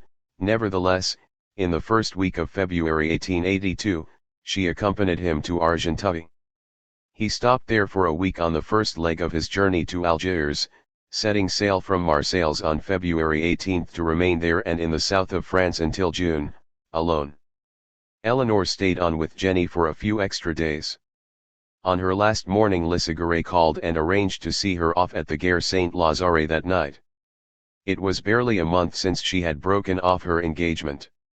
He had expressed a wish to see Marx too, but Eleanor had prevented this and in doing so, I think acted with good taste. Jenny wrote to her father, for such a meeting at such a time could not have been agreeable to him. Lissaguet and Tussy behaved to each other as old friends and Tussy's manner seemed very cool and distirate to her quondam fiancé. Jenny was more than satisfied by the upshot, the very best one that could have been expected, and these present amicable relations are most fortunate. She considered that her sister had had a narrow escape, and felt positively grateful and therefore well disposed to Lissaguet for not having carried out his plan to marry her, for French husbands are not worth much at the best of times, and at the worst, well, the less said the better. 41 She repeated these uncompromising sentiments to Eleanor herself. I feel you have acted for the best, you were right to break off your engagement. Though I bear no ill will to L. I know you could never have been happy with him. These Frenchmen at the best of times make pitiable husbands. 42. Marx was relieved that Tussy had conducted herself so tactfully in this delicate situation. Without committing himself one way or another on the general proposition of Frenchmen as husbands, he had some powerful things to say to and about his French sons-in-law now that they were again active in the politics of their own country, Longuet as the last Proudhonist and Lafargue as the last Bakuninist. The devil take them both. 43. Eleanor's return journey to murky old London was not sweetened by a lady reeking of alcohol who struck up an acquaintance by asking Eleanor to lend her a corkscrew and when she could not oblige, persevered with a pair of scissors until she had opened a fresh bottle and drank one tumbler after the other of brandy, after which, since the train did not stop between Rouen and Dieppe, she relieved herself in the carriage, causing Eleanor to take a vow that nothing on earth would ever again induce her to travel in a compartment for dames' souls. 44 She missed Jenny and the children so badly that she felt almost sorry she had been to Paris. I don't know what I shall do without you all, she wrote 44 and, indeed, the feeling was mutual for, by her just and kind behavior Tussy had become such a favorite that the little men have had some difficulty to get over the parting. 41 Jenny wrote to Marx and, to Eleanor herself, you have so delighted the children that I think they would go out of their wits with joy if you were suddenly to appear. 45 As you know, your most devoted friend at present is the wolf, who since your departure has not woke up one morning without asking where is Aunt Tuddy? Harry's feelings are I suppose too deep for words. Johnny is old enough to know he must put up with the inevitable. 42 They talked of her constantly, Jenny reported, and, you cannot imagine what a deep impression you have produced upon the little ones and how eagerly they long to have you again. 46. No doubt during her stay in Argenteuil Eleanor disclosed the other reasons that had made necessary her break with Lissaguet. Whatever they were, they certainly did not include the forging of fresh bonds to chafe her. In April Jenny began to receive frequent visits from the uncanny Mrs. Cobb, the sister of Karl Hirsch, the object of which feverish activity was to ask for Eleanor's hand. She had not seen Hirsch in Paris at all, sending him a postcard from London to say that she had been there purely to be with her sister and apologizing for having refused his offer to take her sightseeing. 47 Though I have done all I could to explain to the enamored Hirsch that his aspirations are doomed to remain unfulfilled, he insists upon hearing his doom from your own lips, Jenny wrote. The fool had gone so far as to settle his affairs in Germany and make preparations for his future home, whether in England or in France, according to Eleanor's preference. With infinite tedium and despite her unseemly interruptions, Jenny had to listen to detailed accounts of his financial position while he, impervious to hints or advice, pressed his suit. He is after all a true and devoted friend of the family, Jenny admitted, nor was it a crime to have a tender heart, so, in charity, Tussie must send him some sort of decent answer as soon as possible without offending or exasperating him. 48 Eleanor thereupon wrote a kind and courteous refusal which, according to Jenny, was really more than the silly Jew deserved. I hope it will preserve eternal rest to the perturbed spirit of your irrepressible admirer. Though she pitilessly mocked the lovelorn man, Jenny yet held him in some regard and could not understand why Tussie should feel so angry at the proposal. To her it appeared simply in a comical light. 49 Indeed, Eleanor's fury seemed unreasonable on the face of it. She had never failed to treat Hirsch as a valued acquaintance.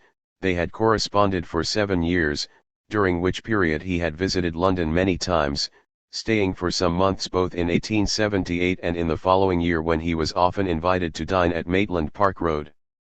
Mrs. Marx had both received him in her house and written to him in the kindest manner. Marx had pronounced him an absolutely reliable man of the utmost loyalty, his main weakness being that, a poor judge of character, he was easily duped, if not for long, by those who affected a devotion to the cause of socialism. 50 It is true that Marx thought he had behaved like an imbecile, inviting martyrdom, at the time of his arrest, but both he and Engels championed him hotly against the Hochberg crew in Zurich long after that episode, and it was only as time went on that Marx found him increasingly tiresome and tried to avoid meeting him. Hirsch finally fell from grace when he was suspected of having collaborated with Franz Mehring in writing a perfidious article on Marx in the Social Democrat, for which the party will never forgive him. That, however, did not occur till many months after he had proposed to Tussie, and may even have been occasioned by the antagonism her treatment of him aroused, for, however gently she declined him, Jenny had made it abundantly clear that he was scorned. Far from contemplating marriage, Eleanor now threw herself into her lessons with Mrs. Vezin, and into work to pay for them. It was as though, whatever inner conflicts had brought about her nervous derangement had been finally resolved, leaving her, all neurotic traces eliminated, full of energy and hope. Not that she was happy at her father's absence, she missed him sadly, and concern for his health was never far from her thoughts. "We are very anxious and we are eagerly awaiting further details as to how you are," she wrote to him in Algiers on 23 March. 52 Marx had run into bad weather, was making no progress, and Eleanor asked Engels if she should not go to him, but was dissuaded. In point of fact, though he did not mention it to his family, why frighten them? Marx had another attack of pleurisy while in North Africa, less severe though lasting longer than the first one, as he told Engels after it was over. Again and again Eleanor wrote, "How I wish we had you here again." 52 How I do long for a sight of your face. 53 Indeed, the very strong family feeling, discounting Laura, seems to have been heightened by Mrs. Marx's death, all Jenny's letters, too, being full of regret that they were now so far apart from each other. In May she begged Eleanor to visit her again, but this was impossible, though she had found time to knit red petticoats for her nephews which, surprisingly, enchanted the boys who strutted about in them like little peacocks. 49 Since her return from Paris Eleanor had been grinding at Juliet with Mrs. Vezin, an exercise that permitted her to comment on Ellen Terry's rendering of the part in the current performance, which was the event of the day, that it was the most disappointing feature of an exquisite production. She gets weaker and weaker as the tragic element appears, till in the poison scene she collapses altogether. 54 Now 55 and in retirement, Mrs. Vezin no longer had many connections with the living theatre, but gave Eleanor every encouragement. "Despite my absolute ignorance of stage business, she would like me to try it publicly. She wants to give me a chance if it is possible. What I should prefer would be to go to some small provincial place and get some practical knowledge of the stage to begin with. But all these are dreams, and 10 to 1, nothing will come of it all." 54 Jenny was full of enthusiasm and advice. She saw no reason why her sister's ambition to live an artistic life should not succeed.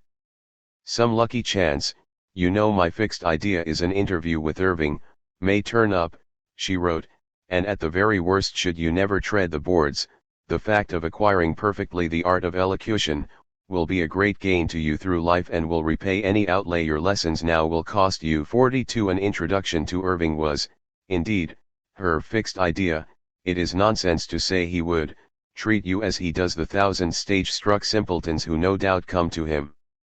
The superior cultivation of your naturally gifted mind would have at once raised you in his eyes, and last but not least there is always something in a name, and yours is Marx, not Smith or Brown. 49. Not only in Jenny's view should Eleanor solicit Irving's patronage, but she should apply to Engels, who was so generous, for the money that was needed to further her ambitions. Eleanor followed neither of these courses, she simply persevered, but she was touched by Jenny's sincere joy in her prospect of living the only free life a woman can live, the artistic one, thus realizing that which for years and years had been Jenny's own daydream. 49. And enabled her to write at a time when she herself was in the depths of misery. The only bit of good news that I have had these many days is, of your literary enterprises. I congratulate you with all my heart and rejoice to think that one of us at least will not pass her life in watching over a pot au feu. 55. Literary enterprises, not theatrical ones. Eleanor's aspirations had foundered. Exactly when this happened, and how long the experiment lasted, is not clear, but Marion Skinner recollected that she was dramatic to the depths of her being, and I think one of the sorest disappointments of her life was that she never became an actress. Mrs. Herman Vezin reluctantly told her that she would never achieve real greatness on the boards, the glory would always fall short of the dream. She came to me on the day Mrs. Vezin had given her ultimatum, white, tragic, despairing. It's damnably hard not to be able to get the one thing in the world you want. One Olive Schreiner too, recalled this time and her protective feelings towards Eleanor. These two friends may have done much to help her withstand this dashing of her hopes, but, during that spring and summer, Eleanor's social life took on a new momentum and she fairly whirled. With nothing to keep her at home, even Lenchen had gone to Argenteuil. She discovered, almost overnight, that she was attractive to people outside her own circle and a success when she went among them. She was invited to picnics, parties and at-homes. During a single week in July she recited at a Browning evening. The place was crowded, and as all sorts of literary and other swells were there, I felt ridiculously nervous, but got on capitally, saw Majeska in Odette, liked her more than ever, but the piece is vile, simply idiotic. In fact, in this English version, Ristori in Macbeth, which she acts for the first time in English, went to Toole's benefit concert, where Mrs. Kendall and Irving performed, and Ellen Terry recited Thomas Hood's Bridge of Sighs, which I look upon as a personal injury, that being one of my stock pieces, and was asked, to a crush at Lady Wilde's, the mother of that very limp and very nasty young man, Oscar Wilde, who has been making such a ass of himself in America. As the son has not yet returned and the mother is nice, I may go. 56. She went down the river with the Furnivals and dined with the Lancasters, while Mrs. Sutherland Orr, the sister of Sir Frederick Leighton, then President of the Royal Academy, proposed taking her to meet Browning that she might recite his poems to their author. Her social circle, though it still contained, and she saw much of the Black and the Maitland sisters, Radford and other members of the Little Dogberry group, expanded vastly, as did her openings for employment. She did not allow her dissipated evenings, as she characterized them, to interfere with her working life. She took on an advantageous pupil, went regularly to the British Museum, was entrusted with the task of compiling a glossary, which she could do at home, and was, as she declared, hard at it and pretty well out all day. It is probable, it is almost certain, though no written evidence exists to prove it, that her animated existence in the spring and summer of 1882 was not unrelated to those other reasons for having broken off relations with Lissaguet. It could also account for her outburst of indignation at Hirsch's pretensions.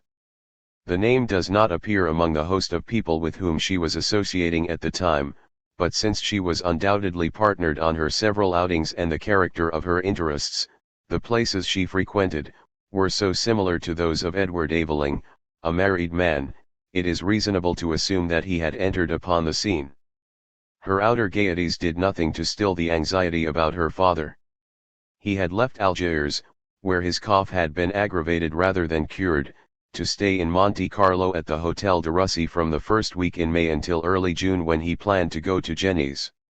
While he reported in great detail on his state of health to Engels, whom he rather blamed for the unfortunate Algerian venture which had led to no improvement, it was clear that he took a pessimistic view of the outcome.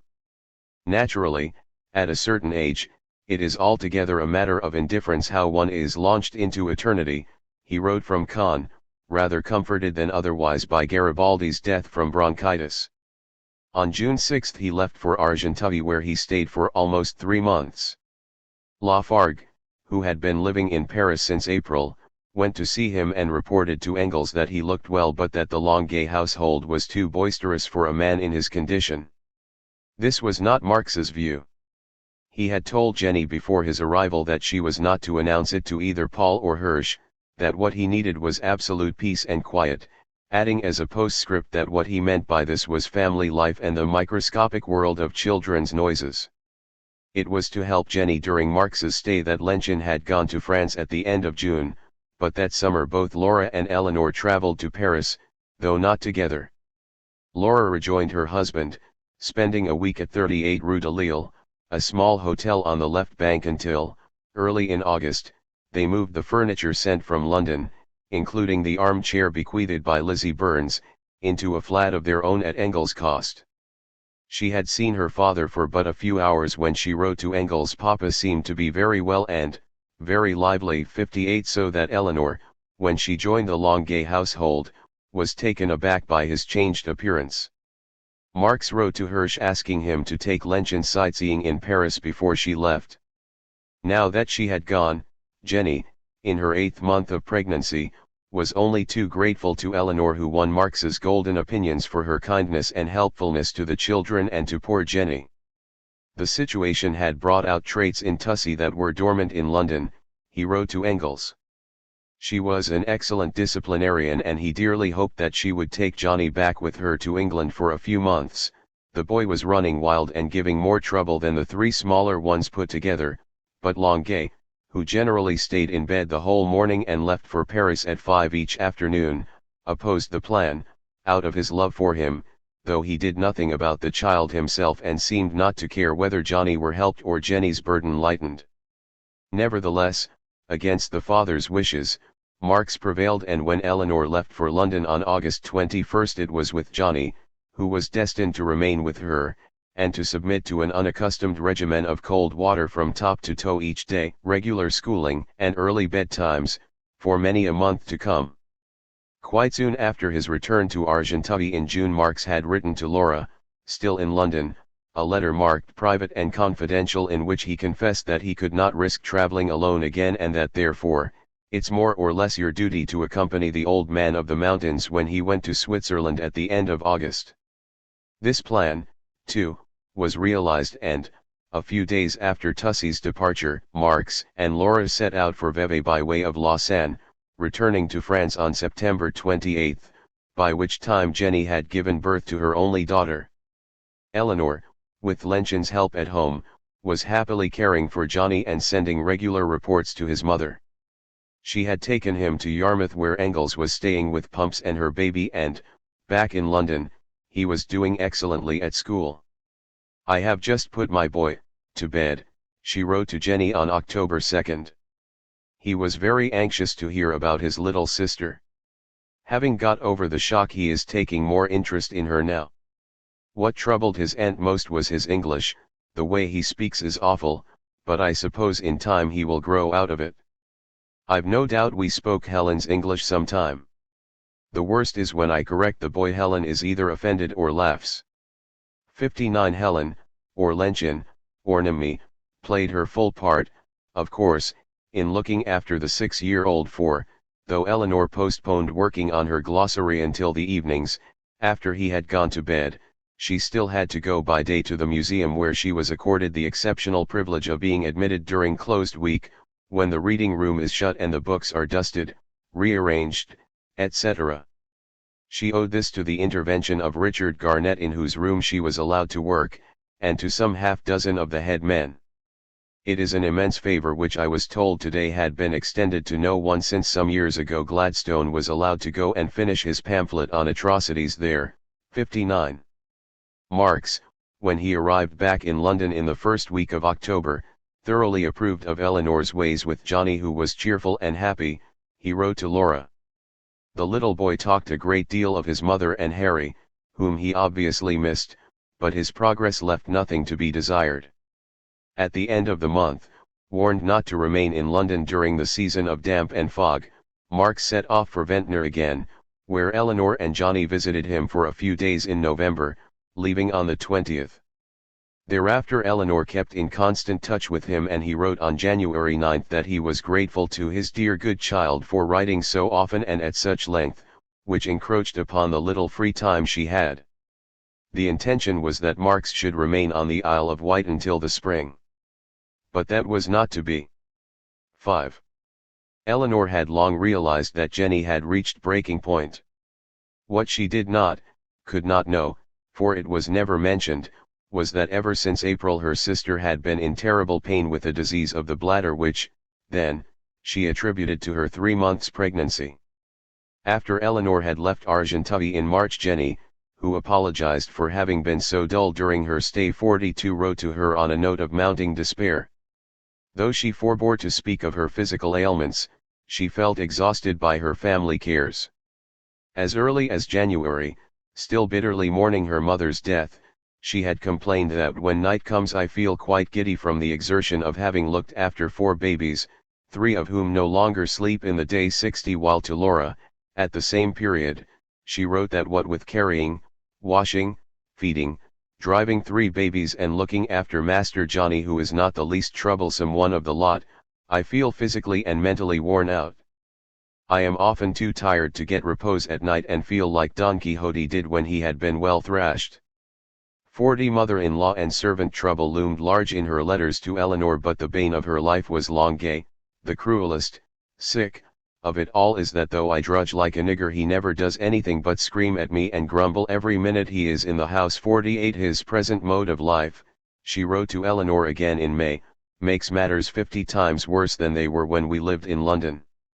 He perpetually nagged and was never satisfied with her, though I assure you I do all in my power to do the work for house and children for weeks and weeks, not permitting myself the luxury of taking up a newspaper, not to speak of a book. 60. Her husband's worst offense, however, was that he constantly postponed taking the children on holiday, a move so essential for Harry, whose condition absolutely requires change of air. 49. It was for the sake of this daily expected, daily deferred vacation, which did not finally materialize until September, that Johnny had been kept from school since February, to become not only a torment to me but also to himself, all day at home in a nursery, where the noise of 3 other babies prevents him from learning his ABC. 61. While Harry, the best and sweetest little creature under the sun, 46, who knew not of life but pain and sorrow, 49, was left to linger in a state that filled Jenny with foreboding.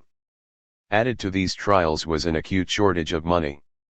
Longuet's paper, La Justice, paid him less and less regularly, while Madame Longuet Sr., convinced of the wilful parasitic idleness of her daughter-in-law, wrote 8-page letters to her almost daily, exhorting her to resume her teaching, to contribute to the family exchequer, depleted by the lady herself, who had cut off the small allowance remitted to her son in England. To go out teaching, Jenny wrote to Eleanor, would be madness, as such lessons would not pay the cost of a servant to watch over the children during my absences. 61. Yet she was haunted by the unpaid debts which waited upon her like crimes, by day and night. 46. She blamed her insolvency for depriving our dear Nim of her projected trip to Germany, and saw but one way out of it, to get some children from London, Indian, or others, to bring up with her own. The house, where adult boarders would never stay with so many babies about, was excellently adapted for the purpose. The young paying guests would have the advantage of learning 3 languages and at the same time provide Johnny with the much needed society of his coevals to correct the habits of indolence into which neglect and a naturally lazy disposition had plunged him. Pardon me, dear Tussie, she wrote, for troubling you. I must somehow get out of this plight. Pray give me your advice. 6L It is almost incredible that Jenny, who felt so overdone, so jaded and worn out by every sort of worry and fatigue, should have entertained the notion of adding to her problems in this way. She was 5 months pregnant, and ill, when she proposed it, but she felt she must find some means to earn money. She hated her ungenial life, felt more sick of it than she could say, cursed her poverty and was at her wits' end. I am dead beaten, she wrote to Tussie. 61 Never wholly reconciled to the loss of the warm family life she had known throughout her youth, I cannot get used to this separation, it is as if my heart were cleft, she wrote. 60. She took comfort from her father's long stay in the summer of 1882, grievously changed though she found him, coupled as it was with the familiar presence of first Lenchen and then Tussie. Small wonder that Paul should write to Laura in June. Jenny is much better, mentally and physically. 62. There was little indeed to prosper her in the months to come, though she wrote to Laura in Switzerland, making the most of the fact that, at long last, Edgar and Harry had gone to St. Aubin in Calvados with their papa, and that she was having a holiday, alone with little Marcel. Unfortunately, her mother-in-law, who had promised to join the family at the sea to keep an eye on the children, left them in the lurch, pretending important business in Caen. 63 Her hometown some 18 kilometers away, exciting Jenny's pity for her husband, always nearest to her heart when he was furthest from her. During Marx's brief return to Argenteuil at the end of September, when he met his only granddaughter for the first and last time, Jenny was able to conceal from him her desperate condition, her confinement being so recent as to account for her debility. The birth of the child had not relieved but, on the contrary, exacerbated her illness, and she finally wrote to Tussie in Ventnor disclosing the full horror of her situation, with strict injunctions that the news should be withheld from Marx. This inflammation of the bladder, she wrote, is not a dangerous, but the most unbearable of all diseases. To no one in the world would I wish the tortures I have undergone now since 8 months, they are indescribable, and the nursing added thereto makes life a hell to me. 55 Though unable to leave her bedroom, she could not get the rest she needed, not only because of the children, but because Longuet was now also at home all day, making an effort to devote himself to the household, while in fact adding to the work and confusion. His mother, too, was behaving in a sympathetic and generous manner, though remaining firmly in Caen. Jenny worried about her Johnny, for illness makes one so nervous. 55, and since her father would be staying on in Ventnor alone, she feared that the plan for Harry to go there would not be feasible. It says much for Jenny that this letter of November 8, 1882, written in agony, should begin with expressions of pleasure and interest in Tussie's work and the conviction that her talents would ensure success.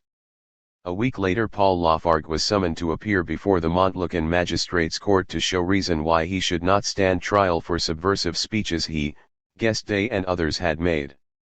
His failure to comply was followed by his arrest in Paris on the evening of December 12. Laura immediately wrote to Engels, who forwarded the letter to Marx the next day, adding his own comment, "Just received this 9:20 p.m. After appearing at Montlucan, Paul will of course be released at once. In the meantime I shall send Laura the needful tomorrow." 64. The news elicited from Marx some of the kindliest comments he had ever made on Paul, whose recent articles he went out of his way to praise when he wrote to Laura, adding that her husband's gallant fight with the powers that be make the man sympathetic, to use this, a French penny liner's phrase. He hoped that, when her duties permitted, Laura would come and stay with him in Ventnor. Though suffering from tracheal catarrh, he was free from pleurisy and bronchitis. "This is very encouraging," he wrote, "considering that most of my contemporaries, I mean fellows of the same age, just now kick the bucket in gratifying numbers. There are enough young asses to keep the old ones alive." But Laura was not at liberty to go to Ventnor, for Jenny's circumstances roused her from what appears to have been a life of total selfishness, apart from her devotion to her husband's interests, maintained in France, as in England, entirely at Engels' expense, and on no mean scale. On the day of Paul's arrest she managed to work into her letter to Engels the news that she had 5 francs in her pocket, and later gave this as the reason for having been unable to make the journey across Paris from the Boulevard Port Royal to Argenteuil. I hadn't got the wherewithal. 4 out of the 5 francs I had in hand, 3 had to go for coals and 1 for lamp oil. 65. Her letter went on to announce that they were to dine with friends who had received a poule ardée trophy from the country, and I want to compare notes with you on the subject of some new wines with which I have just become acquainted. However, despite these graver considerations, she had eventually bestirred herself to visit Jenny, whom she found in a very precarious condition. The inflammation she suffers from was rather worse than better when I saw her, and she is altogether out of spirits. 65. Engels sent the letter on to Marx with kindly words of reassurance. But Marx was not reassured and wrote to Tussie that he feared the worst if Jenny's illness were neglected. Could she not take poor Harry off her hands? If need be she could bring the child with her to Ventnor. It was obviously impossible for anyone to give the necessary attention to their own health with all those babies. He also feared that if Johnny were to return home, as planned, he would be neglected unless another of the children made way for him. Throughout the end of December and into the new year apprehension grew. On January 6, 1883, Paul wrote to Engels, "Jenny's condition saddened us greatly, we thought it hopeless." He and Laura had been to see her and were astonished to find her laid up and in a very sorry state. She was sunk in a torpor broken by nightmares and fantastic dreams. Since her last confinement she has had constant hemorrhages whose cause, the doctors have not yet been able to discover. She insisted upon suckling the baby, which, combined with a chronic lack of appetite, completely drained her strength. Longuet had gone away at this juncture and there was no one to look after her. She had been unable to eat and, though the hemorrhages stopped, she was plagued by diarrhea. We did not know of her desperate condition, Paul unashamedly confessed, so you can imagine our shock when we found her, delirious. Now Laura was going daily to Argenteuil, a journey, he complained, that took 4 hours by omnibus and train there and back. It does not seem to have occurred to either of the Lafargues that to spare herself the expense and inconvenience of her transport, Laura might have stayed with her dying sister in a household clamorous for help. Paul's letter ended in the usual way, "Can you send me £10, for I am devilishly hard up." 66. Marx longed to be with Jenny but knew it would be folly to cumber her with an invalid. He had begun to suffer from spasmodic attacks, unable to breathe on getting out of bed, which he believed to be of nervous origin brought on by his terrible fears for Jenny. Eleanor, too, wished to go to her sister, but she had Johnny on her hands. "You had much better let him stay on for the present," she wrote to Jenny on January 9. She described the little boy's pleasure in being taken to a party, complete with conjurer, given by a Mrs. Bertram, the headmistress of the school in Kensington where Eleanor was teaching. His hosts had been delighted by the child, who was wonderfully well and in the highest spirits. In this, her last letter to Jenny, Tussie wrote, "I think of you day and night, and only wish I could do something. Tell Charles he is to send me a PC, for I am too anxious to go on waiting like this." 67. It was suggested that Lenchen should go to Argenteuil and, while the matter was debated, letters flew to and from Paris and London, day by day. On January 10 Marx forwarded to Eleanor Paul's latest news, from which, though he thought it might have been written out of kindness, it seemed that the danger was past. He had been enchanted by the reports of Wolfe, Edgar, and Marcel, and, momentarily cheered, he allowed himself to hope. At 5 o'clock on the following afternoon, January 11, 1883, Jenny died. She was not quite 39 years of age. Her death certificate was registered at the Argenteuil town hall by Paul Lafargue and Gustave Louis Durlin, her doctor. Her funeral took place on January 13, attended by many of the former communards and by representatives of all the socialist papers in France. Engels wrote an obituary notice for the Social Democrat 68 in which he paid a tribute to her activities on behalf of the Fenians and recalled her ordeal at the time of her arrest at Luchon. Her sorrowing father, he ended, had at least the solace of knowing that hundreds of thousands of workers in Europe and America shared his grief. Solace it may have been, but Eleanor recalled in later years that she felt she was bringing him his death sentence when she left at once for Ventnor. On the long anxious journey I tortured my brain thinking how to impart the news to him. My face betrayed it. Moore said at once, "Our Jenny is dead. I have lived many a sad hour, but none so sad as that." No sooner had she arrived than Marx urged her to go to Argenteuil to help with the children and would not suffer any contradiction, though she would have preferred to stay with him in his unutterable woe at the death of his firstborn, the daughter he loved most. Within half an hour she was on her way back to London and then set off for Paris. "I can only think with a shudder of that time," she wrote. 30. Marx himself immediately returned to London, but he had come home to die. Eleanor was right in saying that Jenny's death was the last terrible blow. He now suffered a series of the spasmodic attacks which reminded him of how distressfully Jenny must always have suffered from her asthma, while laryngitis and bronchitis made his voice hoarse and he found it painful to swallow. In February he developed a tumor on the lung. When Eleanor returned from France she brought with her poor little sick Harry, whom she placed under the care of the Children's Hospital in Shadwell, for the child was beyond the help of this stricken household. On March 14, 1883 at 2 o'clock in the afternoon, having been nursed by good old Lenchen, as a mother nurses a child, Marx died suddenly and peacefully at the age of 65. Eleanor, who was present, notified the death. "Mankind is shorter by a head, and by the most remarkable head of our time," wrote Engels. 69. He was buried on March 17 in the same grave as his wife. A week later, it was reopened to receive the remains of his grandson, Harry Longuet, who had died in hospital on March 21 at the age of 4½.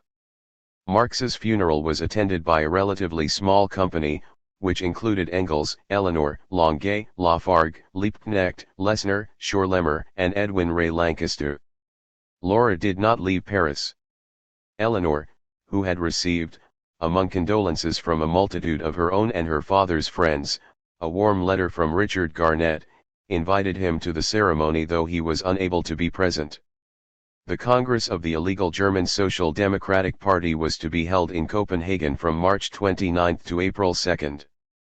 Babel wrote to Engels on the day of the funeral saying that he proposed to move a resolution that a monument to Marx should be erected, not as a grandiose memorial, but as a token of the gratitude and solidarity of the workers of the world. To this Engels replied on April 30, "I don't know what should be done about a memorial to Marx. The family is against it." The simple gravestone designed for his wife and now bearing his own and his little grandson's name, would be desecrated in their eyes if it were replaced by a monument. Eleanor echoed these sentiments in her later writings. Marx did not want a memorial. To have desired to put up any other memorial to the creator of the Communist Manifesto and of capital than that which he had built himself would have been an insult to the great dead. In the heads and hearts of millions of workers, who have united at his call, he has not merely a memorial more lasting than bronze, but also the living soil in which what he taught and desired will become, and in part has already become, an Act 30. Before he was laid in earth many people were allowed to see him in his coffin, days of lying in state, as it were. Mrs. Coman wrote, "The last time I saw Dr. Marx he lay in his coffin, his hands folded over his breast, a warrior who had fought valiantly until weapons were taken from him by a force greater than his own. The serenity of his face was wonderful, wrinkles were smoothed out, old age had retreated, all traces of suffering were swept away. A tranquil power remained." She was alone with Eleanor in the room and wished to express her sympathy, but she stopped me imperiously. "I want no condolences. If he had lingered during a long illness, and I had seen his mind and body decaying before my eyes, I should have stood in need of consolation. But it was not so. He died in harness, his intellect untouched. He has earned his rest. Let us be grateful for so much. 1. Another of those who claimed to have paid his last respects to the dead man in his coffin was Edward Aveling, who had met Marx but once, briefly, Many years before, I stood by the side of his corpse, hand in hand with my wife. He wrote 70. It is quite on the cards that Edward Aveling never stood by the coffin at all, hand in hand with anybody, but if he did it was not with his wife. His readers were being given to understand that it was he who stood lovingly at Eleanor Marx's side in the solemnity of her father's death chamber. Though she lived openly with Aveling for the last 15 years of her life, the conjuring up of this intimate scene of March 1883 is more in keeping with Aveling's propensity to falsify facts than with Eleanor's sense of fitness. Reference notes. Abbreviations. BIML. Institute of Marxism-Leninism, Berlin. Bottigelli Archives. Letters in the custody of Dr. Émile Bottigelli, Paris. Bottigelli L&D. Lettres et Documents de Karl Marx 1856–1883. Previously unpublished texts edited by Dr. Émile Bottigelli. Annali dell'Istituto Giangiacomo Feltrinelli, Anno Primo. Milan, 1958. Ilk. Frederick Engels Paul and Laura Lafargue, Correspondence, Volumes I, 3. Lawrence and Wishart, 1959–1963. IISH. International Institute of Social History, Amsterdam. Liebknecht. Wilhelm Liebknecht Briefwechsel mit Karl Marx und Friedrich Engels. Edited by George Eckert. Mouton & Co., The Hague, 1963. Mu. Marx Engels Werke. Dietz Verlag, Berlin. 1956–1968. Unless otherwise stated, volumes 27–39. MIML. Institute of Marxism-Leninism, Moscow. Part 4. The Nonconformist. 1. Edward Bibbins Aveling, born on November 29, 1849 at 6 Nelson Terrace, Stoke Newington in the borough of Hackney, was the fifth of the 8 children, 6 sons and 2 daughters, of the Rev. Thomas William Baxter Aveling and his wife, Mary Ann Nelson Terrace, from which Aveling derived the pseudonym he later adopted legitimately as playwright and critic, fraudulently in contracting his second marriage, was in the heart of Kingsland, of whose independent, congregational, chapel in Robinson's Row, High Street, his father was the incumbent for close on half a century. Compared to the raffish environment of Eleanor's birthplace, with its shifting and foreign population, Aveling's was one of solid British worth. While at the lower end of the short terrace the residents followed such occupations as stonemason, laundress, gardener, and dressmaker, the social scale rose with the house numbers to the gallant note struck by a retired major on full pay.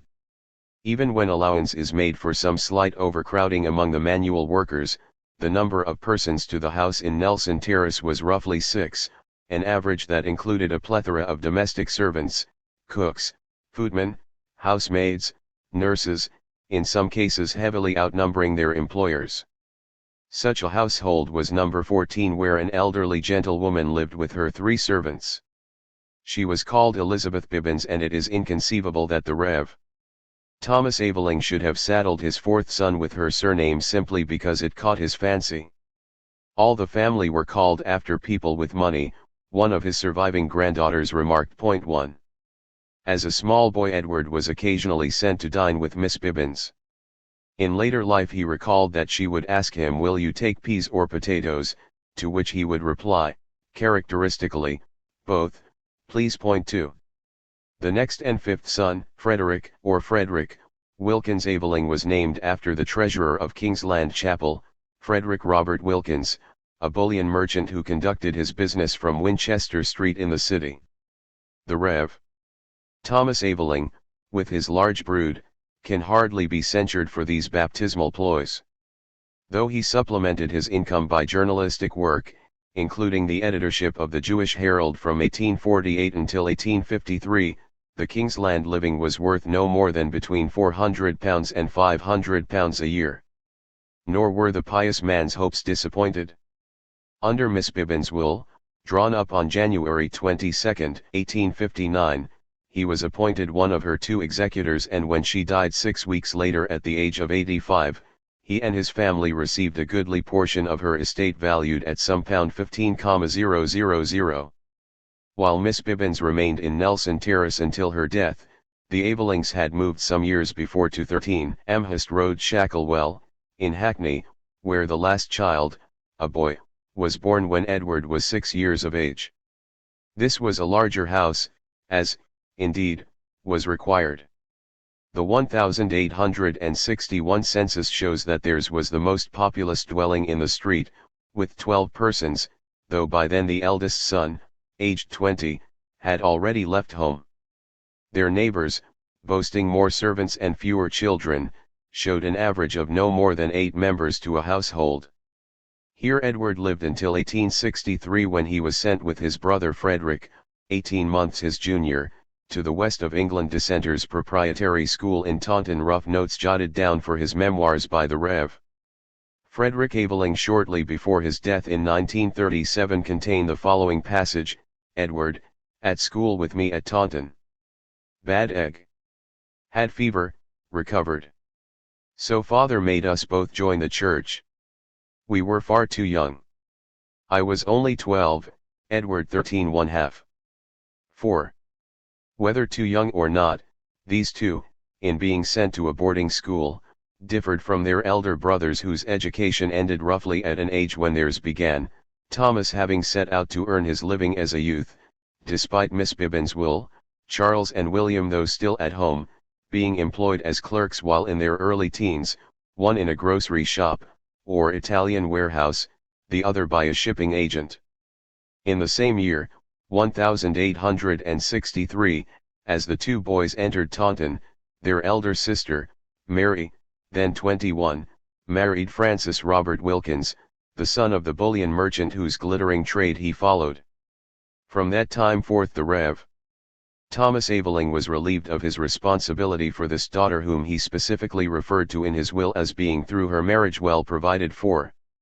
There can be little doubt that this circumstance also accounted for her younger brother's superior education. Frederick stayed at Taunton for 4 years, but Edward left after 2, whereafter he was privately educated, for some part of the time in Jersey, by a tutor he hated 6, until he entered University College, London, as a medical student in 1867. When he was 20 he transferred from the medical to the science faculty, obtaining a £40 exhibition to study botany and zoology. He took his B.Sc. honors degree in zoology in 1870, doing so brilliantly that he qualified for an annual £50 scholarship for a further 3 years. Thus by the time he had reached his majority he had proved himself a young man of outstanding ability. In passing, it may be said that his brother Frederick was such another.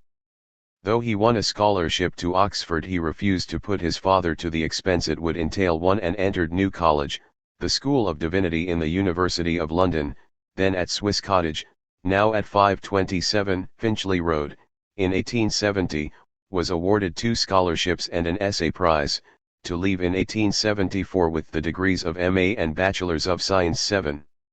For a short period Edward worked as assistant to the eminent physiologist Sir Michael Foster in Cambridge, returning to London in 1872 when he became a teacher of elementary physics and botany on the staff of Miss Buss's North London Collegiate School for Ladies in Camden Road.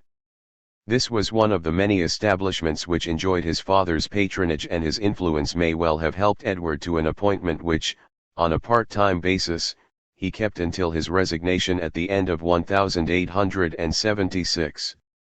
Another institution in which the Rev. Thomas Aveling took a special interest was the Orphan Working School in Maitland Park, at whose 110th anniversary dinner he was the guest of honor. 10 Again, this could be the reason why it came about that, back in London and lodging near to both Miss Buss's school and the orphanage, at 30 Bartholomew Road in Kentish Town, Edward examined the orphan boys in physiology during June 187,211, and in the October of either that or the following year was invited to give one of the lectures in his repertoire, Insects and Flowers, at the annual prize-giving fete before an audience of patrons and local notabilities. It was on this occasion that he was introduced to Dr. Karl Marx, his wife, and their young daughter, Eleanor. 12 He never met either of the parents again. By this time Edward was a married man. On July 30, 1872 his wedding to Isabel Campbell Frank was solemnized at the Union Chapel, Compton Terrace, Islington, the ceremony being conducted by the Rev. Thomas Aveling according to the rites of the Congregationalists. Isabel Frank, known as Belle, was one of the 5 children of a Leadenhall poulterer, John Frank, who, dying in August 1868 at the age of 54, left an estate of £25,000.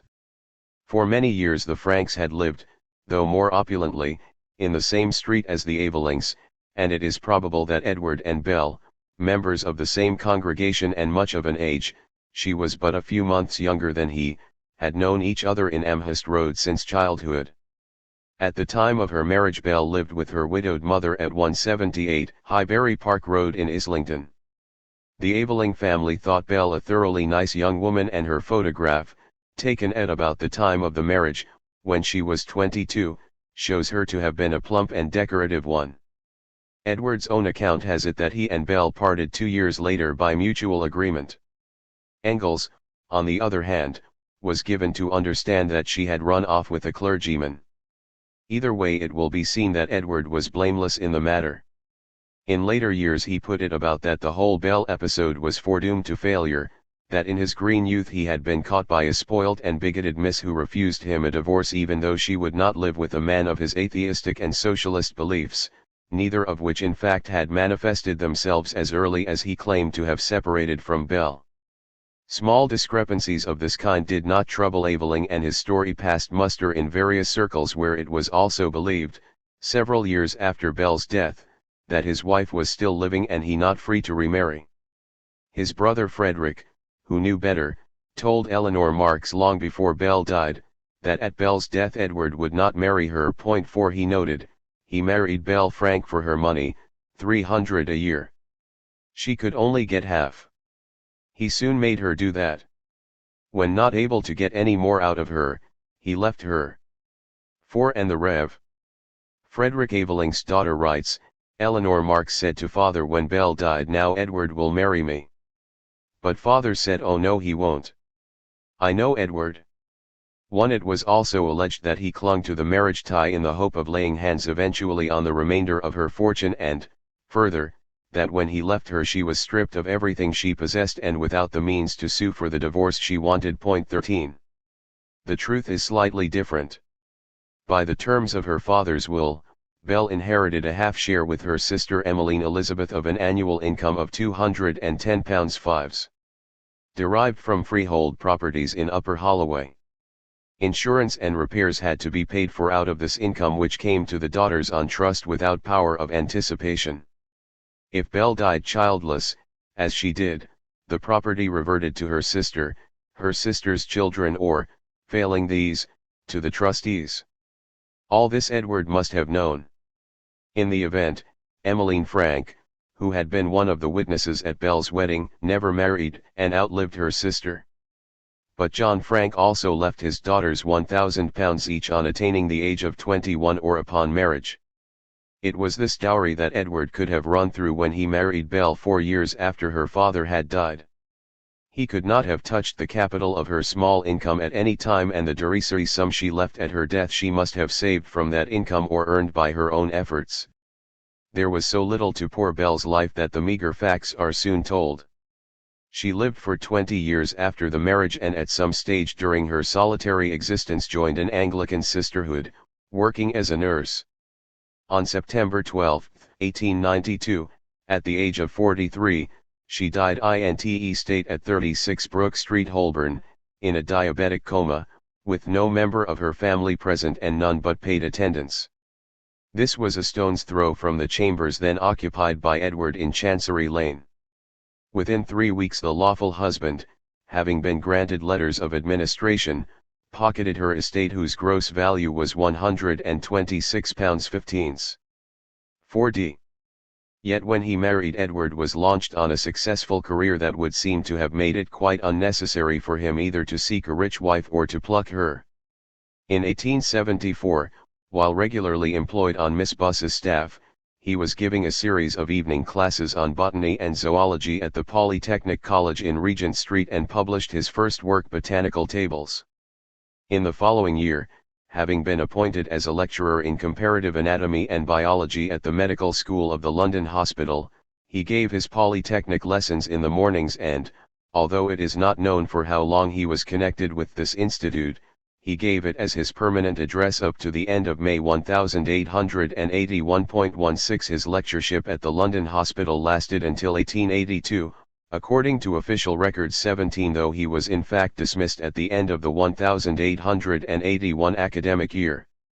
In 1876 he obtained his Doctor of Science at University College, London, was elected a Fellow of the Linnean Society, his sponsors being 2 botanists and 2 zoologists of note, and in 1877 he published his Physiological Tables.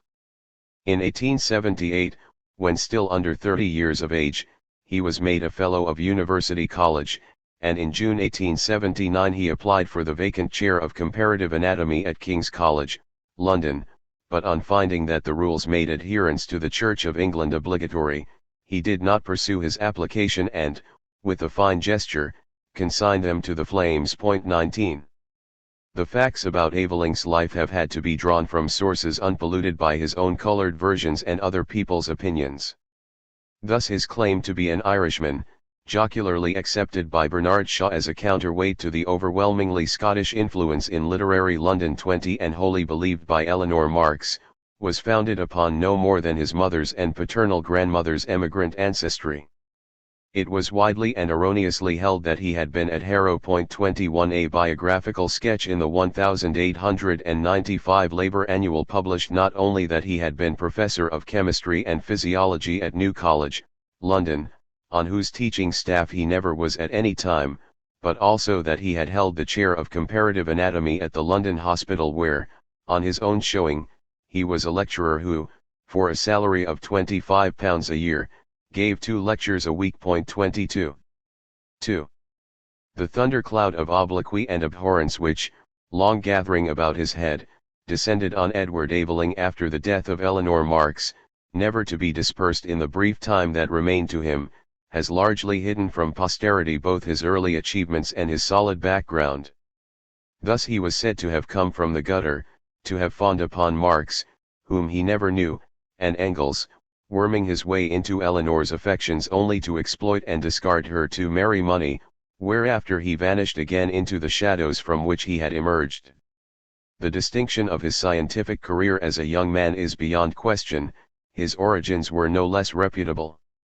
Though his father, unlike Eleanor's, did nothing world-shaking, he was the spiritual descendant of Milton's faithful and freeborn Englishmen who, hunted, hated and harried since the 17th century, became, as convinced Republicans, the backbone of the Commonwealth, identifying the struggle of conscience with that for liberty, thus earning for themselves on the Restoration the most savagely discriminative legislation ever to reach the statute book. 23. Under these crippling measures the dissenters were driven out of the church.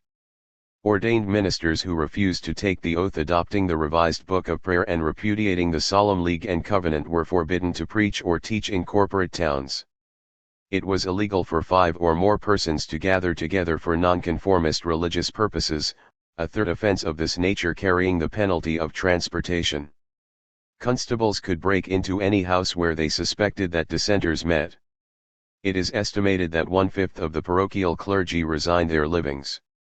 Although the Declaration of Indulgence, granting religious freedom under James II, followed by the Act of Toleration, written into the Revolution Settlement and the Bill of Rights to which William III gave his assent in 1689, lightened the penal code and again allowed dissenters to build their own places of worship, it was possible for Lord Mansfield to protest, almost a century later and after the passing of the Dissenting Ministers Act, that the City of London, in paltry thieving spirit, nominated nonconformists to offices they could not fill, so that they might fine them for the non-fulfillment. The repeal of the Test and Corporation Acts did not come into force until 1830, while dissenters were disqualified from holding office under the Crown and were excluded from the universities of Oxford, Cambridge and Durham until 1871. In Cromwell's time the idea of a glorious university in London had been conceived by the Independents, but it was not until 1828 that the University of London, open to all creeds, came into being. The Godless College, as it was called, became University College, founded on its present site in Gower Street in 1831. It gained its charter as a constituent college of the newly created University of London in 1836. Edward Aveling's father thus grew up at a time when his denomination saw new opportunities opening. Throughout his adult life he was a minister of the Congregational Church, the most ancient of the 20 Protestant dissenting bodies in England and Wales, which, as the Independents, had renounced the authority of Pope, Prelate, Presbytery, Priest and Parliament.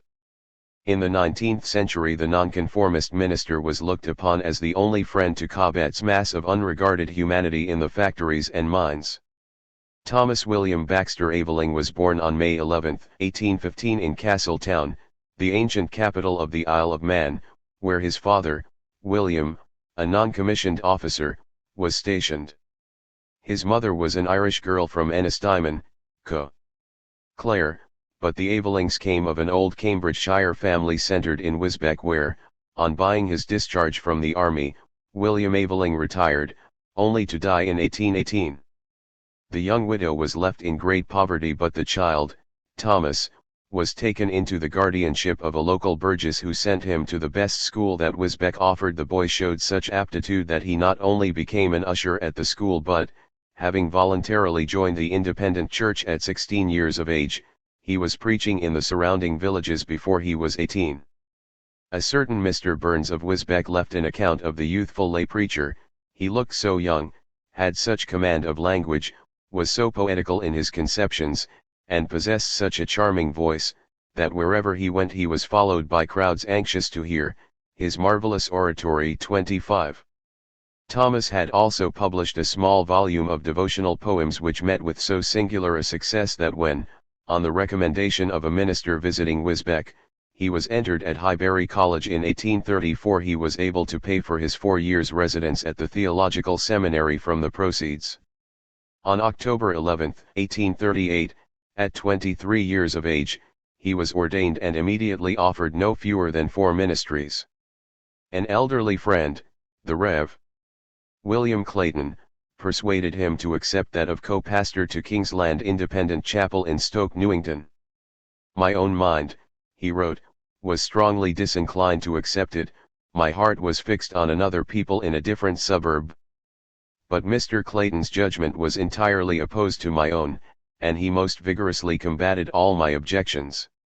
When I observed that there were, among the 150 people assembling in Kingsland Chapel, not a dozen young persons with whom a minister was likely to grow up, and from whom he might look for cooperation, that it was literally an assembly of elders, for there were, out of 68 members of the church 12 about 80 years of age, he only replied, "Go and call such young people in." When I said that the place was very small, his answer was, "Go and enlarge it." When I remarked that there was a sparse population among which to work, Kingsland then was a mere hamlet, cornfields and pasture lands lying between it and London, he said. Though the beginnings be small, its latter end will greatly increase. 26. The young minister's reluctance was understandable.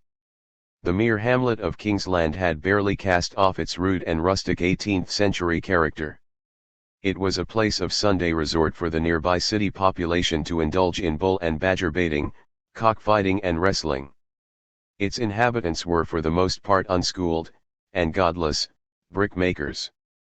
The church, such as it was, had been consecrated in 1790 in a disused workshop, originally a leper hospital known as La Lock. The Rev. John Campbell, a man of high principle and benevolent disposition, whose incumbency Aveling was to share, had held the living since 1804, when nightingales sang in Dalston Fields. He was now 72 and infirm. Before Campbell died and Aveling, then 25 years old, succeeded to the full pastoral office, he married Mary Ann Goodall. She was of the same age and, though born in Co. Carlo, Her father had migrated and become both a farmer and innkeeper in Wisbech, where the marriage, according to the rites of the independents, took place on October 3, 1839 in Castle Square Chapel. Only one member of either family was present at the ceremony, the bride's maternal uncle, Joseph Bishop. More surprisingly, though the bridegroom was a fully ordained minister of the church, he signed the register as gentleman, without profession. The 8 children of this marriage were born in the course of the next 17 years, all but the youngest at 6, Nelson Terrace. When Aveling took over his Kingsland ministry, the church seated 400 people.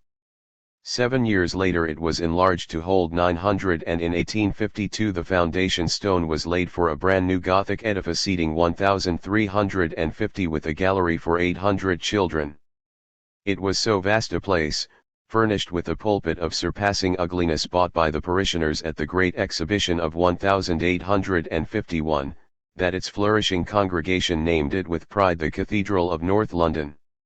Ever again enlarged and improved, it remained to ornament, though not embellish, that most depressing area of the metropolis until its demolition in the 1940s. Another feature of Aveling's ministry was the building and inauguration of schools for the Kingsland children of both sexes, and, indeed, as his patronage of Miss Buss's establishment proved, he was a great believer in the education of females. His own family life, though he presided over a strict Christian household with no fun on Sundays nor frivolity at any time, was not a gloomy one, as it hardly could be with so many youngsters whose father had at heart the welfare, not only spiritual, of all children.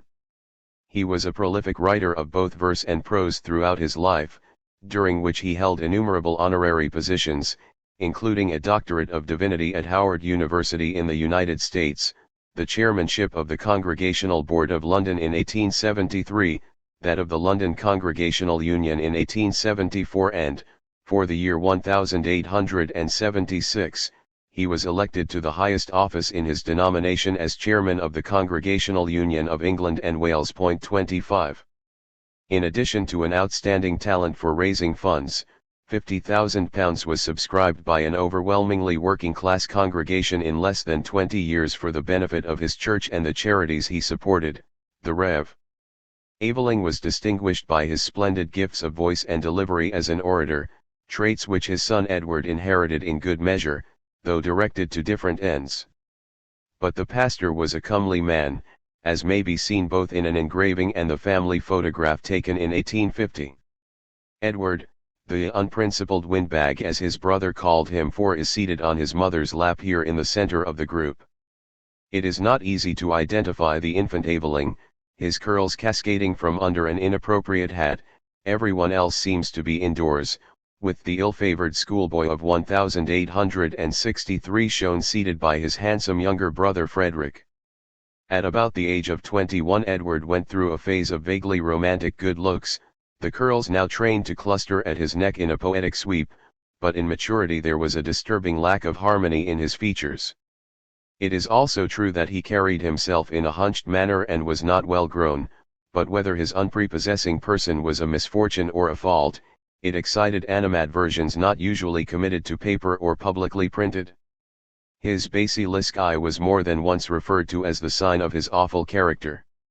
William Morris's daughter called him a little lizard of a man 27 and was not the first to do so, Bernard Shaw having used the simile and also said that he had no physical charm except a voice like a euphonium.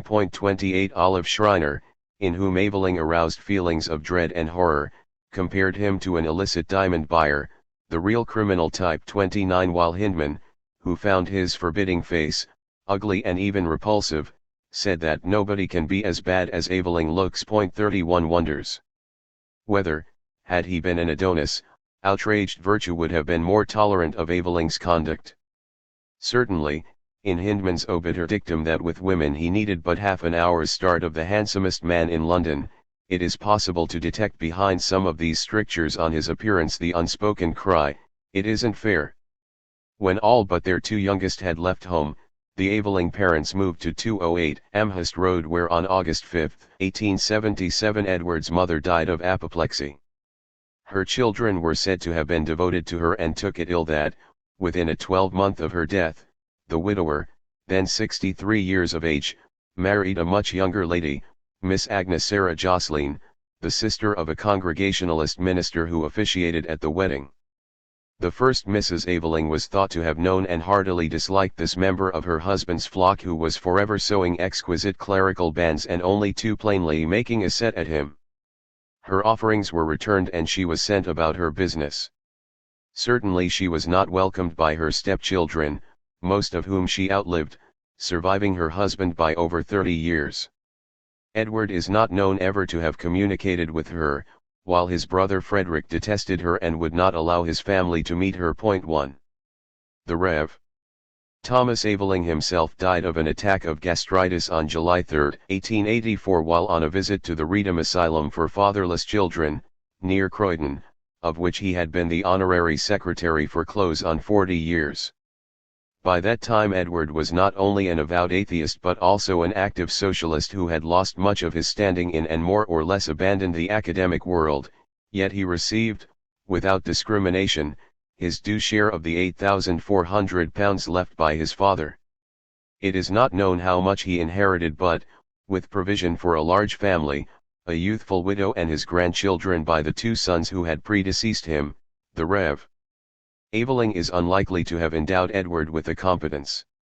3. The path leading from nonconformism to freethinking and from there to socialism was neither long nor untrodden.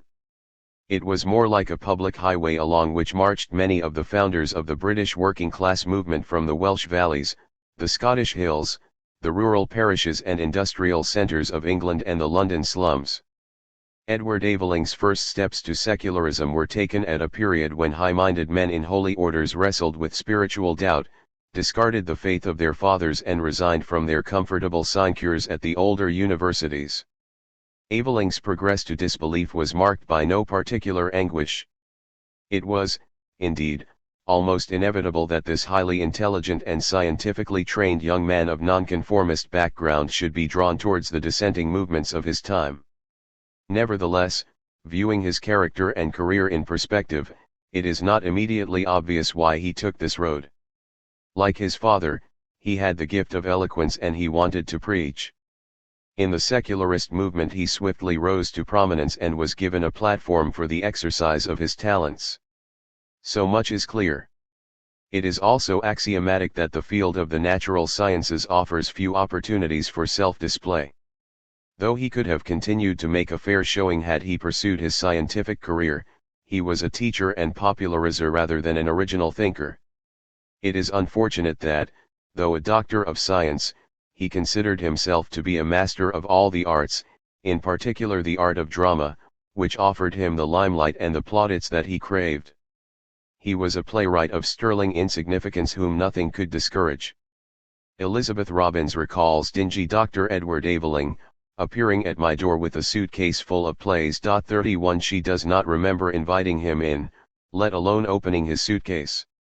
He was an amateur performer of below average stability, bursting into tears at the beauty of his renderings of poetry, and, of course, a poet in his own right.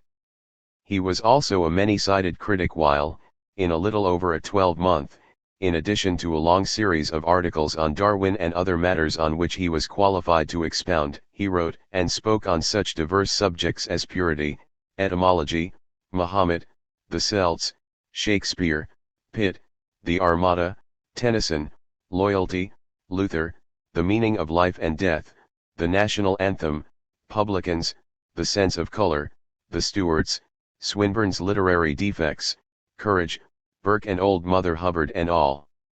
In the summer of 1879 he claimed to have held secularist views for 2 or 3 years, deterred from making them public because he doubted not the cause but his own worthiness and strength to serve it. 32 But he had not in fact played any active part in the National Secular Society until the beginning of that year, when he began to contribute regularly to its 2d weekly organ, the National Reformer, then edited by Charles Bradlaugh and Annie Besant. At first Aveling hid his identity by signing his articles E.D. but used his own initials after his public declaration of faith, by which time he had formed an attachment to Mrs. Besant, whom he shared with Bradlaugh. She hailed the new soldier in the most fulsome terms. His language is exquisitely chosen and is polished to the highest extent, so that the mere music of speech is pleasant to the ear. Since to this artistic charm are added scholarship and wide knowledge, with a brilliancy of brain I have not seen surpassed, our friends will not wonder that we rejoice that our mistress Liberty has won this new knight. 33. From that time forth and for the next few years he wrote for the secularist press, taking on the editorship of the new monthly magazine, Progress. In 1883, when its founder, the militant atheist G.W. Foote, was imprisoned for the blasphemies published in his Freethinker, of which Aveling also became interim editor, was elected vice president of the National Secularist Society in 1881, showed zeal in Bradlaugha's electoral campaigns and the fight for the amendment to the parliamentary oath. Lectured throughout the country, inaugurating science classes and giving regular courses on English history and literature at the Hall of Science in Old Street. In addition, he published pamphlets, stood for and obtained a seat on the London School Board in 1882, took on the private cramming of medical and science students, wrote plays, adapted plays, and engaged in amateur theatricals and poetry recitals whenever time permitted. These activities were not all undertaken in the order given, nor simultaneously. While his public, and some hint of his private, life was excellently advertised, so that it would be possible to render a week-by-week account of where he went and on what he spoke and wrote, there is an ineluctable dreariness about it all. Had he amounted to something in the end, had he become a figure of significance and worth, it might be of interest to record his multifarious doings, for he did so much, buzzing like a fly, but no sooner had he ceased to be a promising young man than he became, so far as posterity is concerned, a thundering bore. Though he was able to move vast audiences, Will Thorne acclaimed him as one of the greatest orators this country ever heard. 35. In cold print his speeches, punctuated at the time by prolonged applause and even cheers, appear sorry stuff, pompous, florid, empty, and so much hot air. Aveling, in fact, was a gas-bag whom time has rudely deflated. The same cruel fate has overtaken his articles, which lie today in the files of old newspapers whose pages testify that his contributions to the secularist and socialist press, save in his own field of the natural sciences, are less convincing, less original and far more embarrassing than most of the matter published in these proselytizing journals. Yet the question remains, why should this self-indulgent, exhibitionistic character have become a socialist at all? Though of an age to do so, Aveling had never heard of the International during its existence, had not read the writings of either Marx or Engels, nor yet evinced the smallest interest in the Commune or its victims. Not until the late 70s did he turn his attention to social, and then not socialist, questions. His motives, like those of most people, were exceedingly mixed, and it would be crass to claim that principle played no part in them. No man is scrupulous all round. He has, according to his faculties and interests, certain points of honor, while in matters that do not interest him he is careless and unscrupulous. One of the several models who sat unconsciously for Dubé.com, wrote Shaw, referring to Aveling, was morbidly scrupulous as to his religious and political convictions and would have gone to the gallows sooner than recant a syllable of them. But he had absolutely no conscience about money and women. In contrast with men who were scrupulously correct in their family and business life, he seemed a blackguard, and was a blackguard, but there were occasions on which they would cut a poor figure beside him, occasions when loyalty to their convictions called for some risk and sacrifice. He had his faith and upheld it. 36.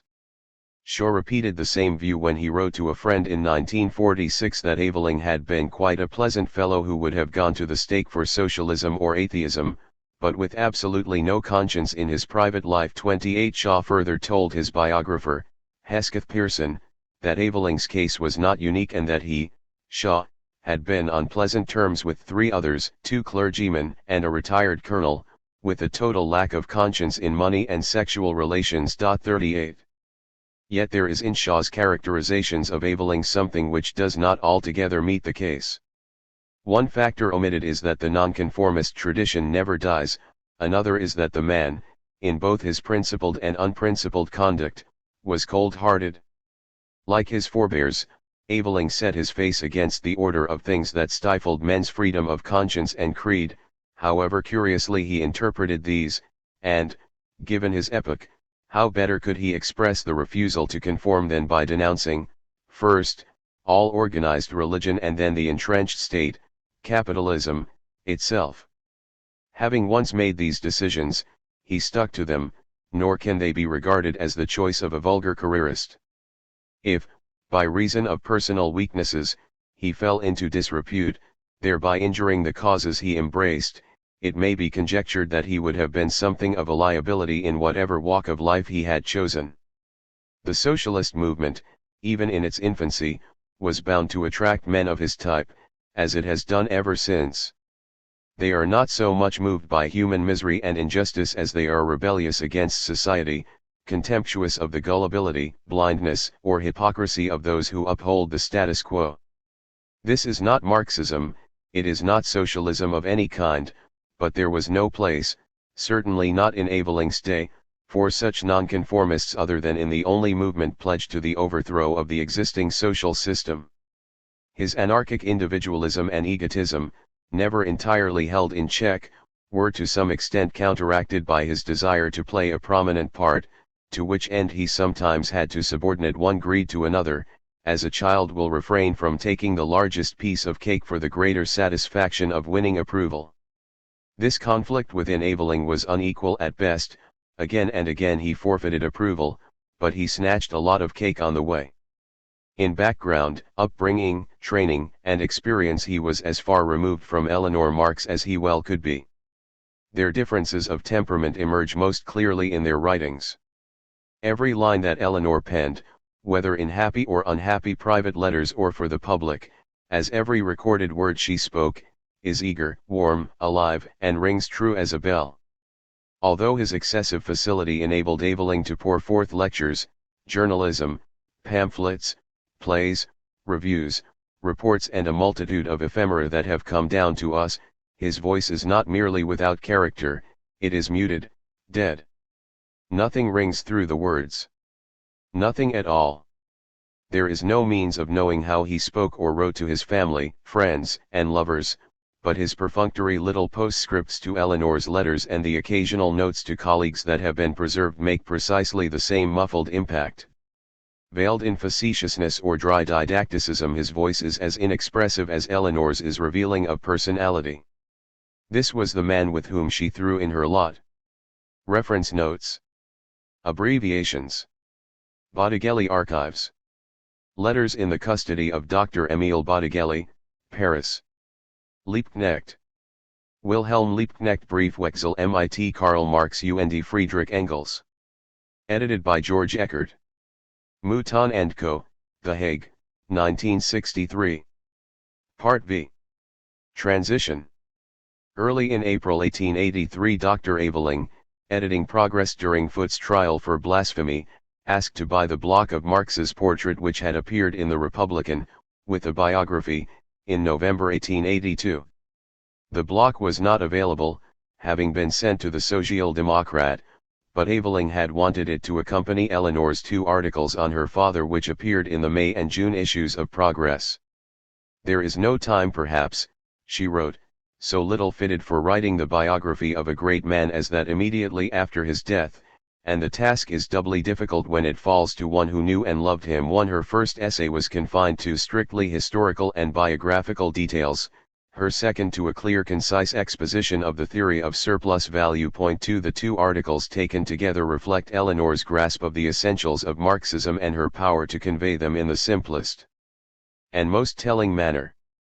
Without any pretensions to great intellect, she demonstrated here that, by temperament and ability, she was peculiarly fitted to wield in practice with style and vitality the weapons Marx had forged, combining to a rare degree an understanding of theory with deep human feeling, uncommon in the world of politics.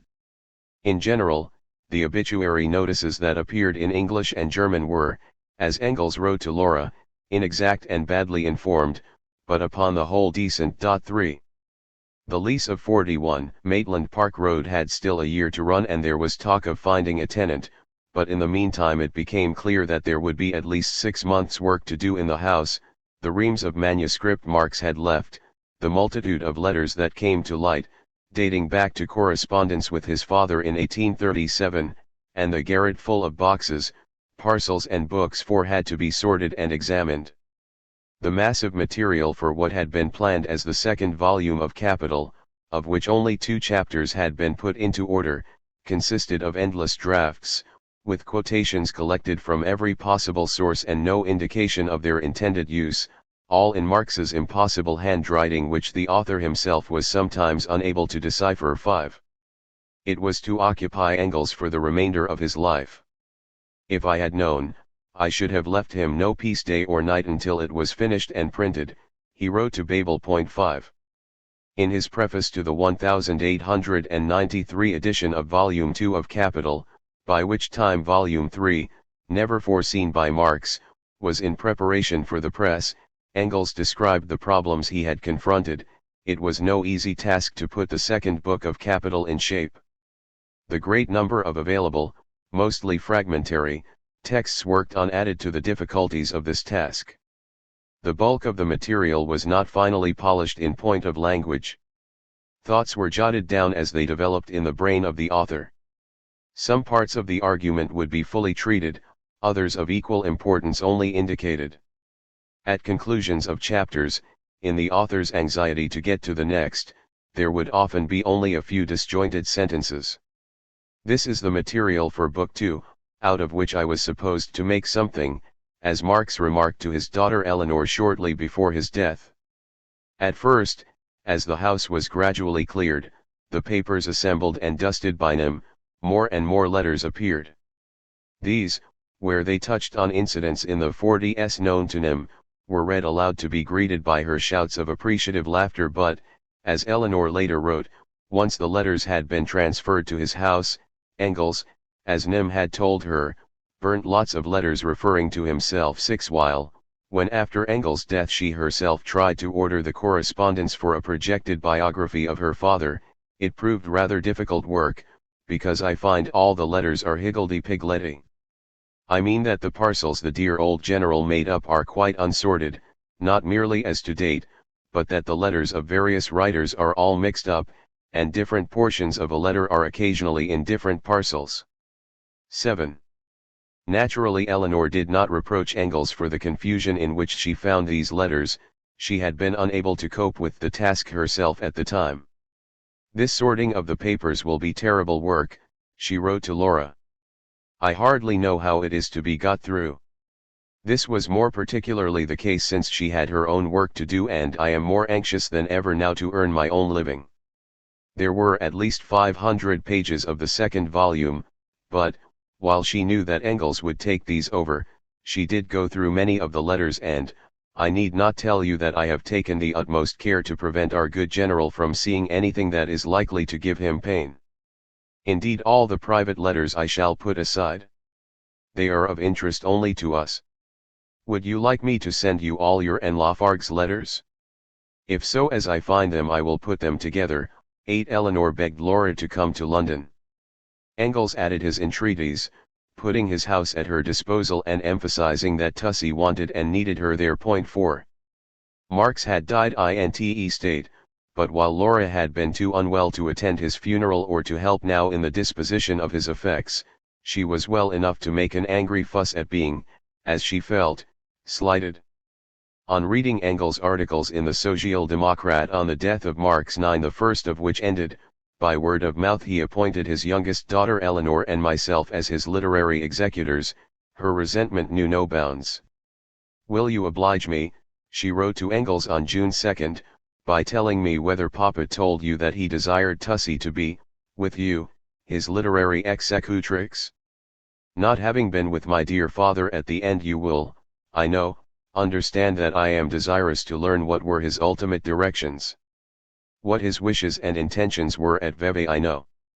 10. A few weeks later she returned to the attack, repudiating any notion that she was concerned about the fate of his chairs and tables, but insisting that when she had been with Marx in Switzerland he had said he would give me all the documents and papers required for a history of the International, and with his usual goodness he asked me to undertake a translation of Capital. He invited me to stay at Ventnor, to work with him, and under his direction, there. I accepted his invitation very gladly, and but for Jenny's illness and other tribulations should have joined him there. 11. She harked back to old grievances. Tussie's letter asking her to come to London had not reached her until the day after her father's death, entirely ignoring the letter Engels, who was not nursing Marx, had written to her on March 10, 4 days before her father died, to say, "I conclude that in this frosty and snowy weather with east winds you will not be in too great a hurry to come to London. Anyhow, should you make up your mind to come, everything is prepared for you," and then, as gently and tactfully as was his wont, to describe Marx's failing strength. 12. Laura made no move, though it was a letter that should have sped her to her father's side. When after Jenny's death I expressed a wish to see Papa, I was told that my coming would alarm him, she huffed. I requested you the other day, Laura continued to Engels, to inform me, whether Moore had told you that he wished Tussie to be his literary executrix. You have not answered me. Had you answered in the affirmative I should have simply concluded that long illness had changed my dear father. Papa, in health, would not have made his eldest and favorite daughter his sole executrix, to the exclusion of his other daughters. He had too great a love of equality for that, let alone the last of his daughters. Thus much I know. 11. Thereupon Engels replied, "When you spoke of your knowledge of what poor Moore's views and wishes had been at Vevey, it was in connection of a more or less testamentary nature. After poor Moore's death, on my inquiry, Tussie informed me that he had told her she and I were to take possession of his papers. If you wish to have Moore's exact words, Tussie will no doubt give them to you if you ask her to do so. As to the expression literary executors, I am alone responsible for it. I could not find another at the time, and if by it I have in any way offended you, I humbly ask your pardon. How the disposition itself can wound you, I cannot see. The work must be done here on the spot. The real work, that you know as well as Tussie does, will mostly have to be done by me. But as Moore had one daughter living in London, I find it but natural that he should associate her to me in such work as she could do. Had you been living here instead of in Paris, all the three of us would have been jointly appointed, no doubt about that. But there is another view of the case. According to English law, the only person living who is the legal representative of Moore in England is Tussie. Or rather, the only person who can become his legal representative by taking out letters of administration. This must be done by the next of kin living in England, Tussie. Of the projects Moore discussed with you at Vevey I was of course utterly ignorant, and only regret you did not come over since March 14, when we should have known and complied with them as much as possible. 13. How bad the relations between the two sisters were at the time of Marx's death is illustrated by the fact that one of the letters of condolence addressed to Laura, inadvertently opened by Tussie, had to be passed to Lenchen for Engels to forward. To be sure, Laura's life was not bathed in sunshine. All her children had died, she was 38 years of age and had none of the satisfactions of work to fill her time and mind or to relieve her of the permanent want of money to live in that station of life to which Engels was accustomed. Moreover, her husband, also of no settled occupation, was now, from May 21, in jail, where she visited him daily, bringing a basketful of the choicest food and wine to take luncheon with him. Certainly she had reason for cheerless reflections. Notwithstanding Paul's valuable contribution to the French socialist movement, when all is said and done the Lafargues were a trivial pair. Leaving aside the dedication and majesty of her father's labors, the sacrifices of her mother and the yoke Engels had borne uncomplainingly for the best years of his life, Laura's circumstances have only to be matched against the sufferings of her sister Jenny, so lately dead, and Eleanor's stalwart efforts to become self-supporting, to see her pettishness at this juncture as both indelicate and undignified. Engels, however, had no wish to interfere between the two sisters and strongly advised Laura to write direct to Eleanor or, better still, to come to London. Nothing could put greater obstacles in the way of the important work to be done, he wrote, and the help she could give than fresh unpleasantness between herself and Tussie. What we are, all of us, desirous of seeing carried out, is a befitting monument to the memory of More, the first portion of which must be the publication of his posthumous works. Let us then contribute what we can towards that end. 13. He had said nothing to Eleanor of Laura's plaints, the only person he had told was Nim. It was therefore natural for Eleanor to correspond quite freely with her sister, reporting on her efforts to sort the letters and also her concern about her nephew Johnny, whom she felt she could no longer keep with her, though quite unable to elicit any reply from Longuet about arrangements for the boy's homecoming. She also worried about Nim, who after all the terrible work and trouble of these last awful months sadly needed a little holiday away from this dreary abode. 15. Thus, killing two birds with one stone, for Eleanor did not know how else to arrange either matter, Lenchen took Johnny back to Paris and, though it had not occurred to Laura to invite her in the first place, she put Nim up at the end of April, Eleanor pleading that she should keep her as long as possible, let her have at least 2 clear weeks, she asked, modestly enough. 15. Though the major work, as Engels recognized, must fall to his lot, Eleanor played her part and, in June, went to see the publisher Kegan Paul with a view to an English translation of Capital, to be undertaken by Sam Moore. He is by far the best man, said Engels, slightly heavy, but that can be mended. 16. James Knowles, the editor of the 19th Century, had already approached Engels on this question in April and had been told that Moore alone was fitted for the task. Although Laura had said no word to Nim of any intention of coming to London, where Engels invited her to make his house her headquarters during Paul's incarceration and share in his holiday plans for a couple of months at least, she did eventually show her bright face in this dull climate when it was at its least dull, that is, in July, to stay for some 10 days. A week after her departure, on August 18, 1883, letters of administration were granted to Eleanor for Marx's estate valued at £250. By this time Eleanor had put a few sticks of furniture into rooms she had taken at 32 Great Coram Street to be nearer the British Museum, and also to her friends, Dolly and Ernest Radford, who had married in July and were living round the corner in Brunswick Square. Moreover, it was not far from Aveling's quarters in Newman Street, on the other side of the Tottenham Court Road. Nim had now moved into 122 Regent's Park Road, where, for the rest of her life, she was to be Engels' most treasured housekeeper. 41 Maitland Park Road stood untenanted according to the rate books which bear final dusty witness to the end of the Marx's family life. Eleanor continued to write for Progress, her 2 articles reviewing Stepniak's sketches and profiles appearing as Underground Russia in the August and September issues, to teach and, at all times, to work at the museum. It was here that she had met Miss Potter, who noted in her diary on May 24, 1883. In afternoon went to British Museum and met Miss Marx in refreshment room. Daughter of Karl Marx, socialist writer and refugee. Gains her livelihood by teaching literature etc., and corresponding for socialist newspapers, now editing Progress in the enforced absence of Mr. Foote. Very wroth about imprisonment of latter. I couldn't see much joke in those particular extracts, but there was nothing wrong in them. Ridicule is quite a legitimate weapon. It is the weapon Voltaire used and did more good with it than any amount of serious argument. We think the Christian religion is an immoral illusion, and we wish to use any argument to persuade the people we have to deal with. The striking difference of this century and the last is, that free thought was the privilege of the upper classes then, and it is becoming the privilege of the working classes now. We want to make them disregard the mythical next world and live for this world, and insist on having what will make it pleasant for them. It was useless to argue with her. She refused to recognize the beauty of the Christian religion. She read the Gospels as the gospel of damnation.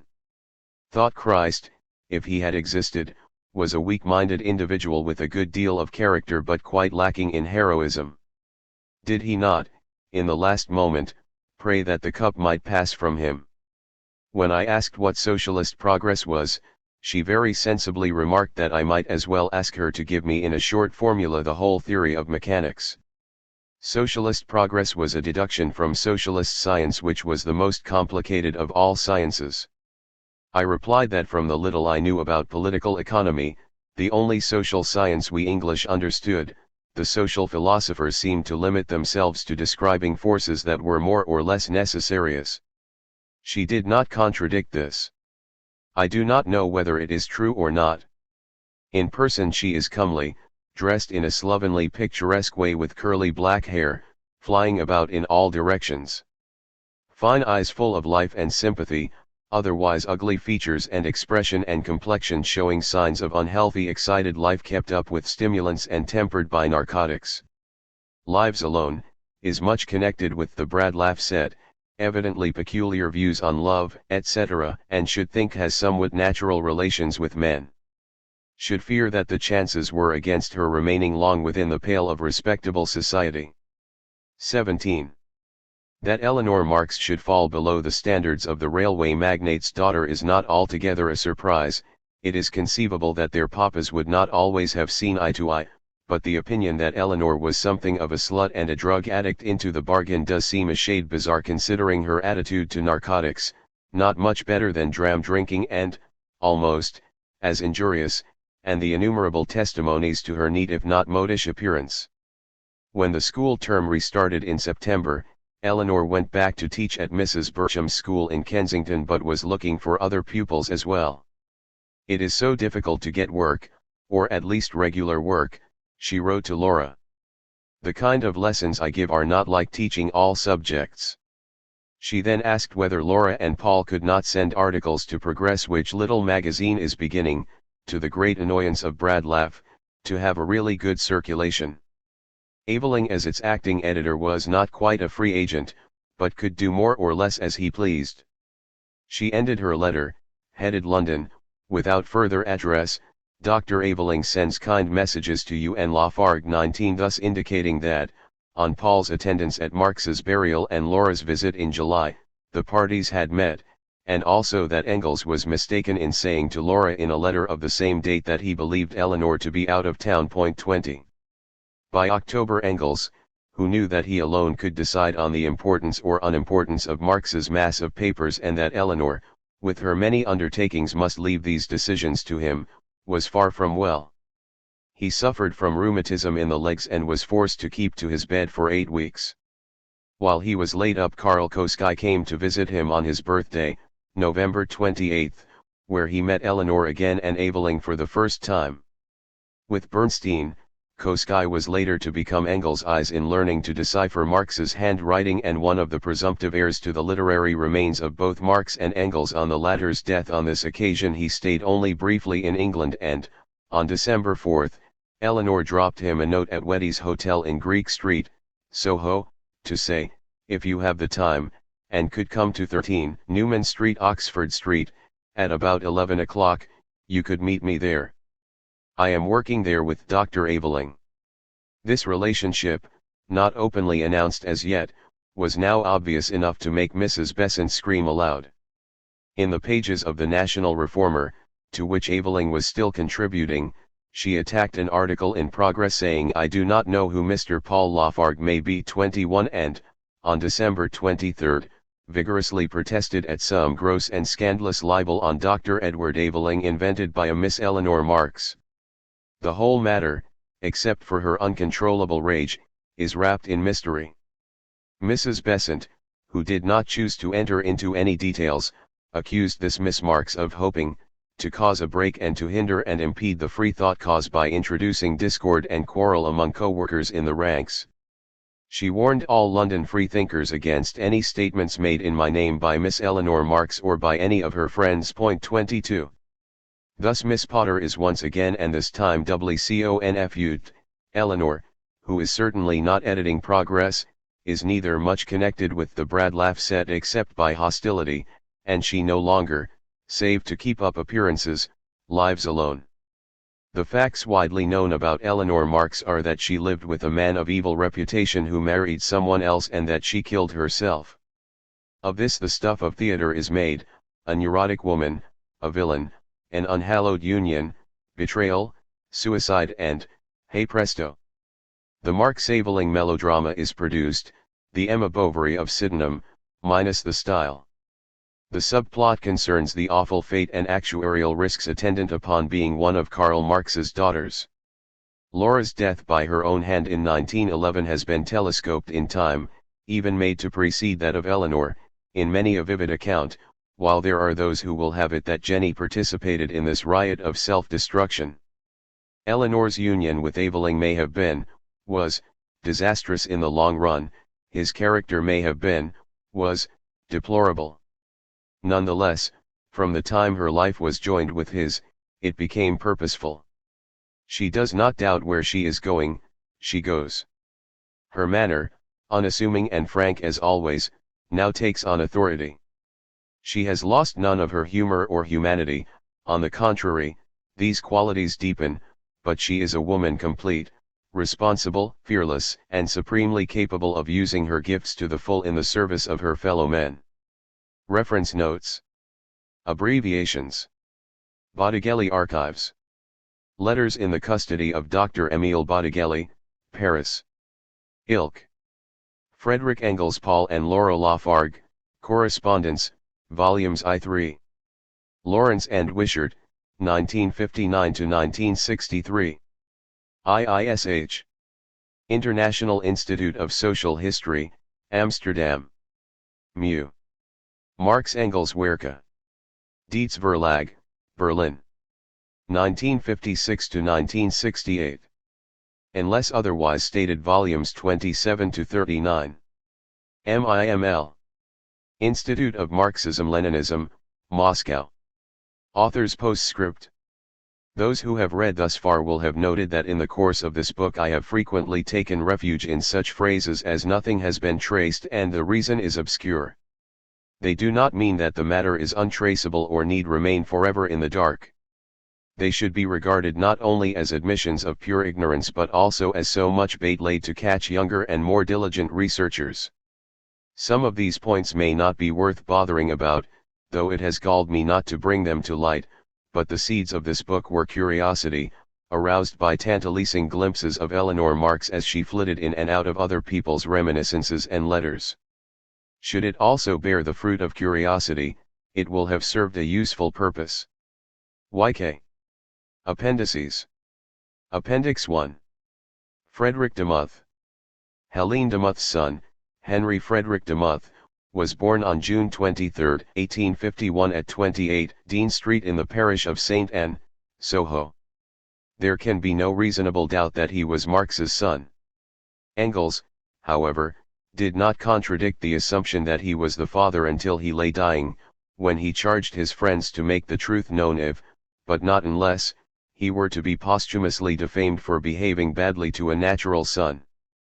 Nothing certain is known of Frederick's childhood and youth, though from his manner of writing, its phrasing and spelling, no less than its simple directness, suggesting that it was much as he must have spoken, it is a fair inference that he was brought up in a London working-class environment and received a limited education.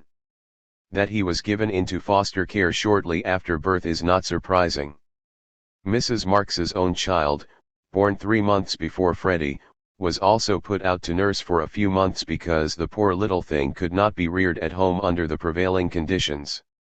Two vivid descriptions of that overcrowded interior at 28 Dean Street have come down to us.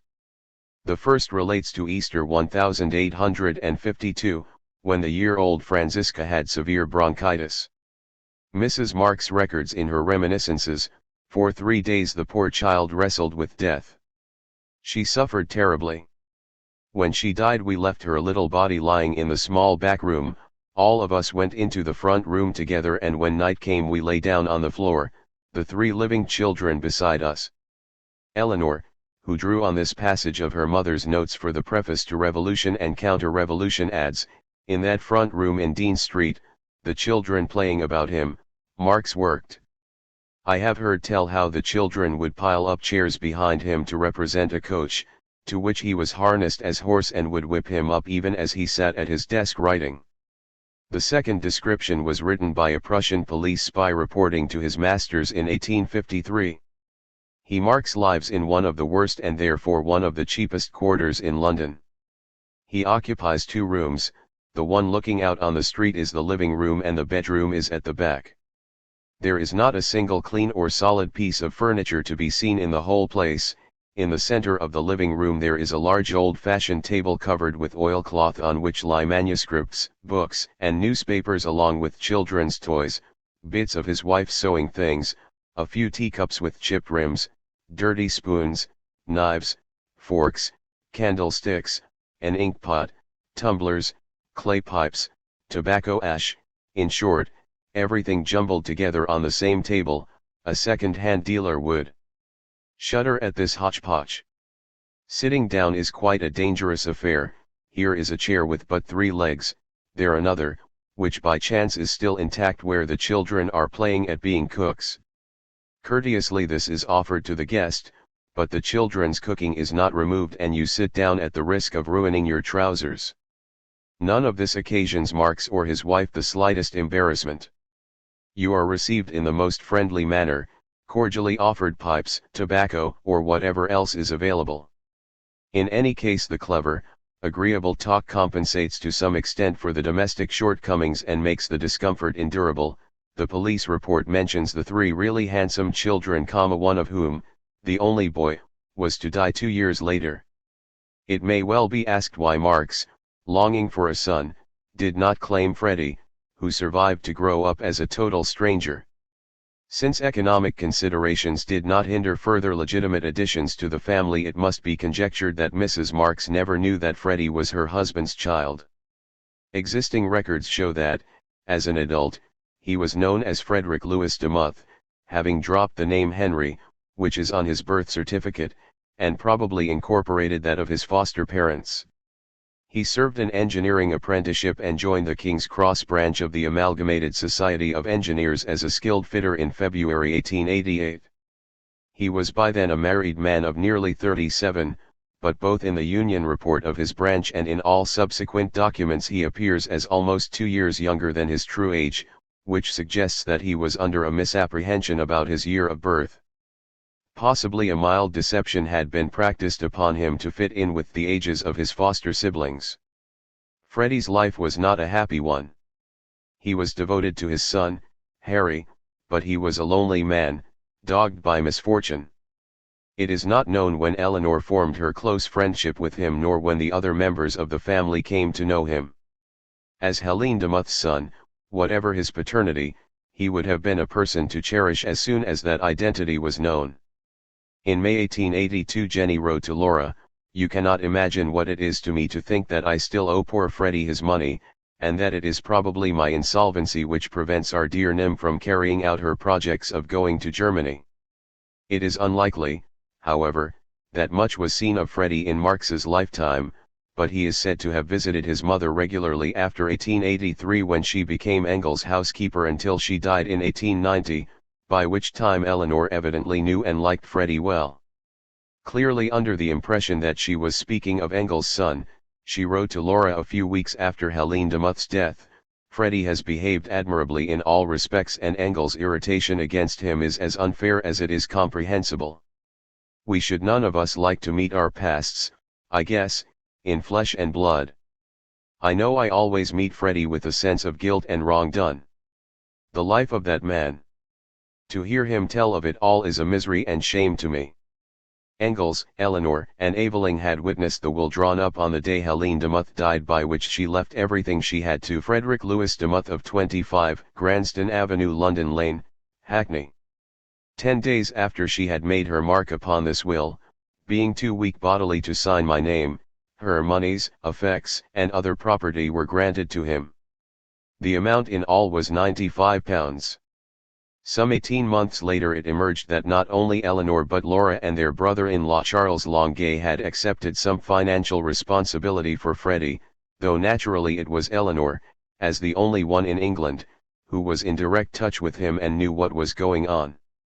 "The facts are these," she wrote in July 1892 to Laura, who had sent 50 francs, which she could ill afford but had been unable to get from Longuet since he never answered letters.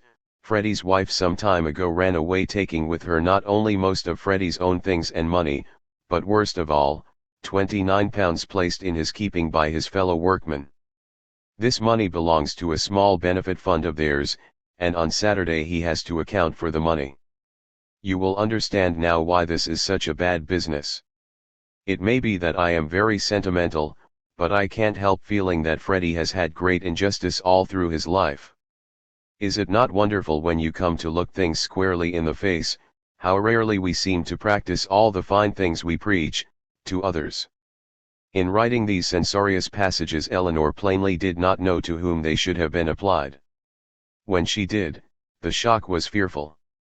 Not until a few days before Engel's death in August 1895 was she confronted with the truth of Freddie's paternity.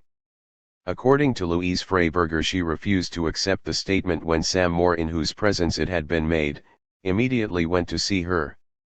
She is reported to have said it was a lie and insisted upon hearing it from Engels himself.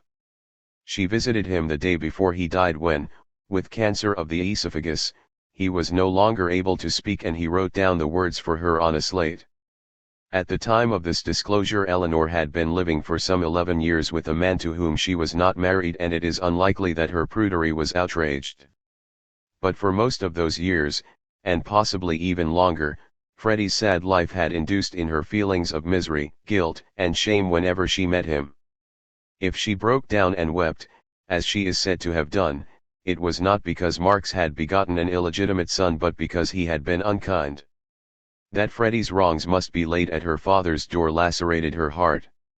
Engels made no provision for Freddie, but the Marx heirs, Eleanor, Laura, and Jenny's widower as the trustee for her children, arranged to give him regular support, though the lawyer was under the impression that these remittances were a loan to Charles Longuet. How long this arrangement lasted is not known, but, though Eleanor left nothing to Freddie in her own will, her affection for and trust in him grew with the years until he became the only person in whom she confided during the last months of her life. To no one else, neither to her oldest friend, Wilhelm Liebknecht, nor to Karl Kosky, who had become very close to her, and to both of whom she wrote only a few days before her end, did she reveal anything of her agonies of personal unhappiness. After her death, Freddie remained in touch with her friends and relatives. His own situation, and something of his character, may be discerned from two letters which he wrote many years later. The first of these, to Laura, written on October 7, 1910 from 54 Rayton Road, Upper Clapton, Stoke Newington, says that he is fortunately in work and now more pleasantly lodged than formerly, being with a congenial workmate and his wife. His main concern is his son Harry, then working night shifts at a French taxicab company, which Freddie calls Nami Urano. The hours were 8 p.m. till 6 a.m., 6 nights a week, for which he earned 22s, but, a married man with a family, Harry was glad of the work. His wife and little ones, Freddie writes, are well, although I am sorry to say there has been another little girl born. To me it seems very sad, seeing they have had so much trouble in their young lives. To bring more children into the world appears to one only short of a crime. But I suppose it will go on till the time comes when the birth of children will be hailed with joy instead of sadness. In the same letter he asks whether Laura knows if his mother had any relatives in the engineering trade, as he has come across the name de Muth, a union member of Austria. His reason for making the inquiry is that, if this were some connection, they might have a place in England, and through them I might be able to get my son a better and more remunerative employment. You will realize he and his are the only beings I have in the world who I can call mine, and although I do not see them very often, it gives me great pleasure to help in any way I can do. He ends his letter, Dear Laura, affectionately your, F. de Muth. The following year Laura committed suicide and another friend was lost. But in 1912 Freddie wrote to Bernstein, whom he thanks for great kindness to his son, then recently emigrated to Australia, leaving behind his wife and, by this time, 4 small children. On arriving in Adelaide, Harry was not met by the people who had written to say there was plenty of work to be had, and he proceeded to Custon where they lived, only to find there were no openings at all. He then went further up country, prepared to take on anything. Freddie had promised to send out his wife and the children as soon as Harry was settled. The one great consolation I have, he wrote to Bernstein, is in knowing that they will not be materially worse off than when he was at home. I am very thankful that I am able to see after them. At any rate I feel I have done the right thing in sending him to the place he had set his mind on going to, and if things do not turn out as well for him and his family that we all hope for, I do not think he can blame me, as I have done everything for him that laid in my power. Harry did not succeed in Australia and came back to England. In the meantime Freddie himself had become a toolmaker, but no direct documentary evidence of his life during the next 14 years has come to light. He was over 63 when the First World War broke out, and he remained at work for another decade when, as a member of the Hackney branch of the AEU, he drew superannuation for the remainder of his life. In his late years he lived at 7 Rayton Road, Upper Clapton, with a Mrs. Laura Payne who moved with him to his last home at 13 Stoke Newington Common in North Hackney. She was present when he died of cardiac failure on January 28, 1929 at nearly 78 years of age, drew the £12 funeral benefit from the Union and inherited a quarter of his estate. This gentle, unassuming man has left two puzzles behind: his loving concern for his son and devotion to the only beings I have in the world who I can call mine are strangely disavowed in his last will and testament, drawn up on July 26, 1926, where the remainder of his personal estate and effects are bequeathed to Mr. Harry Demuth, my nephew known as my son. The second mystery is how an engineering worker drawing superannuation pay of 9s a week could leave, in 1929, the sum of £1,971.12. 4d. There may be a connection between the two facts. If so, it signifies that these descendants of Karl Marx wished to be left in decent peace and obscurity. That such a wish should be disregarded was inevitable, and in recent times there have been many efforts to bring the full Freddie Demuth story to light, some in the interests of truth, others for different reasons. The toilers in this field owe their thanks first and foremost to Louise Freiberger. In a letter to August Babel written on 2 and September 4, 1898, she recounted Engels' deathbed statement to herself, her husband and Sam Moore concerning Frederick Demuth's parentage. It is a most extraordinary letter which, throwing all caution to the winds, forfeits credence on many points. In a vein of high fantasy, Louise Freiberger elaborated the theme of the relationship between Marx and his wife at the time and as a consequence of the Demuth episode. Eleanor, she claimed, was fully apprised of this situation. She knew very well that for many years her parents did not sleep together, but it did not suit her to recognize the true reason for it. She idolized her father and concocted the most beautiful myths. Now one thing that Eleanor cannot have known very well, or at all, was the course of her parents' sexual life, unless, of course, they recounted it to her, in the years before her own birth in 1855, itself an event never ascribed to Immaculate Conception. By the time she had reached an age to make her own observations, they will not have shed much light upon the circumstances surrounding Frederick Demuth's advent in 1851. Further, while Louise Freiberger at the time of writing may not have been conversant with conditions in the Dean Street lodgings of 45 years earlier, where the Marxes lived for 7 months before and 5½ years after Freddie's birth, they were not such as to afford the luxury of separate bedrooms for the parents, and, indeed, the painful lack of privacy was the worst feature of family life there. Another matter that Eleanor was said to know perfectly well was that her mother had once deserted her father in London and gone to Germany, and that, for Marx, the fear of a divorce from his wife, who was dreadfully jealous, was ever present. To be sure, at the end of 1850 Mrs. Marx was distraught owing to the death of her little son Guido.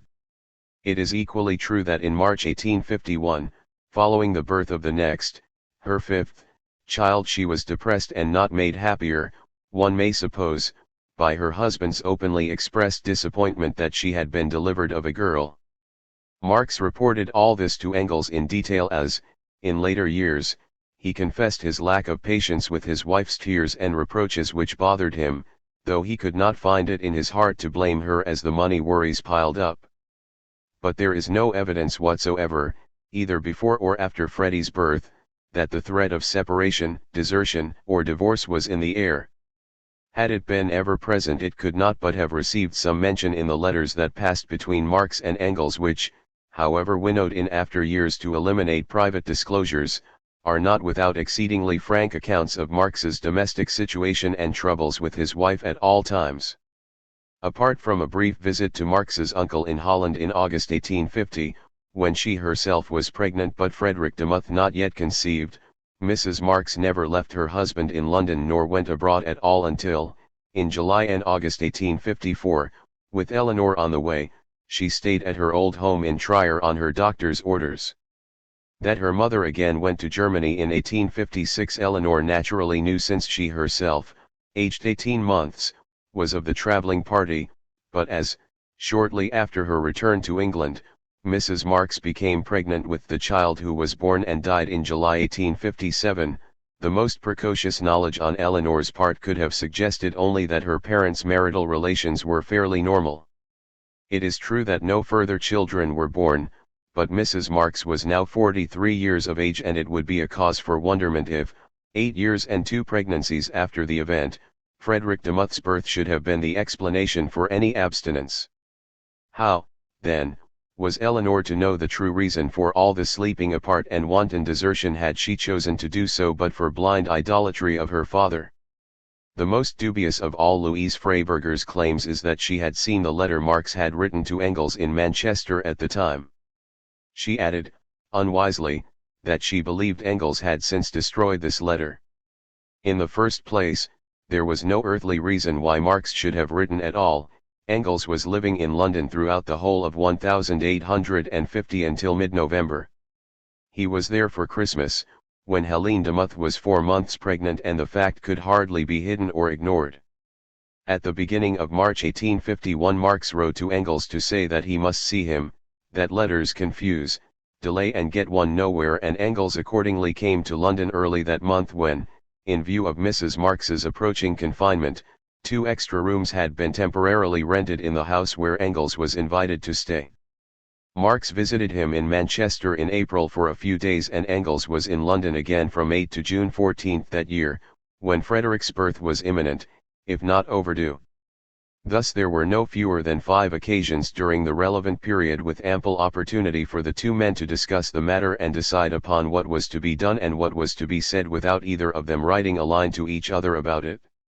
In the second place, if Engels ever received a letter on the subject, it would have been most irrational of him to keep it for some 40-odd years, including 7 after Marx's death, on the off chance of a Louise Freiberger turning up to read it, and then, concerned as he was at the last to repudiate the fiction of his paternity, inconsequently to destroy the unassailable proof.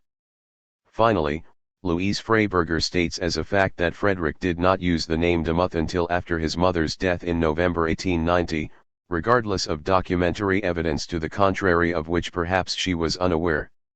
These details would be of small consequence, but that they give a distorted picture of the Marx family relationships and, in particular, show Eleanor in a false light, while stamping Louise Freiberger as an unreliable and destructive person of coarse mind who waited 4 years, when Eleanor had been safely dead for 6 months, to betray Engels' trust.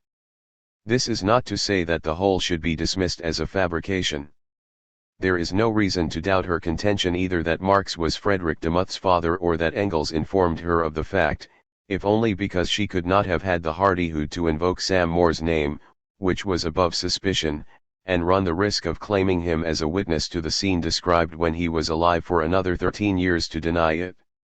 And if there is any part of her account which emerges credibly, it is her twice repeated assertion that when that scene took place Engels laid it upon the 3 people present to use the information only if he were accused of treating Frederick Demuth shabbily.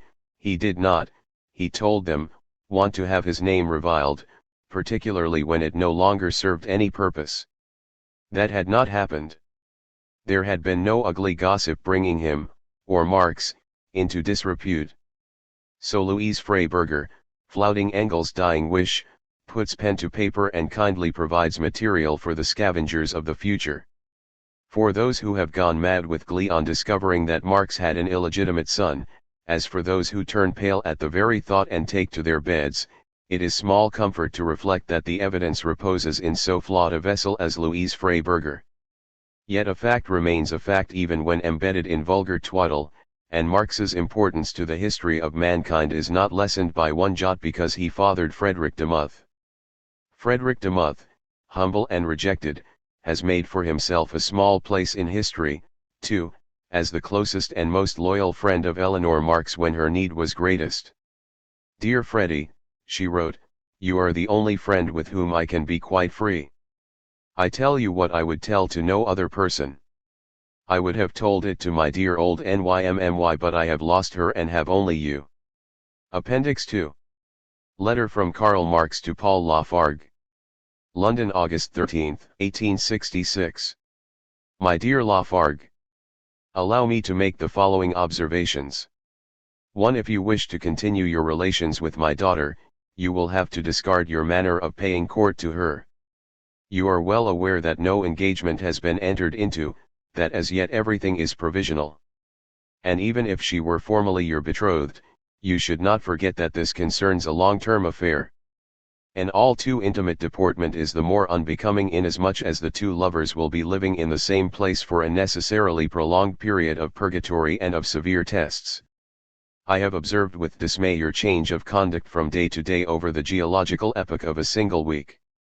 To my mind, true love expresses itself in the lover's restraint, modest bearing, even diffidence regarding the adored one, and certainly not in unconstrained passion and manifestations of premature familiarity. Should you plead in defense your Creole temperament, it becomes my duty to interpose my sound sense between your temperament and my daughter. If in her presence you are unable to love her in a manner that conforms with the latitude of London, you will have to resign yourself to loving her from a distance. I am sure you take my meaning. 2. Before definitely settling your relations with Laura, I require a clear explanation of your economic position. My daughter believes that I am conversant with your affairs. She is mistaken. I have not raised this matter because, in my view, it was for you to take the initiative. You know that I have sacrificed my whole fortune to the revolutionary struggle. I do not regret it. On the contrary. Had I my career to start again, I should do the same. But I would not marry. As far as lies in my power, I intend to save my daughter from the reefs on which her mother's life has been wrecked. Since this matter would never have reached its present stage without my direct intervention, a failing on my part, and without the influence of my friendship for you on my daughter's attitude, a heavy personal responsibility rests upon me. As regards your present circumstances, the information, which I did not seek out but which has reached me nevertheless, is by no means reassuring. But to proceed. Concerning your position in general, I know that you are still a student, that your career in France has been more or less ruined by the Liege incident, that you still lack the language, the indispensable implement for your acclimatization in England, and that your prospects are at best entirely problematic. Observation has convinced me that you are not by nature diligent, despite bouts of feverish activity and good intentions. In these circumstances you will need help from others to set out in life with my daughter. Concerning your family I know nothing. Assuming that they enjoy a certain competence, that does not necessarily give proof that they are willing to make sacrifices for you. I do not even know how they view your plans for marriage.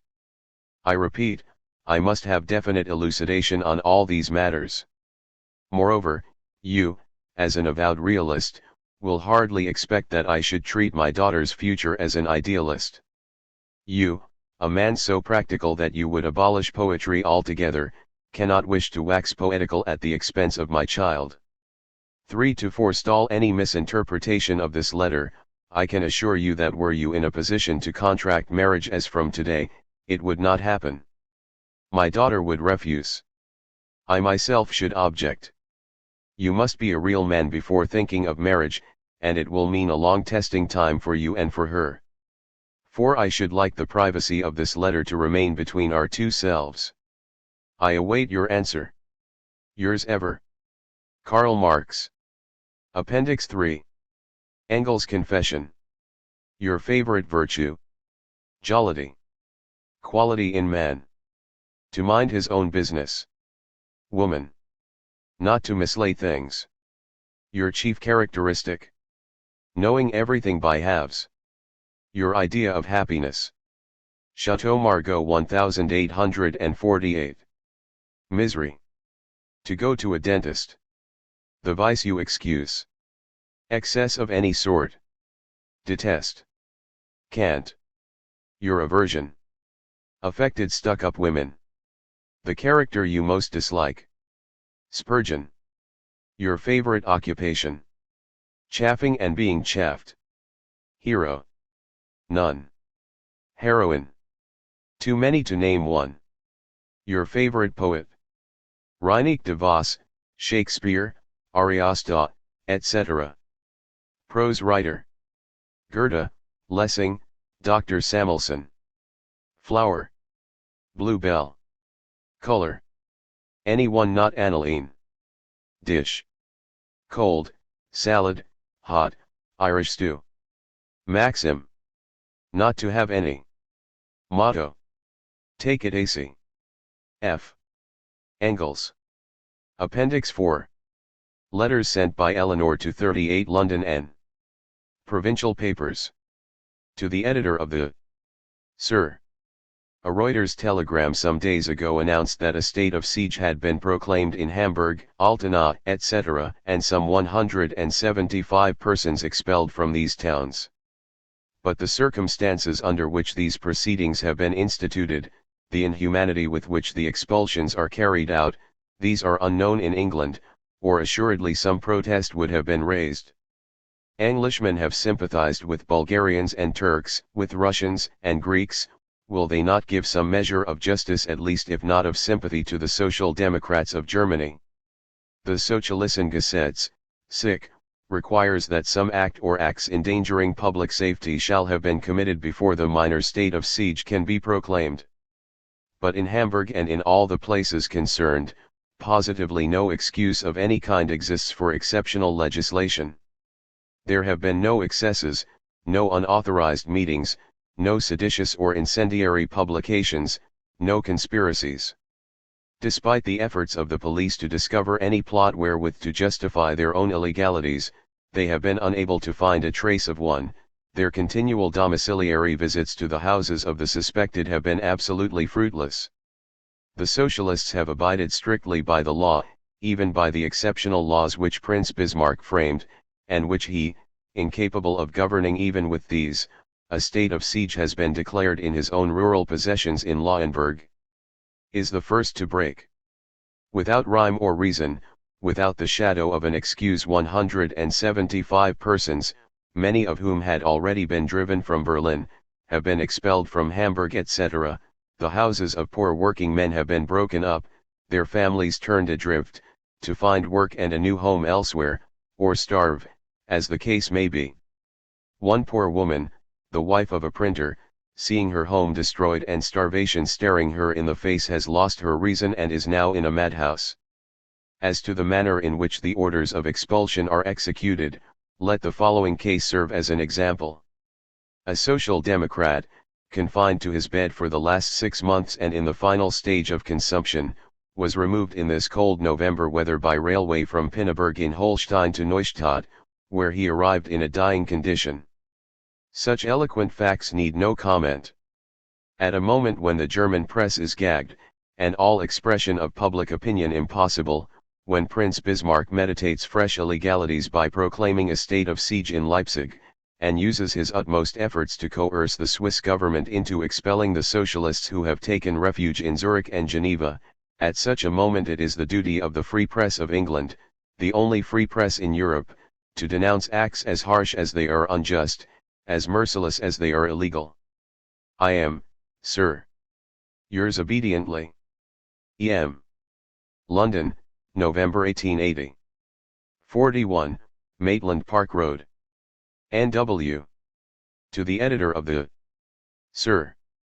The illegal persecution to which the Socialists of Germany are now being subjected is so opposed to all sense of justice and legality, that I trust one shall not appeal in vain in asking you to give the publicity of your journal to making known the inhumanity with which a section of the German people are being treated. It is no question of sympathy for social democracy, but simply one of common justice and fair play. I am, sir, yours obediently, Eleanor Marx. London, November 1880. Appendix 5. Underground Russia. Extracts from 2 articles by Eleanor Marx published in the August and September 1883 issues of Progress. That a book on the Russian revolutionary movement, written by Stepniak, with a preface from the pen of Lavrov, would be of the utmost interest was to be expected. The little volume which Stepniak modestly calls a series of sketches and profiles, is in reality a work of the utmost historical value, for though written by an active nihilist it is full of just appreciation and critical insight.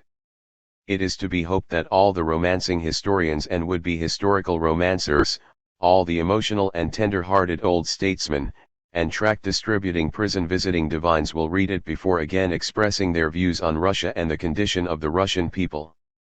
In his excellent introduction Stepniak has, in masterly fashion, traced the history of the socialist, or, as it is improperly called, nihilist movement from its beginning in 1861 to its latest phase, the terrorist phase of today. The so-called emancipation of the Russian peasants was begun by the Tsar Nicholas. The Tsar has always been, and still is, the greatest landed proprietor of Russia. In 1845 the surveyed state domains in the European part of the empire amounted to 261,824,541 desjatines, that is rather more than 50,000 square miles, one desjatine being a little over a hectare, and the state peasants numbered more than half the rural population. The latter were actually serfs, though legally free men, and though the commune had been preserved more intact amongst them than the rest of the peasantry. The ruler was not the landlord but the gendarme, the tax-gatherer, and the privileged distiller. In this domain, where his sway was unchecked, Nicholas opened a campaign of autocracy against the landed nobility. The emancipation of the serfs had become a moral necessity after the Crimean failure. Occidentals looked upon the battlefield only, but Russians saw with their own eyes the incomparably greater masses of troops dragged from all corners of the immense empire, who, never reaching the theater of war, perished miserably by the way, inglorious victims of administrative incompetency and corruption.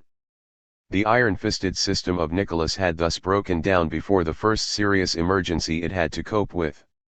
Commotions amongst the peasants, and intellectual revolt in the higher ranks of society, simultaneously signalise serfdom as the cornerstone of the old system, and the true reason of the collapse. The strange condition of the popular mind may be gathered from the rumor widely spread amongst the serfs that their emancipation was one of the clauses of the Treaty of Peace dictated at Paris by Napoleon III, whom they, more or less, confounded with Napoleon I. No Tsar, however strong-willed, could have resisted this tide. He would have been only too glad to make his nobles the scapegoats for the accumulated sins of autocracy. I have spoken of the moral necessity of the abolition of serfdom, but if Nicholas already felt that the interest of the crown lay that way, any further doubt on this subject was impossible after the Crimean War. The war left behind it an exhausted exchequer, depreciated paper money, and rapidly increasing arrears of the direct taxes, falling only upon the peasants and workmen generally. What was wanted was the power of applying the tax screw-freely, and making the government the tax-gatherer. This was impossible with a state of serfdom, where the landowners were liable for the taxes of their serfs. Still more heavily did military considerations weigh in the eyes of the autocrat. The Crimean War had given the finishing stroke to the clumsy old army organization, which consisted of a standing army levied from the peasantry, the guards serving 22, all other troops 25 years. With such a time of service it was quite out of question to increase its numbers. This was fully understood by the government, which therefore extended more and more, and as an irregular supplement of the standing army, independent of it, Cossack colonies over the whole of the empire. But general compulsory service was not only impossible as long as the peasant remained the property of his landlord, it could not be extended to the other classes while military service, equivalent, in fact, to penal servitude for life, was the stigma of serfdom. The peasant had to become a nominally free man before the other nominally free Russians could be enrolled at his side. Thus, if Peter the Great, in order to create a standing army, had to consolidate serfdom, Alexander too, under quite altered conditions, had to abolish it, in order to introduce general compulsory service. The Russian people owe no more gratitude to Alexander for his emancipating the serf, than English people do to John for signing Magna Carta. Nay, less, for while John's extorted signature conferred some boons upon the English people, Alexander only added to the already terrible misery of the Russian people, only made their chains heavier, their burdens more unbearable. The immense debt of gratitude owed by Russia to the Tsar Alexander II exists only in the fervid imaginations of certain West Europeans.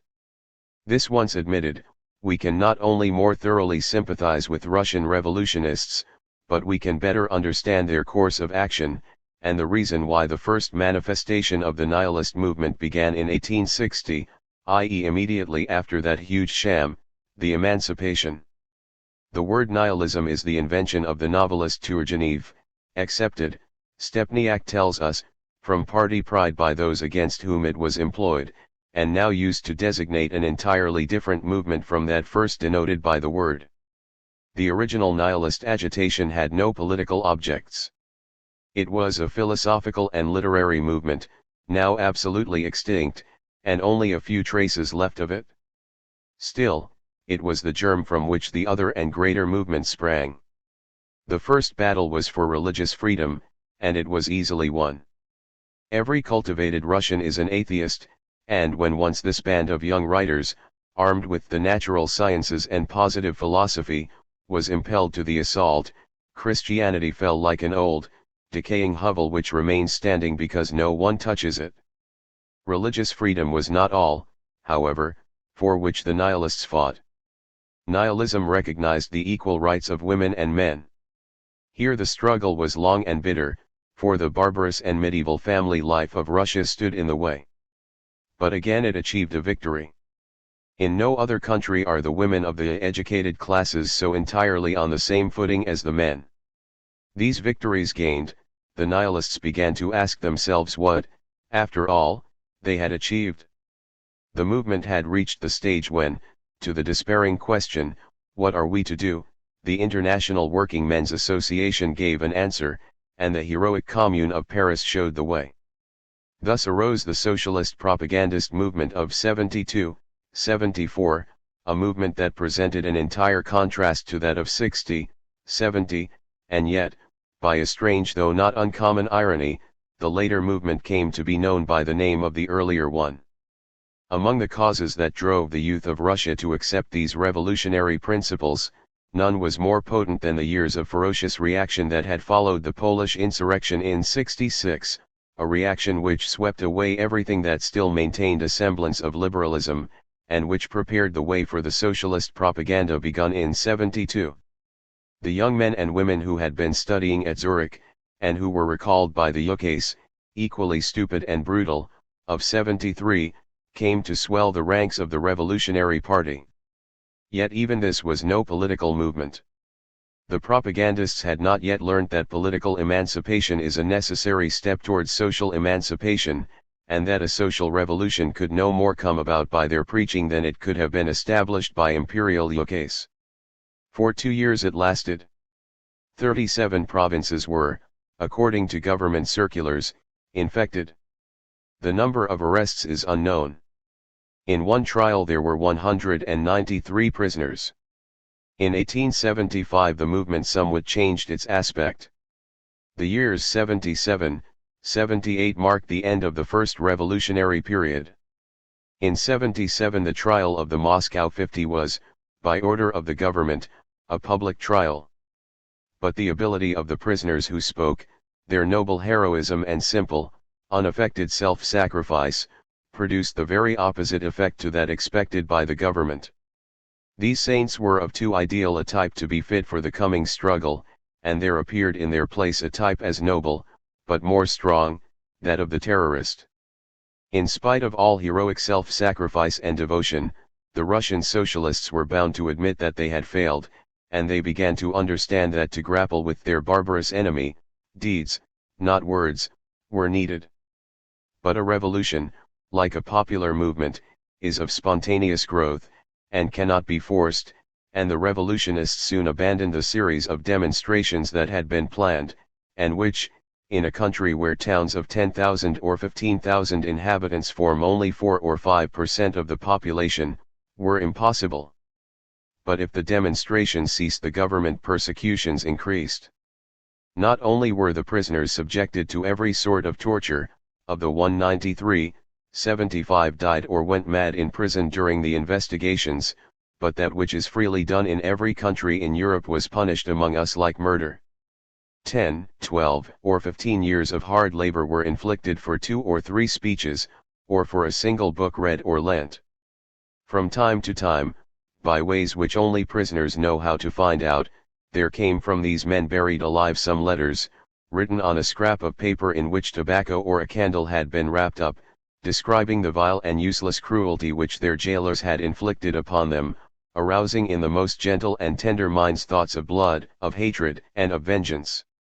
The terrorist movement began on January 24, 1878, when Vera Sasulitsk shot the governor Trepov.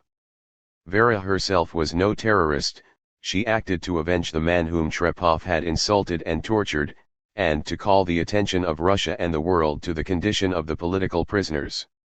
With cynical disregard of public feeling, Alexander ostentatiously visited Trepov, so that even the liberals, or those among them who were sincere, threw in their lot with the revolutionists. Far from attempting to conciliate, the government, with reckless insolence, sought only to aggravate the people. It forced the Socialist Party to transform into a system what had been only an accident, to make an end of what had been a means to an end. 5 months after Vera's acquittal and escape into Switzerland, terrorism, by putting to death General Messentsev, the head of the police, boldly threw down its glove in the face of autocracy. Since then the avenging arm of the terrorist has struck often, and its greatest blow on March 13, 1881. What the end will be, who can tell? But assuredly the coward despot, hiding amid his soldiers and his spies, and trembling every moment for his miserable life, is living a life more terrible than that of his unhappy peasants or of his tortured victims. This able and valuable book concludes with an interesting summary of the whole movement, in which a most lucid account of the theories and doctrines of the Socialist Revolutionary Party is given.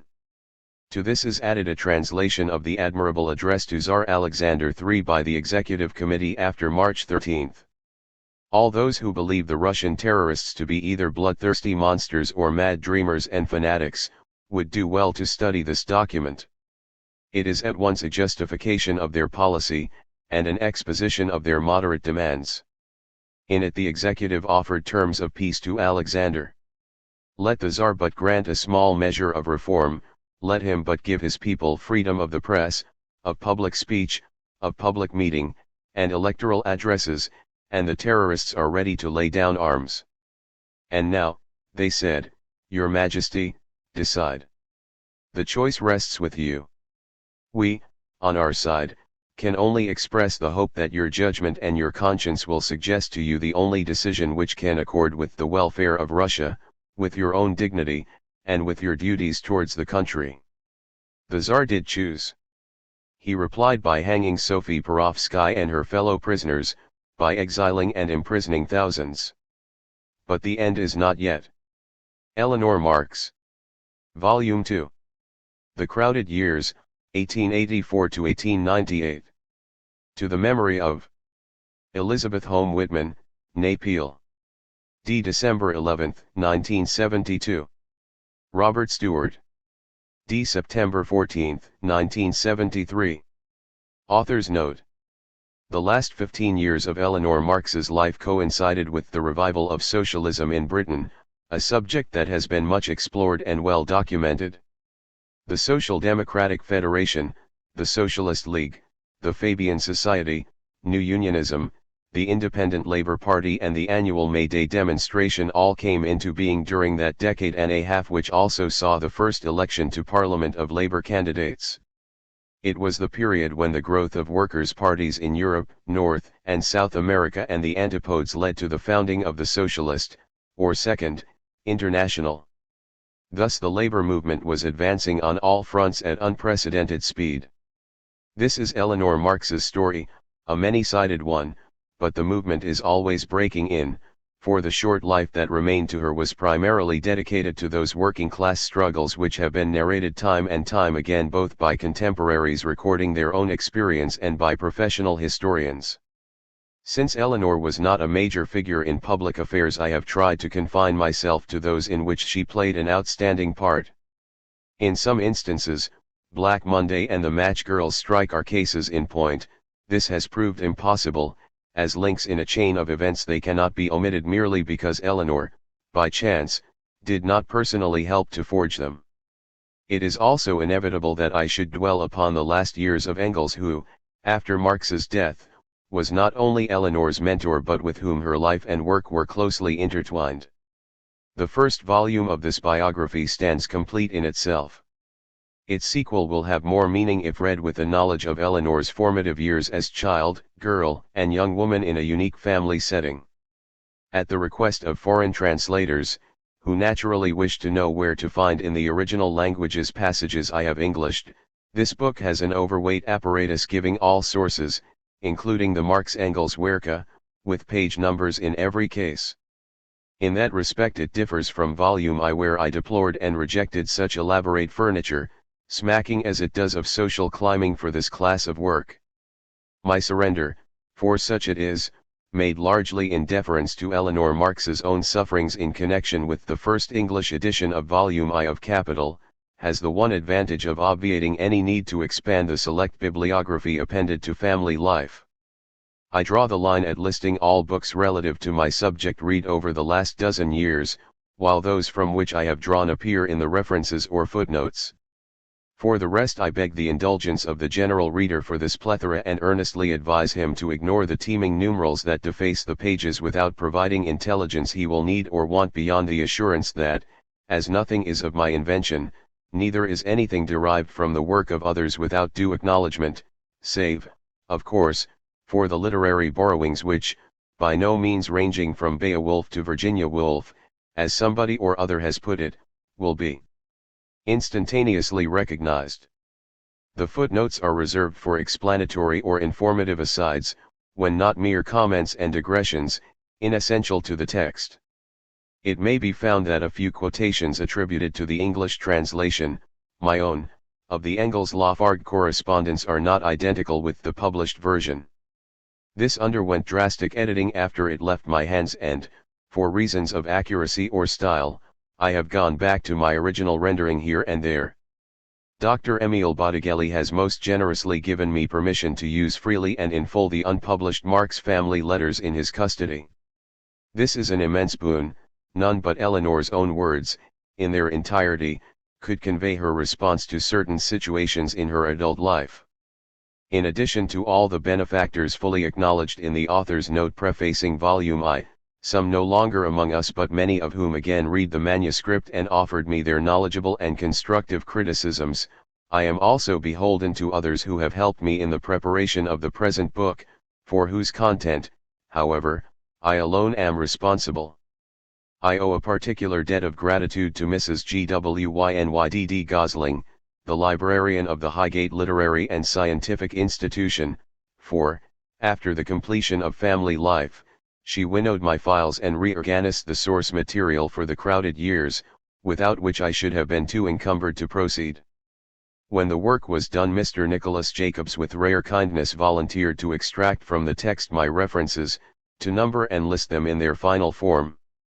To the following individuals who have given me with the utmost goodwill valuable information, access to unpublished material, the benefit of their specialized knowledge or research and technical assistance, I now express my warmest appreciation: Professor Paul Avriche, Mr. Peter Braham, Mr. David Demuth, Mrs. Julia Donal, Mrs. Ann Ebner, Mr. William Fishman, Mr. John Gibbons, Dr. Oakley C. Johnson, Mrs. Margaret Kentfield, Mr. Derek Leask, Mrs. Betty Lewis, Madame Simone Longuet Marx, Mrs. Hope Malik, Mr. John Pete, Mr. Nenad Petrovic, Mrs. Barbara Rueman, Mr. Raphael Samuel, Mr. William Sedley, Mrs. Brenda Swan, Miss Angela Tuckett, Mr. Rainer Unwin, Mr. Harry Watson, Mr. Sigurd Zena, the librarians and keepers of historical archives in the London boroughs of Camden, Lewisham, Newham, and Tower Hamlets,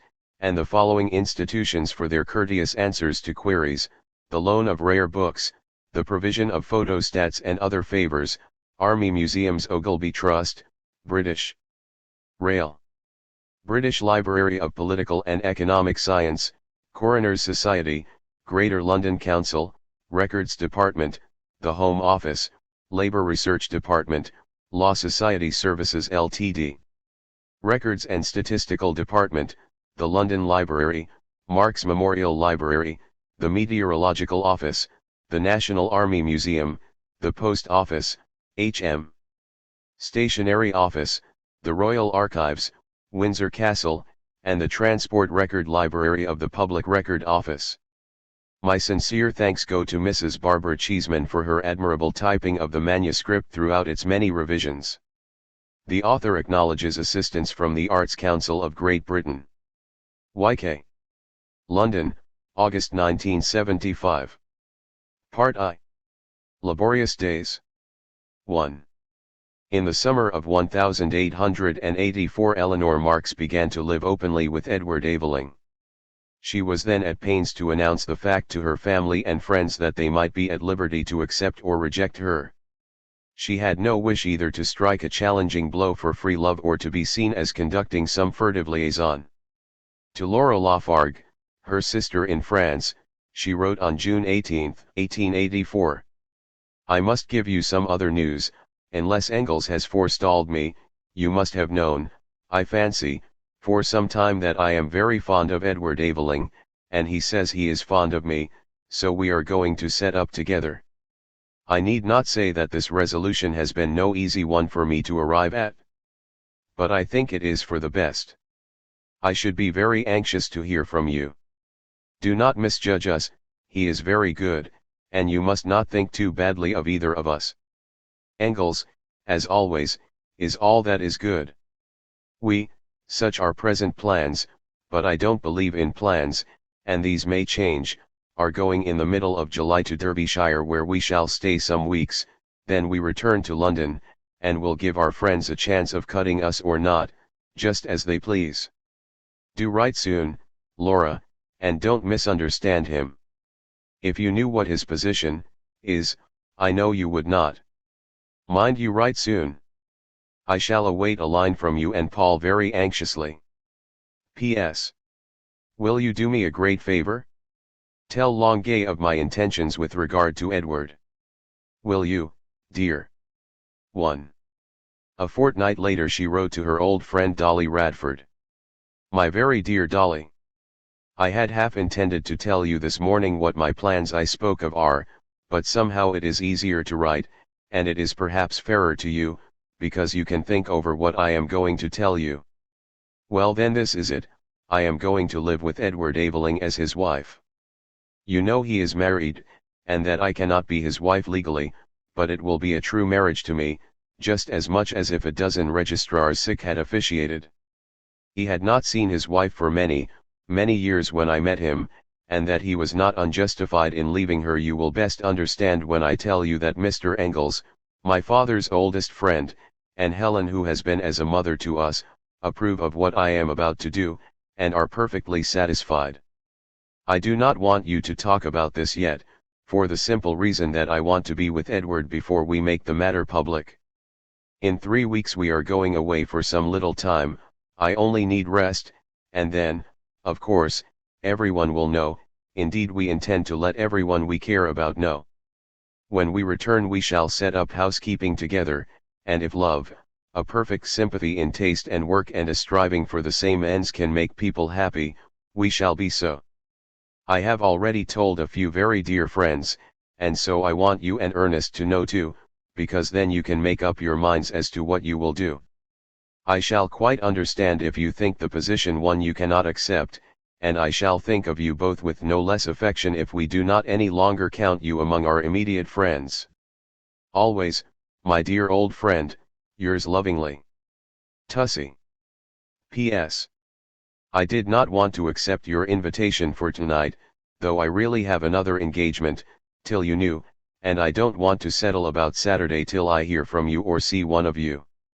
I do so want you to understand, Dolly, that while I feel I am doing nothing wrong, and only what my parents would have thought right, just as Engels does, yet I can understand that people brought up differently, with all the old ideas and prejudices will think me very wrong, and if you do I shall not mind it, but simply put myself in your place.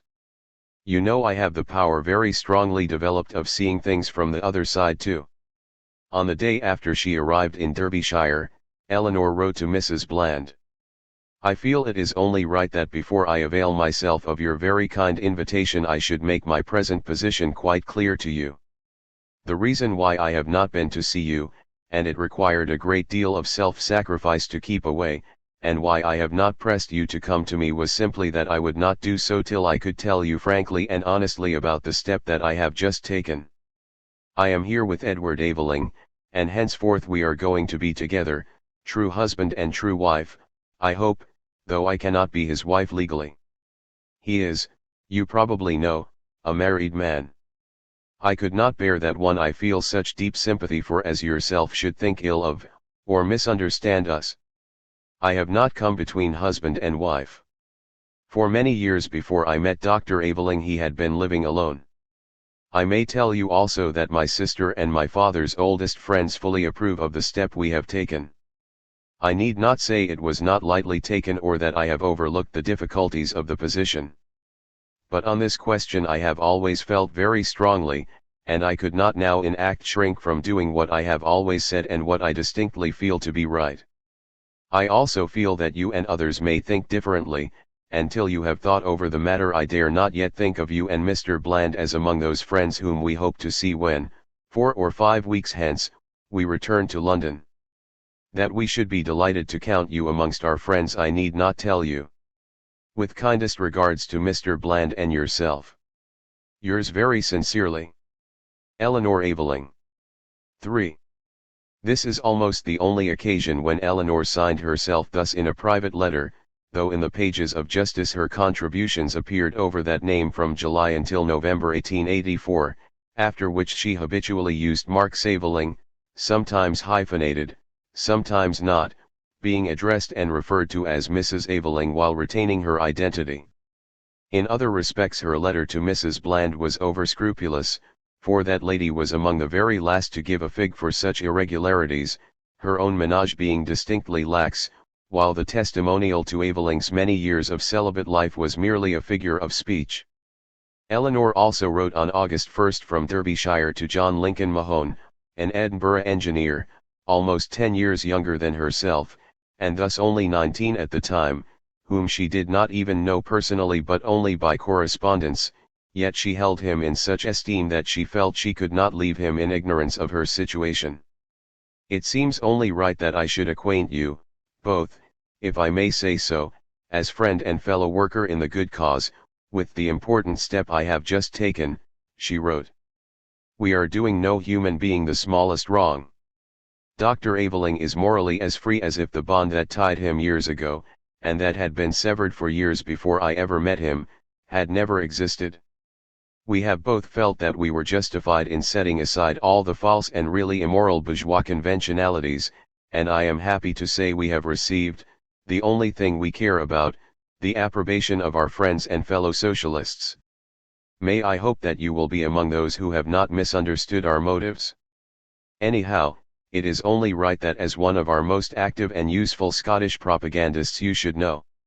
This letter is signed Eleanor Marx Aveling, no hyphen, and, in a postscript she refers to my husband. 5 The tone of this letter differs from that of the other communications, suggesting that Eleanor was aware of the puritanical streak in self-respecting workers and that she must appeal to this young man's socialist outlook to accept her departure from convention. Engels gave her £50 for her honeymoon, as she reported to Laura on July 21, adding, "Is it not much too much?" I feel quite unhappy about it, though, as I need not tell you, it was very welcome. 6. It must have come as something of a surprise to Laura that someone should feel quite unhappy about accepting Engel's money. In the course of but the past 6 weeks her husband had demanded and received well over £50 for running expenses and an outstanding debt, a not unusual rate of subvention that was taken for granted on both sides. Though Eleanor was often hard-pressed for money and even for the means to earn it, I should be glad to get any work I am capable of doing. I need work much and find it difficult to get. Respectable people won't employ me, she wrote Indiana 18877. She never presumed to sponge on Engels. He now took the trouble to recommend Mr. Aveling as a thoroughly desirable tenant for Mrs. Sarah Allen, the landlady of 55 Great Russell Street, where the couple proposed to set up house on their return to London. The agreement was signed and, on July 18, Eleanor moved all her belongings, save my bed, from Great Coram Street, though the new tenancy was not to start for some weeks. To Laura, Engels wrote on July 22 saying that Tussie and Edward were away for the weekend on honeymoon no. 1, the grand honeymoon to begin in a few days' time. Of course, he said, Nim, Jollymeyer and I have been fully aware of what was going on for a considerable time and had a good laugh at these poor innocents who thought all the time that we had no eyes, and who did not approach the Court d'Art de Rabelais without a certain funk. However, we soon got them over that. In fact, had Tussie asked my advice before she leaped, I might have considered it my duty to expatiate upon the various possible and unavoidable consequences of this step, but when it was all settled, the best thing for them was to have it out at once before other people could take advantage of its being kept in the dark. I hope they will continue as happy as they seem now. I like Edward very much, and think it will be a good thing for him to come more into contact with other people besides the literary and lecturing circle in which he moved. He has a good foundation of solid studies and felt himself out of place amongst the extremely superficial lot amongst whom fate had thrown him. 8. It will be seen that Eleanor's repeated assertion that she had Engel's blessing was no empty boast, though whether she would have had her parents, as she also claimed, is another matter. None the less Engels, who had lived most of his happy unmarried life with the daughters of the proletariat, knew how vulnerable a middle-class young woman could be in Eleanor's position and advised her to take the bull by the horns in making it widely known, as she did. There is, said Macaulay, no spectacle so ridiculous as the British public in one of its periodical fits of morality, and went on to observe that these seizures were entirely unpredictable.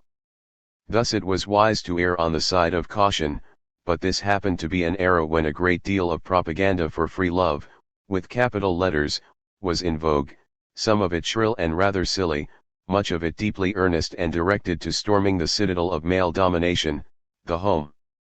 Eleanor was not involved in this campaign, for she held the view, as she was shortly to expound, that women were among the most oppressed of all the exploited sections of society whose emancipation could come about only by their combined efforts, and she did not regard the domestic hearth as the center of that struggle. She neither rejected marriage as an unholy alliance nor felt that her dignity was impaired, still less that she was doing anyone the slightest harm, by dispensing with it. Though there were those who might deplore her choice of partner, she never forfeited the least respect. Even among the working men and women who became her colleagues and friends, though they reprobated the licentiousness of their betters, including royal princes, and that of the dregs of society, Eleanor's disarming personality and the probity of her ways overcame any prejudice attaching to her status. Indeed, all ostracism was reserved for Aveling. Refreshingly, it was not in this case the woman who paid. Everyone almost has been far kinder than I ever expected, Eleanor wrote to her sister. 13 Dolly Radford's friendship had stood the test, and, on July 2, Eleanor wrote to say how glad she felt. You know I care very little for what the world may say or think, but I do care, very much, for my friends, and the thought that I might possibly be losing you too has been a very sad one. I have thought of you very much, and often longed for you. For I am very lonely, Dolly, and I never felt lonelier than I do just now. I'm being quite lazy, doing nothing. The fact is I have been seriously unwell for the last 2 weeks, and as I was threatened with an absolute breakdown, I am just resting. My dear old friend, I am so grateful for your letter. Yours always. Tussie. 14. Although this letter strikes so ominous a note at the very outset of her life with Aveling, Eleanor was not nearing a breakdown but was, in fact, sickening for whooping cough, caught from Pumps Rosher's little daughter. 2. Edward's father, the Rev. Thomas William Baxter Aveling, died on July 3, 1884. Edward came into a little money and on Thursday the 24th, a day later than planned in order to be present at the formation of the Westminster branch of the Democratic Federation on the 23rd, Eleanor and Aveling set off at 5 in the morning to stay at the Nelson Arms in Middleton by Wirksworth, a fair-sized village in Derbyshire, the navel of England, as D.H. Lawrence called it. There they were joined for some part of the time by another heterodox couple, Henry Havelock Ellis and Olive Schreiner, then conducting their inconclusive romance in nearby Bole Hill. After corresponding for a few months, Olive and Ellis had met in May that year, when he persuaded her to join the Progressive Association, or Fellowship of the New Life, but Eleanor had known Olive since 1882 when she had settled for a while in London, a year after her arrival in England from South Africa. It was as a friend of hers that, in June 1884, Eleanor had sent a little note to Ellis, whom she had met but once, inviting him to join a theatre party. Thus they were by no means intimate, nor can Olive be said to have known Aveling at all until now, although he had reviewed her novel The Story of an African Farm under the heading A Notable Book in the September 1883 issue of Progress. Ellis regarded Eleanor Marx as probably the nearest of Olive's new women friends in London 18, which was saying much, for Olive went in for very close, even intense friendships with women. It appears that she identified Eleanor with her sister Etty 19, though there is great confusion here, for Etty, Henrietta Schreiner, who was 5 years older than Olive, lived to be 62, whereas the sister she meant was called Ellie, born when Olive was 7 and dying at the age of 320. It was to this child that Olive attributed her strong emotional feelings for her own sex. The most important event of my childhood, she wrote, was the birth of my little sister, and my love for her has shaped all my life. I sometimes think that my great love for women and girls, not because they are myself, but because they are not myself, comes from my love to her. 22. Remarkable woman and fine writer though she was, Olive Schreiner had certain unamiable traits, the most powerful of which was an egotism so rampant that she insisted upon not only her house but also her husband being known by her name, doing so even before she married him, and begged Ellis, should he have children, to call one of his little girls Olive Schreiner. 24. She believed devoutly in her own gifts, which were far from negligible, but was incapable of sustained effort. In March 1887 Eleanor wrote to Havelock Ellis, "She is not doing the good work she might do. It is terrible to think of the way she seems to be wasting the genius that is in her." 25. Olive's powers of concentration declined with the years, her categorical setting down of what was proposed to be done and then not doing it, she had almost to the last, her husband wrote. We find her over and over again in later adult life, lamenting her weakness in failing again and again to carry out her program. 26. Yet for the sake of her genius and books that were never to be written at all, she prevailed upon her husband to give up the farming life he enjoyed to become an uneasy if successful businessman. Towards the end of 1913 she went off roaming about Europe for 7 years, to see him but once more, briefly, before she died in 1920. She was, indeed, of a compulsive restlessness. During her first visit to Europe, 1881 to 1889, she never stayed anywhere for longer than 6 weeks and generally not more than a fortnight. She appears to have been somewhat possessive and domineering in her friendships, venomous in her dislikes, and to have put little curb upon her expression of these violent loves and hates. She had a tendency to delusions about her health and also a slight touch of persecution mania, accompanied by its opposite, the conviction that everyone admired and revered if they were not positively in love with her. There is no doubt, however, that this dumpy little woman, Ellis describes her as half an inch below 5 feet, measuring 40 inches round the hips 29, fascinated those who met her and, while she preferred women, she had a considerable effect upon the many influential men who sought her acquaintance. These included Cecil Rhodes, for whom she felt the greatest sympathy in some respects, though with regard to politics and public life generally, absolutely opposed to her. 30 On one occasion she refused to shake hands with him. 31 And always insisted that he had said, "I prefer land to niggers." 32. Her effect upon Eleanor was not bracing. She evidently captivated, one had almost written captured, her, but so great, almost pathological, was her aversion from Aveling that, combined with her affection for Eleanor, the one, perhaps, generated by the other, the double honeymoon cannot have been without its embarrassments. On the very day it started she wrote to Ellis, who had not yet joined her, "Dr. Aveling and Miss Marx have just come to see me. She is now to be called Mrs. Aveling. I was glad to see her face. I love her. But she looks so miserable." 33 Some 10 days later she wrote again. "I am beginning to have such a horror of Dr. A. To say that I dislike him doesn't express it at all. I have a fear and horror of him when I am near.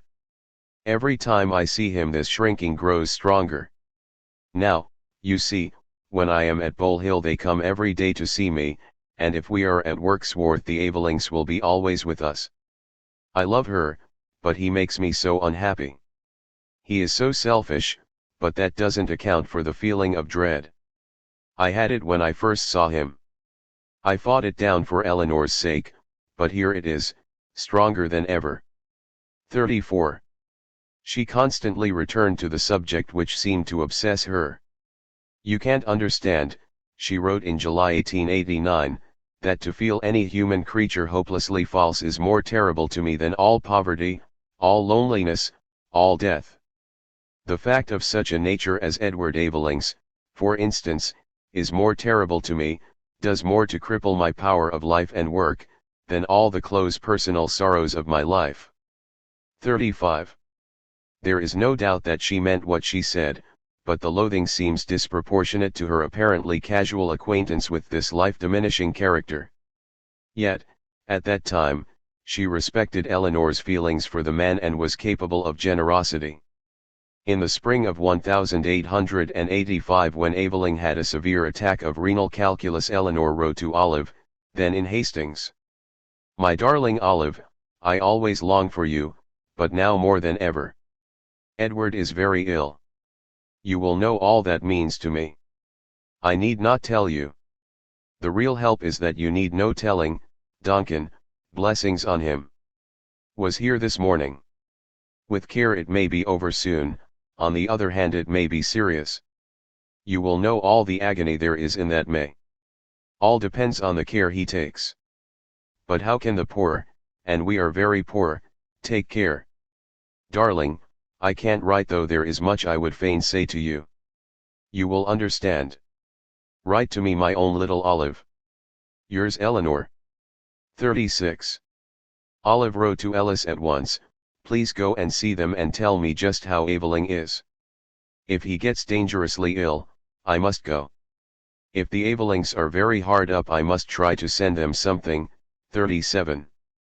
Upon this, Ellis called at 55 Great Russell Street, where he found William Morris sitting in a friendly fashion by the fire. I have little doubt that at this period he was proving financially helpful. 38. Since Olive was Eleanor's friend and Havelock Ellis hers, his recollections of Eleanor, the earliest of which were set down when he was 77 years of age, more than half a century after his first meeting with both women, followed by yet later reminiscences. 39 must be treated with reserve. "I can still see her, radiant face and expansive figure," he wrote in 1935. He remembered the pungent smell of her armpits, certain vivid little moments during the days in Derbyshire, and much hearsay conversation retailed to him by Olive.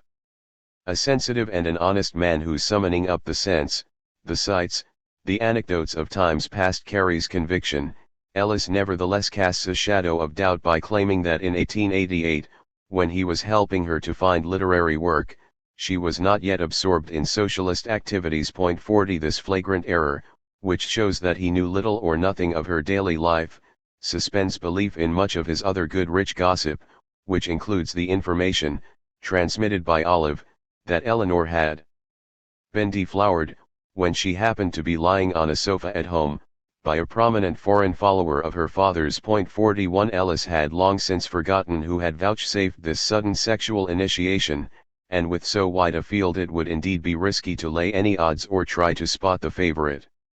Though Ellis was demonstrably wrong on such facts as time and place, much of what he recorded has gained currency, albeit no corroboration from any other source. However, it is another matter when it comes to letters from which he quotes. These must have been in his possession, he had but to copy them out, even when he assigned questionable dates to them, so their authenticity cannot be doubted, and, somehow or other, he had come by an immensely long letter from Eleanor to Olive written on June 15, 1885, which he transcribed in full. We do not know of others in a similar strain, nor yet Olive's responses. Her published letters include none to Eleanor, though they do reveal that the girls exchanged confidences on their heightened feelings before and during their menstrual periods. 42 And compared notes on the lifelong asthma Jenny Longuet had suffered with Olive's symptoms, from the age of 16, of the same complaint, said to be shared by Eleanor. Point 43. In her fairly extensive correspondence this letter is unique for Eleanor's overcharged emotional language. My Olive, she writes, I wonder if I bore you with my stupid letters, as I wonder if, one of these days you will get horribly tired of me altogether. This is no figure of speech. I really do wonder, or rather fear. I have such a terror of losing your love. I keep wanting to hear you say you love me just a little. You do not know, oh, how my whole nature craves for love. And since my parents died I have had so little real, i.e. pure, unselfish love. If you had ever been in our home, if you had ever seen my father and mother, known what he was to me, you would understand better both my yearning for love, given and received, and my intense need for sympathy. Edward is dining with Quilter and went off in the highest of spirits because several ladies are to be there, and it just occurs to me that you may be one. How odd that would be, and I am alone, and while in some sense relieved to be alone, it is also terrible. I would give anything just now to be near you. How natures like Ed's, i.e. pure Irish and French, are to be envied, who in an hour completely forget anything. If you had seen him, for example, today, going about like a happy child with never a sorrow or sin in his life, you would have marveled, and while I feel utterly desperate he is perfectly unconcerned. I do not grow used to it, but always feel equally astounded at his absolute incapacity to feel anything, unless he is personally incommoded by it, for 24 consecutive hours. With all the pain and sorrow, and not even you, my Olive, know quite how unhappy I am, it is better to have these stronger feelings than to have practically no feelings at all. It is too bad of me to go on scribbling like this. But you would forgive me if you knew the help it is to me. Writing to you I seem to see your dear face before me and that gives me courage and strength. Write me a line.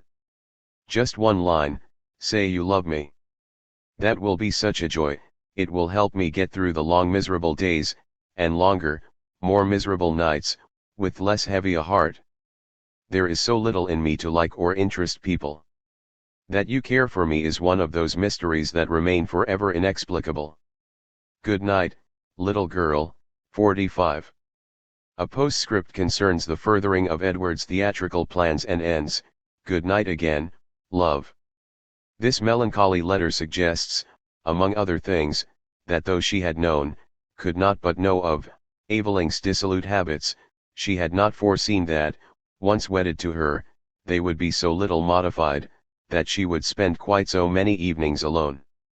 These were her humiliations, or troubles, as she called them. No one but you and possibly Dolly should ever hear a word of them if I could help it, she wrote to Olive. Of course she was unhappy. But she had been unhappy before, wretched indeed, without ever losing her restraint. It is possible that something in Olive Schreiner's overpowering personality had reduced her to pulp. One sentence reads, "My mother and I loved each other passionately." This was not quite so. The love between Eleanor and Mrs. Marx had been, on both sides, undemanding, calm and trustful. It almost seems as if Eleanor were pleading for Olive to be as a passionate mother to a slightly hysterical child, stranded and awash with self-pity. Yet this howl came from a woman of 30 who, endlessly occupied, was coming to terms with herself, her situation and her unworthy partner, learning the love that does not seek itself to please. However one interprets the letter, of one thing there can be no doubt: after her first year of life with Aveling, Eleanor knew that he provided no emotional security. It is not a case of which to believe, Ellis's remembrance of her radiant face, or Schreiner's "she looks so miserable," the Eleanor who penned her sad, infatuated letter to my Olive, or she who was writing to Laura.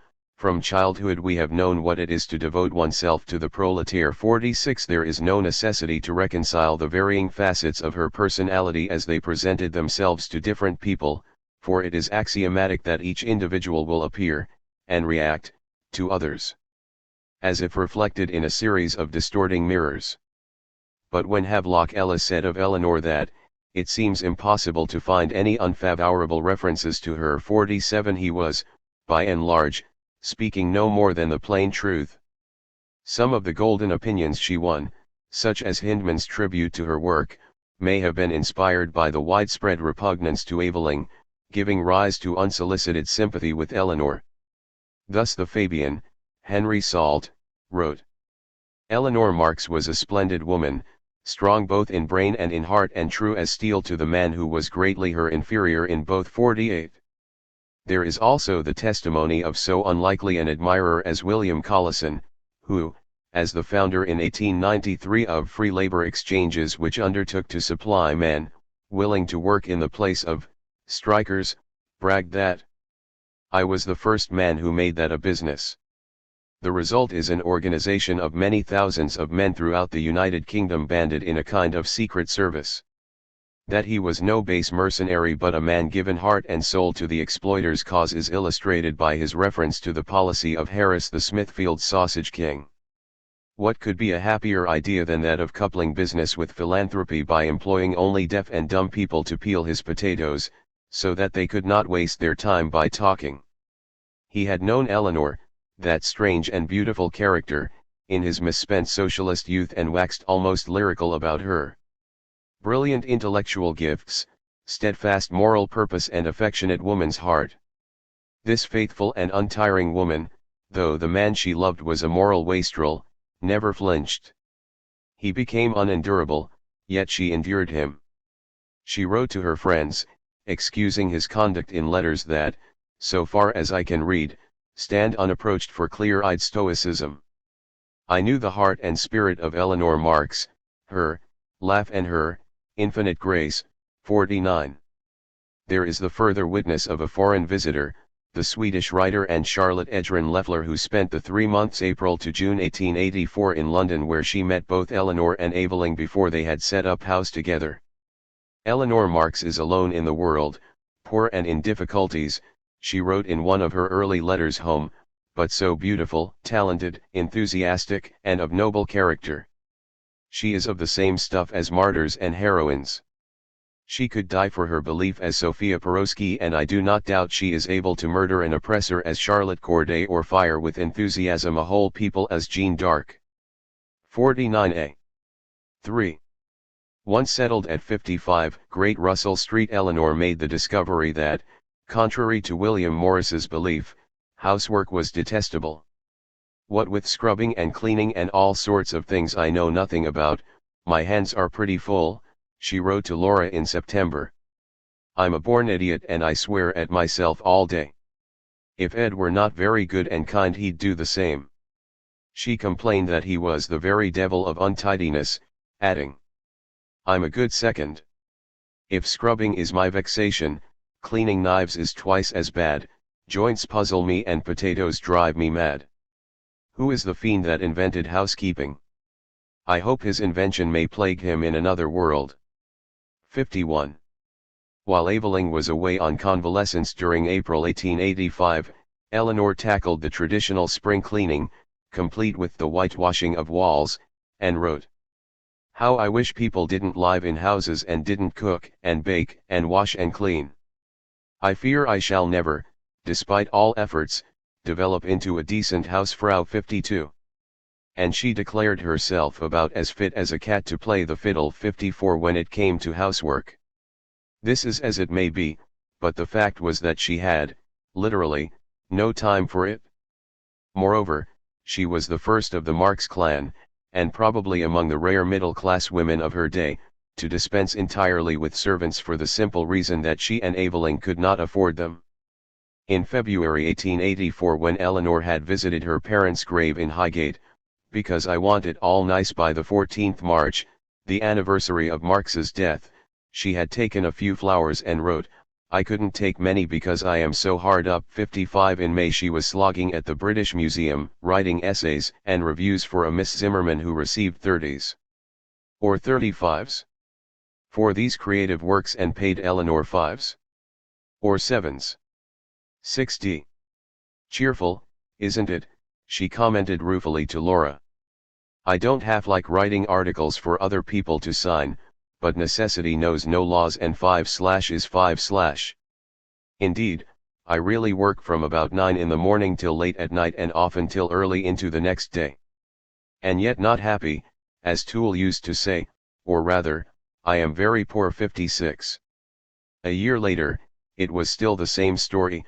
"I am up to my neck in work of all kinds, not alas, very remunerative."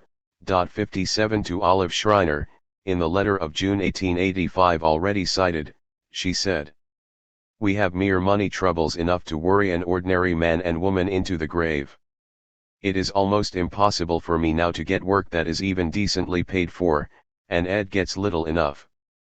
At the time of Aveling's illness she wrote frankly to a colleague in the Socialist League, "The prescription of no work is difficult for the poor to follow, and we cannot follow it entirely." 58 To her sister, she expanded on the problems created by Dr. Donkin's decree that rest was absolutely necessary for Aveling.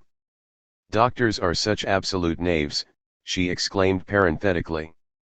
"But though, you know, Donkin never fusses, he frankly told me that the matter might be really very serious." Aveling was not to move at all or do anything, but there was still the necessary work of getting a living, tant bien que mal. Thanks to help from Paul Lafargue, he was able to take a few days at Ventnor, and Eleanor was doubly grateful, for it made possible both the rest from work and the change of air Aveling really needed. However, they could not possibly afford to go away together. 59. Eleanor wrote to Stepniak on April 14. "I hope we shall soon see you. Edward is very seriously ill and has not yet recovered. He has gone away, but will return tomorrow, and I fear no better. I need not tell you how worried I am. You will understand this. I hope if you have time you will call and see him. He will be so glad to have a talk with you." 60. Never once during their first 2 years together had she and Aveling managed to visit the Lafargues, not only because of the necessity to get a living, but, as she wrote, regretting that they could not come to France, "You don't know what a chronic state of hard-upness we are always in." 61. To make ends meet, Eleanor went on with her teaching in Kensington for a while and gave courses of lectures on Shakespeare de Vilde at the museum and snatched at any literary hack work that friends might put in her way. But though money had to be earned, it was her, unpaid, political activity that crowded these years. From January 1884 until the following July she wrote a regular feature for Today under the title Record of the International Popular Movement, as well as translating for its pages an article by Stepniak on Russian political prisons. 62 The very devil to do, being the translation of a translation. 63 From Russian into French. Eleanor did not in fact know Stepniak at that time, though he and his wife Fanny were soon to become her friends. She wrote to him, in French, on May 11, 1884. "I should like to think that my name is not entirely unknown to you. At all events it is not as a stranger that I write to you. I have just translated your article for today, and I am not quite sure that I have in all respects faithfully rendered your thoughts. So I should be infinitely obliged if you would tell me where I have made mistakes. As I shall be seeing the proofs again, I could add or change anything that you find requires it. Very sincerely yours, Eleanor Marx. 64.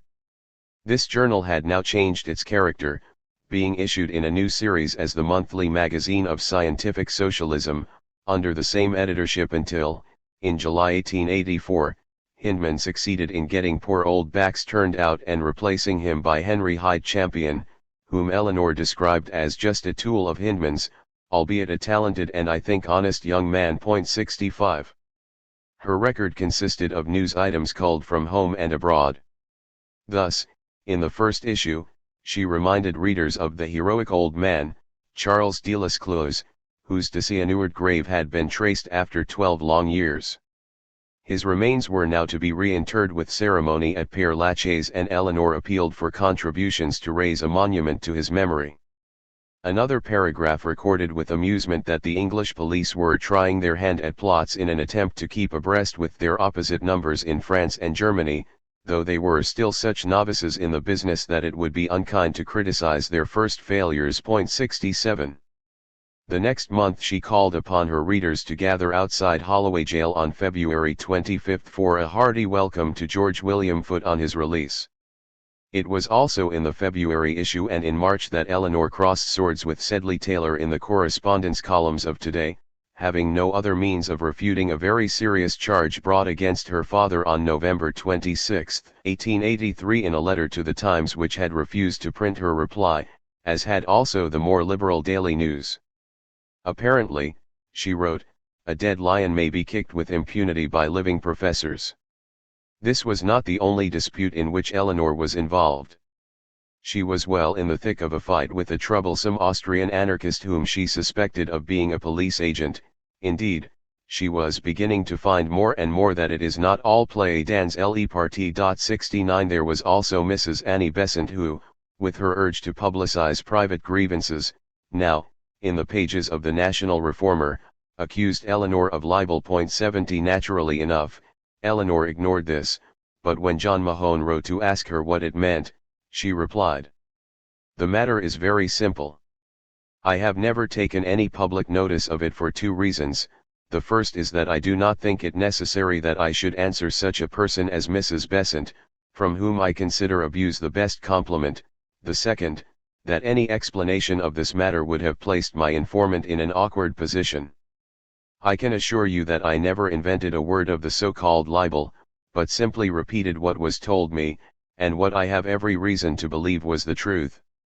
In calumniating me, and Mrs. Besant is doing this systematically, Mrs. Besant is only trying to imitate Mr. Bradlaugh, who has tried for years to calumniate my father. The reason of this, ladies' animosity is not far to seek. I know enough of this woman to say unhesitatingly that I do not think her honest, and that consequently I can have nothing to do with her. 71. Nor could Eleanor be unaffected by Bradlaugh's allegations that Aveling, as vice president of the National Secular Society, had borrowed money from the funds, failed to repay it, and was guilty of other financial irregularities. This caused some embarrassment in the Social Democratic Federation. William Morris was sure Hyndman would use it as a pretext to rid himself of Aveling. "Here is a very awkward business," he wrote. "The worst of it is that A is much disliked, while Morris feared that Bradlaugh in his character of solicitor's clerk will have been careful not to bring a quite groundless charge." 72 In a letter to Justice, published on September 27, 1884, Aveling wrote, "I shall be glad if I may use your columns for a brief personal explanation, rendered necessary by statements and rumors, more or less vague, that are being made about myself. I am at the present time indebted in many sums to many persons. I am using every endeavor to clear myself of this indebtedness. But I wish to say that to the best of my knowledge and belief all moneys received by me as funds in trust for others have been fully accounted for. My monetary difficulties have to do with my poverty and my want of business habits alone. It is improbable that this paltry waiver inspired much confidence or increased Aveling's popularity, but, Since Bradlaugh refused to specify the malversations and Aveling resigned his vice presidency of the Secular Society before the motion to remove him from office was debated, Morris was able to report on October 8 that the Aveling matter is blown over apparently for the present. 73. The joint editors, and subseditors, of Today were Bax and James Lee Joines, of whom Eleanor wrote. Bax is all that is good. He only wants to be with people who keep him up to the mark. Joines I am not sure about. Not that I've anything particular against the man, but I don't quite like him. He is one of the people who always want to avoid shocking the sensibilities of the British public, and who always end by shocking the public just as much as if they spoke out frankly, and alienate our friends. 74. For the April issue Eleanor wrote a longer piece than usual on the meeting held in March to commemorate both Marx's death and the Paris Commune. Of this occasion she gave an even more vivid account in a letter to her sister, written on the day after it had taken place. I never, nor indeed did any of us, for a moment believe that we should have more than a very small gathering, but when I tell you that between 5,000 and 6,000 people assembled, you will see that it was really a splendid affair. The procession, with bands and banners, started in Tottenham Street, and we marched, I going with them, along the Tottenham Court Road, Hampstead Road etc. to Highgate. The cemetery authorities had had the gates closed, and inside there were drawn up 500 policemen with 6 mounted police. As we were refused admittance, and we asked if I and some ladies bearing crowns could go in alone, we adjourned to the top of the street just by the reservoir. It was a really good sight. From the cemetery gate up to the reservoir the streets were one complete mass of human beings. Anyone who had thought the whole thing would be a fiasco, by this time regretted he wasn't to speak. After Aveling had spoken I reckon he regretted it still more. A ring was now formed, and after a chorus had sung something, I only caught the one word Freiheit. Aveling mounted on the 2 chairs that had been borrowed and addressed the crowd. He managed to make himself heard at an immense distance. Today he is voiceless, and spoke splendidly, shortly, to the point, full of real enthusiasm and no falutin. The people were deeply impressed. I don't wonder. It was a beautiful speech. Then came the German, from, deputy for Frankfurt, who came over specially and also spoke extremely well. He was followed by a French working man, who was a failure. He had actually written a long speech. Then came another chorus and the crowd marched off. Altogether the demonstration was an immense success. That such thousands should assemble for such a cause. You see we are getting on here in this slow old land of yours. 76. Karl Fromm told Eleanor afterwards that he had spoken with the greater ease because surrounded by police and forbidden to enter the cemetery, he felt he had never left the dear fatherland. 77. The demonstration was also briefly reported in Justice, the weekly organ of the DF, started by Hindman on January 19 that year and edited by Harry Quelch, which journal, though it advertised Aveling's lectures and meetings, went out of its way to carp at Eleanor's contributions in Today. Concerning the first of these Justice printed an unsigned letter recommending the illustrious daughter of the International not to condescend to sarcasm in her paragraphs. It is the weapon, or rather the weakness of society journal editors, Saturday reviewers, and very young enthusiasts. 79 Again, on March 3, it expressed the view that the dispute between Mr. Sedley Taylor and Miss Marx is scarcely suited to such a magazine, while of the Highgate demonstration it published a short advance notice under the heading A Sad Anniversary, taking leave to doubt whether Marx would have approved of such a ceremony. Any renewal of the old pagan and Catholic forms of canonization of individuals is contrary to the principles of socialism, but, since the misconceived function was none the less to take place, all socialists should support it. 80. Behind this ambivalence lay not only Hindman's deep resentment of any truckling to the Marx clan but also the fact that at one stage he himself had been nominated as the main speaker, which part in the event was assigned to Aveling. This, however, was but one discordant note now heard within the Federation. In August 1884 until the end of the year Eleanor attended all the sessions of the Executive Council of the SDF, taking the chair on at least one occasion. Then, from January 1885, save for the weeks of Eveling's illness, she was present at the meetings of the Socialist League's Provisional Council, which became its central council after its first conference, held on July 5, 1885, until in the following year the number of council members was reduced from 25 to 15 and Eleanor stood down, though Eveling was re-elected. 81. She had now also begun to lecture on social and political, as distinct from literary, subjects, first to her own branch of the SDF and, after resigning from that organization, further afield. Early in February 1885 she delivered a speech to the Mile End branch of the Socialist League, writing to Lavrov to say, "Next Sunday I shall be giving a public lecture for the first time in my life, and perhaps the last. The subject is the Factory Acts in England." 82. Then to her own, the Bloomsbury, branch at the Eagle and Child Coffee House in Old Compton Street, and on March 8 to the Southwark branch. A packed audience listened to her at Newmeyer Hall at the Commune anniversary meeting held on March 22, when she earned Morris's praise. "All went off very well," he wrote to his daughter May. "There was some very good speaking. Eleanor Eveling was the best, I think." 83, and also Hindman's, who in later years wrote, "Eleanor Marx made one of the finest speeches I ever heard. The woman seemed inspired, as she spoke of the eternal life gained by those who fought and fell in the great cause of the uplifting of humanity, an eternal life in the material and intellectual improvement of countless generations of mankind. It was a bitter cold, snow-swept night in the street outside, but in the hall the warmth of comradeship exceeded that of any commune celebration I have ever attended. We were one that night." 84. Earlier on that same snowy day Eleanor had lectured again in Mile End on the Factory Acts, and on April 18 at the County Hotel in Croydon to the local branch. She had now become something of an expert on this subject, her first speech on it being anything but the last. For the English translation of Volume I of Capital she had been tracing back to their sources the extracts used by Marx, in German, from the reports of factory inspectors, medical officers on public health, select committees and commissions inquiring into children's employment, the housing of the poor, mines, railways, bakeries and the adulteration of food. There was probably no one else of her generation in any way connected with the socialist movement who had this historical perspective and wealth of factual information.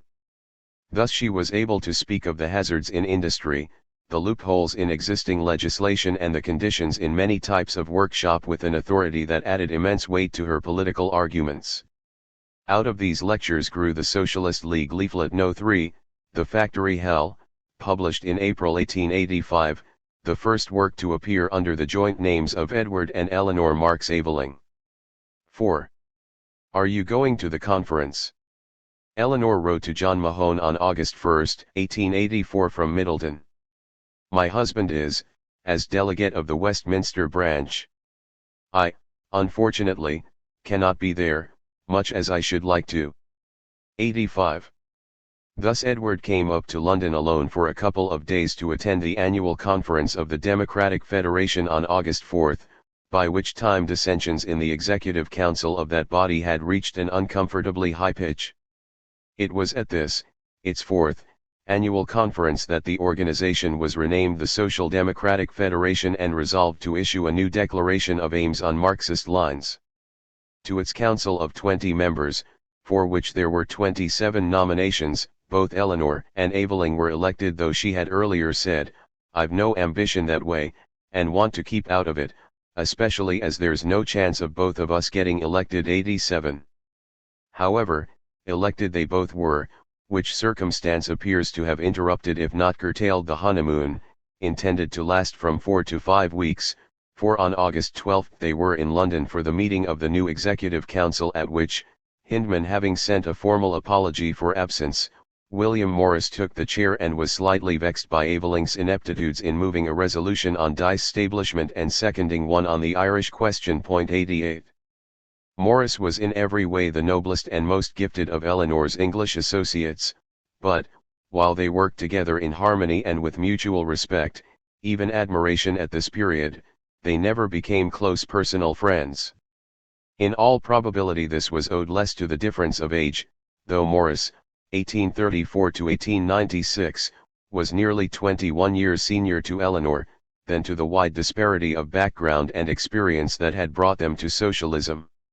She, moreover, came to believe that, in his rooted objection to using parliamentary means, and thus compromise with the existing system, for revolutionary ends, Morris leaned too much towards the anarchists, while he, for his part, grew to dislike Aveling heartily, referring to him at one stage as that disreputable dog. 90. Morris had joined the DF in January 1883, that is, before either Eleanor or Aveling, who became members of its London section in the late summer of that year. There was every good reason why Eleanor should have played no part in the Federation during its early days. Her father's contempt for Hindman's superficiality, the trials and tragedies visited upon her family in those years, and her own craving to train for a career on the stage prevented her from taking an active interest in this new party. Indeed, she had made a glancing reference to it shortly after its foundation in June 1881, only to remark that it would not amount to much. However, its 1883 manifesto, Socialism Made Plain, was a great advance on anything so far issued by, as Engels sceptically put it, some 2 or 3 dozen little societies which for at least 20 years under various names, but continually the same members, have again and again, and always with the same lack of success, tried to get themselves taken seriously. 91 But the stage army was now not only attracting an entirely new type of recruit, it was also obliged by force of circumstance to abandon its distinctly amateur performances. In January 1884 it adopted a clear socialist program with a new constitution and rules, published in the first number of Justice. Eleanor and Aveling attended a special meeting of active supporters in that month, when a number of resolutions were moved on such matters as the socialization of the means of production, universal suffrage, the payment of M.P.S. and the reduction of working hours in industry. Aveling's contribution to the discussion was a plea for a scientific approach to socialism. At this point, on January 4, 1884, the Fabian Society was founded by a number of earnest intellectuals who had belonged to the Fellowship of the New Life. That body, imported from America in 1852 by Professor Thomas Davidson on one of his frequent visits to Britain, collapsed when a majority of its exiguous membership resigned in October 1883 on the grounds that social reform through legislation was at least as important as self-reform through ethical contemplation. 92 The new society shortly drew into its ranks such vigorous minds as the scintillating George Bernard Shaw and the sedate Sidney Webb, then a clerk in the Colonial Office, the one aged 28, the other 25. By 1885 it had 40 members. Their methods and aims were unrelated to any theory of class struggle or social revolution.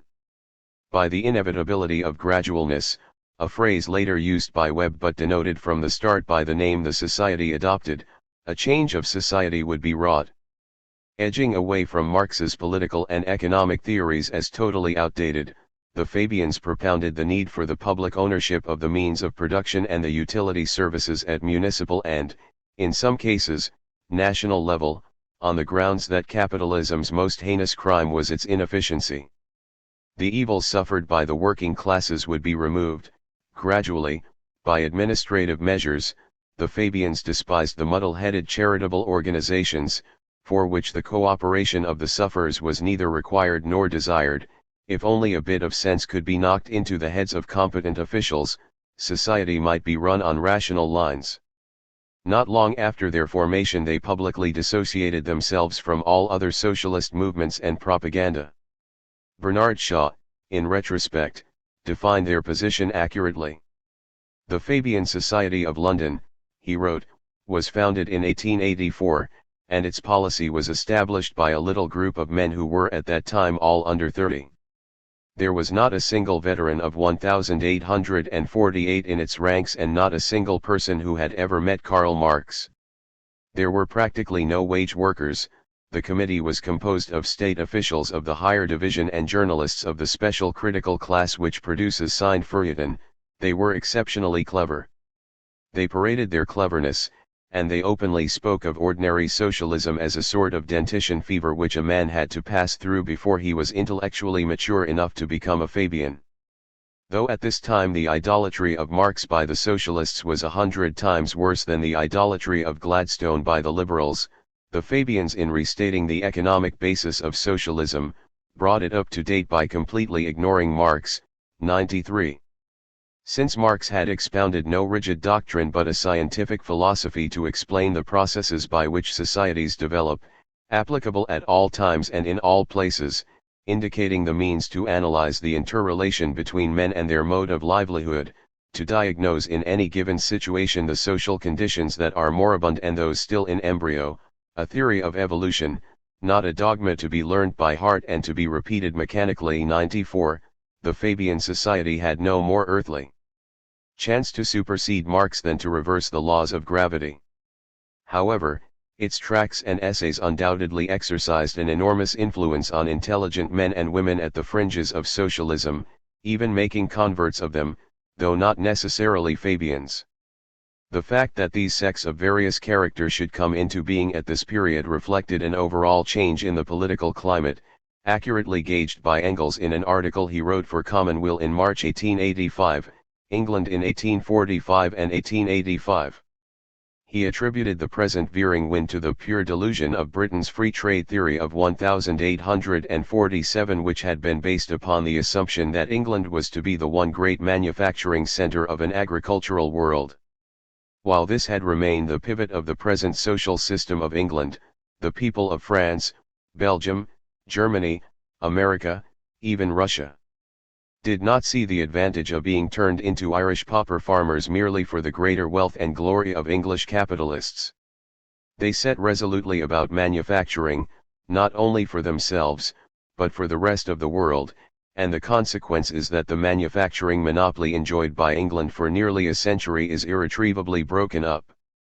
The truth is this: during the period of England's industrial monopoly the English working class have to a certain extent shared in the benefits of the monopoly. These benefits were very unequally parcelled out amongst them, the privileged minority pocketed most, but even the great mass had at least a temporary share now and then. And that is why since the dying out of Owenism there has been no socialism in England. With the breakdown of that monopoly the English working class will lose that privileged position, it will find itself, the privileged and leading minority not excepted, on a level with its fellow workers abroad. And that is the reason why there will be socialism again in England. The powerful trade unions, catering for certain sections of adult male skilled workers, such as engineers, carpenters, joiners, and bricklayers, had been in so strong a position that they could even successfully resist the introduction of machinery where it threatened their craft interests.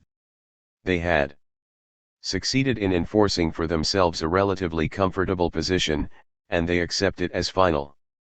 They are the model working men, and they are very nice people indeed nowadays to deal with, for any sensible capitalist in particular and for the whole capitalist class in general. While the vast majority, both in the East End of London and in other large cities, stagnated in an ever-spreading pool of misery and desolation, of starvation when out of work, and degradation, physical and moral, when in work. Competition from abroad, including countries where, as in Germany, the Industrial Revolution was not yet completed but was rapidly catching up, had caused the Great Depression lasting, with the usual ups and downs, from 1873 to 1896 and forcing manufacturers to introduce new techniques of mass production. With the carving up of Africa and the expansion of the British Empire, of which the colonial peoples were the primary victims, the workers in the imperial countries had shared, however modestly, in the profits, thus giving rise to the notion that there no longer existed a class struggle at home, even suggesting that, with an aristocracy of labor, the craftsmen, there were class divisions within the proletariat tantamount to those between owners and producers. But, however vigorously resisted by the model trade unions, with their avowed policy of conciliation and the voluntary relinquishment of the strike weapon, the floodgates were inevitably opened now to machine menders, semi-skilled and unskilled workers without apprenticeship or organization behind them, benevolent funds to husband or, indeed, anything at all to lose by rebelling against their